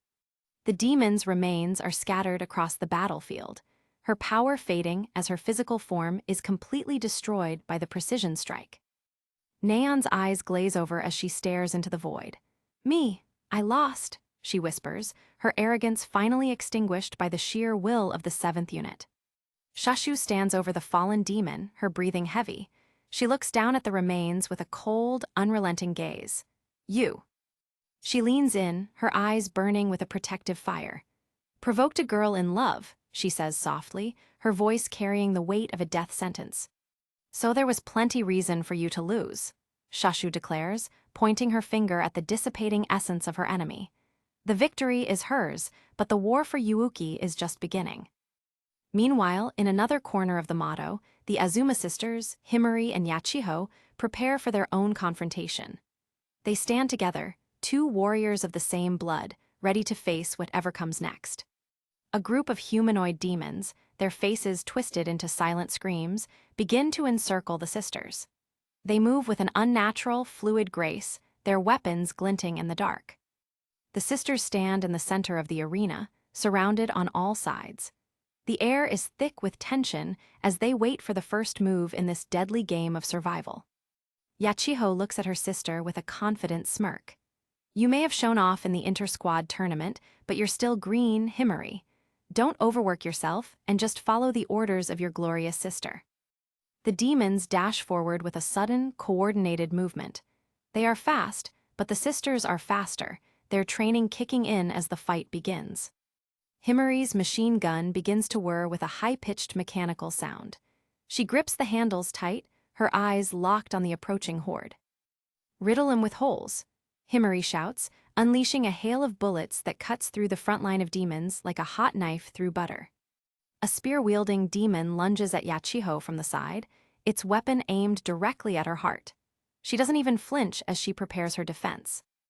Yachiho twirls her weapon with blinding speed, the metal whistling as it cuts through the air. She is a master of her craft, her every move a testament to her family's legacy. She deflects the incoming spears with effortless grace, the sound of clashing metal echoing through the arena. She moves like a dancer, avoiding every strike with ease. "Clever boy," she mocks as she outmaneuvers a demon who thought he had the upper hand. Her smile is cold, her confidence absolute. She strikes back with a series of quick, precise blows, her weapon finding every gap in the demon's defense. She is a force of nature, unstoppable and unforgiving. The demon's spear is knocked away with a final, decisive strike. It stumbles back, its form flickering as its internal energy begins to leak out. Himari reloads her weapon, her eyes darting between the remaining demons. "Uh-oh," she exclaims as she sees a new threat emerging. Yachiho just laughs. "Leave him to me." Yachiho strikes a dramatic pose, her finger pointing toward the sky. "Azuma time, golden hour, stop time for 5 seconds," she commands, her voice resonating with power. In an instant, the entire world grinds to a halt. The demons are frozen in midair, the bullets suspended in space, and the sounds of battle replaced by a deafening silence. Yachiho begins to move through the frozen landscape, her footsteps the only sound in the entire arena. She is the master of this moment, a god in a world of statues. She leaps over a suspended projectile, her body moving with a fluid grace that is impossible for any normal human. She is savoring the control she has over time itself. She lands behind the demon who is about to attack her sister, a mischievous smile playing on her lips. She has all the time in the world to decide its fate. "That was some nice spear work," she whispers into its non-existent ear as she aims her gun. The countdown reaches its end, and the world begins to move once more. Time resumes with a violent burst of sound. The demon's head is obliterated by a point-blank shot, its body falling limp as the sisters continue their assault. Another demon lunges from the shadows, its claws aimed for Yachiho's back. It moves with a silent, deadly precision that catches her off guard. "Whoa!" Yachiho exclaims as she barely manages to dodge the surprise attack. The demon's claws whistle past her ear, missing by a fraction of an inch. She looks back at the demon she just killed, her breath hitching in her throat. "He made a last-ditch effort," she observes, realizing how close she came to death. The demon lies in a heap on the ground, its essence slowly dissolving into the air. But there's no time to celebrate, more enemies are closing in. Yachiho hears a sudden, sharp snapping sound and spins around. Her heart hammers against her ribs as she senses a new, even greater danger approaching her sister. She looks across the arena and sees Himari being overwhelmed by a group of humanoid demons. They are ganging up on her, their movements coordinated and lethal. One of the demons grabs Himari by the throat, lifting her off the ground with terrifying strength. "Ka!" Himari chokes out, her face turning pale as she struggles for air.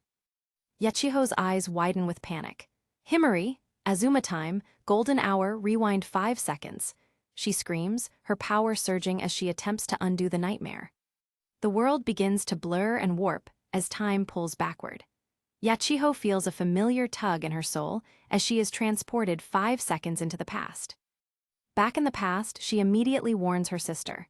"Himari, there are Shuki hiding behind us," she shouts, her voice filled with a desperate urgency. Himari is startled, her eyes widening in confusion.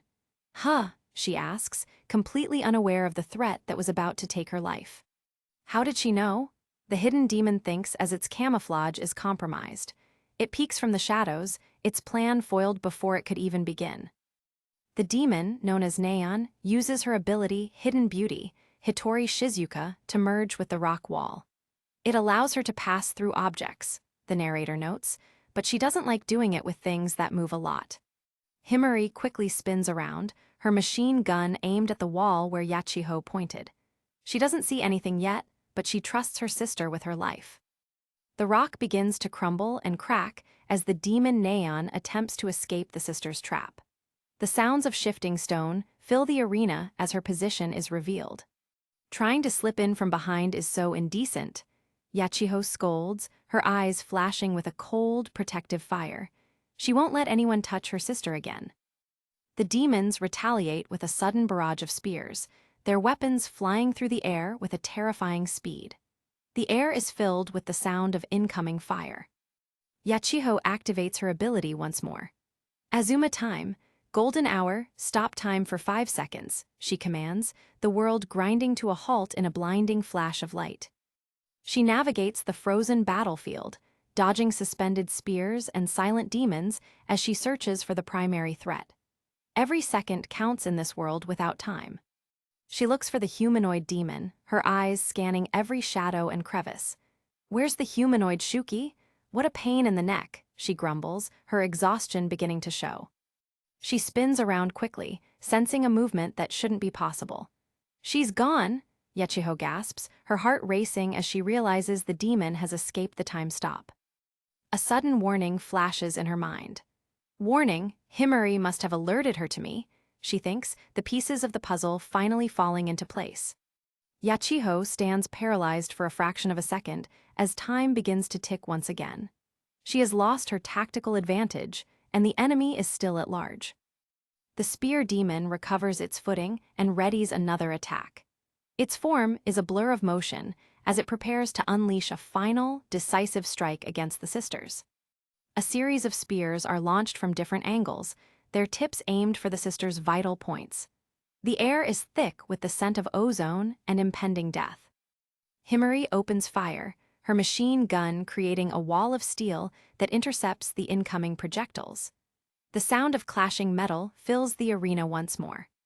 Yachiho's breathing is ragged, sweat pouring down her face as she struggles to maintain her composure. They're all ganging up on Himari, she thinks, her worry for her sister reaching a fever pitch. A demonic horse-like creature dashes toward them, its eyes glowing with a malevolent light. It's a new threat, and the sisters are already pushed to their breaking point.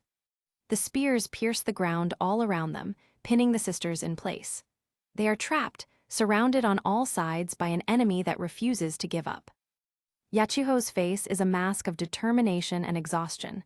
Yachiho, this is... Himari tries to speak, but Yachiho cuts her off. Quiet, just stay behind me. The demon Neon lunges from above, her blade glinting in the dim light. She is aiming for the kill, her every movement a testament to her lethal intent. Yachiho blocks the strike with her own weapon, but she's being pushed back by the demon's superior strength. I can't use my ability this many times in a row, she gasps, her strength failing. The sisters are forced into a defensive huddle as the demons press the attack. They are fighting for their lives, their every move a desperate attempt to survive the onslaught. Himari aims her pistol through a gap in the defense, her eyes narrowing as she finds her target. She's waiting for the perfect moment to strike back. NGH, Neon grunts as she is barely kept at bay by the sisters' combined resistance. She can sense their exhaustion, and she knows the end is near. Yachiho is at her limit, sweat dripping from her chin as she struggles to keep her weapon steady. Her breathing is a series of shallow, painful gasps. Himari looks at her sister's back, a feeling of intense love and guilt washing over her. I can tell from that sweat how much you've been protecting me, she whispers softly. A strange, circuit-like pattern begins to glow on Himari's hand, a sign that she is unlocking a new level of power. The air around her begins to crackle with static electricity. Himari readies a massive, high-tech cannon, her eyes burning with a newfound resolve. Now it's my turn. A little sister can protect her big sister too, she declares, her voice ringing out through the arena. The counterattack is coming. The winds of the demon world howl across the jagged cliffside as the 7th Squad stands their ground. Himari steps forward, her massive Gatling gun aimed squarely at the enemy. I'm the one who'll defeat you, she declares with unwavering conviction. Blood drips steadily onto the cracked earth, creating small, dark ripples in the puddles beneath. The tension is thick enough to cut, as the squad prepares for a confrontation that will push them to their absolute limits. Suddenly, a volley of massive, arrowhead-shaped projectiles streaks through the air with a deafening whistle. Himari doesn't hesitate, unleashing a burst of fire that shatters the incoming attack's midair. She quickly scans the area, her senses heightened for the next move of their elusive foe. The impact of her fire kicks up a massive cloud of dust, momentarily obscuring the battlefield. Himari's eyes go wide as she stares at the empty space where the demon just stood. She's gone, she shouts in disbelief. Beside her, Yachiho remains focused, tracking the faint movements beneath the surface. She sank down into the ground, she warns. They both look over at the crumbling rock where the demon was suppressed. Doesn't seem like that hit anything. It seems she can move around after she dives under Yachiho observes calmly. Suddenly, the ground erupts as the multi-limbed demon skitters toward them with terrifying speed. The creature lands with a heavy impact, its spear scraping against the stone as it prepares to lunge again. The beast moves with unnatural agility, climbing vertically up the cliff face like a nightmare-born insect. Himari grits her teeth, her grip tightening on her weapon. This might be the first time I've seen Shuki cooperate to this extent, she growls as the pressure mounts. Yachiho narrows her eyes, realizing the threat is more tactical than they anticipated. It's good at finding openings. What a pain, Himari takes a sharp, steadying breath to clear her head. She exhales. She adjusts her stance, her combat instincts taking over. Regained my bearings. My ability is good to go, she states firmly. The sisters lock eyes, knowing they need to act in perfect unison. You won't hit anything just shooting at random. I'll draw out the enemy, Yachiho explains. Himari looks confused for a second, but Yachiho just gives her a thumb up. I've got an idea. Stick close to me, Yachiho commands. They lock into a back-to-back stance, creating a fortress of firepower and awareness. This is the Azuma Circle formation. The perfect defense, Yachiho shouts. Himari presses her back against her sister S, feeling the steady heat of battle. Stick closer. No leaving any gaps, Yachiho orders while shoving her back into position. But Himari sees a potential problem. There's a flaw to this plan. What do you mean? She asks aloud. Yachiho's gaze is fixed on the shadows. I don't have the leeway to use my powers ad nauseum. We can't afford to move carelessly, she admits. The realization of the stakes weighs on them both. We have to move. It'd suck if the enemy ignored us and headed for where the commanders are, Himari exclaims. Yachiho points skyward, her confidence returning. I have a plan. I've got an attack all my own tucked away, She looks over her shoulder at Himari with a fierce grin. It'll be my first time using it in an actual battle, but if it works, we can win, Himari looks at her skeptically, knowing the difficulty of such a maneuver. Can you pull off a move like that in a real fight? You'll need willpower for it, she warns.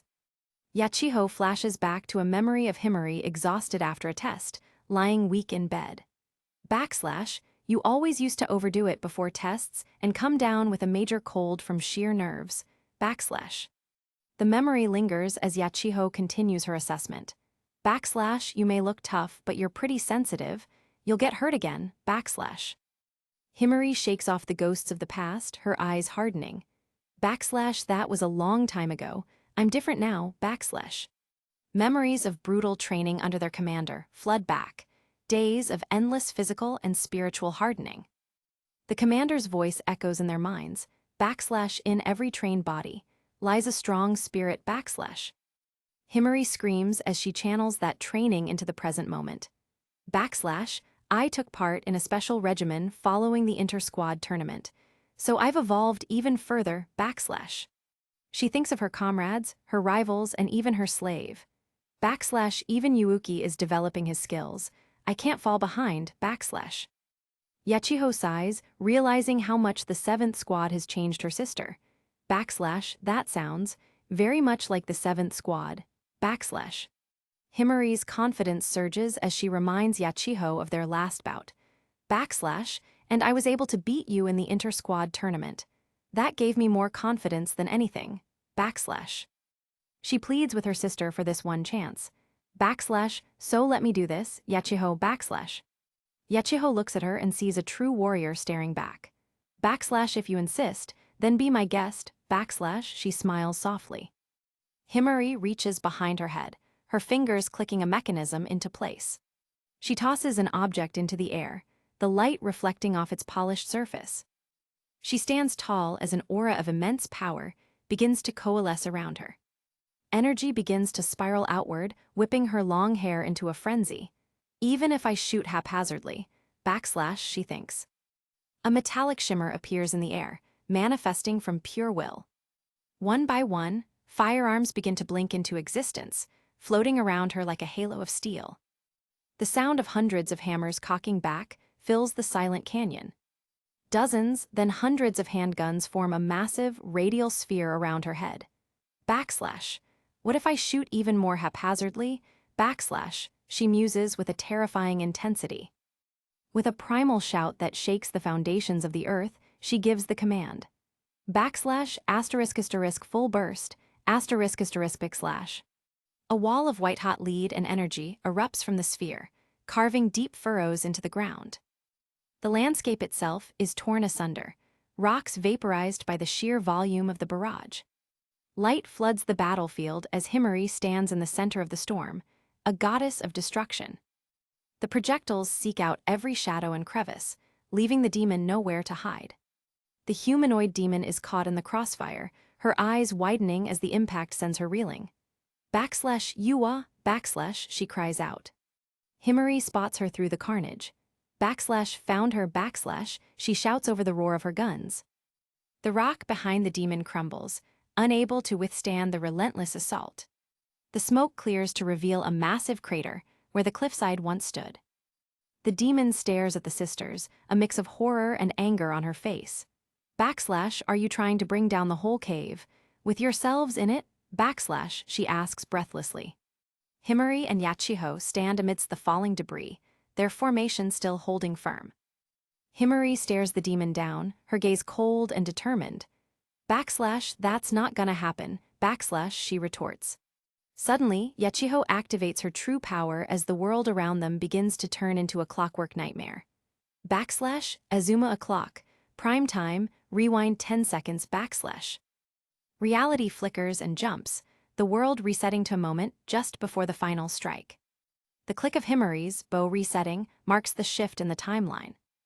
Yachiho places a reassuring hand on her sister's shoulder, a silent signal that it's time for the true finish. Himari looks back at her sister, a silent understanding passing between them. Yachiho gives a triumphant smile. Backslash, the plan worked. Good going, Himari, backslash. Himari looks surprised, her adrenaline still pumping from the fight. She blinks as the realization hits her that they actually pulled it off. A bright, genuine smile breaks across Himari's face. Backslash great, backslash, she exclaims.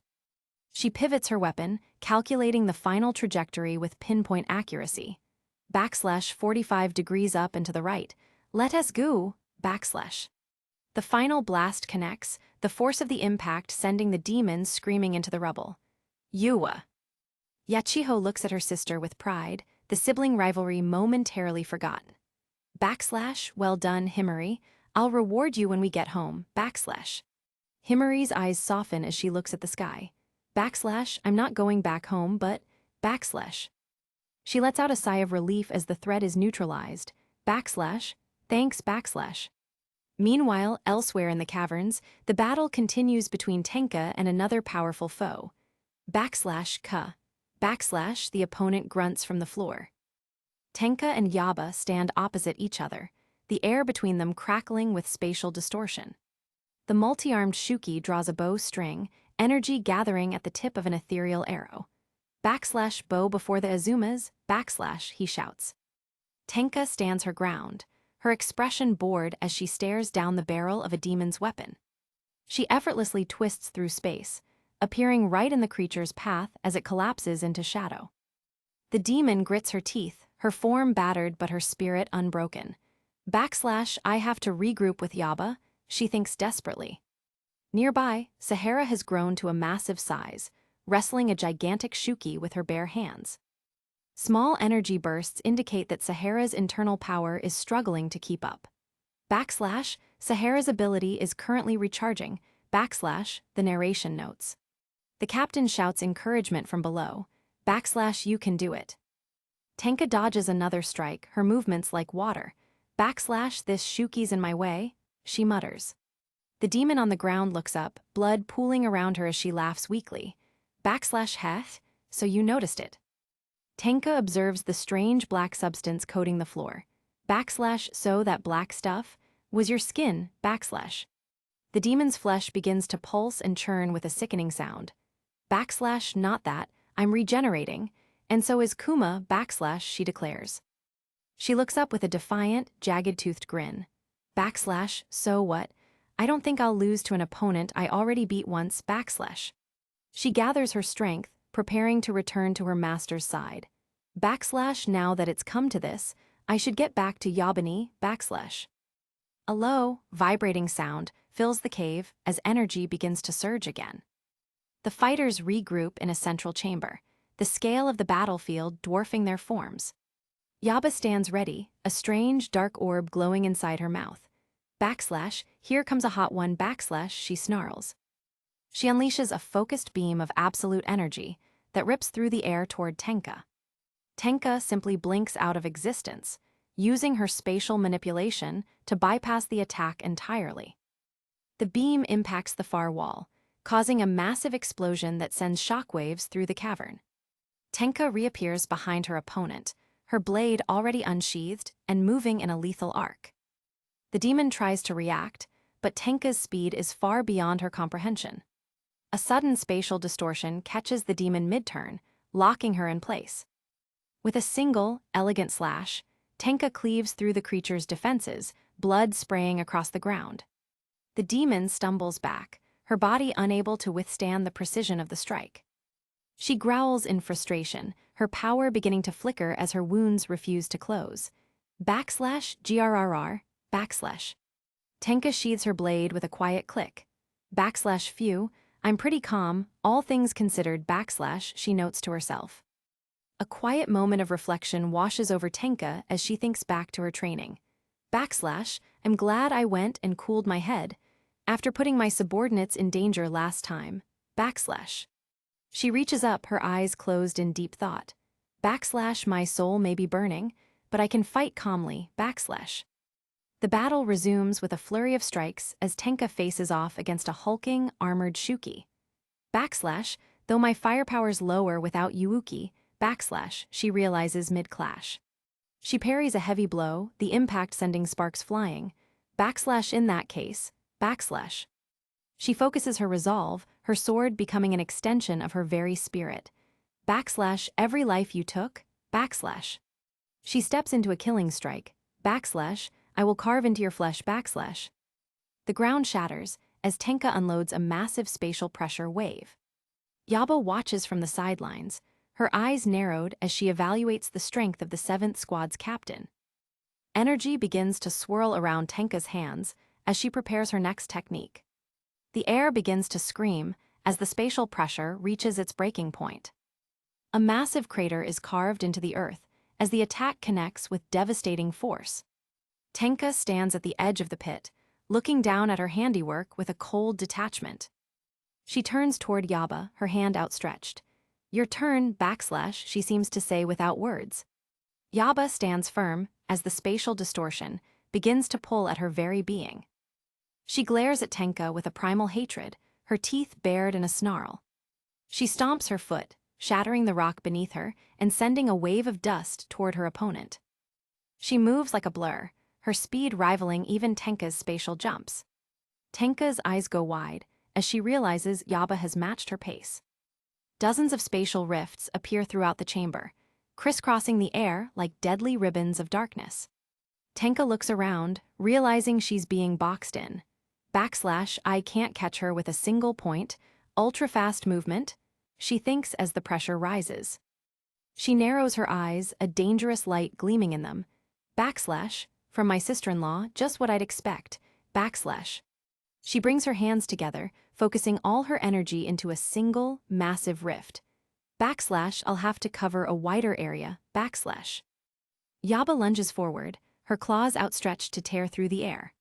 She slams into the ground where Tenka stood, the force creating a shockwave that rattles the entire cave system. But Tenka has already warped away. I missed, Yaba shouts, her frustration mounting. Tenka reappears high above, looking down with a small, knowing smirk. She unleashes her ultimate technique, the very air itself warping around her command. Aim no Mido, **. The spatial rift collapses inward, creating a vacuum that pulls everything into a single, devastating point of impact. Yaba is thrown back, her body slamming into the far wall as the rift dissipates. Tenka lands softly, looking at the wreckage of the demon's base. You're really wrecking the place. Isn't this where you all live?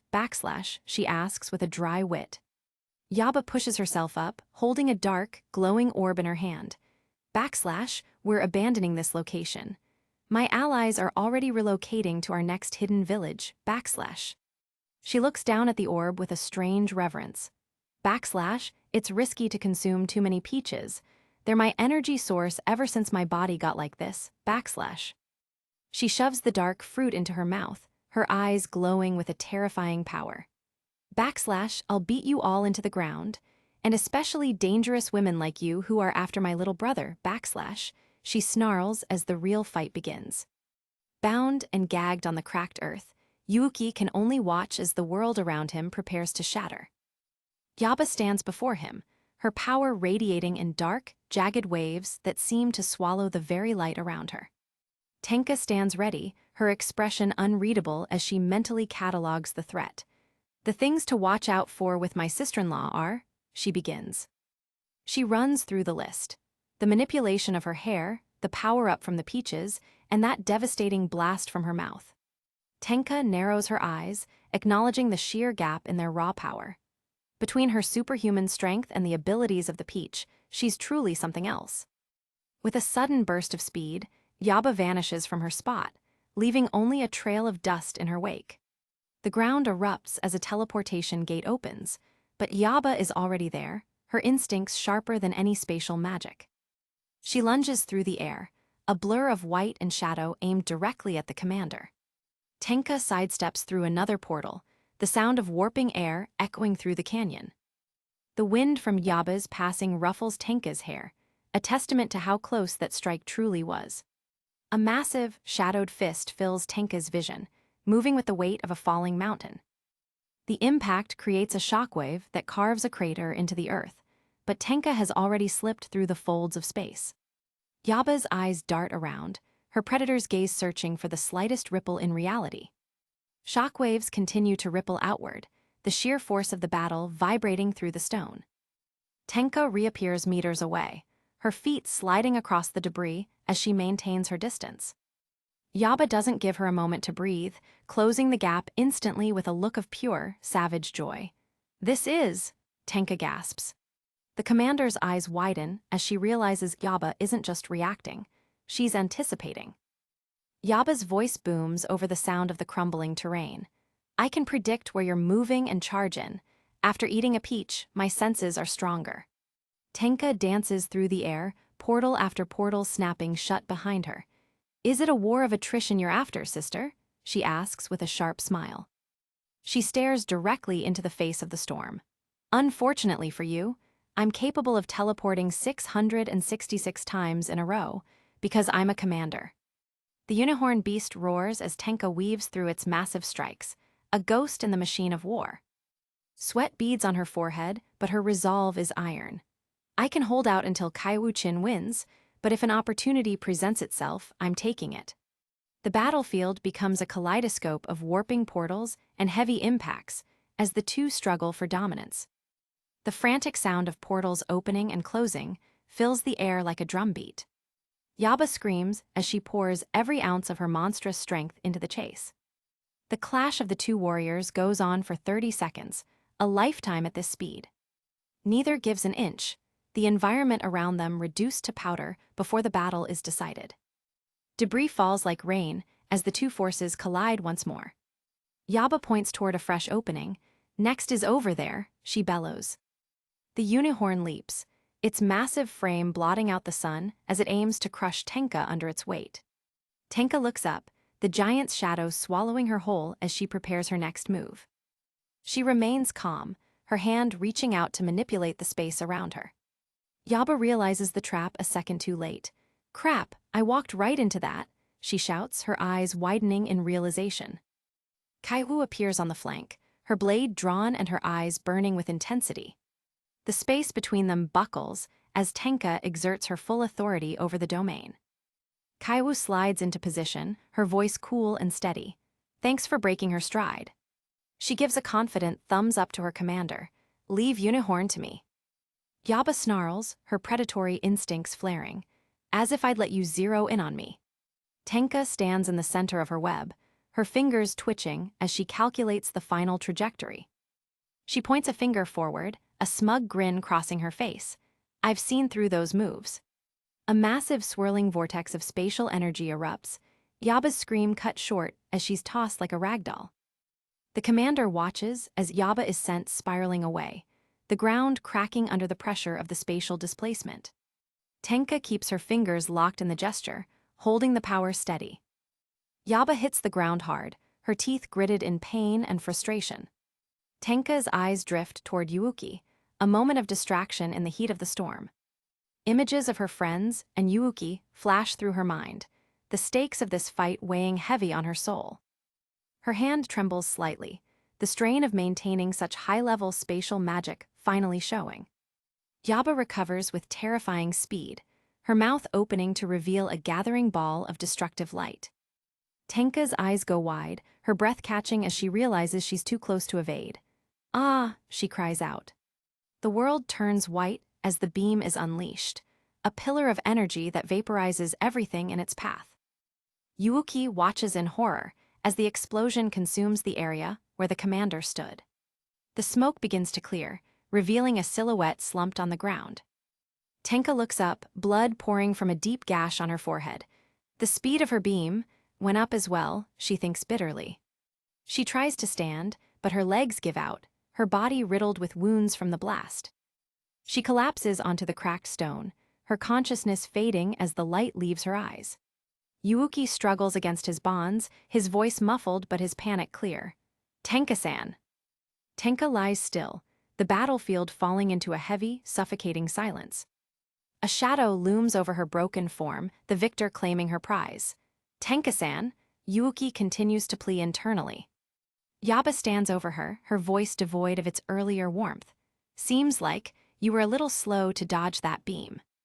Yaba is battered and bloodied herself, her clothes torn and her skin scorched from the battle. Tenka remains face down in a pool of her own blood, her breathing shallow. Yaba narrows her eyes, a question burning in her mind. Why didn't you attack when you had the chance? Tenka's eyes flutter open, her vision blurred as she looks up at her captor. A weak thought echoes in her mind. If I'd killed you. She looks toward Yuuki, a sad smile touching her lips. Yuuki-kun would have been sad. Yaba blinks, her expression softening as the words sink in. Yuuki stares back, his eyes brimming with tears at the commander's selflessness. Tenka closes her eyes again, her spirit flagging. I was surprised by my own inability to attack the enemy. What a mess. She lies there, the weight of the world finally pulling her under. Lately, it's been nothing but new feelings for me. Yaba reaches down, her hand trembling as she touches the fallen commander. I'm tough, so I don't think you had to worry. The warrior girl's face is hidden in shadow, but the conflict in her heart is plain to see. Tenka drifts into a dream, a world far away from the blood and the dust of Mato. Yaba's face lights up with a sudden, genuine smile. But it's great that you thought about Yuuki's feelings. You're all right, Tenka. Tenka doesn't respond, her mind already wandering through a peaceful hallucination. She sees the light of a different sun, a warmth she hasn't felt in a long time. Her eyes half close as she whispers to herself, "Ah, I can see it." In her mind, she sees a simple dinner table, a life of normalcy with Yuuki and Yaba together. The dream shifts to a tender moment, a soft kiss shared between her and the boy she loves. And then, a wedding, confetti falling like snow as she and Yuuki walk hand in hand. Our future. She imagines a quiet night together, the world outside finally at peace. She sees herself pregnant, Yaba leaning in to listen to the new life within her, together with sister. The vision ends with her holding a child, a family born from the ashes of their conflict. Back in reality, Tenka's voice is a mere ghost of a sound. Sister. Yaba snaps back into her defensive posture, her face hardening once more. I told you, I'm not your sister. Kaiwu charges back into the fray, her sword gleaming as she shouts Tenka's name. She reaches her commander's side, her eyes scanning for danger. You okay? Tenka groans, the pain returning with a vengeance. Yeah, but I can't fight anymore. Above them, the unicorn looms, its presence a constant shadow over the injured soldiers. Yaba looks away, her voice low. If you run away, I'll turn a blind eye to it, okay? Kaiwu glares at her, her grip tightening on her hilt. She isn't the type to back down. Yaba's eyes regain their cold edge, but it won't change the fact that will still go on a rampage. Kaiwu stares her down, unyielding. You're not going anywhere. A sudden shout echoes from the distance. Yabani. Neon arrives, riding atop a massive, hulking Shuki, her expression one of pure exhaustion. The beast skids to a halt. Coco, I'm sorry they got me, Neon cries out. Coco emerges from the beast's fur, looking equally disheveled. Neon too. The two girls stand before Yaba, their bodies battered. Akira was defeated, and the enemy followed us. We used every Shuki we could find as bait to escape. A group of female soldiers arrives on the scene, their eyes wide at the carnage. Whoa, the commander's taken damage. Shashu rushes toward Yuuki, her arms outstretched. There's Yuuki and the others.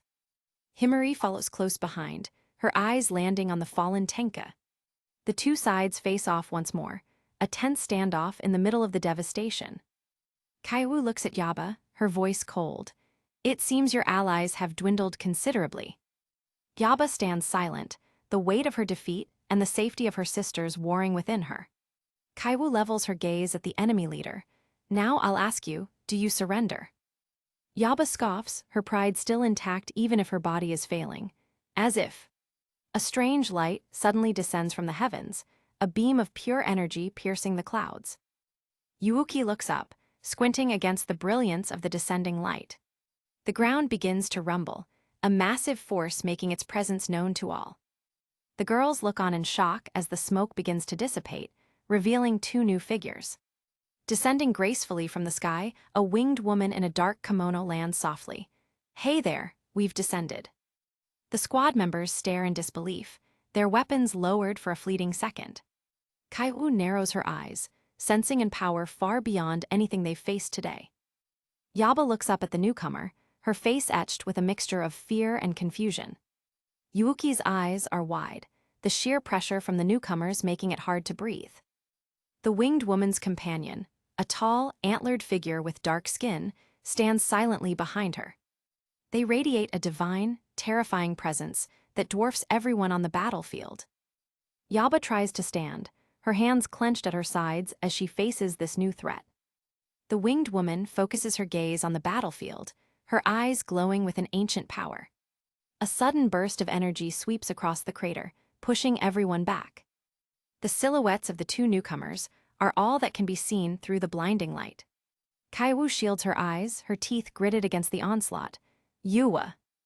The winged woman speaks again, her voice echoing with authority. Thanks to you making such a commotion, we found this place easily. She looks down at the gathered warriors with a hungry, predatory gaze. That's some good life force there. Just to be safe, let's take a couple back with us. Himari's voice trembles as she asks the question on everyone's mind. Aren't they on your side? Yaba is suddenly seized, a powerful hand gripping her throat and lifting her effortlessly into the air. She gasps for air, her eyes bulging as she struggles against the impossible strength. The dark-skinned entity stares at her with cold, disinterested eyes. The winged woman's smile is razor-sharp. You mustn't confuse us with this half-baked bunch. The companion looks on, his silent presence more terrifying than any roar. She continues, revealing their true nature to the doomed audience below. With Yaba firmly in their grasp, they declare their names. We're the 8 thunder gods, those who govern the Shuki. The winged woman sticks her tongue out playfully, though her eyes remain deadly. Since we're gods, feel free to worship us. The story takes a brief pause for a bonus manga, a lighthearted shift from the high-stakes battle. At the 7th squad dorms, the sun shines brightly over the traditional architecture. Himari holds up a strange, spotted mushroom. They say this suspicious little fella made Yuuki lose control, a Mato mushroom. She looks at it with a devious glint in her eye. If the same thing were to happen within the dorm. The scene shifts to an imagined scenario where Yuuki is pinning Himari down. Ooh, there are meat buns here too, he says playfully. Yuuki's hands reach for her top as her blush deepens. Time to unwrap them. He dives in, burying his face in her chest as she cries out in mock protest. Ah, and dig in. Himari arches her back, her breath hitching as Yuuki continues his frantic attack. NGH. A slip of the fabric reveals even more of her figure as the motto mushroom does its work. The two of them are lost in the moment, a brief, chaotic respite from the wars that wait outside their walls. Ah! Deep within the hidden sanctuary, far from the sound of clashing steel, a moment of deceptive peace remains. While the battle rages outside the cave, Shikoku drifts in the still waters of a subterranean pool. The silence is broken as a shadow falls across the water. Shikoku's head tilts back, her eyes meeting the winged figure perched on the ledge above. "Shikoku," Juryu calls out, her voice echoing off the stone walls. Juryu stands firm, her gaze fixed on the distance she just traversed. With a calm certainty, she delivers the news they've been waiting for. "I found what we were looking for," she reports. Shikoku rises from the pool like a dark siren, water cascading off her form as her snake hair writhes with life. A predatory smirk tugs at her lips. "Ooh, huzzah," she replies, her voice dripping with sadistic anticipation. She steps out onto the stone floor to join her fellow deities, the massive Rairn standing tall beside the scout. "Good work finding them," Shikoku acknowledges, though her mind is already on the slaughter to come. The colossal Rairn looks down at the small, smiling god. "They're surely brimming with life then," he rumbles, anticipating a challenge. Shikoku turns her back to him, focused on the mission. "You have other business to attend to, Rairn. Keep an eye on Kusetsu," she instructs. She glances over her shoulder, her eyes flashing with a sharp, mocking light. "You're not suited for this job, Rairn. You know that, right?" she asks, her smile widening at his silent irritation. Rairn's jaw tightens, a low growl vibrating in his chest as he concedes to the order.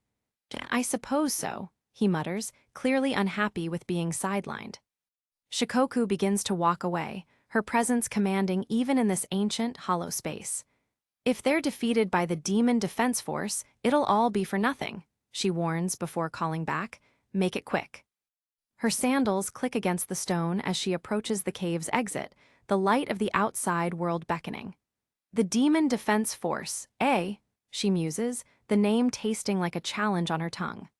She leaps onto a jagged spire of rock, looking down at the chaos unfolding below. The gods have watched from the shadows for long enough. Beside her, Juryu remains ready, a silent sentinel to Shikoku's ambition. "It's about time we introduce ourselves as gods," Shikoku declares, her voice carrying over the wind. She looks down upon the humans with absolute condescension, a goddess of ruin appearing from the heavens. "We have descended. Heed me, humans," she screams, her voice a thunderclap that demands total submission. The dramatic flair is intended to strike terror into the hearts of the squad. Shikoku turns back to Juryu with a playful, almost innocent look. "How's that sound?" she asks, seeking approval for her performance. Juryu stares at her, unimpressed by the theatrical display. "It doesn't feel very dignified," she notes flatly, her stoicism clashing with Shikoku's exuberant malice. Shikoku lets out a light laugh, her cape billowing as she prepares to enter the fray. "Nice, then let's get going. It's the coming of the gods," she commands, her playfulness vanishing into cold intent. She stands as a silhouette of terror, her hair fanning out like a crown of serpents. This isn't just a battle, it's an execution of divine will. The perspective shifts to the battlefield below, where the squad is scattered and reeling from the sudden arrival of these overwhelming entities. The ground is scarred, and the air is thick with the scent of ozone and blood. Shikoku leans in close, her eyes wide with a terrifying zeal as she confirms their worst fears. "The 8 Thunder Gods, that's right," she whispers before her voice rises. "Beings who bring ruin to mankind." Tenka stands her ground, her hand gripping her blade as she feels the overwhelming pressure of Shikoku's presence. Behind her, the rest of the squad shudders, their bodies betraying them in the face of such raw power. Tenka's mind races, analyzing the threat as she realizes she's being pinned down. "Things'll get ugly if I don't mount Yuki," she thinks, knowing their only hope lies in their combined strength. Suddenly, Juryu blurs through the air, her hand shooting forward to seize Yaba. The girl gasps as a divine grip tightens around her throat, lifting her effortlessly off the ground. The goddess holds her captive with chilling indifference. The air vibrates with tension as Shikoku begins to channel her energy, the atmosphere thickening until it's hard to breathe. Juryu slams Yaba into the earth with a violent force that sends a shockwave through the dirt. Yuuki looks on in horror as his comrades are picked apart like insects. Shikoku watches the struggle, her snakes hissing as she prepares her next technique. She doesn't just want them dead, she wants them broken. Himari roars in defiance, charging forward with every ounce of strength she has left. "Keep your hands off Yabani," she screams, her desperation fueling her strike. She lunges at Juryu, but the goddess barely reacts to the human's frantic assault. The gap in power is a vast, insurmountable chasm. Shikoku raises her hand, a dark, swirling mass of energy forming between her fingers. "Black Eddy," she whispers, releasing a tide of shadows that swallows the light around her. The squad is thrown into disarray as the gravity around them warps and twists. "What the?" Tenka cries out as the very ground beneath them seems to pull them toward Shikoku's vortex. The shadows erupt into a mass of colossal serpents, their scales shimmering with a dark luster. "Dark snake prison," Shikoku bellows, her voice distorted by the dark magic. The snakes coil around their prey with blinding speed. One massive serpent cinches around Tenka's waist, dragging her down. Another serpent strikes at Himari, pinning her against the earth as she struggles to breathe under the crushing weight. The squad is completely ensnared, trapped in a writhing nest of shadow and fang. "Ku!" Tenka groans, her strength fading as the snakes constrict. Himari bites her lip, her eyes wide with terror as a serpent's head looms inches from her face. It's not just a physical cage, it's a nightmare made manifest. She lets out a soft, final gasp. "Ah!" she sighs as her consciousness begins to slip away under the goddess's overwhelming aura. Shikoku looks over the fallen soldiers with a motherly, yet horrifying, kindness. "Be good and sleep tight," she coos as the squad members slump into unconsciousness within the snake prison. Shikoku turns as she feels a spike of renewed aggression.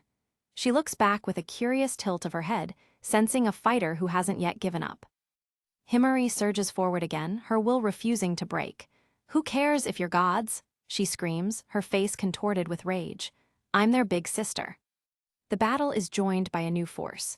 "Kuma, Kidaomaru, follow my lead," a voice commands as a massive Shuki charges toward the goddesses. The rest of the demonic squad rallies. "Count me in too," one shouts while another realizes the danger. "These new arrivals are bad news, I'll take them down first." The field becomes a mosh pit of gods, humans, and demons. Shikoku watches the chaos unfold from the center, her expression unreadable as Juryu descends beside her. Shikoku glances at her companion. "Juryu," she says simply, signaling that it's time to escalate their response. Juryu lifts a leg, her movements fluid and deadly as she prepares to strike down the charging Shuki. With a devastating kick, she sends a shockwave through the air. The force of the impact is so great it craters the stone beneath her feet. The air itself seems to scream as the power of the gods ripples outward, blowing back everything in its path. Dust and debris fill the air as the battlefield is reshaped by a single movement. The charging Shuki are tossed through the air like leaves in a storm. Their bodies are broken and scattered by the sheer kinetic energy of the goddess's strike. One of the fighters lies on the ground, coughing up blood and gasping for air.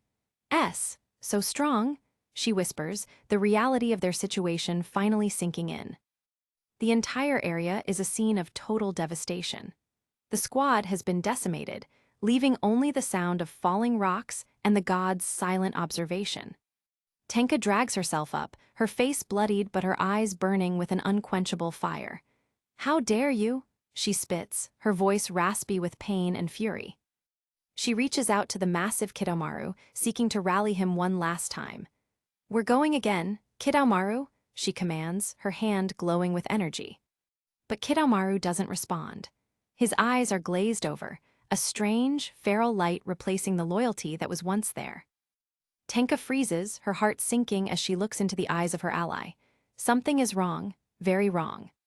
Kidaomaru suddenly lashes out, his clawed hand slashing through the air with a speed that Tenka barely avoids. The blow meant for the gods is now directed at her. The impact sends Tenka skidding across the dirt, her blade clattering away.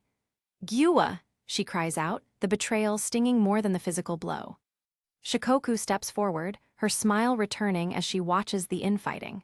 This demon has been bitten by my snake, and is now back to his old self, she explains smoothly. She strokes the air as if petting a beast.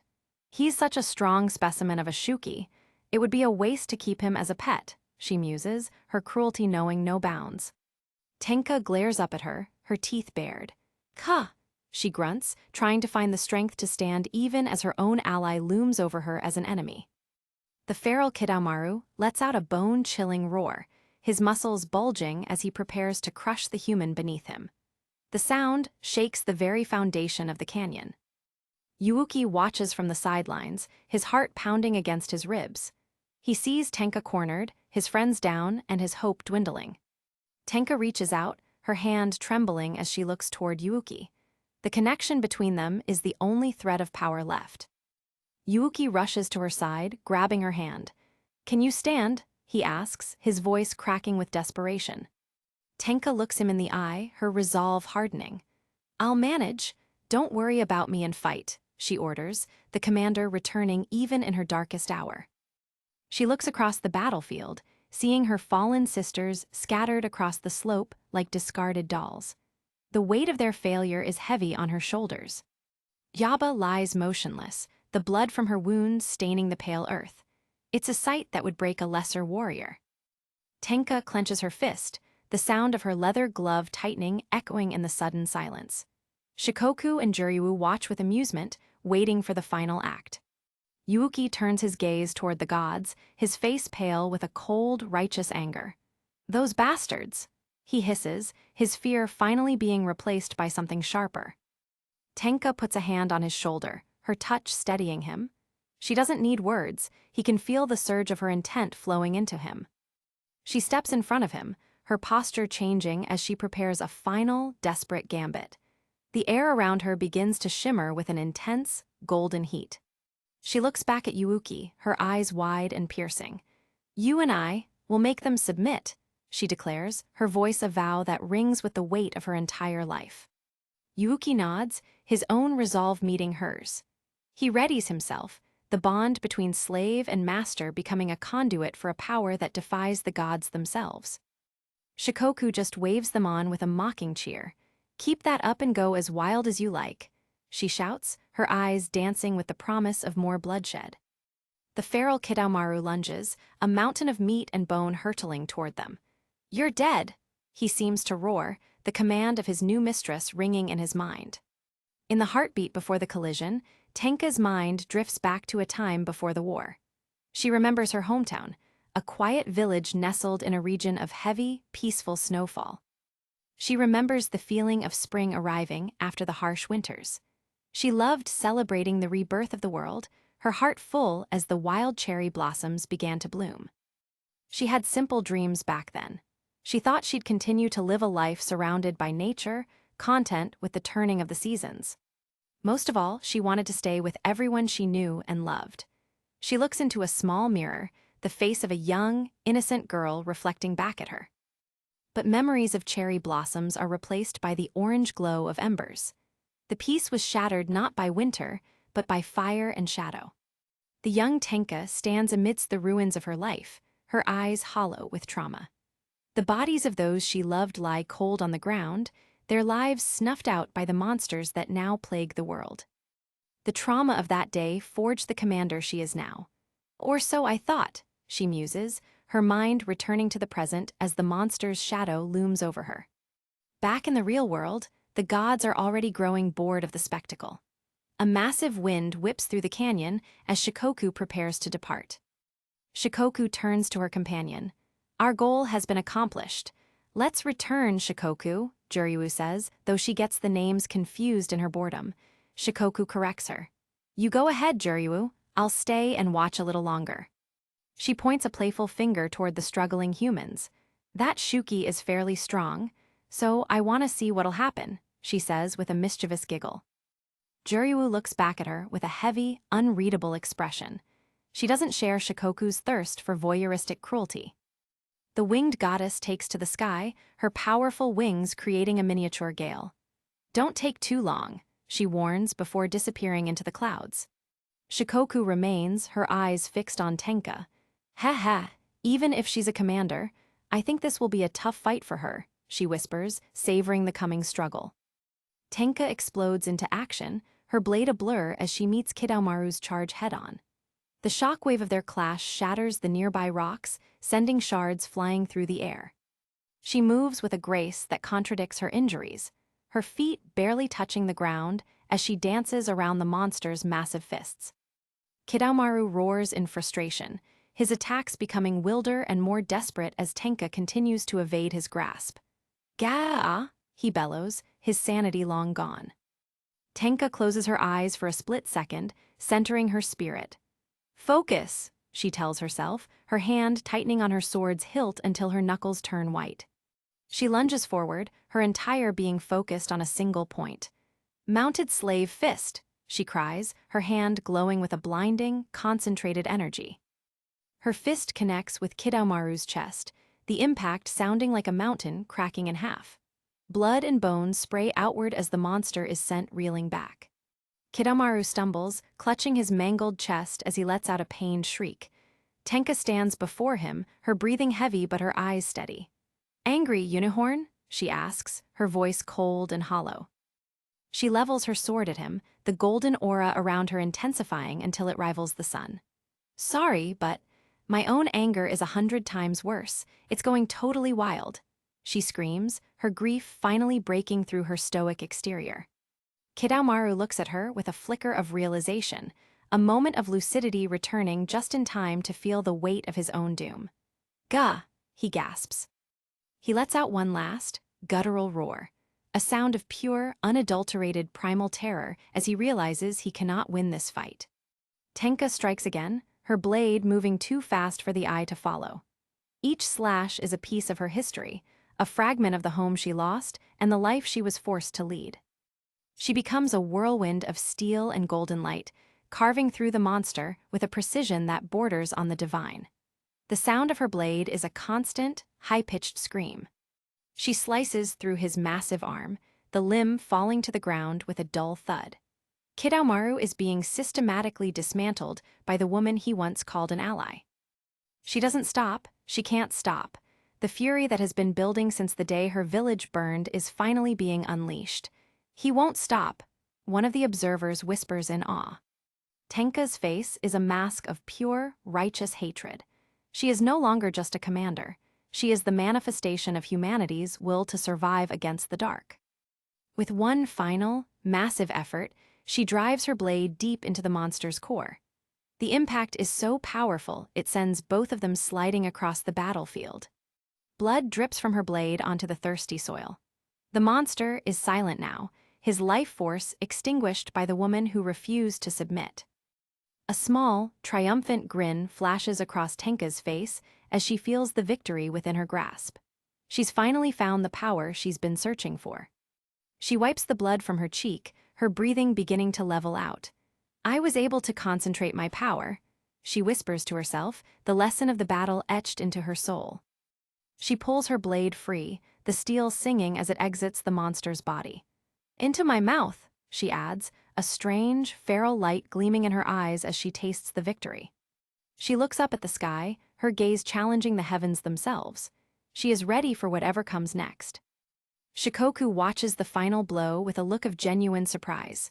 "Wow, that's nuts. What a funny guy," she giggles, her amusement untainted by the death of her pawn. Tenka delivers a final mercy stroke, her blade coming down in a clean, vertical arc.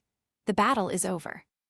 The monster's body disintegrates into ash and shadow, leaving only Tenka standing in the center of the devastation. The golden light around her begins to fade, leaving her in the cold gray of the afternoon. She stands tall, her sword at her side as she faces the remaining gods. She is bloodied, bruised, and exhausted, but she is unbroken. She looks directly at Shikoku, her eyes cold and hard. "It's time you died," she says, her voice a promise that sends a shiver through even the goddess's veins. The air around her begins to swirl again, the last remnants of her power gathering for one final strike. She is putting everything on the line. She charges forward, her speed even greater than before. She is a golden bolt of lightning striking at the heart of the storm. She raises her sword high above her head, the blade glowing with a fierce, white light. "This is the sword technique I mastered, so that I could make mincemeat out of you," she declares, her voice ringing with the weight of her conviction. With a roar that shakes the canyon walls, she brings the blade down. "Wild mountain cherry blossoms," she bellows, releasing a storm of cutting wind and energy. She doesn't give them a moment to breathe. "I won't give you a chance to counterattack or dodge. Fall beneath my uncompromising slashes," she screams, her blade becoming a blur of destruction. She remembers the training, the years of sweat and blood she poured into mastering this art. She remembers the mentor who taught her that a sword is not just a weapon, but an extension of one's soul. She remembers the promise she made to herself as a child, standing amidst the ruins of her home. She would never be helpless again. "It's TM," she roars, the power of her past fueling her present strike. She puts every ounce of her remaining strength into one final, world-shaking movement. "To submit," she screams, the sound echoing forever in the hollows of the canyon. The blade cuts through the divine armor like it's paper. The goddess gasps in shock as she feels the cold steel bite into her skin for the first time. The goddess is thrown back, her body skipping across the ground like a stone across water.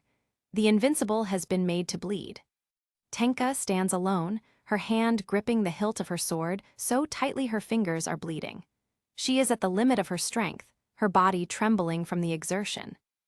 She looks out over the battlefield, her eyes full of a deep, sorrowful pride. "I dedicate this moment," she whispers, her voice barely audible over the wind. She turns her gaze toward the distant mountains, toward the place where her home once stood.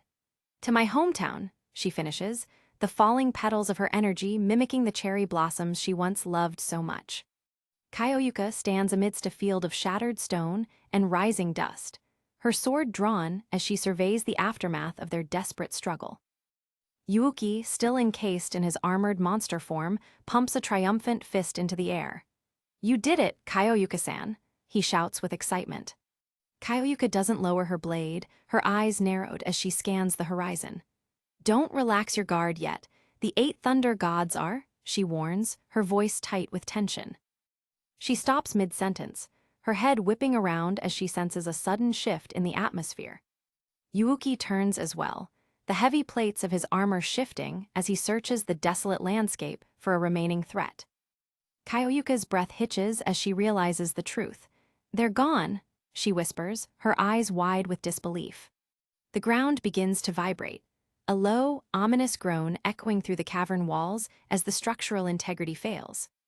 Massive chunks of stone detach from the ceiling, smashing into the floor and sending clouds of grit into the air. Yuuki looks up at the cracking ceiling, his armored face reflecting the impending collapse. "The cave's in bad shape?" he yells over the din. Kaioyuka grits her teeth, looking back at the crater left by the final clash. "It must have been that attack," she mutters to herself.